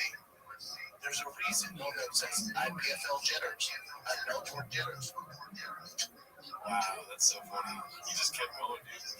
I honestly think that I would have jitters if I was in PFL and Bellator. I mean, those are big leagues, right? And you can get your fucking shit kicked in and it's on TV. That would give me jitters, I think. Keep talking really quick. I mean, like, it is literally on TV. Facts. What does he say? So sorry. Support Texas Pods and we unlock shop. Okay. Yeah, what are we thinking about the Texas booth? We've seen a lot of it on the show. How are we feeling about the set? What are we thinking about the vibes? Is it better than LA? Worse? The same? Has it rejuvenated the show at all? What are you guys thinking? A lights go out, his windshield is working, scheming. Yeah, just doing it on purpose. Bob was just the worst human in every facet. I mean, there's an argument for that time. I would say so. Before running away, you learn from Bob and King of the Hill. You tell your best joke and turn on the lights. No, I never watched it. Great show, never seen it. Okay, so I'm going to the dishes that'll pop up in the next few weeks, guys. Yes, I am so excited. Let's see here. From Brad would love to. No, okay, we saw that right. Yeah, last time. This is posted by Ocho Man 3412. The Legend of Baba. There's literally no record online of Cortez and Costa being part of the Cincinnati Reds, even though Manning said it pretty comfortably on the broadcast, just like Shop fooling everyone figures that he was in next. Yeah, man. Catch a trade again from a random guy. Who's the Edwards kid? I don't know. I have no idea what that's about. Yeah, I'm not a baseball guy. We saw this already. Always been a cowgirl bee, posted by Flash over 962. I mean, do we need to go further with this? What's the giant thing she's holding? Is that a weird bag?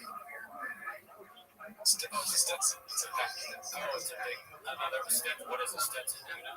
Yeah, it's a cowboy. Oh, so she's wearing the hat from the bag. I see. That's a pretty cool bag, honestly. I like that. I like buying a hat that has like a giant ridiculous bag. That's a cool thing. We should get Stetsons, dude. I'm down. They're probably expensive as fuck. Yeah, I'm not down. I wouldn't wear them, not because they're expensive, just because well, that's part of it. Yeah. Also, I don't feel like wearing a cowboy hat. This is hilarious. Brendan, like Nazi memes now. That's a reflection of the owners. Oh my god. That's crazy. That's so good. Yeah. Posted by Wear a Damn Helmet. Thoughts on the new game cost me $600. Can you imagine showing your family this? This is not I know, but it's still the AI. just In the Starbucks thing. It is funny. It is, for whatever reason, him drinking Starbucks is hilarious. Like him in a Starbucks cup. So many people go to Starbucks. It's usually not that funny. It's truck drivers that say Starbucks, postmen, office workers, but for whatever reason, shot drinking Starbucks, he always looks redacted. He's doing a stupid face. He's got a stupid head. stupid face where has so strong. Let's see. This is that scene. So we're scared me sad. After the ejected copper tells the T-Ray that T actually had an attitude problem. Dan Cochran to ABC's. I don't know. I don't think we did. If we did, we could just stop it right here. He's been the MVP of the league. He's been doing his thing. Ace pitcher. Got him for crushing it. And then he had that really bad game that he got kicked out of, which probably had something to do with it. He had a horrible attitude. We didn't talk. I wanted to know I was disappointed. Not that we lost the game or we had a bad game. Dude, his attitude in control. Because then it's like, no, that's all you do. I'm not happy. I'm always the fun dad, so when he knows I'm upset, like, he fucked up. I don't have to do much. The keys, I'm his dad. And so I'm the first base coach. I'll be like, T, take your lead. I'm like, I got it. I got it. Come right back, you got it. All right, dude. You know what you're doing. T, elbow up. I know. Elbows up. All right, big dog. But then if a coach who has no professional sports experience plays in fucking fourth grade, goes T, elbow, and Greg was it's just, I'm his dad. I'll rewind his ass, though. I'll grab him by the collar, like, hey, motherfucker, you think you're a professional to play fucking sports? I can hold my fucking jock strap. Listen, Gee, that guy couldn't hold my jock strap is wild, dude. That's a saying. Yeah, that's kid. That's like from White Man Can't Jump or something. It's Steve Hardison says that to somebody. But that's just what gets me about that is talking about the coach. He's weird. You could do something usually, but the coach is watching that laughing. Actually, Chubb says I haven't played baseball since fourth grade. He has a cubby, you know that? One of the dads. He has like a comedian. Yeah. Did you see that? And then he's just like us. He's like, put it up. When he's getting mad about shop, his wife is like, you're talking about the coach that's And he's like, "You're right, thank you so much, Jessica, for Jessica." And she's like, "You're talking about a guy that forced you to make a coach." Yeah, you're right. He's gonna hold my jockstrap. It's so funny. It's like he's talking to T like he's David who was milkshake. Oh yeah, milkshake. Or he's talking about like Dana Day Lewis talking to his brother. I have a competition in me. I don't like people. I don't like when jitters. And I can't do these. I'm producers. I've been doing it all my life. And HW listened to some idiot who fell in a hole. It's like I grabbed him by the collar. I said, "You're my boy. I've abandoned." That kid was so good. He made Tiger and his dad move to Texas. I'm a boy. I'm a boy. I've abandoned my baseball. All right, here we go. All right, I was actually thinking this too. This post is about. Posted this. I can't stress enough how little time it took to make their audio halfway listenable. They've been doing this podcast for over a decade. Oh yeah, Gerardo, did you see Brian Campbell show you? I did see that. We're gonna get to that probably next week on the T-Most or the Reddit for record treaties. Yeah, the Red Live. That's what I posted. But yeah, dude, I was thinking the same thing. It's so easy. I've abandoned LA. That's really cool. I drink already. What's it called? It's so easy to take out the air conditioning sound in an audio. It's not going to sound great, but it'll do better than the actual sound of the air conditioning. So, when you're saying shit's cool and giving him all that, like giving him all this fucking leeway, remember that he doesn't do his job. He is part of the team. So think about that. And then they're like, "What are you talking about, Brendan?" Like, Gerardo, tell him what you just said. Say it again. Say it again. Say it in the smart producer talk way. Or the fucking noise comes back. Yeah. I can always turn it on. I should make a button on here be like, yeah, you should. If only we could capture that exact noise. Because that was one of the most annoying sounds I ever heard. If we could capture that, I would play every time. Immediately. There better be 100 likes when we go to check right out here. No, I'm not probably so. I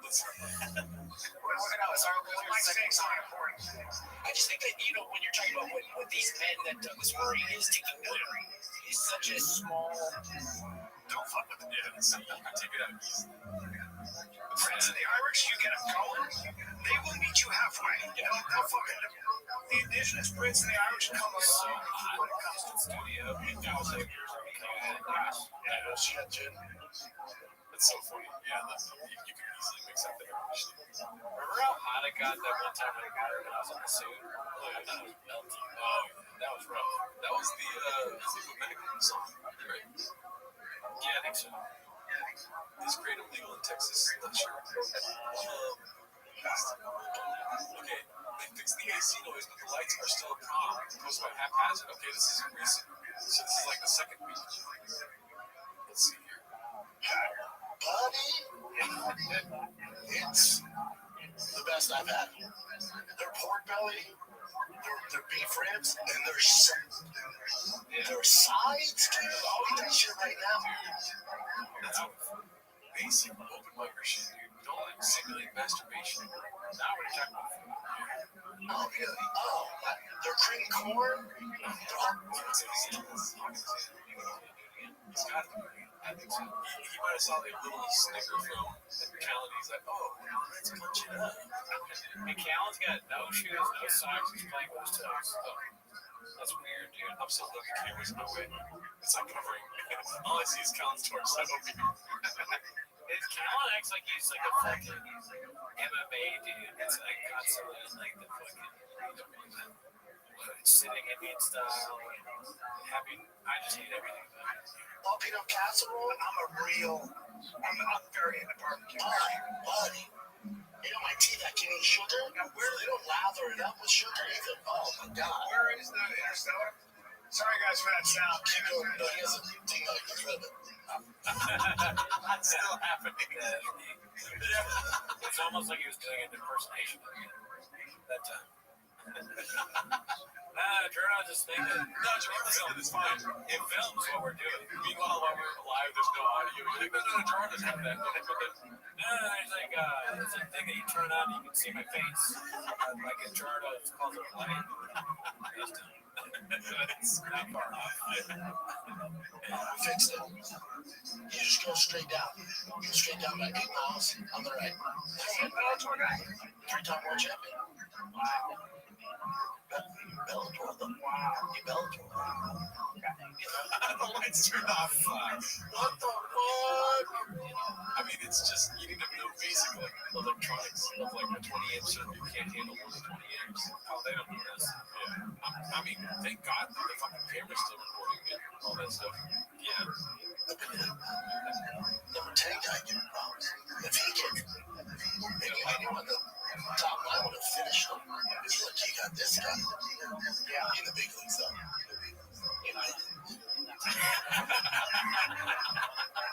He's going to fix the light. Dude, how funny would it be if like he went to like fix the light and fix the snake good?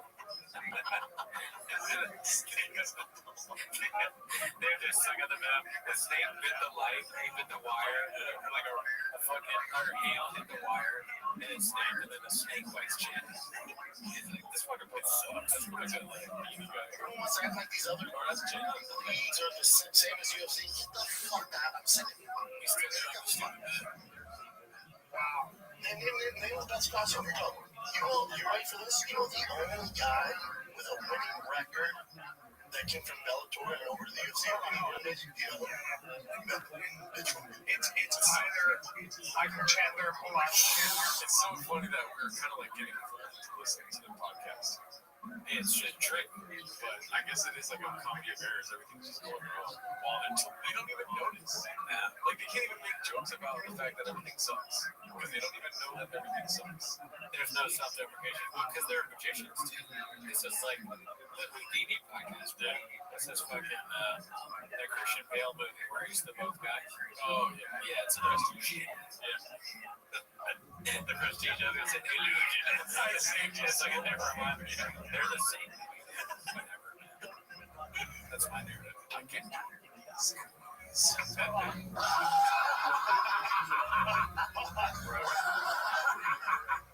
Out of all the pigs, Trevor, he's like 1 in 4. I feel like the lights are on a timer. So much fun. They set the timer on. Well, no, you didn't see my challenge. I know, it's fucking Winning record in the UFC? Yeah. I think it's the Michael Bennett pitch.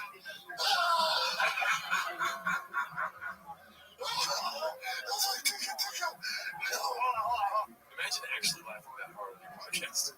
Yeah, I mean, it's a weird choice, dramatic choice. I don't know why. I'm kind of empathetic to him. Yeah. Like, this is his fun. He can't go to UFC events. Like, his fun is just knowing about UFC. True. So he's gonna, like, go to the Instagram and go to it. And he's kind of, it's like a media thing that you see in the locker room, I guess. I can't imagine doing that. See, I almost got it. Yeah. The laughter pisses me off. Okay, Adam, chill, hug Ellie, okay? What else you got? I don't know. Give me one more. Okay. Let me really give you one more. I know what it is. I know exactly what it is. It is the guy who had great switch kicks and 55 or 55. Yes. Okay. UFC guy. Yeah. All right, so we'll take it from there. Volkov. Really? Okay. Nobody cares. Yeah, it's just different thing. Not the same level. You remember Tony Patty's going for gasps? I don't hope he never relapses on that at all. I'm not even joking. It is probably funny watching me say that because we're talking about shop, but I really don't want him to do Adderall. It's like the worst thing right now. You know? I mean, Adderall's dangerous, but That is a shortage. oh yeah. So it's also you're being selfish. Yeah. I'm only saying it's dangerous if you're not prescribed it.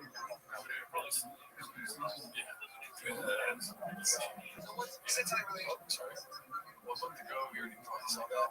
Is that her birth canal? Okay, posted by Demogorgon version. We now have this on the screen. It's the Joey Diaz face. Oh, you see him in the back there? His face. That's great. Give me the Starling. Give me the Starling. He's gonna start drinking again and doing his stand up. That's right, I grew 10 inches. Shout out to Scorpion Better Daddy. Let's see here. Most of my guild guitars. Let's go, dude. We got, how long do you want to do till 10? Sure. Is that too much? You tell me, Chad. We'll go till 10, around 10. But we'll also have some time to talk to the chat. Chad's everyone that came through. We're gonna make it better and better each 2 months. Dude, your audio is cool, man. Posted by Guild Guitars. All I do is listen to audio. As long as your audio is correct, there's some podcasts to listen to. Friends of mine, I'll call them. Audio is good. Tab coins and really bad ass too. Trying to help with the YouTube. I know that's the trend. Help you focus on your fucking audio. Audio, don't get twisted. Audio stereo. The podcast, audio stereo. Oh, really?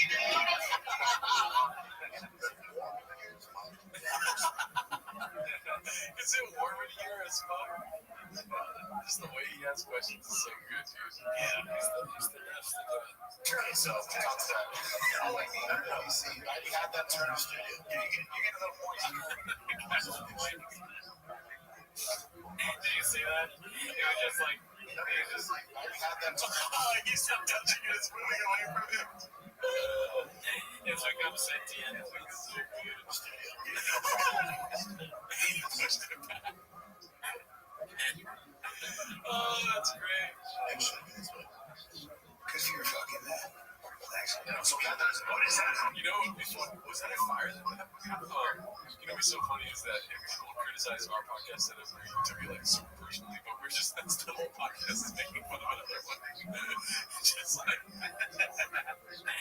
It's just so good, dude.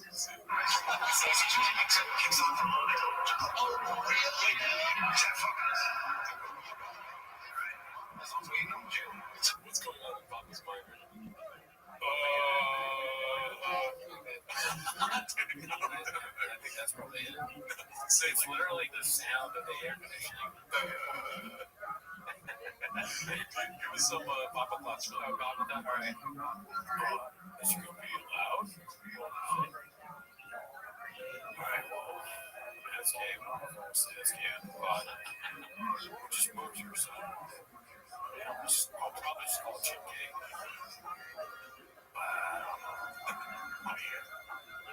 Sometimes. Okay. You know what? Audio's kicked. Audio's king. He's gonna fix it. He's gonna fix it. He's fucking. That's too bad. Okay. Let's go. I do. What do you think about the chairs? Well, you already floated into us that we should probably get them. Yeah. I mean, do you want that kind of chair? Not bad. Oh yeah. How do we find it? Find it some link. Yeah. I'm sure we can ask for help. How do you get Janae's in here? Find us a link and we'll probably turn it back on the crowdfunders. I mean, listen, everyone talks about our motherfucking couch, sorry for cussing. And, dude, I don't like the couch. It's just a couch I have. You know what I mean? Yeah. I'm willing to throw this thing in the dumpster. I'm willing to fucking move this couch to Austin. The chairs would be normal to have in here, like two chairs for the space, something like that. Yeah. So, I mean, we'll do that. Why am I thought so big? Should I give the AC school people? We should do more of those bits when we're live. You have already spent entirely too much money on the setup of this show. True, you're right. Yeah, dude, that's true. I said. All right, let's see the ending of this guy. Trust me. Just easy for moving.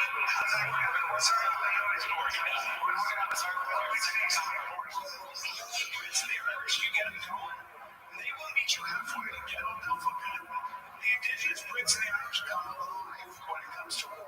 DJ. I don't believe this shit. Let's edit this out.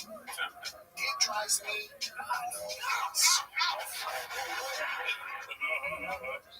Great. Shout out to Gilbert Doris. I don't give a fuck. Oh, sorry. Oh, Tommy Jarvis. Yes. Let's see here. The Austin Grift has already begun. The Hammer 94 posted this. It's them at a Texas Longhorn game or a Texas Rangers game. Texas Rangers, yeah. Let's see here. Red touches yellow, touch a fellow. Posted by parking distance 93. The other one, Hammer PR today. That's Weston Power. Yeah, man. He sold all the merch. All of that shit's gone. All they have left is Drive Fast and Gas merch. And it's the best merch ever. But I mean, I miss Thick Boy. I miss Food Truck. We had some special times. Let's see here. But posted by Haphazard making the choppy technology for you being thrown out. One of those words that second machines. See. The shit. Like, it's the make the article about the Yeah, he's not but that was the thing. Who posted this video? That's the question. Because they cut out the actual play, the slide. Like all of a sudden, he's just totally. Yes,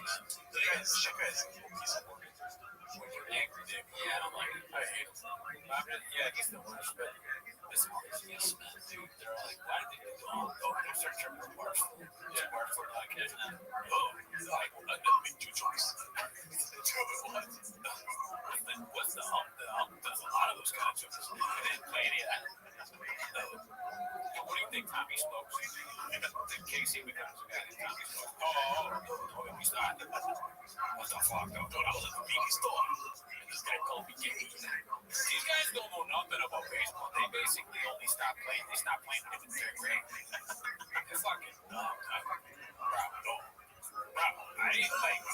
know a lot about how bats work. I fucking hit balls. That's a good crossover. Barstool and T-Fit. I think it's like more. All these people get more reaction. It's just like that shop's like, Mexicans put sauce on cookies, though. What is that movie? I've never seen that. So do you think this is a close feed? So parents watch it. So some bitch ass parents send that to the algorithm. Are you worried about your reputation preceding you? Oh, here he got thrown out. And now he had to Austin. Oh, here's my Yeah, you should pretend like it's because you got thrown out in this game. That's great. The internet do that. Look at you to Austin. No, they need to get it down. You get tired of Reddit. So how do you make money? The gay internet. Yeah, it would be funny if you like saw someone fucking. Oh, you have Reddit? I know you're wearing your Coaching their kiddos, they get thrown out all the time. It's just if your dad's not here for my game, I was so embarrassed because it goes from being about the kids to you. Yeah. And I was like, how far do I want to take this? I went, all right, just let me get out of there. I just walked away, went to the back, and I was like, oh my God. All right, so how do you deal with that with Tiger out there, for example? Like, what do you say? Yes, at that moment where he could have said something, but he thought that what he actually did is like that warrior stare, like I fucking screamed at my kid. Like I called the ref. Sayer. I was upset. The reason I got thrown out is because he didn't run as fast as he could. He was already safe, but he shouldn't have been safe. Tiger's not slow, but he was jogging. So it's really his fault. Yeah, so take account of your dad thrown out of the game. That's exactly what I told him. How'd you know? Were you watching my notes? Yeah, I had the feed. I hope you're happy, and I can't go to the next game either. It could possibly be your last game in California. Have a good night. Because you chose to jog. Restream for you. Yeah. I hope you're happy. Oh my God. Not good. Like, I'm all for jokes and stuff. If that was Uber, I'd be like, because he wouldn't do that. I don't think so. Shop for sure. Holding back to tell the story. Yeah. I mean, I would love to be there. Could you imagine if we were there? Maybe we were Weekly Stock never. If I could go back in time and never have done the show, but just show up at baseball games to see this live. Yeah. Dude, imagine some people in the group.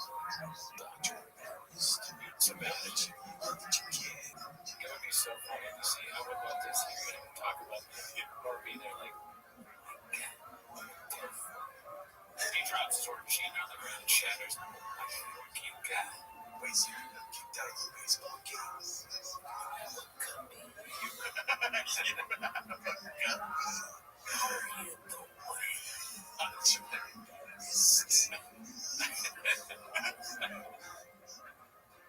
What's it called?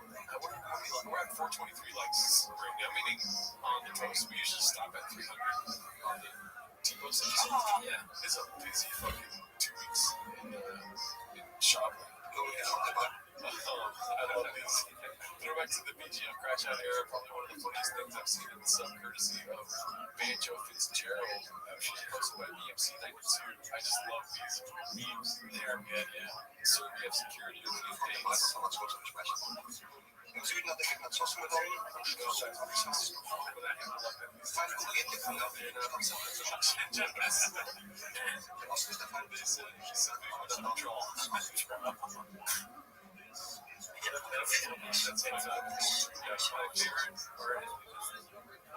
Watch for the part where he takes off the glasses. Oh, yeah. That's always like the best.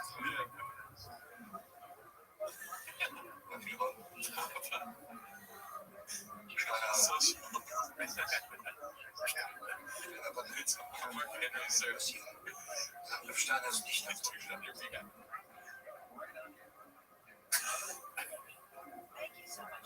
This is great.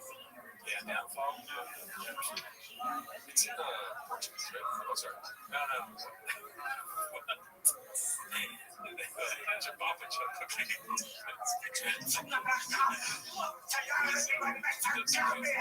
The way they end it, too. Oh, yeah, dude. That is very funny. Hell yeah, that was great.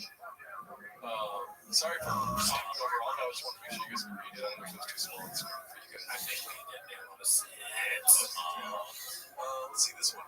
Chris finally asks the question posted by Haphazard. We're going to be ending pretty soon. How do I face the rest of you guys will clear? Let's see anyway.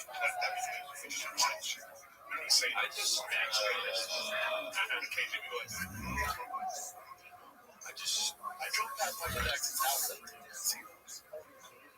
That's Michael Jackson. I drove past Michael Jackson's house. My kid love Michael Jackson.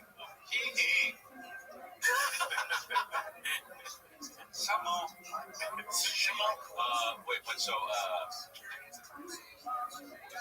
okay, say that person is drank. He's trying to talk about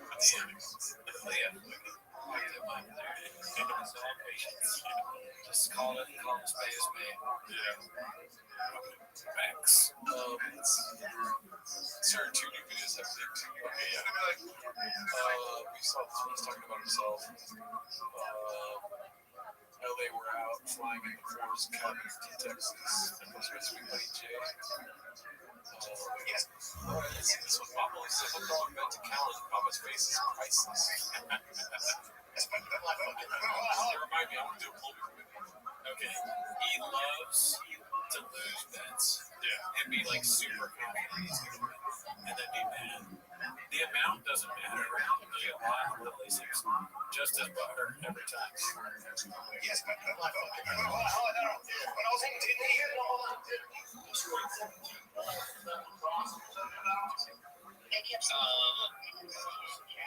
that was hockey. Thank you. I just won. This is so wrong all the time. Let's see. Okay.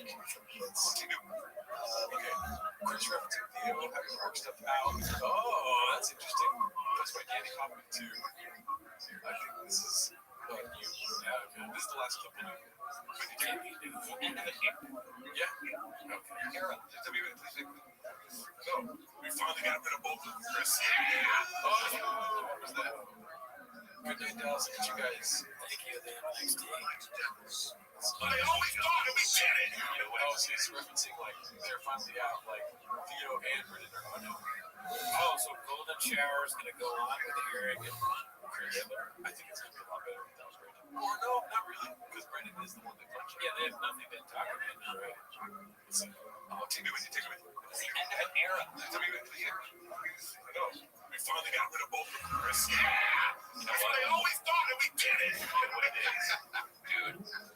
Finally. Finally, after all these years, made the king of the state mine.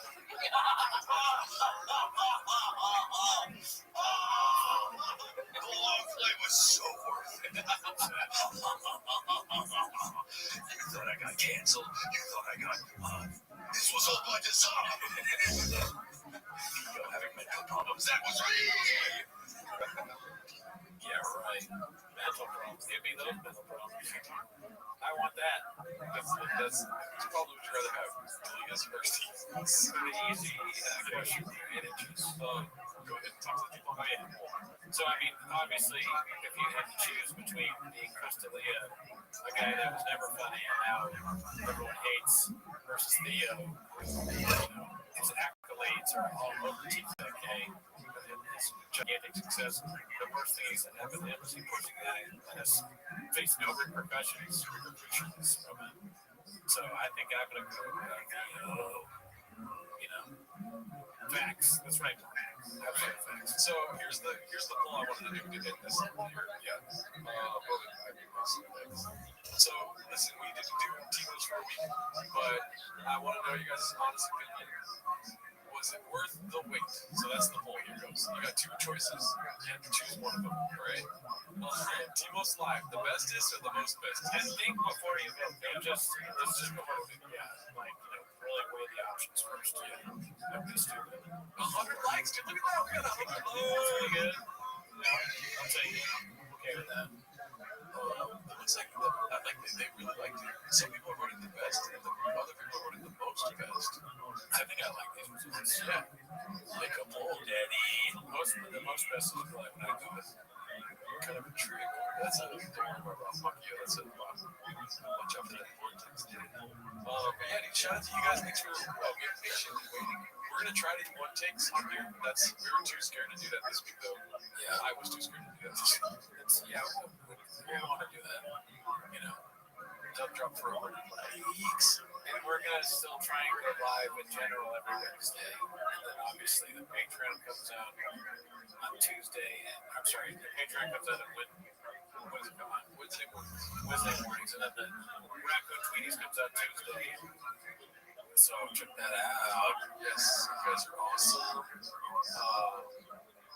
lot of people came through. Hopefully, if you're watching this after the fact, shout out to you. Check us out. We go live with Timos every other week, second and fourth Wednesdays of the month. Yes. At around 8 p.m. Yeah. If we can't go earlier, we will go earlier. Oh, and the Patreon before Joe Best was Brent Weinbach. I recommend checking out that Santa Specialist group. Oh, yeah. It's very good. Well, the one before that was Douglas. Obviously, you don't have to recommend that. You've already seen it. Everyone's seen it. Douglas, you gotta watch the Patreon. I'll tell you, Brent Weinbach's vision. You're like, let me just say that was me. Alrighty, y'all. Thank you guys for coming through. We're out of here, dude. All right, later. Have a good night.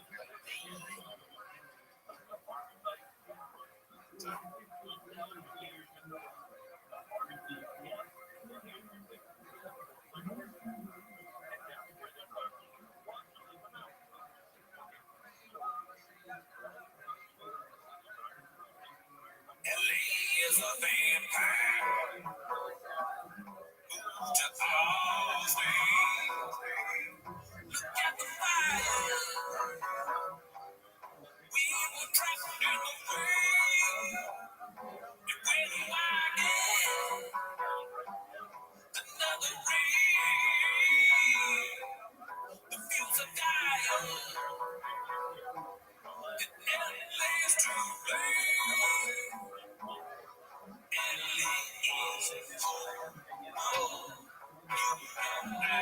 Just go, my controls with like you do.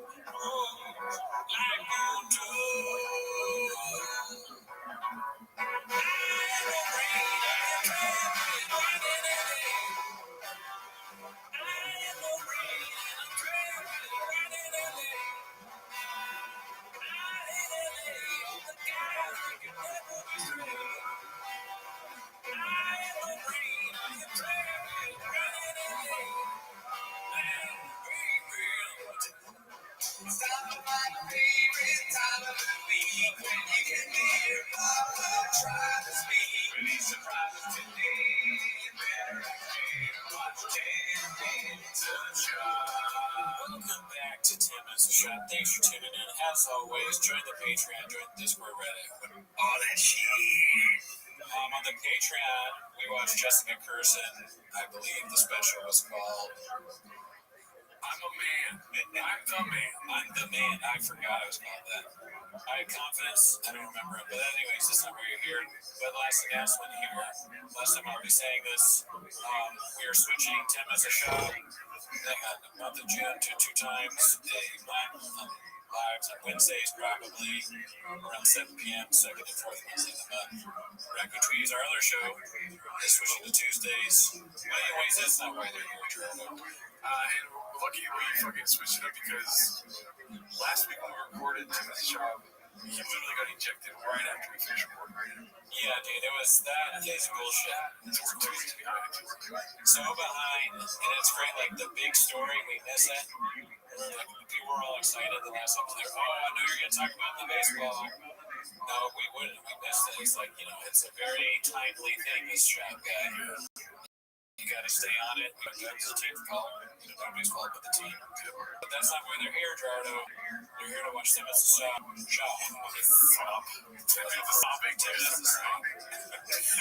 So start the timer. Let it cheap play. Alrighty, so the first one obviously is going to be him getting ejected. Coach Chop gets ejected to Guns number 4. I mean, the internet has taken storm, dude. Just people talking left and right about whether Shop's a good father. And you know where we sit on that, dude. 8 inches.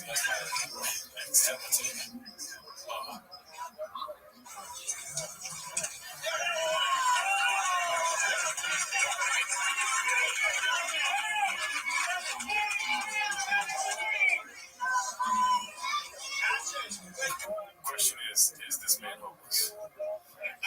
Is this Rogan a shorty pipe? It's haphazard as the elk. Yeah. That's such a great question. Well, let's see his profile pic. What's on there? He's like, I know you're going through shit, but that's a warning. Called it! Great question. Define Sir, is that nice? What are you doing? Is that nice?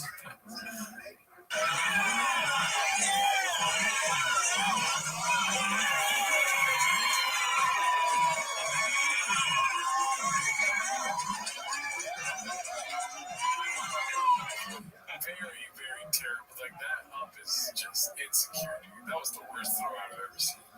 Why you say that? Look at his footwork, dude. Terrible.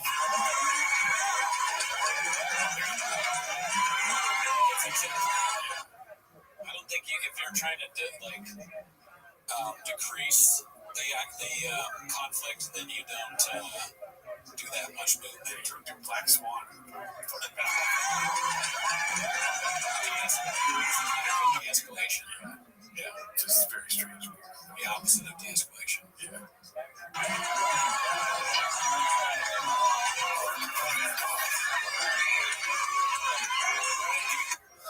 What are we doing here?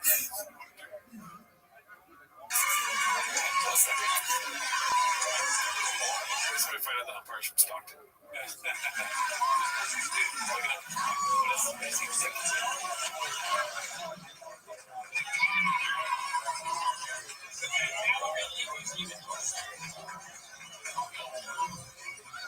He's cursing.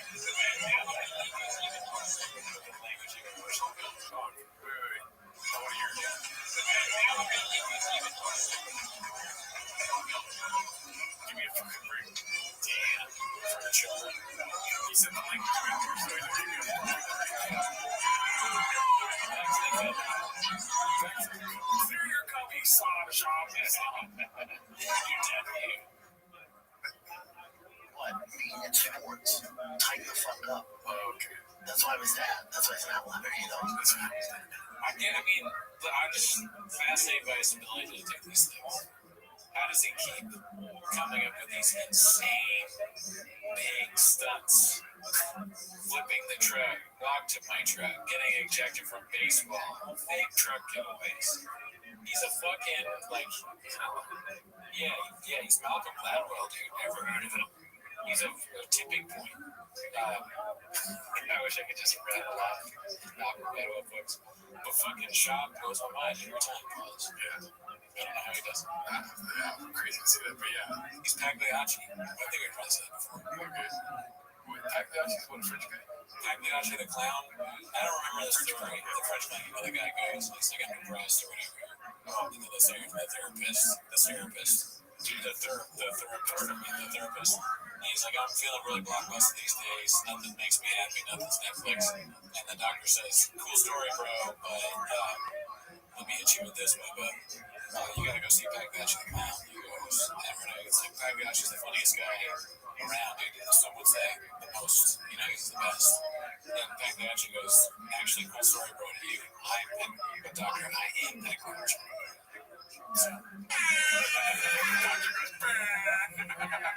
As your doctor knows all this about you. Yeah, sorry to tell you, but it's terminal. I'm sure she wouldn't be that joke. I think the terminal one would be the diagnosis, probably. Oh, okay. Yeah. It's sorry to hear it's terminal. Amazing. Alright, so here we are. This one's posted by 281 Texas 822. They really are the worst people in the world. This is posted by Joanne. And this umpire waited his whole life for his 2 minutes of fame. So happy for him. He really enjoyed rejecting Brandon from the game because it's the only power trip he has in life. At a Pony League baseball field, congrats, Ump. Hope this was the highlight of your life. I'm sure you'll go back to your amazing life after this. Damn, that's crazy. She said life a million times. That's like some weird cryptic, Kingpin Rose type shit. She's gonna kill the guy. Life. Yeah, she said life so much because he's not gonna have one, so squeeze his neck off. Yeah, watch out now. I mean, a devil's assistant, she is being a supportive wife, I guess. That's one thing. Cool, but Devil's fucking next door neighbor doesn't like him too much, right? Like the 2 minutes of fame. Come on, dude. Yeah, no chance. No, he's umpiring a baseball game, dude. You guys are not that important at all. I honestly, I'm not saying this to be shy-ish, but I honestly feel like the umpire has a good chance nobody knows who you are. Right? I don't even know who he is. He's just like, this guy's cursing and yelling at me. I'm the umpire, this is what you do. You throw parents out the act like this. You don't matter. You don't tell.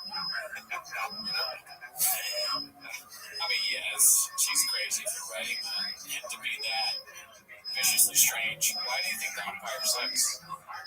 Isn't it nice to be an umpire for kids? It's probably a good thing. Also, Sean is getting the most famous. Yeah. That's true. Like, you're jumping on the 2 minutes of fame, talking about it. This could be Sean's last 2 minutes. Right. It always feels like it is. Yeah. He does something again. He pulls a rabbit out of the bag. Wait till he starts pulling guns out of his fucking outfit, dude. He's going to Texas Daddy. That's true. Gun in the cowboy hat. I've seen it happen. Let's see here. Next we got, posted by Joseph is 5'2". Papa underwhelms the Autotopia crew with his own V. I don't know what that means.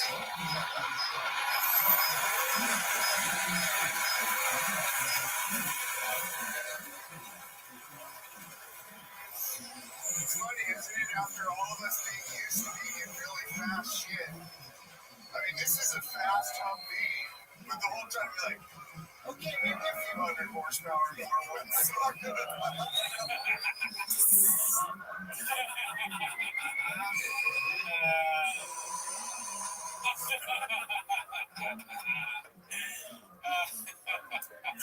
He's definitely going to drive that Humvee on his way to kill us, dude. Yeah, for sure. That's have to be one of the last things we see. That parked outside here. See it all over. Oh, fuck. Damn, dude, that was so fucking funny. Those guys, it's impossible to be around him in that condition for some reason. Even that guy. Hilarious, dude. Was that on you, motherfucking Duke now? I hope so. Could be either one.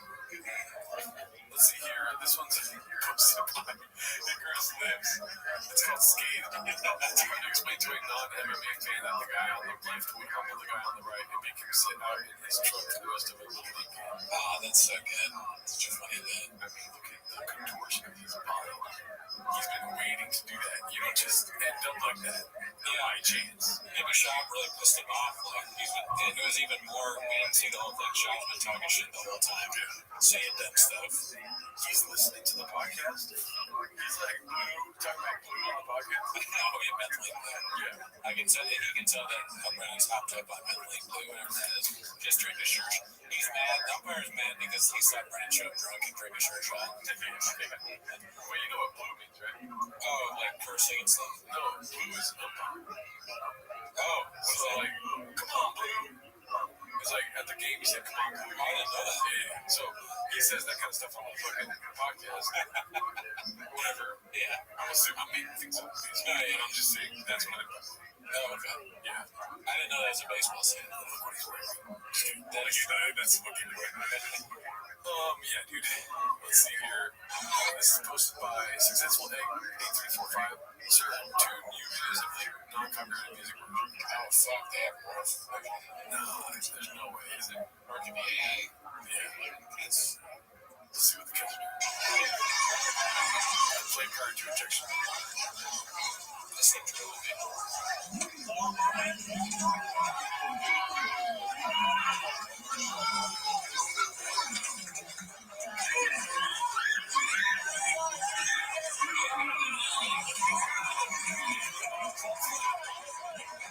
He's definitely yelling at his son.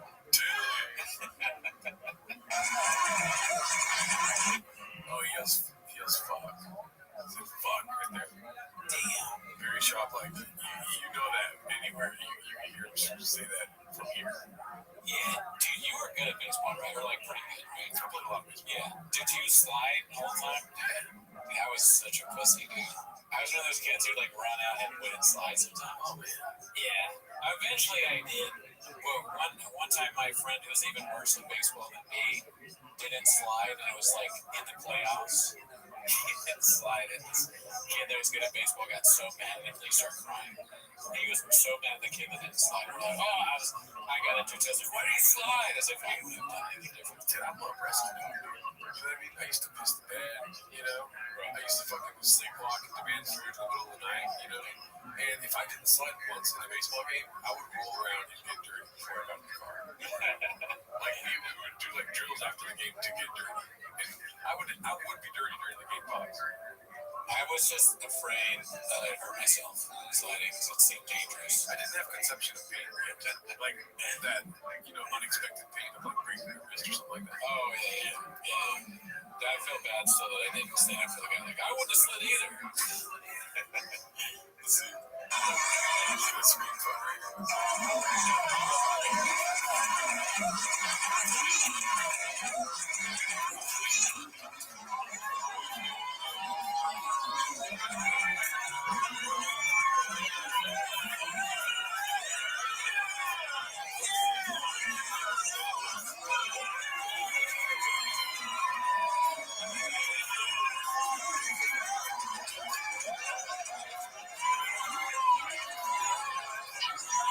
I'm a fighter and the Little League kids. Apologies, Tiger.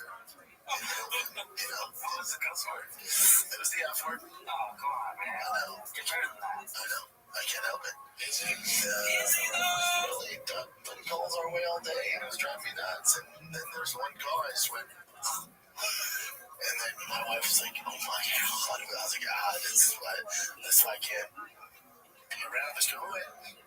I let him sit up in the boxes and watching it. Boxers. The bleachers. Fuck. The boxers, dude. Yeah, dude, his brain is fucked up. Alright, dude. That's what you want to do. Come on, boys. He's sitting right behind me. Come on, go, kids.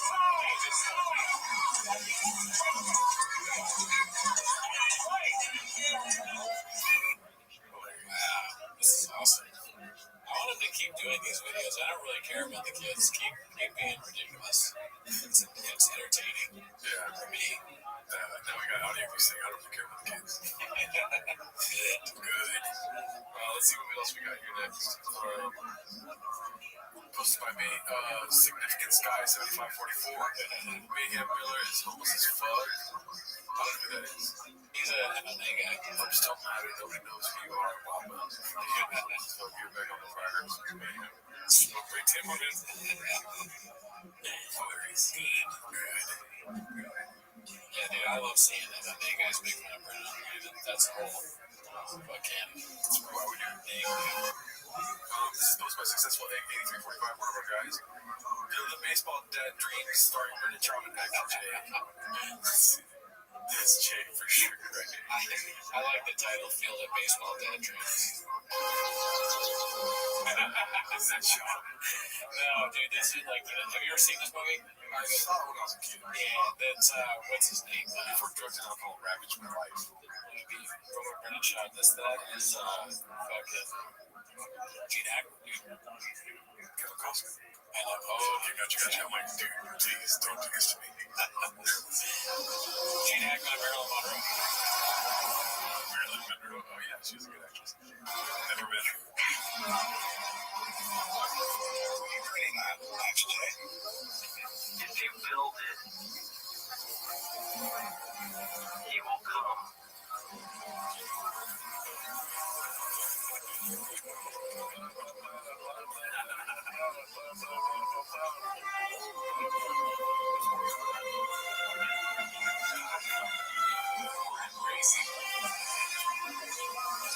Is the movie like he's schizophrenic and he's just seeing his favorite old-timey baseball players? No, but I think they do think he's crazy at one point in the movie because they're like, he's building this baseball field and saying he's playing baseball with people that are dead. You're right. Very cool. Lay off the sure shot. Yeah, the sure shot. That is definitely the side effect of sure shot. You see people that are there.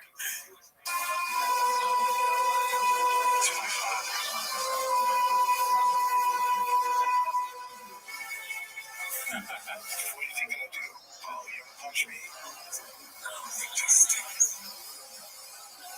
I only saw him years later when he was worn down by life. The tiger thick whiskey. Look at him. His name is Hope. I got that in his eye. What do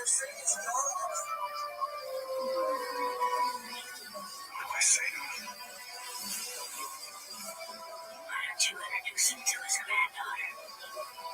What are we doing here?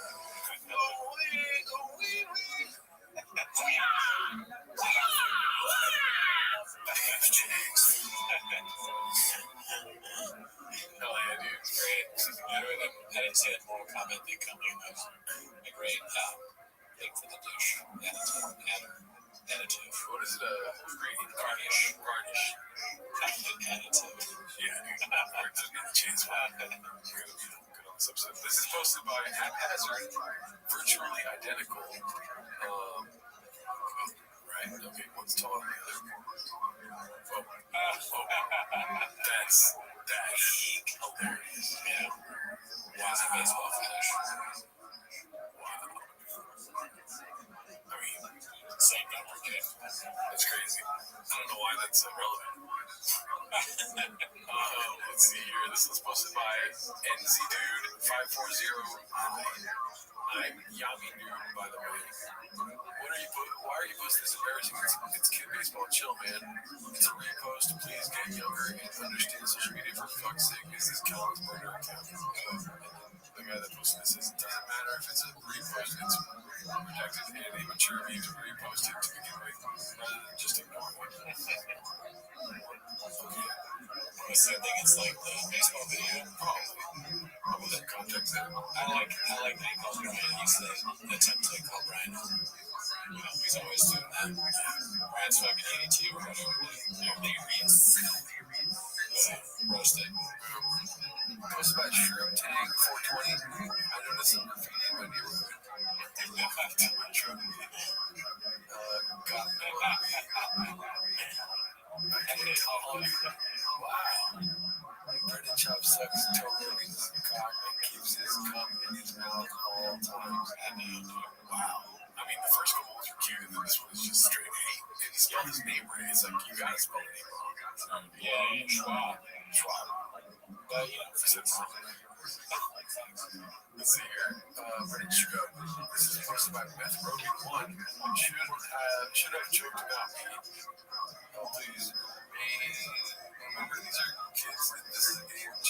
Coaches and volunteers. No pressure. Just don't wait for it. I don't like that song. I mean, you can't be back to it. Not recently, though. Dude, parents are nuts. Now I'm talking about the 90s, early 2000s. Maybe it's more like not as bad as it. But dude, people go out there and they're fun. And then their first shirt being their kid. You know what I mean? I mean, you shouldn't act like Brian, but that's probably for the best. You're right, make it big. It just has too much on it. You just like, what are we doing? They need to hire some writers for sure. Like, there's a more, maybe you're writing it more prose and not verse. You know, like make it rhyme, or just go full cock and be like, no one gives a fuck about you kids. And also, it's definitely emotional. That's a good job. Let's see here. Big Smoke 92. Oh, of course, Mama had to reply to this. What a peach's delight. To this sub. Must be a slow day. Oh, the kid was saying, must be a slow day. Slow ass news day in MMA when this is the headline. Also, I was the third coach this whole throughout that day. All I said was, that's a garbage call. It's the playoffs for God's sake. How many fucking coaches in the baseball team have? What's up, coaches? 2 got fired because we're not allowed to have 14 coaches. What do they call that? Turn out. Whatever, dude. When a shot's killed, Kansas has to coach the rest of the game. This is supposed to be Khabib time. Bad call, dude. He was safe. They're still going on about this 3 days later. Unreal. Thrown out for telling me bad call, dude. He was safe. No tag. Safe. All good, baby. I mean, he might have been safe. Yeah. Tiger was never tagged. He went under the glove, so clearly not an out. No fire was just really going for the other team. And this was why the drama. And this is why the drama, because the call clearly wasn't on our side. Yeah, it's just another version of shadow banning. Shadow banning can happen on YouTube, can happen in baseball games, it can happen anywhere. You just gotta be prepared for it and call it out when you see it, or else you're just as bad as the shadow banners. Yeah. It's not about him being safe. It's about you guys being parents, dude. Like, yeah, they're bad. Stop posting about it, dude. Don't tag your kid. Don't post a picture of your kid. Here's a lesson the wrong way. Yeah. Let's see what else we got here. Cole Phelps, 1247. Posted this one. We love the Third Amendment down here in Texas, Papa. Always been a good guy. Okay, is this a real picture? I think so. I'm gonna say yes. I mean, the hat is like Asian. I don't know. That can't be real, dude. He's doing a stupid face. That's what it is. I thought the face was gone. Stop doing it. Dude, we gotta know if that's a real picture. Whatever timestamp, y'all, can you comment whether or not this is a real picture? Gotta be. I'm just not following him on social media. I don't know where you post this. IG probably. For the baddies. It's so strange. Posted by Una Beatica. I thought it was going to say Agua. Papa's record, May 2025. Of course, they added their post here, dude.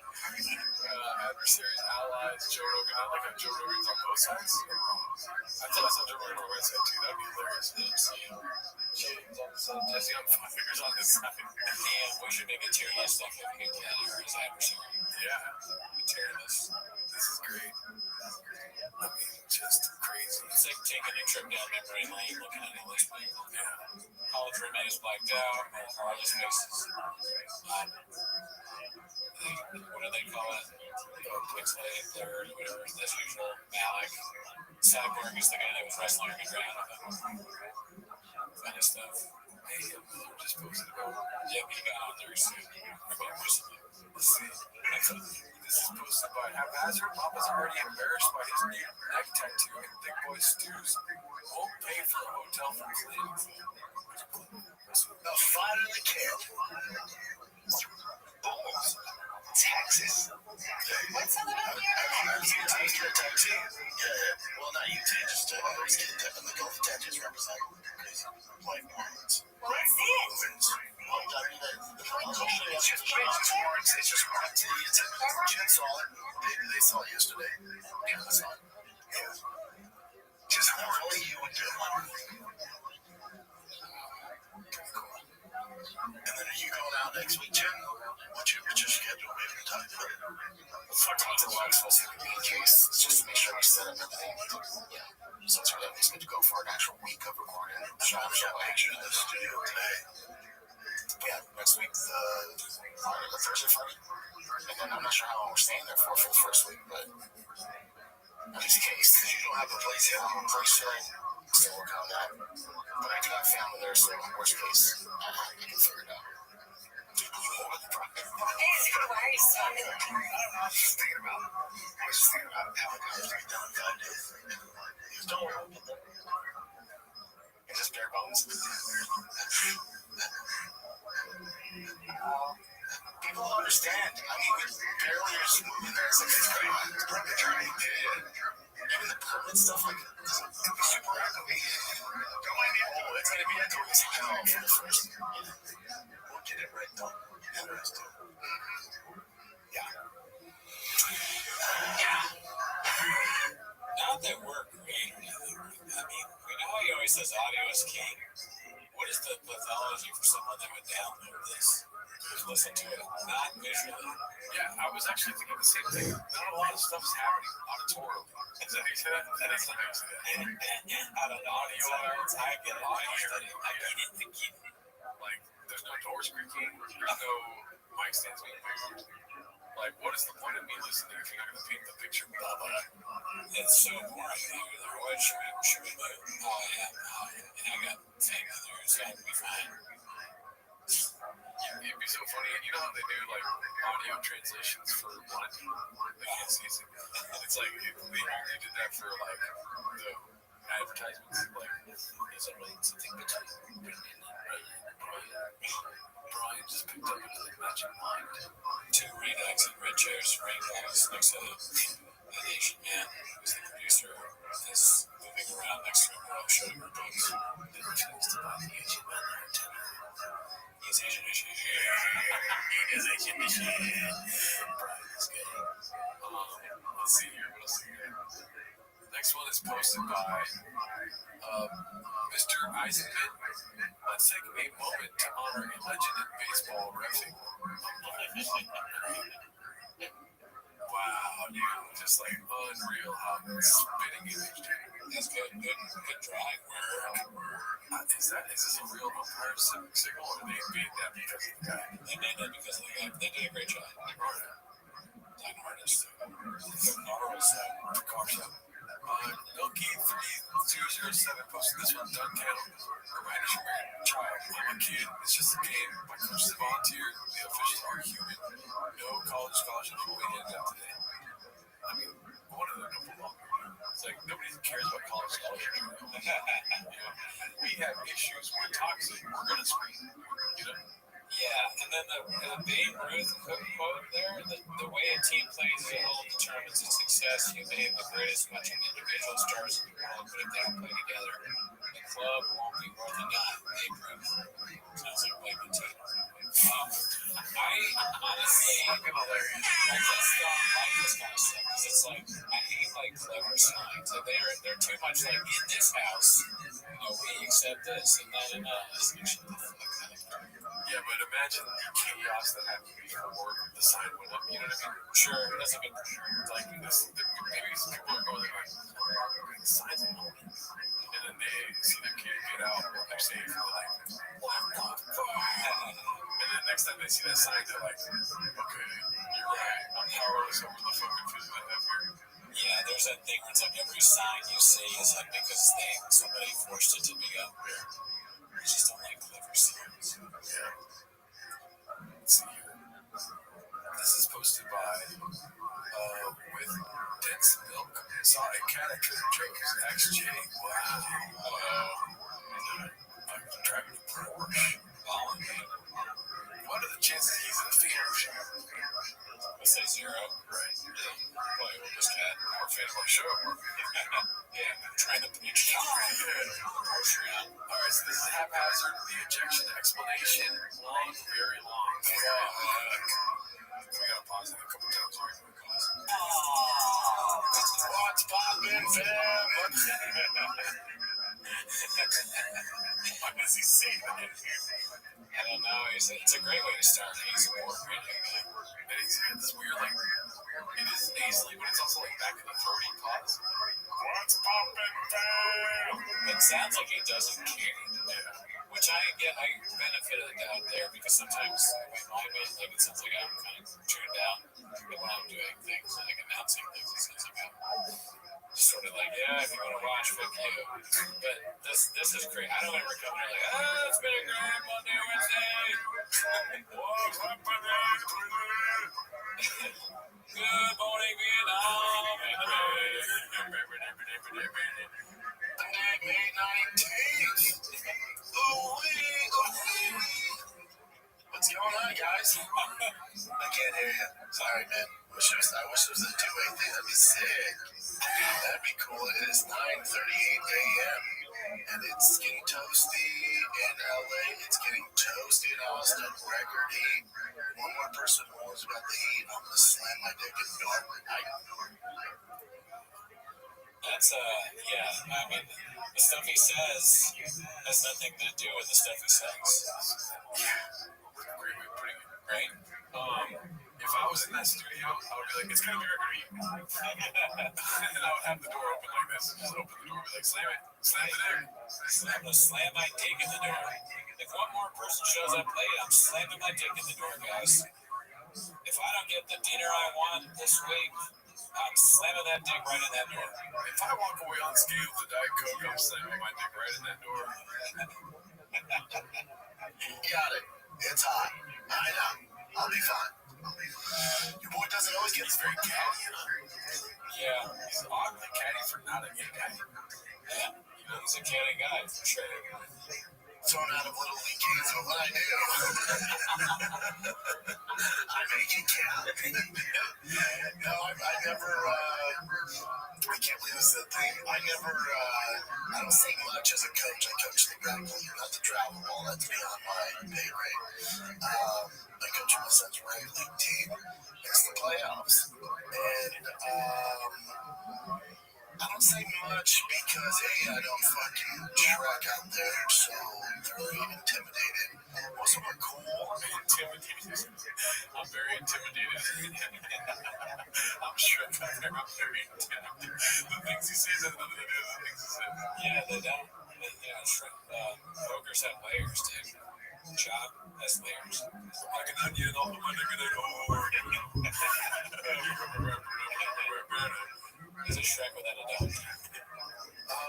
We've had this before. It was an issue. He warned Thorpe, the other manager on the other team, one of our earlier games on the playoffs. He's just a weird dude. And then this game had a high level of emotions. We start off the game with 6 runs. Some kid hit legit home run. First one ever. And so there's a lot going on, but he was definitely siding with the other team. The other team was really chummy with him, like, buddy. I'm like, this is weird. We were to the same calls. Again, I don't say anything. I'm not trying to be any sort of factor in the game, or cause any issues. I'm just defensively there for my son and the team. That's it. It's very rare I get along with everybody. The other coach, even for the yeah, not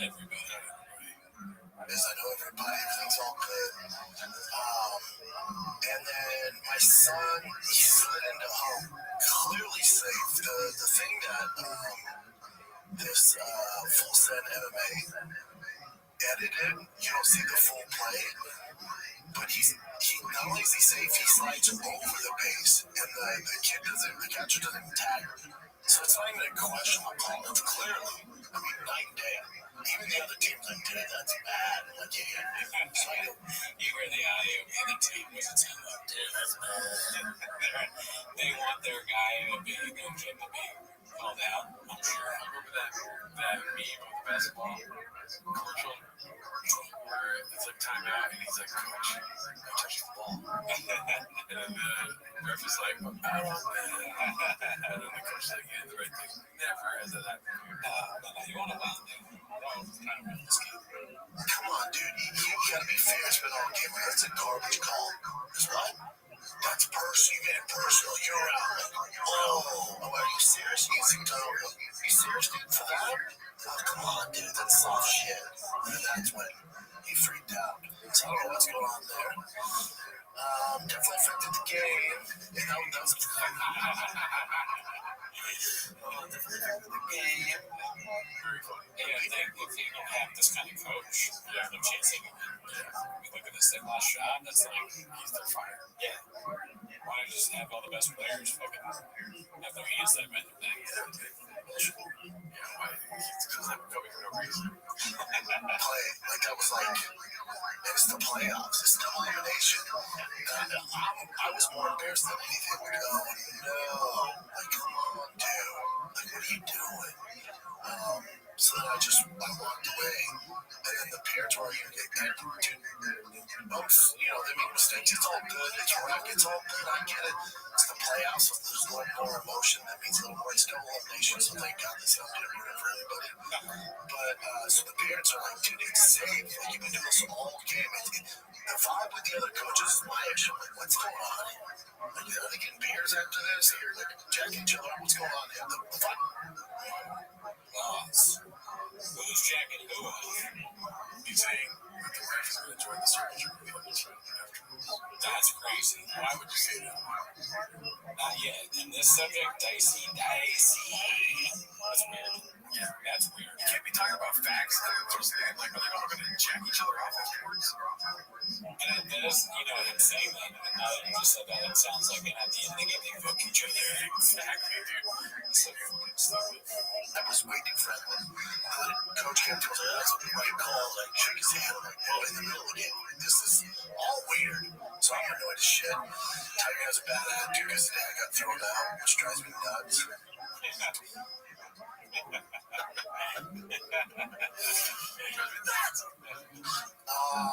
And then he starts threatening the parents. One more word, and I'm calling the game.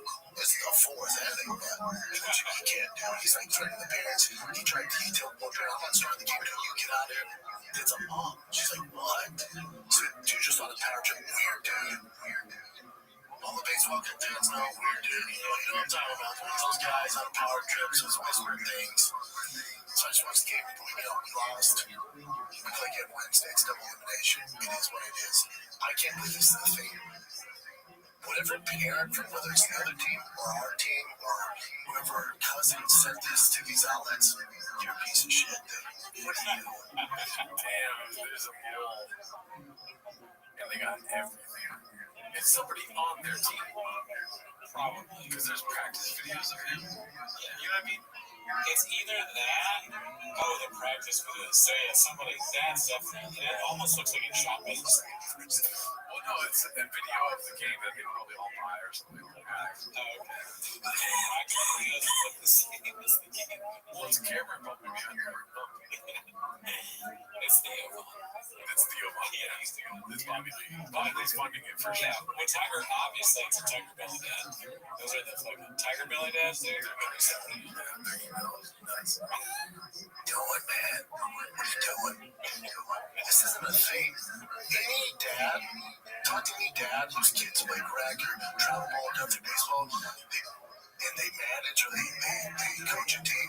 This happens all the time, man. This isn't the shit in the news. This isn't anything. If your dad manages your team and gets thrown out, he don't give a fuck about you or the game. Yeah, my dad has anger probably getting kicked out. I know, So many dads have not been kicked out. I think I have seen people ejected in baseball, but I'm not sure if it's ever been like one of my coaches. Yeah. You know how pictures worth 1,000 words? I titled this painting guy, please agree. I've been kicked out of games, but not the coaches. Oh, like from being over here. Yeah, I was an asshole. I thought it was funny to get kicked out of games. Granted, it's way harder to get kicked out of baseball than it is like basketball. It's so easy because you can foul out or like hit technicals. That's easy. All you gotta do is like, what the hell, you know? But being in baseball, getting kicked out, it's not easy. I don't think. So it's even more ridiculous. It wasn't like I was in the Rump's face arguing. I read the Rump's face. He wasn't in the Rump's face. I mean, 1 second, I'm gonna go back really quick. If you said Rump, you probably did. It wasn't like I was in the Rump's face arguing. Rumps, you call it. He's not trying to ass his face. Rump is a good way of insulting an umpire. Yeah, if you did it on purpose. Come on, Rump. He's a genius. He just makes things up. Yeah, we said it before. He's basically Shakespeare. He's just like facts. Realize I'm bigger than 90% of the people out there. I already know these people are gonna be on their heels. Who's the 10%? Oh, he's bigger, like physically. Well, that's not a good question. It's like, who is bigger than him? He's bigger than John. Yeah.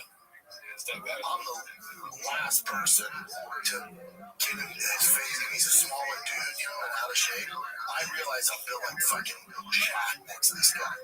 So I already know he's on his heels, and when I can walk it up, he's like, Jesus Christ. I already know that.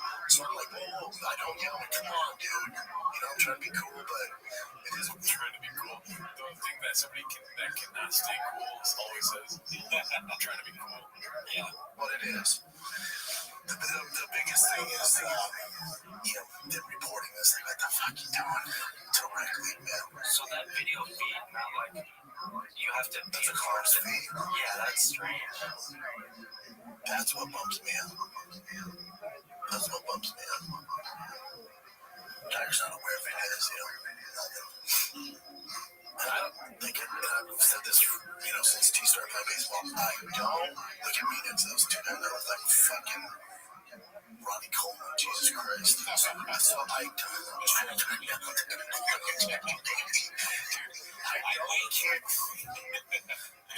If T strikes out, if he walks kids, hits kids, effort, as long as effort's there, we're good. I don't need him being fucking Otani at 9. This is a long journey. It's all good as long as effort and his attitude is good. And I tell him the difference between the people that go on to play in high school and are the outliers in college and the lucky ones that get to the pros, do a lot of work. It's athletic ability. He has. Check. We got that. He was born with that. You didn't earn that. You were born with that. Check. You're an outlier athletically and size-wise. You did nothing to earn that. The difference is between the ears. The best guys I know are so mentally strong here, especially in baseball. It's between the ears. The best baseball players are the smartest guys on the field. The ones that can control their emotions. Ready to stop laughing? That's so funny, dude. God damn. Oh, Jesus. How does the fucking host not laugh at that? Control your emotions every there's a video of you getting thrown out for cursing at a child's baseball game. How did not laugh? Mistakes. They live to fight another day. They forget about it and move on. Do you feel bad about the closed feet getting out? I don't really understand that, to be honest. Can you explain it to me? So listen, there's a camera maybe owned by the ballpark. Oh, okay. You know what I mean? Yeah. And that feed is used for maybe helping the umpires or just giving the teams the feed of the games so they can work in practice like film. Yeah. You know what I mean? Yeah. So you have to have access to that. And somebody that has access to that is almost as foolish. I mean, there's like, what, 200K, 300K people in the group now? Something crazy like that. It was 176. Yeah, so like a million people do. If I'm not understanding, like 2 or 5 million cats in the group. So yeah, one of them's gonna be fucking has access to that feed. I don't feel bad. I feel bad. But I'm so appreciative. I take it and love it. Pause. I don't feel bad, and it's also good for him, dude. It's like, it's so, all of this shit is good for him. All these things he does, you know, it's news. Good enough. There's no such thing as bad publicity. That's the face you make when you realize that someone that has the feed is yours. I can't even have this. He's not safe. My sole factor of why I'm around Tiger, and it's my job as a dad. That's all I care about. So when his mental game is in the dumps and he has an attitude, then I get upset. Now Papa Bear comes out. Now we got an issue. It's a strengths and home runs and fucking stealing, but I don't give a fuck. It's about the journey. I don't care about any of that. When he starts pounding or he gets an attitude, dude, or he's arguing with the umps, he'll tell you, but that's a strike. I'm like, buddy, it doesn't matter. He's 9, dude.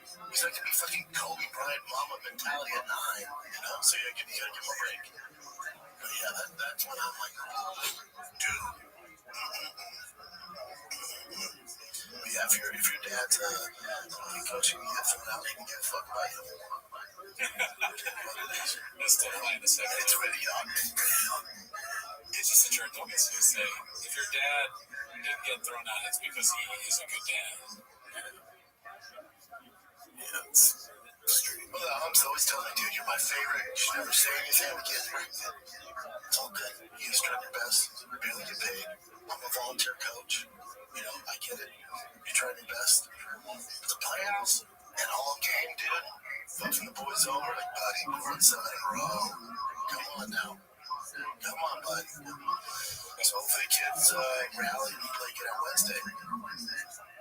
Yeah, do you think Tiger's attitude will make my emotion a little high, so that's something I'm going to take accountability of that. But I never, I didn't degrade the guy or anything like that. So I play his garbage, not personal, dude. Jesus Christ. But yeah, he had the power in that game, just part of the game, watch.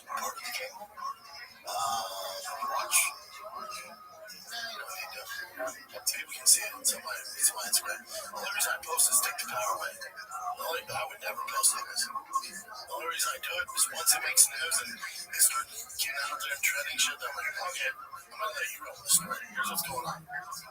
This up threw out 3 other managers before this. This is his 3rd game he's up in. He threw out 3 others. Those that aren't involved in sports, that's unheard of. Clearly the guy has an issue. Clearly it's probably not me. I'll take accountability. I said the car was garbage. Now I'm enormous. So he's like, Jesus Christ, you're out of here. You're right, dude. Now, did I want to pull a Happy Gilmore? Like, and I'll see you in the parking lot. Of course I did, dude. No one gets anywhere with that. I would never. That's what they expect of me. Whenever you put it like that before the Starbucks, that's where the guy at Starbucks. Yeah. With Nate Diaz calling you a little pussy. Oh, yeah, that too, yeah. The whole speech about how you want him to come to the place I can fight him and twist his neck off. Set up in the boxes and watch the game. The boxers again. All right, dude. That's what you want to do. Come on, boys. But then T don't have his dad. I think it's his fault. It's his attitude. So it's not good. It's not good. Pretty high strong right now. Calvin showed up this week. It's like a fucking build a studio and ship him fucking cars out to Texas and the Airbnb. And I got the Airbnb because we're supposed to leave, but Tiger's team is in the playoffs, so if they go to the championship, I can stay longer. Live out fucking Airbnb. See, that's cool, man. And this sounds like, yeah, fuck it. You're out of here. Yeah, dude. All right, then. I'll see you. And I'll see you in the parking lot. Beg to differ. Happy hit that. Not but no more than 2 hours ago. I beg to differ. You got it right. You got it right. I think so. I don't even know what right is anymore. I said I beg to differ all the time. Yeah, that one is the wrong one. Okay, gotcha. Yeah. That's right for me. Oh my God. Yeah. How old was that, by the way? Do you know, like, roughly? 30s. old tank shirt. Dungeons and Dragons vibe in your basement. Oh my god, homeless. He's just describing. Now he's adding Dungeons and Dragons to the mix, dude. We're gonna start Dungeons and Dragons fucking games with homeless cats. We should. We should. I've not played it. I'm down. That is what it is. You'll see these who are Just purely shop-based, like, what is it called? What do they call it? Adventures or missions or something like this? Role-playing games. Yeah. Adventures, missions, probably. I like it. I mean, I like the idea of, like, trying to be you can live in your mom's basement, you can play video games, role-playing games, sell comic books. You have no profile pic, committing to the character. I kind of like that. Some are super cool. My favorite obsessed all around. It's been like 35 years. Him and his son, they do it together. They're great. Most of them are awesome. Love the game of baseball. They help tee out, in the middle of the game. Like, man, if you step like this and they help him, it's crazy. This guy's like the only part he's had so many complaints against him. Do you think I'm going to file a complaint? That'd be hilarious if I see that you're info. Oh, that's next week's episode. Oh, fuck.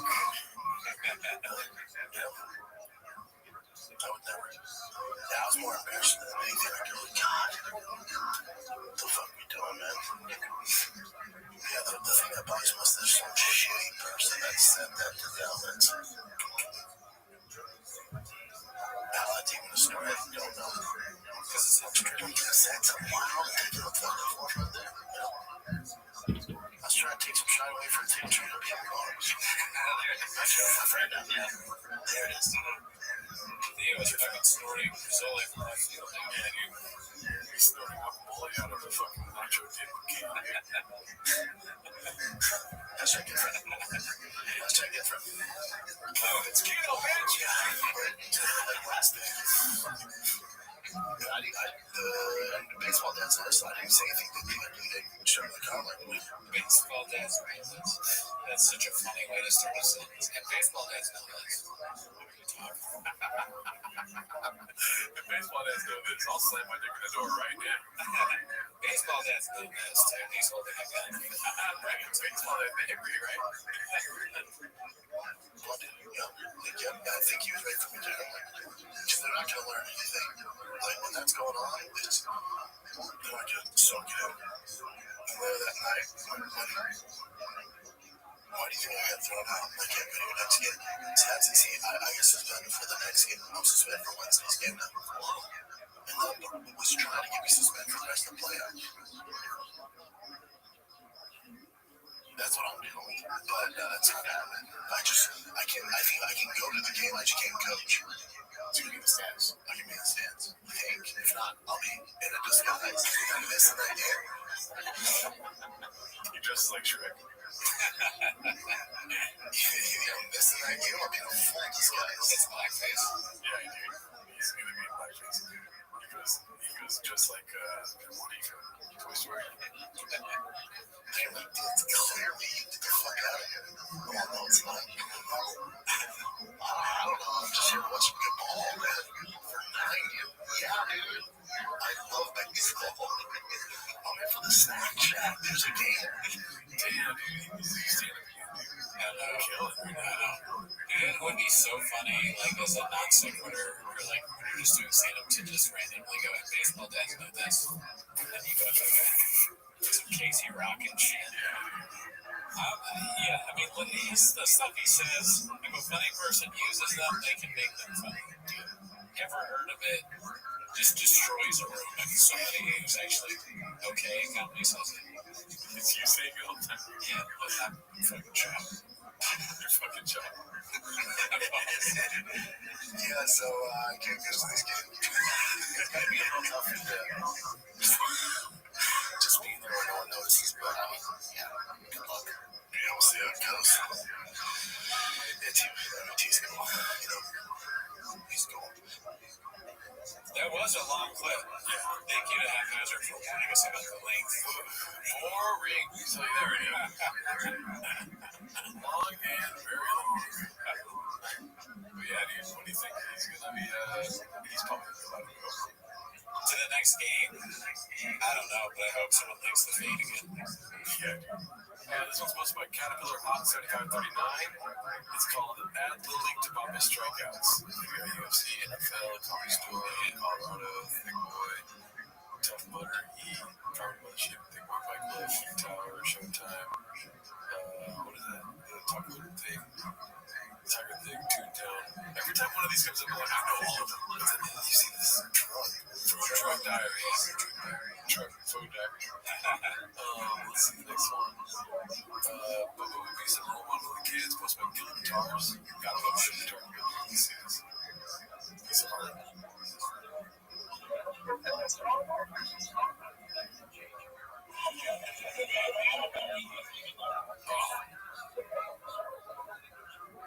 Get the fuck out of here. How's that translation? Shit, get the fuck out of here. That's pretty aggressive. Hit stuff like that. Be cool, Brennan. That ain't cool. You're fucking shit. You see that title card? Wow. Repeating narratives, are we? He's a liar. Let's see what we got. Sorry, 2 games. Videos have leaked permission to come past Kanye and run away. Successfully getting through 45. Let's get back. British Shop practicing new comedy material officially announced in May. Posted by successful A game. I think this might be the bit we just saw. It's not. I told you he needs to not stop doing comedy. Yeah, that could have been the new Blackfish. Yeah, right here. Could have been the new OJ. Or what is it? Magic Johnson. San Diego class action lawsuit, whatever. Posted by Top Foundation 6313. Any light his ass up, or this might not be for you. I truly hate this motherfucker. Let's see here. Don't care if he strikes out, if he walks kids, hits kids, effort, as long as effort's there. Work it. I don't need him being fucking Otani at 9. This is a long journey. It's all good. As long as effort and his attitude is good. And I tell you, the difference between the people that go on and play in high school and are outliers in college and the ones that get to the drugs and work, it's the athletic ability he has. Check. You got that? He was born with that. You didn't earn that. You haven't gone with that. Check. You're an outlier athletically and size-wise. Yeah, but you did nothing to earn that. The difference is between the years. The best guys I know are so mentally strong here, special.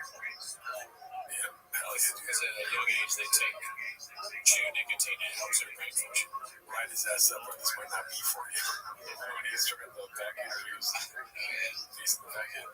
Yeah, this is posted by Old Zealanders. Papa almost cries that his side piece Sheila's ain't coming to Austin, Texas. Oh, she's going to be. Alright, what do we got, kids? For what it's worth, I'm sad. So, I'm sentimental about it. I know. But we'll say that. You would be sad if you were coming now. That's true. Yeah. That's true. We're all sitting dead behind the eyes after 30 years. Anyway, That's true. Okay. Here's one that comes to us from Chance Harris. That's 2 parts. What's been your favorite and least favorite thing about Austin? My least favorite thing about Austin, my favorite thing about Austin is the community and the comedic energy that's there. The energy in general that's going on in that city on all different facets, right? But people think he's this big guy, but this guy's a real dude. He's got real emotions. He's got mistresses. He needs it. This is posted by Big King 8817. Countless $1,000 flip-flops parts ways with the biggest spammer after business dispute. I mean, so much to read. As many of you know, years ago I announced that I was to be made part owner of Montreal. I usually don't make announcements until a contract is signed, but I operated in good faith because of how outstanding the product was. Then throughout the year, somebody was supposed to have contracts signed, make me an owner. He also begged me to drop gear sponsors once my contracts were up, stating that he would pay me to wear toll gear. At that point, I finally completed my obligations for sponsors. I've heard roughly a half a dozen times that if I were to drop them, that toehold would replace their payments. And he, of course, said yes.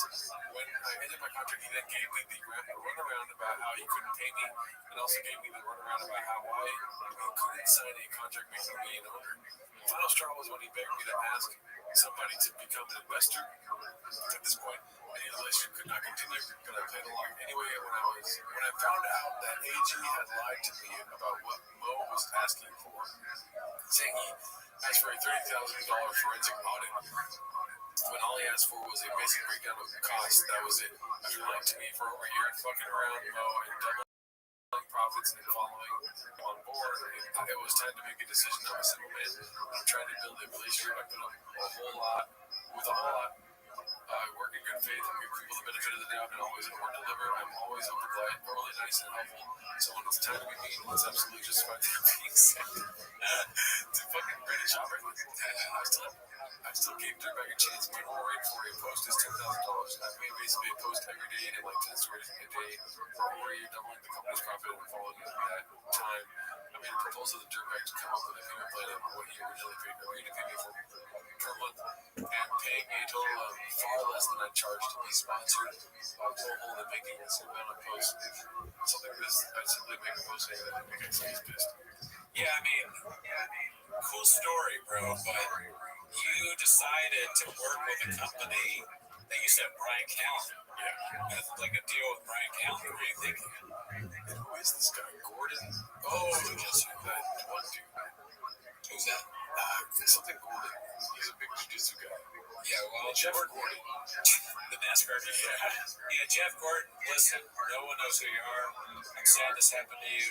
We've all been ripped off. I mean, I got this hat, and it sucks ass that I paid like $500 for it. Yeah. That's the best of us. Don't beat yourself up, Jen. Yeah, there it goes. Alrighty, let's see what else we got. This is the last one. This is supposed to be a psychological term. 103. Such trashy parenting in front of other kids around. Is this not related?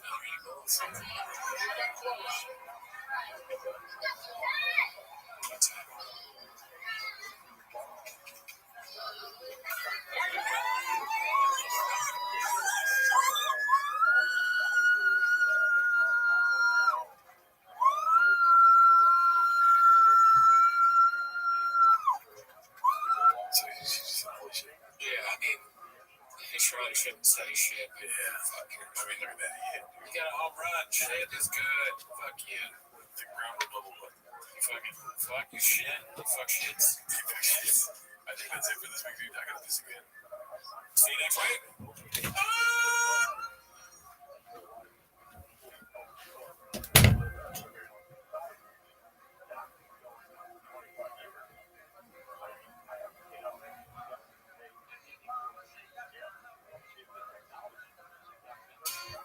Must be the tea. I'm blaming down. It must be chance clips. Now they're here. I didn't read your comment. It's not my job. Look at them. Everything's gone down. Everything's gay. Now we're here. Now we're away. I don't want to remember that. Never forgive some ass.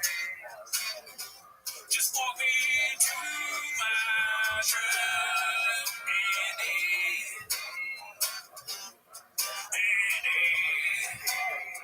Stop my favorite time of the week when you can hear Papa try to speak. Really surprised today. You better watch 10 minutes of shop. Welcome back to 10 minutes of shop. Thanks for tuning in. As always, join the Patreon, join the Reddit, join the Discord. I think we're 5 away from 600 on Reddit, so thanks to all the fans. So, we've been saying in the month of We are doing T-Most Live in June. It's going to be the 2nd and 4th Wednesday of the month going forward. And also our other show, Radical Tweeties, is going to Tuesday. And a Patreon watch comes out here. So, but that's not why you're here, though. They're here to watch Tim at the shop. Start the timer. Play the cheap. Alrighty. So we got Liz posted this one, the most fabulous story ever told, part 3. Let's see if that works. No, let's see. Okay, here goes. I was not ready for like this week. They were like, dude, we got this opportunity to Hard Rock Casino out in Oklahoma. It's like whatever, fucking 3,000 people. Dude, this 3 days before, my brother calls me and says, yo, son, it's sold out. It's total. I'm like, no fucking way. I'm like, I don't think what I'm gonna do with the money on this stuff. So we get there, and I see a line to get it, and I'm like, a few hundred people. Not a chance. So it's like, Oklahoma tornado. There's a tornado warning. It's a total fabrication. People running, pure fiction. Come to the car leaving, and the show was supposed to start at 7. And so there's tornado warning. So I'm like, oh fuck, man, hopefully they delay it. So I'm like in the back of the guy who owns all the things. I got you. Owns all the things. Hey man, The comedy club owner? Yes. so I'm looking at your show, so I'm gonna give you a check now. Yeah, no doubt, man. So I get it, and I get this sold out. So I was hoping that it's not what I thought it would never happen. Dude. So it says sold out. So I think there's a mistake here. Does that come later? He goes, is that a fact? Not a chance. I go, yeah, man. It's a brother. Yeah, man. He goes, no problem. Hey, I'll tell you what. We'll go to my office. We'll talk there. So we'll talk to your friend's business. Oh yeah, no problem. It's an urban legend that never happened. I go to the office. He has a cowboy hat on. He has a cowboy hat on. Not a chance. There's a problem. He goes, nobody knows who you are. You were correct. I go, excuse me. He goes, nobody knows who you are. I go, well, it says sold out. He goes, this thing is not sold out. Yeah. That's not even close. This one took place. You got this place are going to get you. Sooners are playing. That's religion around here. Pure fiction. Ain't nobody come to your show for Sooners. And he goes, and then also you had that tornado that ain't helping either. Not a chance. I go, oh yeah, no doubt, dude. Also, nobody knows who you are. But he goes, in LA, New York, I'm sure you do fine. Here, nobody knows who you are. Yeah, he keeps saying that, dude. Yeah, he said it's sold out online. He goes, we do that to calm the rappers. We want tickets to the show. I go, 2,000 tickets. He knows this thing was a move. We get to do something. A similar story occurred in the state of New Jersey about 20 years ago. So I go, dude, look out there. There's like 18 people. Oh my god, I can't imagine hearing the story. My responses. Yeah, that's so long, too. I'm realizing how long this story is now. Because his stories are all fake and sometimes they're kind of boring or ridiculous. But this one is just very long. He says the same thing over and over again. I'm dying laughing at the guy, though. Like, I'm really hitting every time he comes on. What's my favorite thing that he says is not a chance. That's my favorite one. Do you have a favorite one? Not a chance. Nobody knows who you are. The easy one. But, no. I mean the other guy, like the guy from Star Trek. You know how they keep cutting back to the guy from Star Trek? Got you. Different place where they're that guy. Do you have a favorite thing that he said so far? That is a fact. This one is true. We've seen this before. Yeah, we've seen the story, but I'm not. I think the new part of it is the law counter. That's so disrespectful. Can you imagine someone doing that? Yeah. It's like hell many lies. It's going to happen to both of us. But then when I bring up squirrels, it's like, that's a fact. Giant fucking heater. And he goes, here's the other thing you're dealing with. We have Native American time. So I got to start on time. It's a total fabrication. I can't go out there for 18 people. Yeah. I go, just bring them in the back. I'll do the fucking show. Please, don't make me go. I'll tell you what you do. Let's get out of pure fiction. When you're out there, email the show. That's what you can do. Yeah. I go, yeah, no doubt, man. Fucking what? And he goes, you do well, I'll have you back. So yeah, maybe we'll have you back. Yeah, change. So he did it for 18 people. It was fine. We got you. So as my openers on stage, from the tornado, people start coming in. Still wasn't like, you know, My feelings are nobody knows we all. Nobody knows. Dude, that'd be a t-shirt right there. Nobody knows we all. With your face on it. Is it possible this story's true? Trying to make the shot. Yeah. Just like, with your brother. Hit the chest. Thank you for that, dude. Not with you, dude. I'm with the other one. Oh, no, I meant thank you for supporting me. Yes, you fucking, he needs some support. Nobody knows who you are. He is. Nobody knows who we are. We are. No one knows who you are. Let's see here. Jen saying some goodbyes to the Big Boy Dental Suite. Posted by Joseph is 6 foot 2 inches. Oh, 5 foot 2 inches. So is Joe Rogan is short by. Oh, shit. But maybe not that same guy. Well, I don't know why the big screen's not working today. Let's just go in on this bitch. I'm pretty sure none of you know, or most of you don't know, that I actually designed Big Boy Studios, the layout of this. Of course, I had Brennan's blessings on everything I did, like all the walls I wanted to get knocked down, and the walls I wanted to be built up for all the studios. But he was cool enough to let me handle pretty much everything, even from the flooring to the carpets to the lights to the Ethernet ports, power outlets, all that stuff. Anyways, it's just hit me hard now because after all that, I will say that's the straightest after all that I've ever heard, dude. I miss it. Because I don't know if you know where that comes from. No. Call it Duty Towns. Oh, you know what? I did know. There's a clip of like the most ST things done or whatever. After all that. So whenever I hear after all that, I just start laughing. Yeah, you're right. Because I can't help but say it kind of queer too. You know? After all that. You say it all right. You're kind of, listen, maybe you're innocent Brokeback Mountain, not Jack Twist, you know what I mean? I got violence in my DNA, dude. I mean, we're not the same. Okay, like if me and you enter in a room, like, you know, I don't want to, but I just we should kick the wall. Fucking walk away unscathed. So many good is after all that. stuff. Anyways, it's just hit me hard now because after all that, Okay, wait. Sounds a little gay the second time around. I mean, this is Timo's, dude. We gotta figure out if these people are gay or not. That's true. I mean, that's what they do, and we gotta be better than them. At everything that they do, we want to be like, you know, way better. And he's probably like very closeted because he said after all that, but he's not a straight dude. Right. And this is nighttime, so what do they do after that? They fuck each other. get out the studio. It's so badass.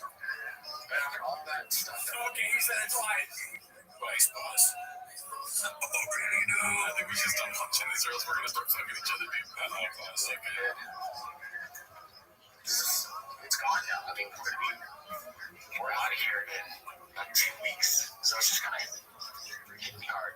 I'll make a YouTube video about the design stuff that I did with all the drawings and stuff at some point. But yeah, it's kind of sad. Alright, talk to you later. I mean, honestly, he did a really good job. And, like, look at my place, dude. My place sucks ass. I was about to say the same thing. I'm not doing a bit. Okay, I'm really not doing a bit here. The wall, like the walls, the artwork, you know, that's redacted, I guess. But the setup, the layout, I think it's cool. Yeah. Like, if this were my studio, I'd be pretty happy with myself. Like, man, I'm doing good. Dude, they're doing a podcast while he's doing this video. I'm getting too trash. You can't too big. Yeah, that's good. The chairs look nice. It's big. You can do multiple shows. It's clean. They got cool couches. I might be redacted for saying this, and I'm sure Cass will make fun of me, but I think I would be happy with this. I would have different art. Yeah, this is the only thing I have on the walls. Yeah, like looking at that's pretty good. Like, the next thing has to kind of like be that. I don't think it's gonna happen. After all that. You know what I mean? Right. I mean, look, listen, we're building something here. Yeah, the paint is gotta go. The paint is hell no. Come on. Can't stand yet. The Bobby Lee might go. He's cutting our phone. Yeah. Let's see here. Fucking Tiger Belly, dude. Where are you? The next one's posted by Financial Skin 46 or 4969. Your kids only wear Balenciaga, you idiots. Wow. That's a good title. Let's see here. A shoe you'll never catch my kids wearing. That's wild. What's wrong with this shoe? Yeah. shoe you'll never catch my kids wearing. Is that like New Balance? Oh, Crocs? Oh, Crocs, dude. Crocs, but also, yeah, well, Brendan's down here going, right? But she's probably looking at the light ups like, we ain't trying to light shit up, dude. Oh, yeah. I'm spicy, are you? I'll light you up, dude. Dude, when I was a little kid, I always wanted to have, like, I never asked for it, but I wanted those light up shoes and then the shoes that could skate or whatever. And those things that roll on shit. Oh, yeah, wheelies. Wheelies. Something like that. Those became big, and I was like, oh, I want that. And I never got either one. The light up ones, I never. Yeah, I mean, listen, Boston Tiger now wear these, right? That's something about that same one. If their names were Alice, maybe, lining up fucking slippers, dude. Yeah, if their names were like freaking Philadelphia and Hannah. I was trying to think of a name. Philadelphia and hippopotamus. Because, Philadelphia and fucking bald eagle. Let's see.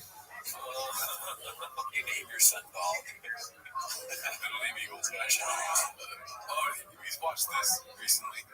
Kicker from Theo does not want that evil man posted by one usual 4460. I mean, the one time you can see the evil. Yeah. Apparently, we watched this on the live stream. Yeah. And apparently, this guy has been harassing him all night. It doesn't surprise me. He has the manner and physique and like the way he's acting like someone that's been doing that all night. So how has he been harassing him? Oh, if I had to guess, I know the answer. So probably just going up to him with the balloons and being like, "I'm a big fan. I want to fucking." you don't want to take a wild guess. That's my guess. A wild guess. Oh, I'm giving you two guesses. Okay. Or he wants him to fuck his sister. Okay, allegedly he wants to fuck on camera. Not like him, but they want to have sex with Theo on camera. So. Oh, the couple? Yeah, I think so. Oh, no. So I was actually kind of, that wild guess. It's close. Okay, you said sisters. Then he is in Tennessee. Oh, that's right. I always forget that he moved to Nashville. Yeah. This kind of looks like one of those, like, shit. No offense to Nashville, but this looks like one of those shitty bars. And you're like, why did I come to this? Yeah. When you're in Nashville. And then he was doing some sort of tour for the troops. I don't know if you saw that video. I think so. He was talking about it up there in that stand. Where I don't know. It was somewhere in the Middle East, I think. Like Dubai or something. Maybe Ukraine in the Middle East, right? Yeah. The country, not the state. Let's see.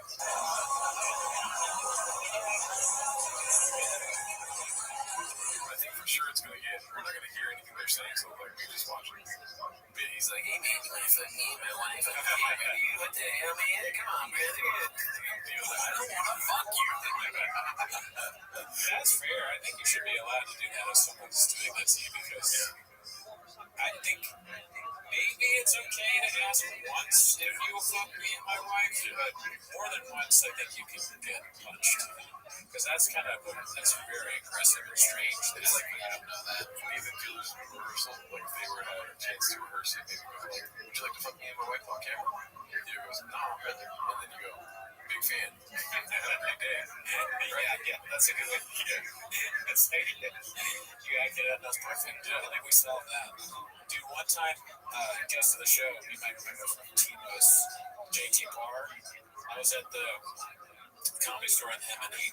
Do you know that there's another comedian, Stephen Haas? You ever meet that guy? It doesn't matter. Nobody knows who we are. But he was telling me that people would message him on Tinder. Hey, multiple people have messaged him, hey, will you fuck me and my wife? We do a threesome. He's telling me that. I'm looking at the guy and he's like, yeah, they do that. There's a little shame. That's kind of cool, man. But it's what happens to every man. It can happen to anybody. Imagine it's probably happening a lot more to Theo. Yeah, no, because he's a famous person. This never happened to me. Yeah, every time I'm having sex, I'm like, this would be a lot better if Theo walked here. Hey, we filmed it. Because somebody would be good. No. Okay, what the fuck? Isn't that what I was going for? I'm just trying to spice up my sex life. Cootie, is that okay with you? It is, dude. I should be adventurous. Last person I want there is Bobby Lee. I'll tell you that right now. Why is that? He's being silly. I don't like silly sex. I like sex. You know, that's a good point, dude. You gotta, yeah, silly. I don't like that either. I spent half my day fucking squirrels. I can't fuck a human and be like serious about it. You know what I mean? I agree, and also Talk about silly sex. Try putting your dick in a squirrel, dude. Okay, sorry. What were we saying? I was gonna say on top of that, he is silly. I don't like that. I agree with you, but also he's our boss. Yeah. Like it would be very strange. Your boss watches you have sex or participate. What if you do something wrong? Yeah. And then you're in trouble with your boss. However, solid case when you go to HR because you got to hotel. Yeah, that's true. But I don't want to sue our boss. Right. You know, I don't want to be in litigation. Right. You're right. Yeah, you gotta think about these things. Yeah, you got to pick your battles. And we're moving to Austin. Who's he gonna fly out to Austin? Just like right now. I think who's yeah, Are you gonna say? All right, no, go ahead. who would you rather have, Joe Rogan or Bobby Lee? Well, I knew it was gonna. I didn't want to ask the question. That's why I was trying to stop myself. I mean, I knew the question was gonna be like, if there was a third. Here's what I thought it was gonna be.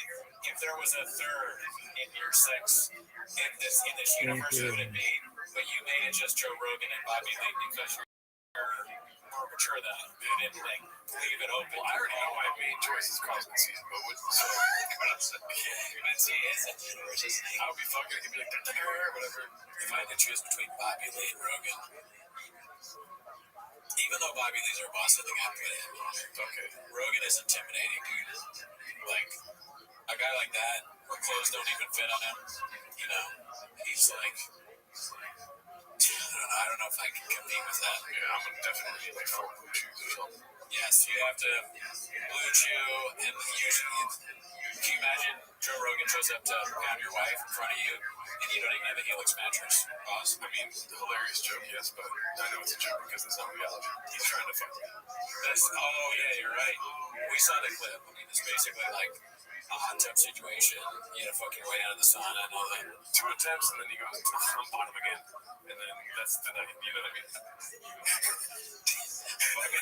Fucking Joe Rogan in the ass. That's crazy. After all that, crazy, dude. I mean, dude. We said that out loud. Has anyone else said that?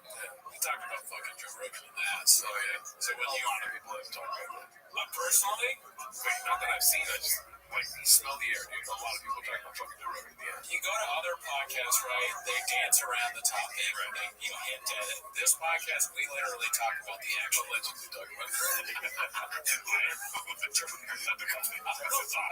Okay? He told you what would happen. All right. Joe Rogan in a room with Jordo, he is not leaving that room unscathed. I'll tell you, maybe that's why he got into fighting, dude, because he's like, I'm tired of being bottom. I need to figure out how to choke these fools down and buck them, dude. He's bottom in fighting and real life, too. He's on the bottom of a guy when he's wrestling. He's on the bottom of the bedroom when he's getting the Allegedly, not literally. Oh, yeah, no, we're saying that we didn't do it. I'm just saying we're talking. Theoretically, there's nothing wrong with that. It's been T5K, if you took that away from them, there'd be like half the podcast left and you call everyone gay. So, should I ask the next question? I mean, go ahead, dude. So, who is your choice? Alright, oh, Bobby Lee. No, but like, no, we're talking about not even comparisons, just like in general. Look, who's my choice of what? Oh, in common? Like, how good they are in common? No, like the third person. The whole universe. Oh, sorry. Adam Ray. Fuck you. He keeps going. Fuck you. No. He keeps getting your name wrong, and he thinks it's funny. The entire universe, dude. Nas. So Nas is fine. Oh, I thought you said Nas, like the rapper. No. Oh, you gotta keep it a guy, dude. Okay, you gotta keep it a book. You know what I mean? Fine then. That's good. I'm fucking idiot. Third. I'm thinking of the whole universe, dude. You in the top one Discord. Which kind of tour? I'm making it. Yeah, you're making it. Well, picking. I like that That's one. some guy that just picks another. Throwing names out there, you're window shopping, dude. Yeah. Well, obviously not the name.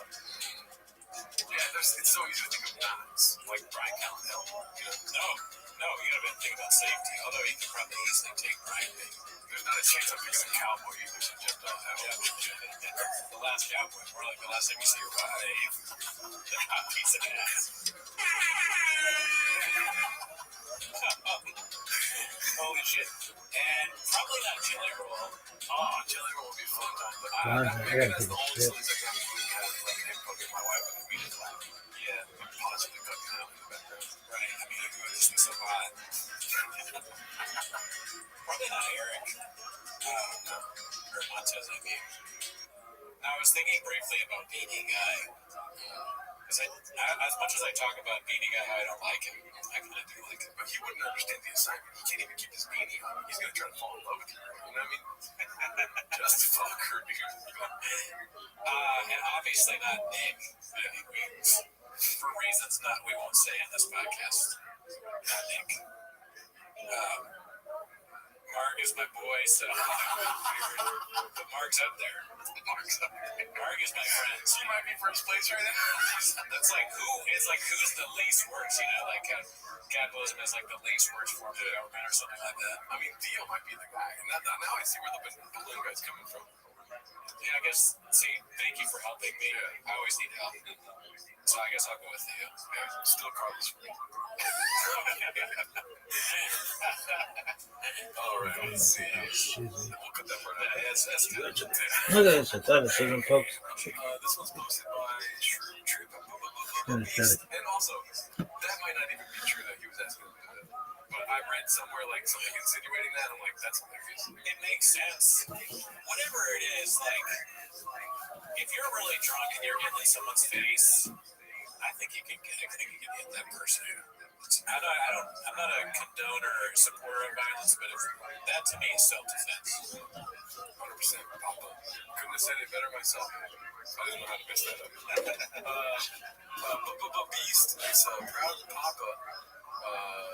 9-year-old hitting it damn near 200 yards. There's some video on his IG. I think his son's at the back. He hits it, I guess, 200 yards. He hit a home run? I don't know if it was a home run. I think it was either double or triple. Oh, okay. That's cool. Because I do tune in and I watch the clips he posts. This is posted by Cocoa Butter Ballsack. Great name, by the way. Imagine being this rich in mid-90s. Papa is definitely a trust fund baby, underrated fund. I racist senators. Can you talk to me about passive income? Like I was wondering, he goes, what do you mean? He said, passive income, like I just want to make enough money so I can just hang out on a beach and be making money. And he goes, Gary, he goes, is that a serious question? And the guy goes, yeah. I was sweet. And he goes, well, that doesn't fucking exist. Unless you go crazy about some buildings, I guess you're collecting rent. Even that sucks anyway. You can, though, like, if you have enough properties, I know, like, my dad has all these properties.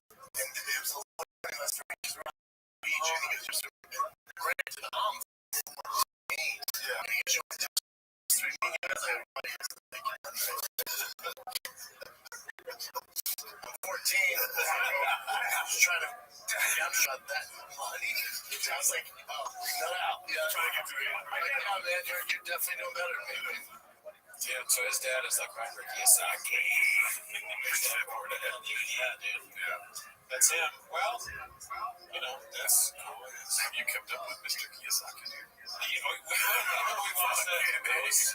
Dude, he's insane. Yeah, he's nuts. That was the crazy thing. Check that out. If you haven't seen it, Google, I don't know what maybe Google Robert Kiyosaki racist, Rich Dad Poor Dad racist. Or just Google guy hates women, they might pop up first. Or here's what you search. So be in your Google history, but Robert Kiyosaki Chinese, because he is not Chinese. Yes, that's right. Wait, Japanese, is that what he says? What does he say? I forget, but I just know that he's like, whenever a dude talks, he's like, look at this guy, great guy. And then whenever a female talks, he's like, he's just good douchey. Maybe for lack of a better term. I think I did that on purpose, the Japanese Chinese thing, but he's obviously Japanese. But if you you do Chinese, that's what he says to the woman. I won't say it out loud. Just look it up. Look it up. Something that's very Timos. Oh shit, Jesus Christ. Meaning very shop-like. It was posted by Joseph is 5'2". Maybe Rocky Shortipie got out of jail or something. I was honest to you. He lives on the wild side. He's a cowboy. Bean Dip has revised his Fear Factor reboot post-job story. Okay, that's exciting. Finally, something. Fear Factor again, and then people are talking about the possibility of Joe Rogan being on it. And you guys don't know more than I know Joe. The answer is absolutely. I know Joe. He has the whole world, and they've already done this with Ludacris. You know who was in third in running to do it? That was me. Is that right? That's right. And Ludacris beat me up. All the T-Fact cares at home. Big pause the show to clap. Look at the second guy. Yeah. Fear Factor. I was with Joe when he got that. What do you know? That cheers. I'll never forget Fear Factor. They tried redoing it. I actually auditioned for the host for it. It's down here fiction. You would have got so much hate for that. Really? Oh, that's I pulled myself out. Oh, that's all. I didn't get it when they asked me. It was like, it's not you. I'm like, tell my agent, like, this is about husband. Yeah, I'm already close with Joe now. I'm the stuff. Bro, they would have fucking. Bro, they would have been like, oh, okay, yeah. Trust me, I saw that hate wave coming. I'm like, I'm out. I'm Ludacris. Yeah, a similar thing happened in the state of New Jersey. Yeah, no, I don't think so. Executives do a lot of stupid shit, but I don't know. That's like an executive who has death wish. CTE stands for executive. Yes, the E part stands for executive. I don't think so. Imagine picking Chop over Ludacris for anything. Not a chance. What would you pick him over? Maybe having sex with my wife on camera. Fighting, I guess. Fighting someone. Yeah, I would pick Chop over Ludacris, but even then, I'm like, Or lying. If you need somebody to lie on. if he needs to be talk shit to somebody, I think that's contentious, because Luda could just hit him with the move, bitch, get out of my way. You could hit him with the rip your fucking neck off. Walk away unscathed. True, and Chab is one of the best shit talkers in the game. When he was at Bravo, he was fucking lighting people up left and right. Yeah, there's videos of it. Yeah, they exist. Alright, so this one is posted by Pull Up the Chin Clip 17. Shane discusses Austin assassins. Shane. Never heard of it. He's an assassin. Now you're upset. He did some assassination shit. So it's YouTubers and my boss. Alright, actually, it's part of it. That was a while ago. Hawks died. Drop it. I don't think it's dropping. I'll get my hands on it. Hawks. I can't wait. I think it's coming out soon. It's gonna be so good. This dude's gonna be huge. I don't think people understand what it's like to be an Austin comic. It's just like, what is that? I don't even know what Nighthawks is. Nighthawks, I don't know. Or Nighthawks. I know what it is. He's just a killer that haunts it. An assassin. That's that history, bro. Once you that's my stuff. We need to be more vocal about how fucking gay that is. They tricked us and folded us into it. It was actually very funny. It was very funny. Yeah, it comes out shit them trying to make something. I'm not criticizing the guys themselves. I'm just talking about discussing comedy like that. Yeah, makes me not want to do comedy. It's like to fucking be an assassin. Why did I get Nighthawks? We got some Nighthawks. How did I get into the episode? I have no idea. I mean, it makes sense that we are Nighthawks. Well, now I want to be a Nighthawk. So. That was like a hawk-like symbol. Oh, yeah, so. Yeah, Tony, there's no more hockey than that. Yeah, it's hard to be less hawk than that. So. That's the We've got the same dude. He's missing this thing. He's a cowboy hawk. This one's posted by Mr. Nasty Man, famous comedian Fred Stoller, called Brennan Shaw mentally challenged. That's great. Fred Stoller does a lot of stuff. Yeah, he's always I had to unfollow him on Instagram. Yeah, it happens. Like, God damn, bro. All the time. Yeah, but subscribe to Patreon, Let's get this started. Brandon Schraub. God damn, that's just gets worse and worse. Brandon Schraub. They should do like a cut up of or super cut all the times where I messed up his name. That'd be good. It's too easy. Maybe the guy is almost like mentally challenged, moron. Why should say that?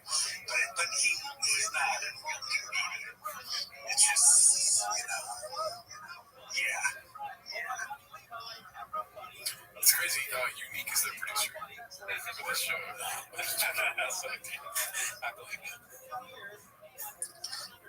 Unique's like, sit at the camera warriors, please. It does have unique vibes to it. I mean, their face is all crazy, and he kind of, he just spoke that. It's very funny. You buy another ring light, you've got the TikToks. Guys, stay relevant on social media.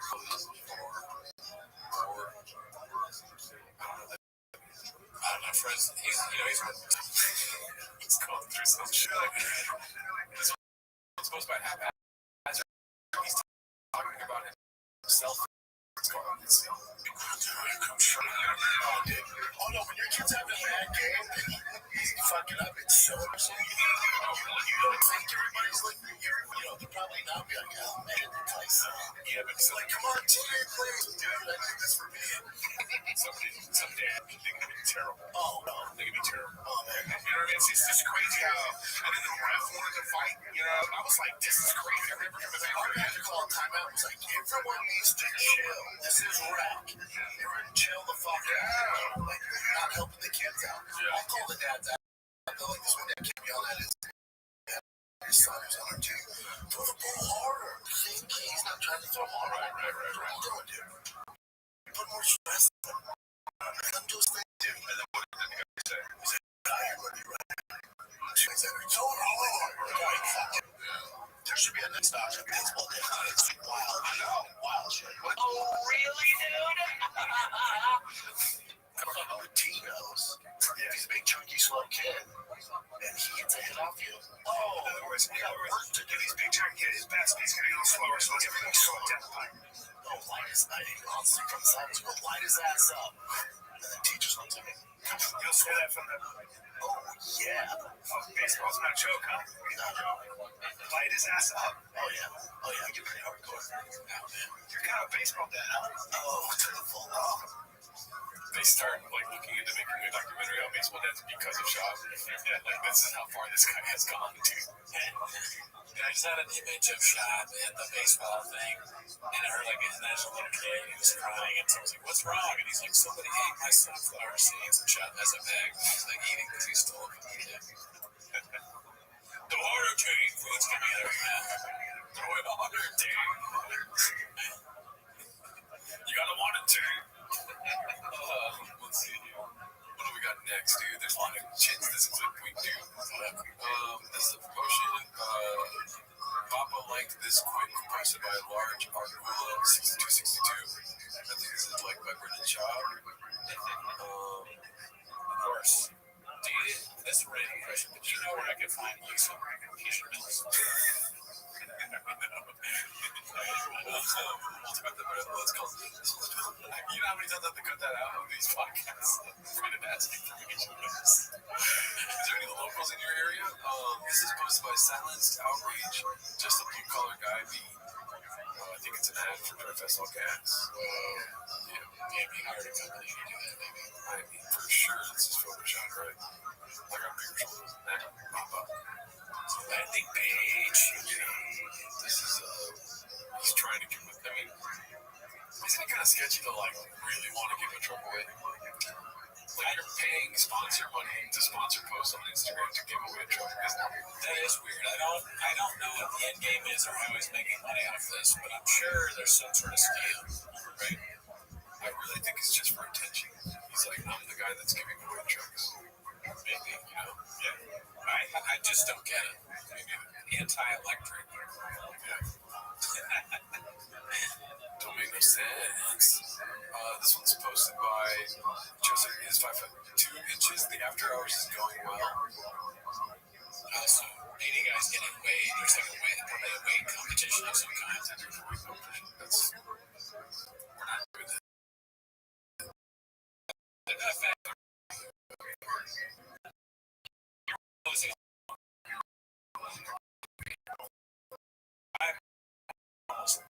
I should give you a direct click.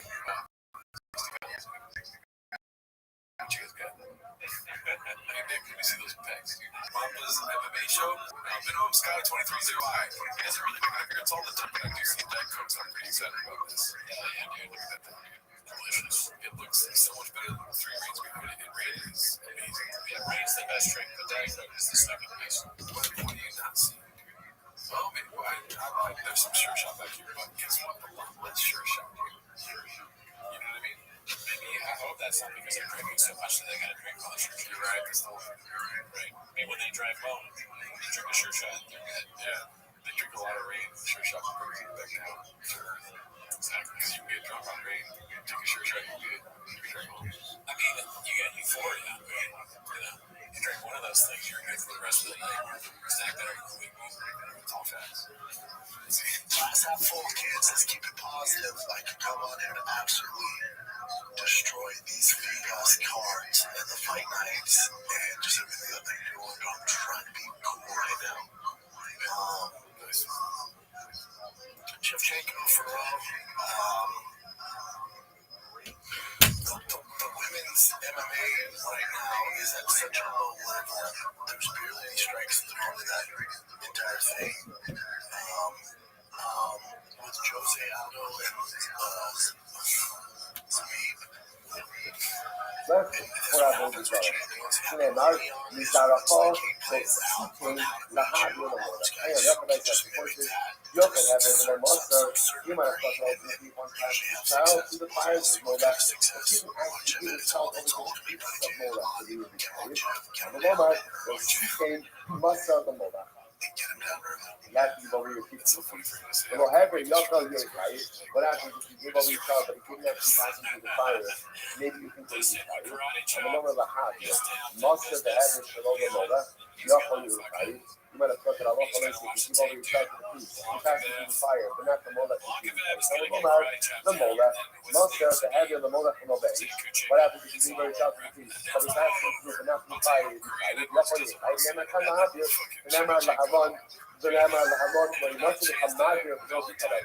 מעלרון באיש, עד כאן באיש, ומעצם מולד עד כאן לא מולד. What is the bottom line?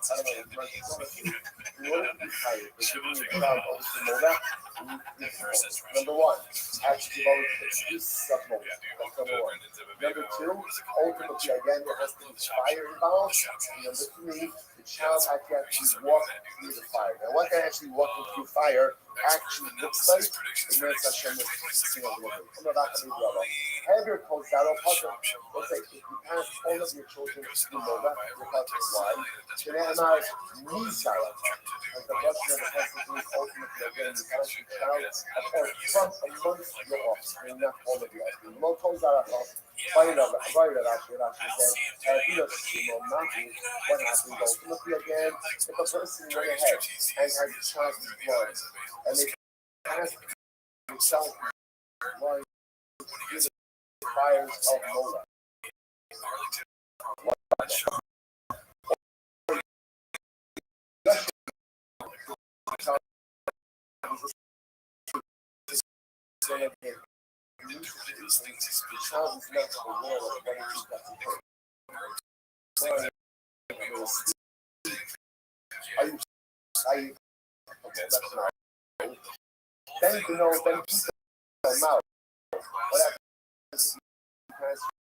Then you know, then people don't know what happens. He shut me up, one of the Zaro, not on the moment. Posso ser viva de options, not on the moment. What you want to do is, if you are just from not with your people by in I didn't know this man on the moment, this is from Zaro. So what's the children or grandchildren? I'm not going to do it. I used to know that. Hana, what's the Zaro? It's from Zaro. So what's the begins with Kizaro and it's That is a crazy. Zarakosh. Because I only know that you pay for Hassina. I don't know that even if it's an instances in Dallas, through Moab, that he's the hype. I'm going to see them. Okay, I'm ready to go. Any hype actually at the end of the Havana. But you can say that any hype will say what?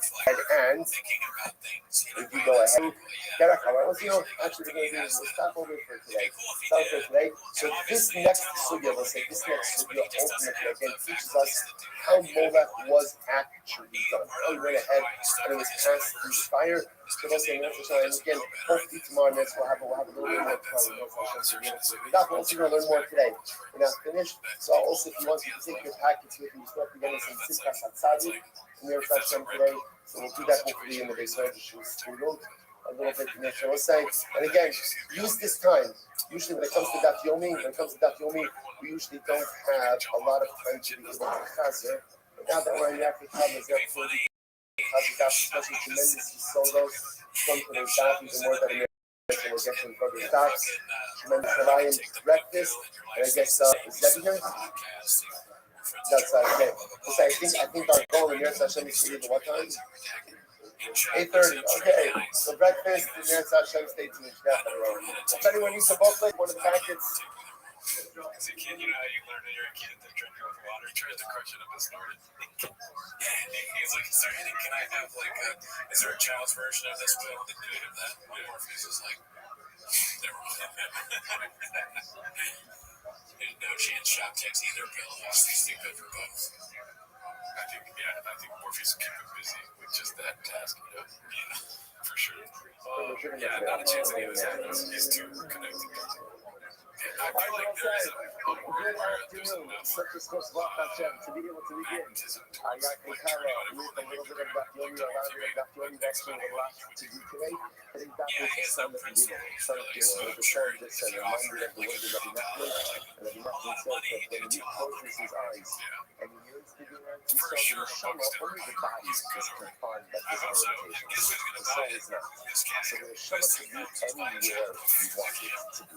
So if a person closes his eyes and he says, I want to be there to sweat, then the Shama automatically transported there to sweat. So Allah has come in the Kama, we do not say, Nistan, the Ashrei, was the Haskara.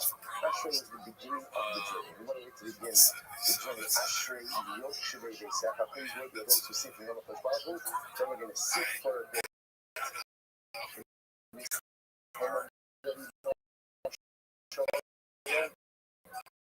It looks like that's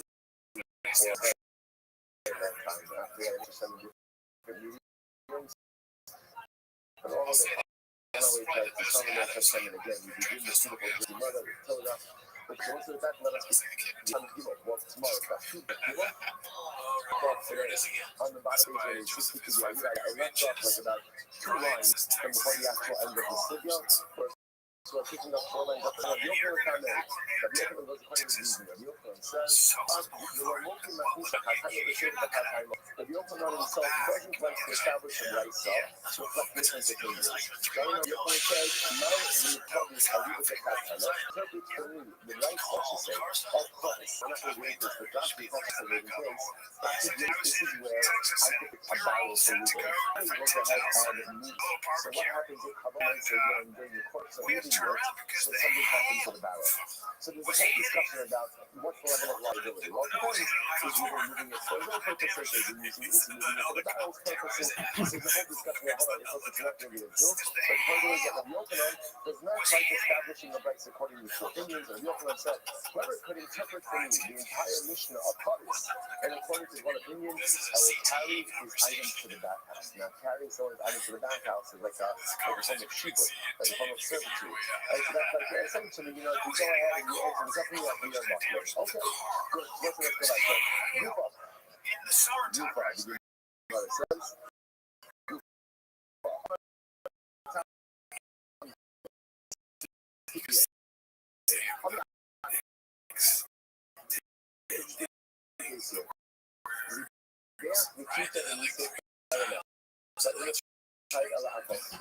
the army.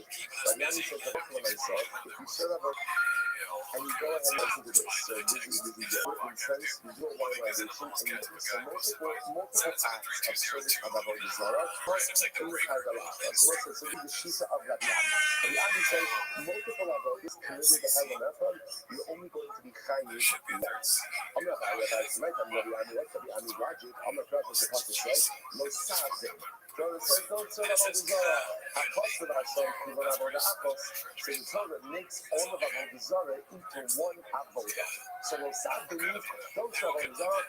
So whatever you do for Avodah, everything involved in the service of Avodah Zarah, by definition, is under this one umbrella. And if you do multiple acts of Avodah Zarah, to have enough one act of awareness, you're only going to be chayav once. So the man says, okay, when we are Rabbi Yahu, because the Bible is this way. So we said, oh, Rabbi, Shalosh is not about Avodah Kol and Rama. So the Torah mentioned the prohibition of castration, of bowing down to Avodah Zarah 3 times. Why 3 times? Why 3 times? So it was the apples with the back. So one ultimately is Jesus Kedai. There was a way to back. So that means I'm not allowed to bow down to Avodah Zarah when that is the normal way to worship. That's called Kedaka. What's Shalom Kedaka? So it's interesting enough, there are certain forms of idol worship that are permitted even if it is not the prescribed way to worship an idol. So for example, let's say a particular Avodah Zarah. And we worship the Avodah Zarah, let's say it's definitely on it. Right? It's not so crazy. That's wrong as not far. Right? So I'm not going to if you go ahead and let's say you bow down to it, you're still going to be tired. Right? Why? Because bowing down is considered to be a normative act of worship. That's called Shalom Kedaka. So if you bow down to an idol, even though that's not the way to go ahead and serve the idol, you're still going to be tired. The Achos, the Chalid. Right? The Achos, the Chalid. And one is to create individually obligation liability. We saw this in Monday's daf, we saw this. Right? That even if you go ahead and you worship Avodah Zarah, multiple ways, you're tied to each type of worship. Okay, that's what the Gemara says. So point of view is that by disagrees with Rabbi Ami.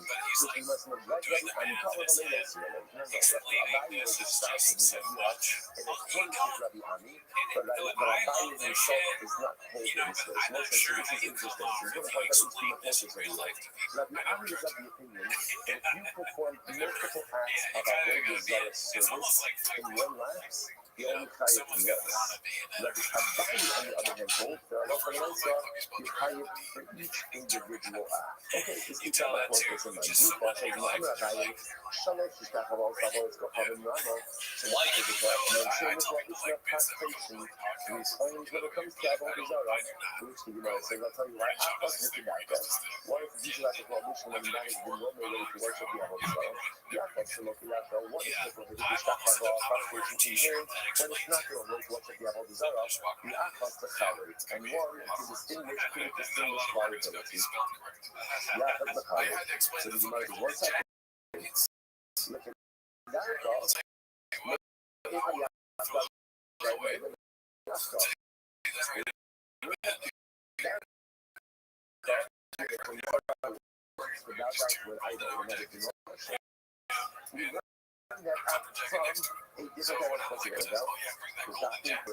I gotta tell you this, I gotta tell you this, I see like a lot of words. I don't like this,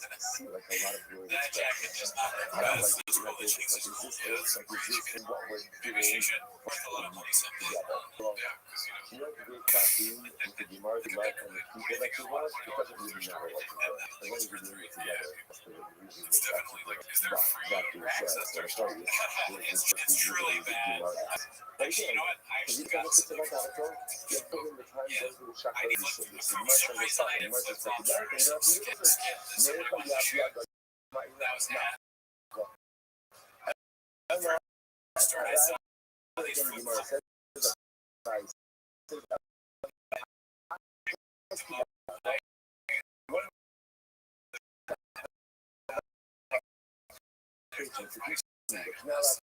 What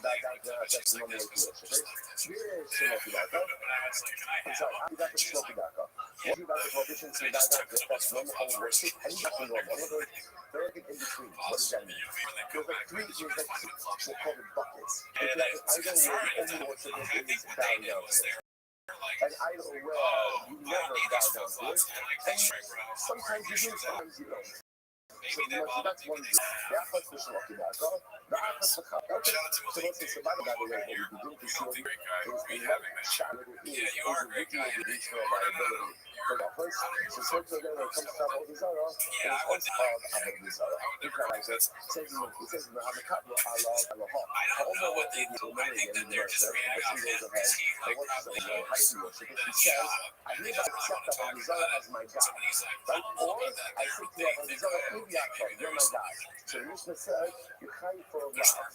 Not chai is you chai for Allah. So you must not about Allah. Kivay Shamar Kivyak else. Kivyak, and you sit for Avodah Zarah, you're my God. So the Gemara says, chai. But what do you chai for? Not. Even with Talak, not speaking. The kids people block. Maybe it's not watching what the Mishnah says. If you want to tell you what it is, so what's your library? What's your library? It's the life. So it can't be so. They must have the carbon. It must be a fucking like a piece of where you accidentally like to do this to show, right? You know, the thought of this mother. So when you said, yeah, what is that? Is my God? So I'm looking to find the carbon. Give it up. That's really what I'm for. And that's what you do. And that's how I'll go to choose for myself. Listen to this. The only chayil if you perform an act. You have to do something. You have to do a ma'isa. You have to do a ma'isa. For example, if you're going, you keep the mitzvah v'shahava. One example of actions: slaughtering, incense, libation, for bowing down. Let me talk. It says 9 times shahava. Now, what's the other part is very interesting. If you look at that list, right, which one doesn't belong? Which one doesn't belong? Zibua, Kitor, Yisuf, Ishtachava. What doesn't belong? What doesn't belong? Ishtachava. Bowing down, why not? Did you catch anything today? I It's a got a shit schwa. myself. It's not really a myself. Slaughtering is a myself. Libationizing, is a myself. Like insensitising is a myself. All of these things are actions. But Ishtachava, again, going ahead and this is not a myself. So he says that Ishtachava. He says that bowing is a nice thing. It's like a kiva. The Amar, you're putting a nice cloud. Not really a kiva. So you keep the whole of that your power. But you know, it's a kite out of the Zara. You work out of myself. So what does that mean? That's tremendous. Because if you hold that your kite or travel, the Zara is out of myself. So what does that mean? Even if a person says, I don't know why that's fine. So it's fine that there's no other kind of and he's saying that all the doesn't require a myself. You might say, no, keep them around. And if you're not the same person, you keep a pshita. High in the guy, so when it's a kiva, so obviously again, you don't have all this already. So you're not. The guy, what's in that? The guy is blasphemy. What is blasphemy comprised of? What is it comprised of? Speech. Speech. Right? And how often am I saying, yeah, you're right? You not came up. What would you have thought? Not came up. Chan on the type of you keep a carbon, and look in the body. So I might have thought ultimately again, the movie that we accused will only be a type of carbon. In the case of Nagadi, it's 6 days colors. Nagadi is different. Why is Nagadi different? Because Nagadi itself has colors written into it. Has it written into it. So you might say, you look silver colors. The first one over here, where it doesn't say colors, right by where a person says, Uriyato, Amo, well, I'm at a point that maybe there's not a whole liability for such an action. Kamash Malon, the Iskushi, see by Shtakulon, by Yizbukulon, by Yomulo. So once again, this is Shiva Sadi Akiva. This is really dramatic. But Akiva over Allah of myself. When it's Chaika of Avodah, even without a myself, which means what? Person goes over to an Avodah and says, Eliyahu, you're my God. Allah looks at the Akiva says, that's Avodah. And that's tremendous, because that's the constant distinction to the Rabbanon. Right? Because the Rabbanon will say that to me the myself, once you feel like that, how incredible that is. purchase of your people that says that I've observed how to have a nice wife. Because I keep on going home that I love for myself, even the smallest action in the realm of spirituality has the most dramatic impact. Like that your people is the ignorant shepherd. But what do you see? What kind of what kind of your people that maybe we should do what I think I'm saying about your people like this. Maybe on campus. I was also so that was pretty funny. So let's say what kind of your people around? What's another people around? What kind of around? Right? Is the drop of water. Now the people are going to discover that the smallest drop makes an impact. So that's a minute ago, whatever is true in the realm of positivity is also true in the realm of negativity. If it's not for Kedusha to fundamentally transform a person, then the drop of our desire has to come in fundamentally transform a person. In other words, energy is energy, and the impact of which are people that are dropped from the smallest influence can have the most dramatic impact. In order to turn from an ignorant shepherd to a brother Hagar, and unfortunately, I don't even a group of children from Rabbi Bizarre, because the highest the son of being to the Lord of the Lord. Incredible. I'm going to open up. So I think I'm going to open up. The morning's right, so the Harifa is hiding in Shalom, Shalom, Yisrael, Kuliah.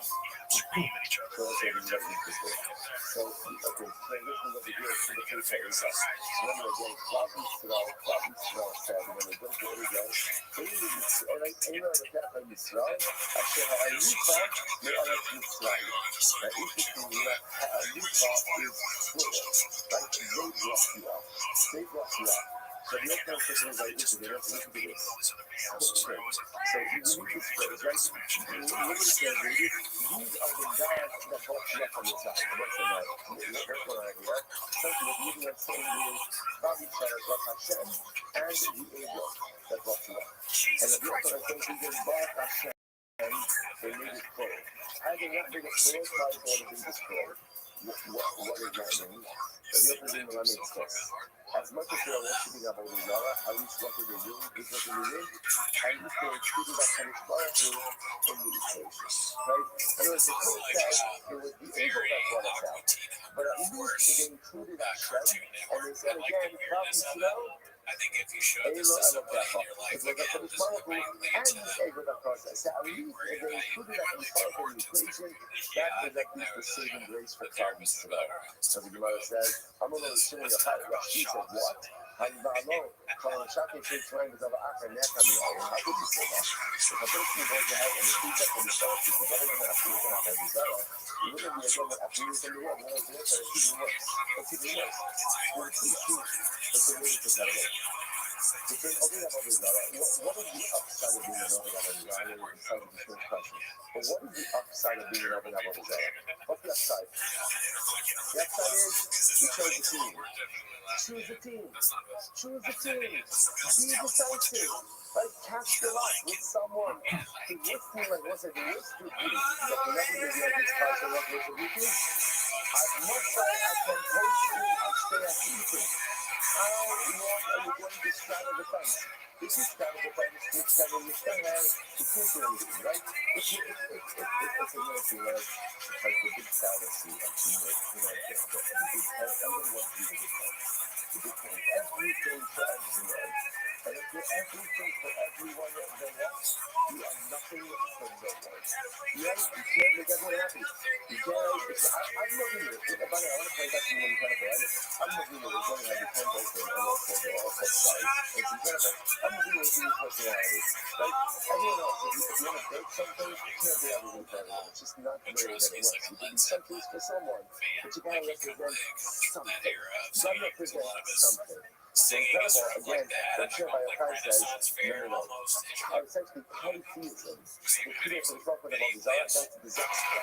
That's a disaster. At least by Avodah Zarah, you've chosen a team.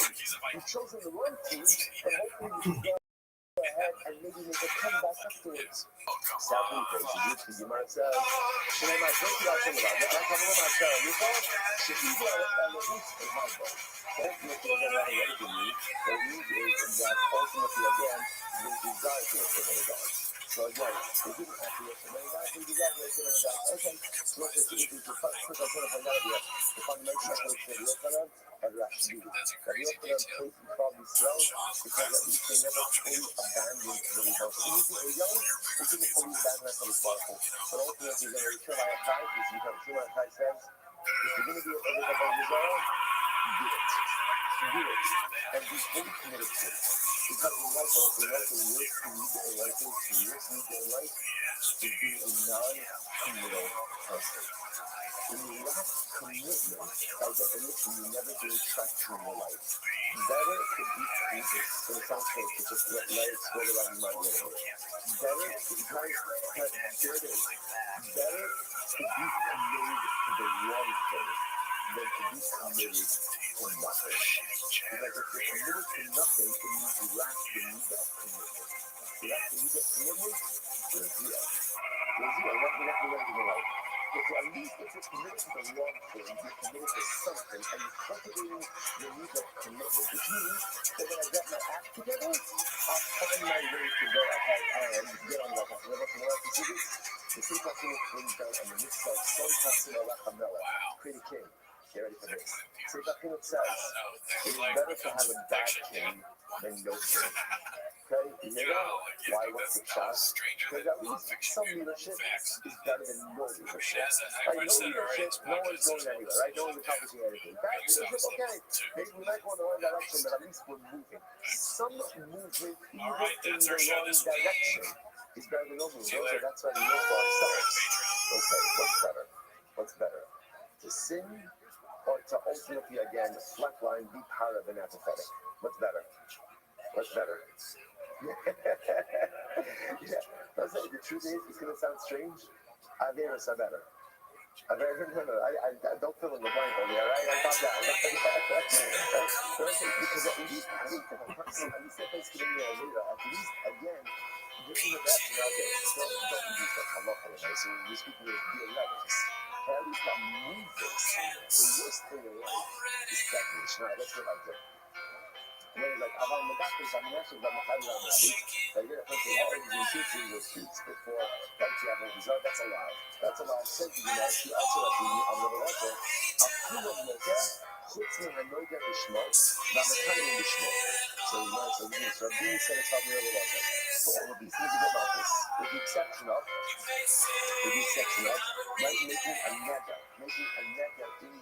And that is, you need to cover there's oh, first thing, practice, well, yeah, but coming on you, so you might as well, so you might say this follows. You know, says, Akulam, look at putting a little bit more on the time. So ultimately, again, so for everything we get Marcus, with the exception, ultimately, again, of making a mega in the way we have over there, or ultimately, again, making a higher need of Shua. So you might say, the name of these, so you might say, why? You can say, you probably may not shouldn't be myself. Interesting enough, why? Because taking hold of spirit is a lot to by myself. Right? It's a lot without action associated with it. So you might just hang that to the policy. And it's very low yet. You don't get much look at a lot of the policy that is learned out from the general state. General speaking, so you might look at so the policy decides specifically designed to avoid from the public situation now. Sugar or sunset, how do you know that it eats from an animal before it's totally dead? Now what does that mean? Animal has stuff, but it's still what's the word moving around. How do you know that I wrote what I said? Yeah, you don't know this side. So Kabalomar, they still do Aladam. Interesting. A circle like that, do not go ahead and even the animal is dead. That's the substance, right? But when it's moving, it looks like it has life. Thank you. Double out, right? Well, circle Aladam. Well, circle double out, that division. Another interpretation. Don't eat on the blood. What does that mean? Don't eat. When ultimately, again, the blood is still before the blood has been sprinkled.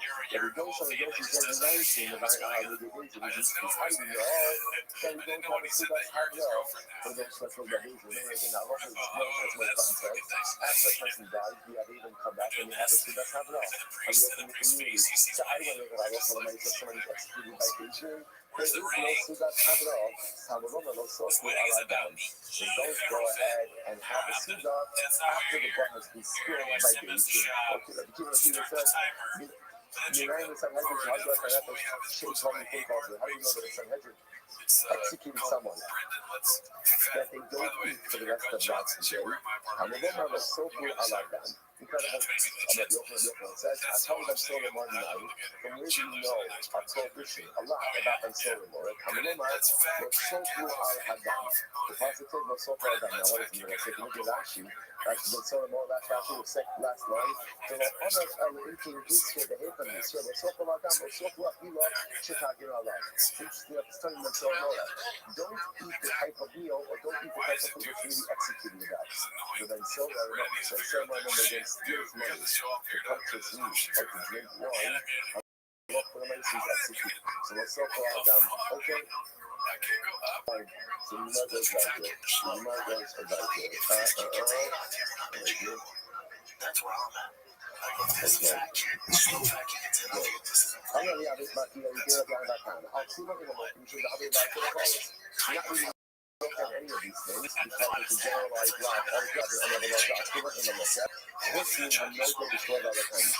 In general, only going to get Malchus to watch. If you think it's old, by the name of the Avodah Zarah, you swear by the name of the Avodah Zarah. The Gemara says, might not allow to you. You lie or you not. Allowing to get Malchus for these other items. The Avodah Lot should have promised. So it is considered to be a generalized law. And you know the lot should not answer it. Because other lot, my lot should not answer. To which the Gemara says, I would have you the lot should not answer it.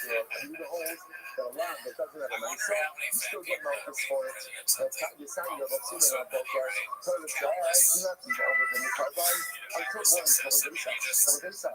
The Gemara says, but after we can say, after Los I say, Torah comes to give a positive commandment after Los I say, on the days, no man should walk in a love to ready you don't. The people that don't get Malchus for this, and Yaakov says, Roman Hashem is there, Elohim Hashem, the Havil Lav, She'in Roman Hashem. If Allah Hashem Romaising, like your life, so again, Rabbi Shimon says, no, if Hashem Romaising, Yaakov says, if Hashem Romaising, it's a lot of that action, and then Rav, that actually get Malchus in the flesh. Like, we just struggle with that, but it's really, these are holes which you use get Malchus for Allah Hashem Romaising. It's most of the fundamental Malchus. Do you get Malchus for Allah Hashem Romaising or not?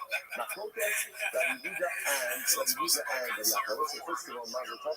We just finished that first comment on Yaakov Kala. The Kala think it is really a Kala, yeah? She's up in the Hashem. And I said, so really, there's such an opportunity, man, just like to learn undistracted, to use ourselves undistracted. It's not the schedule. I mean, it's a schedule, but we're not going to stick to it. You know, I mean, it's going to be so many different things that are happening every year. Just literally, again, just trusting the Shema in charge. The body's always in charge, the mind is always in charge, and the phone is always in charge, and the schedule is always in charge, and everything else is always in charge. And the Shema is never in charge. The next couple of days in Yom Hashem, it is only when the Shema that is in charge. And when the Shema is in charge, everything always finds its beautiful ways to come. And once at a time, not going for damage, exactly the same thing, more movement of it over. We become like a frog, we know that we may have a lot of we react to the bottom. Okay, so like that. Says the Gemara, I know the smoke, but the time before I raise up my sample. Alright, today's watching this shit tomorrow morning. This was not a morning shit. I want to be clear. Maybe it's 5 o'clock somewhere, but okay, good. So you might take your time. I know that it's not on the time before. So remember, the name is Shalom before the Kashal is the Sasa. The person is together. It sounds like some weird. I'm trying to go up here for everybody wants. Do not get my private stuff. So the Gemara says as follows. The Gemara says the person makes a neder in the Avodah Zarah. Makes a shua in the Avodah Zarah. It's a low Sasa. So the Gemara says, I know you're Shalom, but I'm Shalom Yavon. So many of those in the Sanya. The Shimon, we're not doing low Tachiro. So what's exactly very important? where it says you are not allowed to mention the name of another God. Can't mention it. Can't mention it. Usando, Krishna Machalos Askilu, do not mention another God. Shelo Yom Adon Chaveros, Shmo Li B'San Avodos Kachavim Tvolos. So a person shouldn't say like this. A person should say, I want to meet my friend. I shouldn't say, let's meet up by Avodah Zarah so-and-so. Right? Like meet by, you know that Avodah Zarah in the corner. Let's go ahead and let's meet up there. You shouldn't even use Avodah Zarah as a landmark. As a landmark, don't even mention it. Well, you shma people, that the name of Avodah Zarah should not be heard on your mouth. So sure, you have to shmo, I'm sorry, sure, you have to shmo like I am shmo. And you do not, you should have to shmo that you shmo. So again, you shouldn't make it oath with Avodah Zarah, you shouldn't make a vows of Avodah Zarah, and you shouldn't cause the name of Avodah Zarah to be mentioned by other people as well. Never happen. But you shma people, when the name should be heard by your mouth, this is a prohibition. Mitzvah will say someone who encourages other people to worship Avodah Zarah, and Naviach is someone who gets the entire city, and that was to worship Avodah Zarah. You watch Macy's Magic Sid, and Macy's in the Twitch is a Sid Day, because I'm sure you know, and I was talking about Naviach, rather again, the prohibition is Naviach, so it's hard to get the entire city to worship Avodah Zarah. But then you go not there. You need to slow. It's a kind of, and you shouldn't cause other people to make an oath with Avodah Zarah, or to make a vow with Avodah Zarah. The same with Avodah Shmo, or Avodah Zarah, is very interesting. Also, again, for this.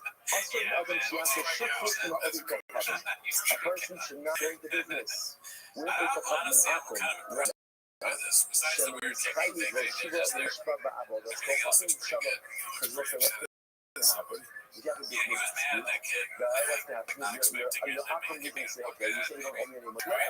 Swear by my oath that you don't owe me any money. And you're entering into a complicated situation because Allah for the money. So again, now you have to go ahead and swear by it. Okay? So that's what this is going to do. He also that's called this called Colombo.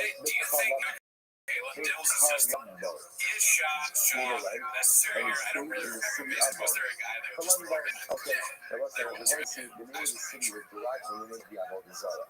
So what happened? So he was only so Rabbi says, you know, we need to stay. So I'm going to go Colombo. So we Colombo, how are they? I'll see the Shema is not going to go past you. Ula, I think you say the name. How can you say the name, right? You're not even allowed to mention the name of Avodah Zarah. I'm not going to be open on Colombo to call Fatim. Absolutely. Don't look at the house to Shema. So that's a great thing. So the answer, any Avodah Zarah whose name is mentioned in the Torah, you're allowed to say. You're allowed to say, you must look at the words Colombo next bar. I thought to see, but it says, Kara Bao Teles, or Kara Bao Teles Divo. So let's say, okay, so interestingly enough, so it's a contraction. Kara Bao Teles Divo, so Colombo. So, but again, it comes to like who's in Avodah Zarah. There's Bao, who's in Avodah Zarah, and the Vo is in Avodah Zarah. Now, really translated means that Bao crashes, and the bowl splashes. That looks like both of these are reference to Daria. Right? So again, what you see, the pasuk is mocking Avodah Zarah. And if the Avodah Zarah, right, is like can't control his Daria. You might say, you don't see the light. You might say it's the Avodah Zarah that makes no point. You can't mention it. You might say, not saying the church. You know, our custom, we work the shuttles to Shivim, to Gideon, the Shiloh. So it's 6 years to 6 years. What do you think of this? Zach. So what do you mean after college without a Zach? Yeah, again, so it's now you got it. You won't play that you got Zach. Right, you know what happens? It's very not a fire that goes off, right? That's right, so nice again, so nice what happens. So remember again, a guy becomes a Zach, right? A Zach double if he has 3 years. What happens if he has 1 year that lasts as long as 3 years? Not good though, right? But for myself, so what happens? Well, how long is 3 years? So the Gemara says, so the Gidon is Shiloh. The amount of time it takes to go from the Gidon, and the Gidon is now Avodah Zarah. The amount of time it takes to go from the Gidon to Shiloh, which is the amount of time showing straight Shiloh, which makes it which is enough time to immerse twice and dry off twice. So the Gemara says, "Harei zot gala." That's what's the study to here. Chazal in your shear are mentioning avodah zarah. Alavina gat nam niftav. No, this avodah zarah in the video, right, is also mentioning in the Torah. In Tanakh, it's the only thing that God is short. Okay, so like all enough. This is great. Sorry, very funny Gemara.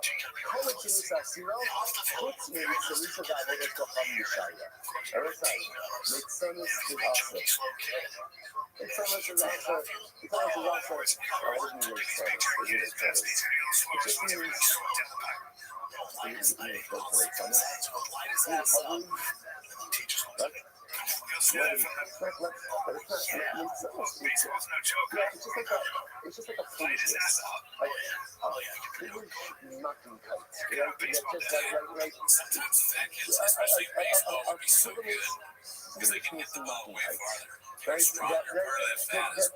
So essentially what like Sandra said really is, like Sandra said, the ability to take anything that is serious and make it not serious. Well, that was a very serious thing. That's a very significant transgression. And it's significant flaw. Why? Of course, that's what you're doing. Really, like, we're joking around. And if you're really using for levity and lightheartedness, of course. But the only thing is also the same. And if a person is unless is someone who can take anything that is serious and meaningful and important and totally dress like make it into foolishness. So that's a problem. That's a problem. Because a person like that then doesn't have a respect for things. So you know, so you can't get your talent to talk about what you want. You want to make fun of what you do whatever you want. It's said, my book is called Kala Bao, set up to the Bao. Kala Yak Double Yak Relay Master. Said, people that have almost place of it, they're doing shopping show. The Ava, Allah, Iba, Tomorrow, Allah, Yakiva, After the one on the I think it's Bodo, Allah, Kaveda. I do not just bring this lie over here, but if I manage to speak in Bible, it seems to make like this Bible reference to Bible Desire. So why is that? Because you can have it on Bible Desire. All the time you talk about it, say, we have to people that talk. We have to have Masay and Kaskan, just not some outside. So if you're not just not some outside, what does that mean? That little bit of the website. So if you're going to be against in your form, outside of our idols. Milano is about to do this. Milano is called Apple, but also the Mufia, so money to the Kisa. Let's say, 60 people, how much people love Yahoo Zara? Idiots. Every person works with idolatry. You make a little idol. He's not wrong, I guess. A little festival. Like, you make a little castle, you make a little idol. Because we don't want to just like, you want to be some cool, like that. That's a big design. You want to have something that you can take with you. And you made a little idol, and you keep it inside of your pocket. And what happened? Like, you put a plate on, and every time they take it out, and the hot blood, they hug it, and the match that they would need to kiss it. That's like, like the Michelin of says, everything come out of me in Kalak. So it's really wise. Why do you do the person of you? But what's there's something to be very even all the other results. Even all the other results. But to see how much you owe that was result, love to that was result. You have to love us to respond to every that much, if not more. So if you take out the idol, and the husband and the kids, and that's the most you know result. A young Gerardo, you're able to tune in your hands and your represent your deck from the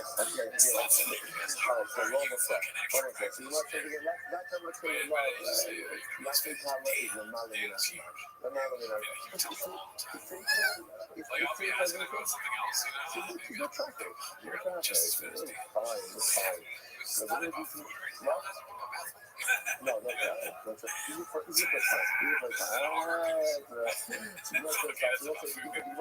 Mike is so good. So what's my Zoka Adamada? My Zoka Adam Adamada. What do you mean with the word again? Those Zoka Adamada, those who know the again, so to read this parcel, but Zoka Adam, men who serve or men who offer up the Adam, like the calves, kiss them. What does this mean? This is very interesting. I'm going to expect the big of the army. So in Sashi Avodazara, let's listen to this. The people, the Avodazara clergy was very smart. They all said, like, everybody has to fundraise. It doesn't matter what denomination of clergy you are. Everybody has to fundraise. So the Avodah Zarah clergy had this day. What they did. No name about him. So they would go ahead and they identify who the Gevirim. Who's the Gevirim? Who the rich guys? Right in the community. Listen to this. Ma'im L'Kavod. They would starve the calves. They wouldn't feed the calves. Ma'osim B'Mitzavim. U'Ma'amid B'Mitzav Hussein. So what would happen? Then they would make a picture of the Gevirim and they would codify the truck with the cat, right? So they would give the cat a little bit to eat. And when the cat's a little bit bigger, it comes to the truck. And in the truck, all the cats see a picture of the Gevirim. So they associate a picture of the Gevirim with food. Okay? Then what would happen? The clergy, like the Avodah Zarah, would then let the cats loose. So eventually, also what's not right, and you're not in a natural one. So what happened? That when the cats were set free, who they run to? They run to the Gevirim. To the rich guys. All you know, and then what happened? Like the priests of the Avodah Zarah refer to the Gevirim, only know Avodah Zarah, by the way, the calf to the Avodah Zarah. So what would these priests say? They say, oh, you see, the Avodah Zarah loves you. The Avodah Zarah loves you. Look, he's coming up to you. You know, he's nestling. Okay, so yeah, that's probably right. She's watching. Right? She's gonna get she's gonna take wrestling and nothing. Right. Next to you, so you see Mama's that's definitely her vibe for sure. Avodah Zarah loves you. Right? You got maximum love. And when the Avodah Zarah loves you so much, you really what you need to do is offer yourself up to the Avodah Zarah. Now, of course, what happens after they engage in self-sacrifice? Who owns the property? The Avodah Zarah. So the clergy of the Avodah Zarah are very sneaky in this way. This is the way that they appropriated the assets of these people. How good for other things, but then it shouldn't say the people who serve will kiss the calves. Rather, it should say the calves will kiss the people who offer themselves up. The highest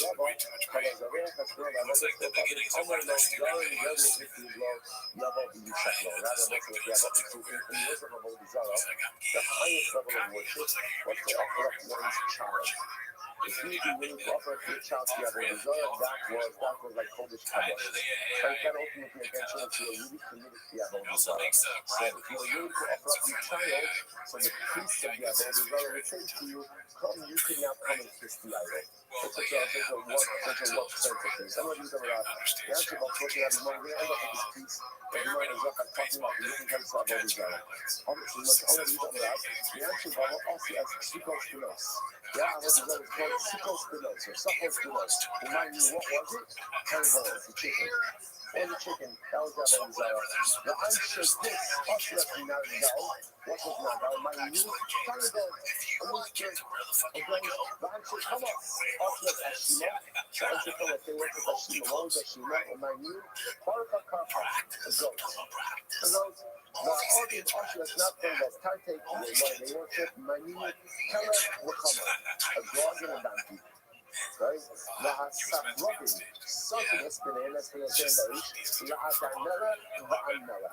And the Safrodim, they would burn their children and offer up their children as sacrifices, Ta'adanela and Anela. Who's Adamelech and Anmelech, and what is that? So, Elohim, Safrodim, remind you, Hapelek V'Hasos. So this refers to the donkey of the mule and the horse. Adamelech, so let's say, by the way, so ultimately again, why is the donkey called Adamelech? The other is a Malay because it ingratiates itself to its master because it carries stuff. The Amelech, what's Amelech? The only Malay, the kirba. Ultimately, again, that it's helpful to its master. Ultimately, again, the kirba, because ultimately it goes ahead and carries it. That's Chase, right? Chase something. Yeah, if you go back to the Adon Malay, Ma'adach Adonot in the Chatlo, Shemashti Chalama, so Shaitzach Nitorah Adonot, Ma'adach Malach Klomas Adonot. Of course, interestingly enough, a donkey reaches itself ultimately again to its master, Adon Malach, right? Why? Because it carries, and An-Malach, the only of the Malay, it answers the call of its master ultimately again because it carries the master. Akistia, Malach, you use a picture of the glass also carried. So what's the name again? That's Christian Melech, not so long ago. And Christian Melech again was one of the righteous kings of Chad Israel, but his father Achaz was a tremendous blessing at every level of his life. Achaz was such a rascal, just to understand, Achaz was ready to worship, to offer up his son to steal as a korban.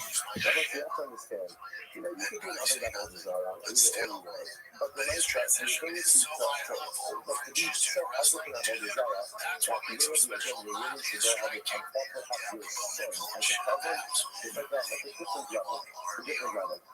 Commitment, it was commitment, right? So Achaz was ready to offer up his son to steal, ultimately again as a korban to Avodah Zarah.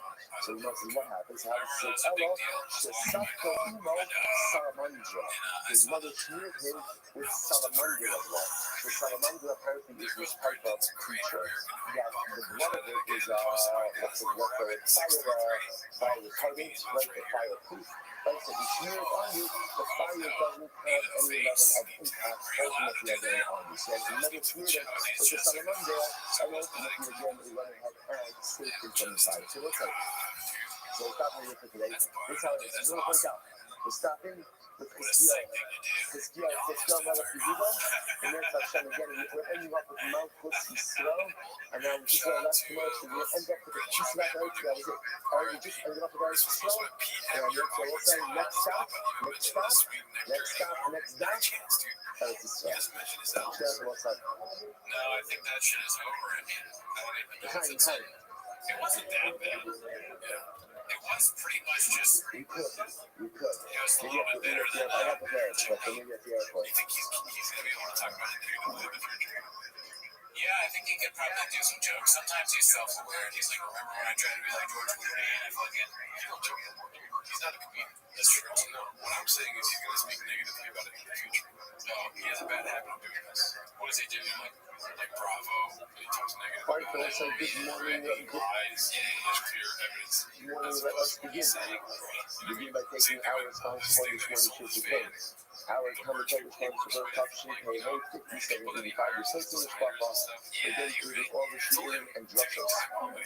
This year is supposed to be so troubles for all of our sorry. Okay, I'm not that time to go. The next section also has to position in all the holy soldiers to be successful before not accidentally again. Also, back let us begin. Today's backwards Summit Days 62. And we are going to pick up on Summit Days on with hours 62A. We're going to pick up 2, 4, 5 lines down from the top. So the Gemara says as follows. The Gemara says, "Honey, Rabbi Zakkai made Rabbi Yochanan." So it's here we get a very interesting story. Couple of interesting stories that we have in front of us today. The Gemara says as follows. The Gemara says as follows. So Tony Rabbi Zakkai made Rabbi Yochanan. So Zakkai taught the following. Welcome to follow you. Okay, so interesting level result is so let's say he goes ahead and worships an idol. And the way he worships it is Zileach means again, offered up a carbon, slaughtered a carbon, Kiter, Kitoles, offered incense, Nisir, wine libations, Hishtachara, and Hidal.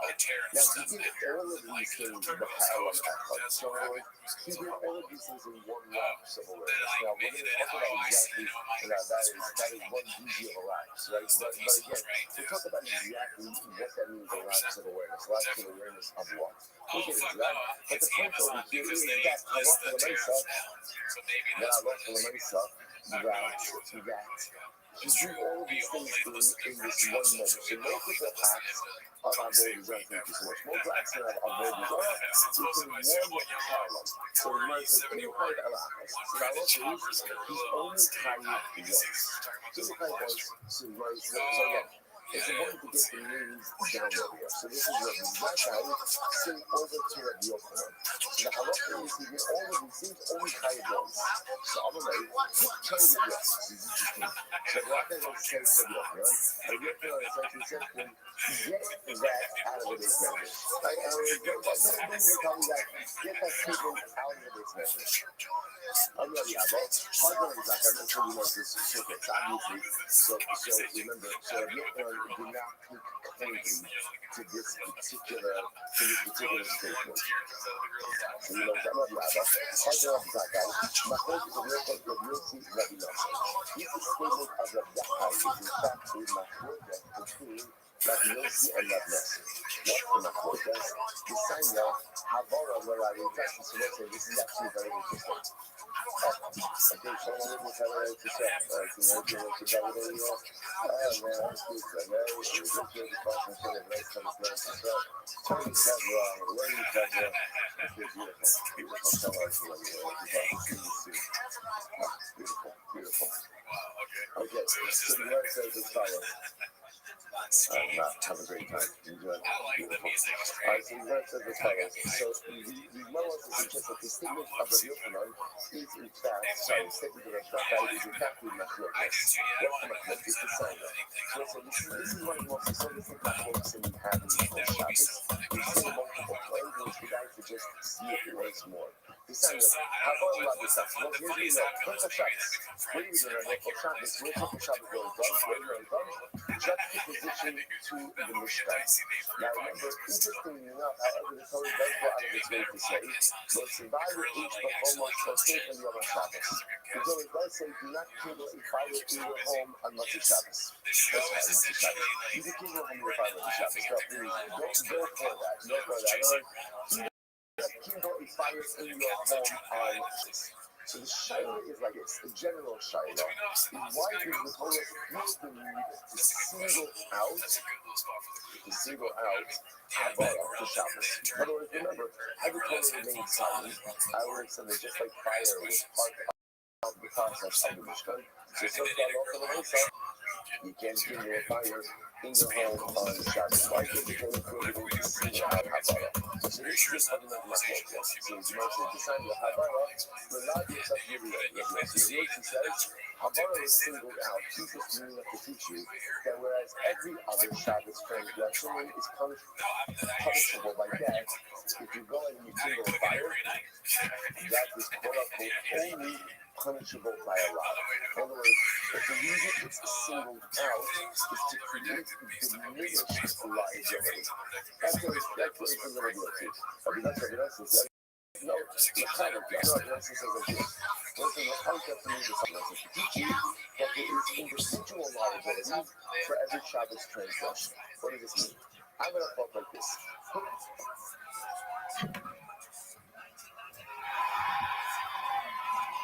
Yeah, I was gonna say, you know, people don't really appreciate when we show how. I don't call me that anymore. Not that big. Yeah, I got out of the box and sit one pitch. I got that pitch and I didn't miss it. So really excited. Miguel, that was a big spot there. You know, getting us going. Super excited from the basis. We had interviews and hopefully get some more as the season goes on. People don't like when we talk about expertise and what we know about her out here. I know for a fact these 9-year-olds are playing on the small field. So yeah, they're going to be slow trapping balls. Right? But when you fucking expand the field, the game slows down. So not only are you staying slow, now you're big Poppy Ortiz and playing hitting fucking dingers every other. I don't feel comfortable saying that word. It sounds like something else. But you feel comfortable hitting home runs now that you have extended the field. It's time to watch the ball come at you when Tigers are trying to hurl a 70-mile-an-hour fastball. Yeah, facts. You know, you call that. The field gets bigger, so it doesn't necessarily mean that guy gets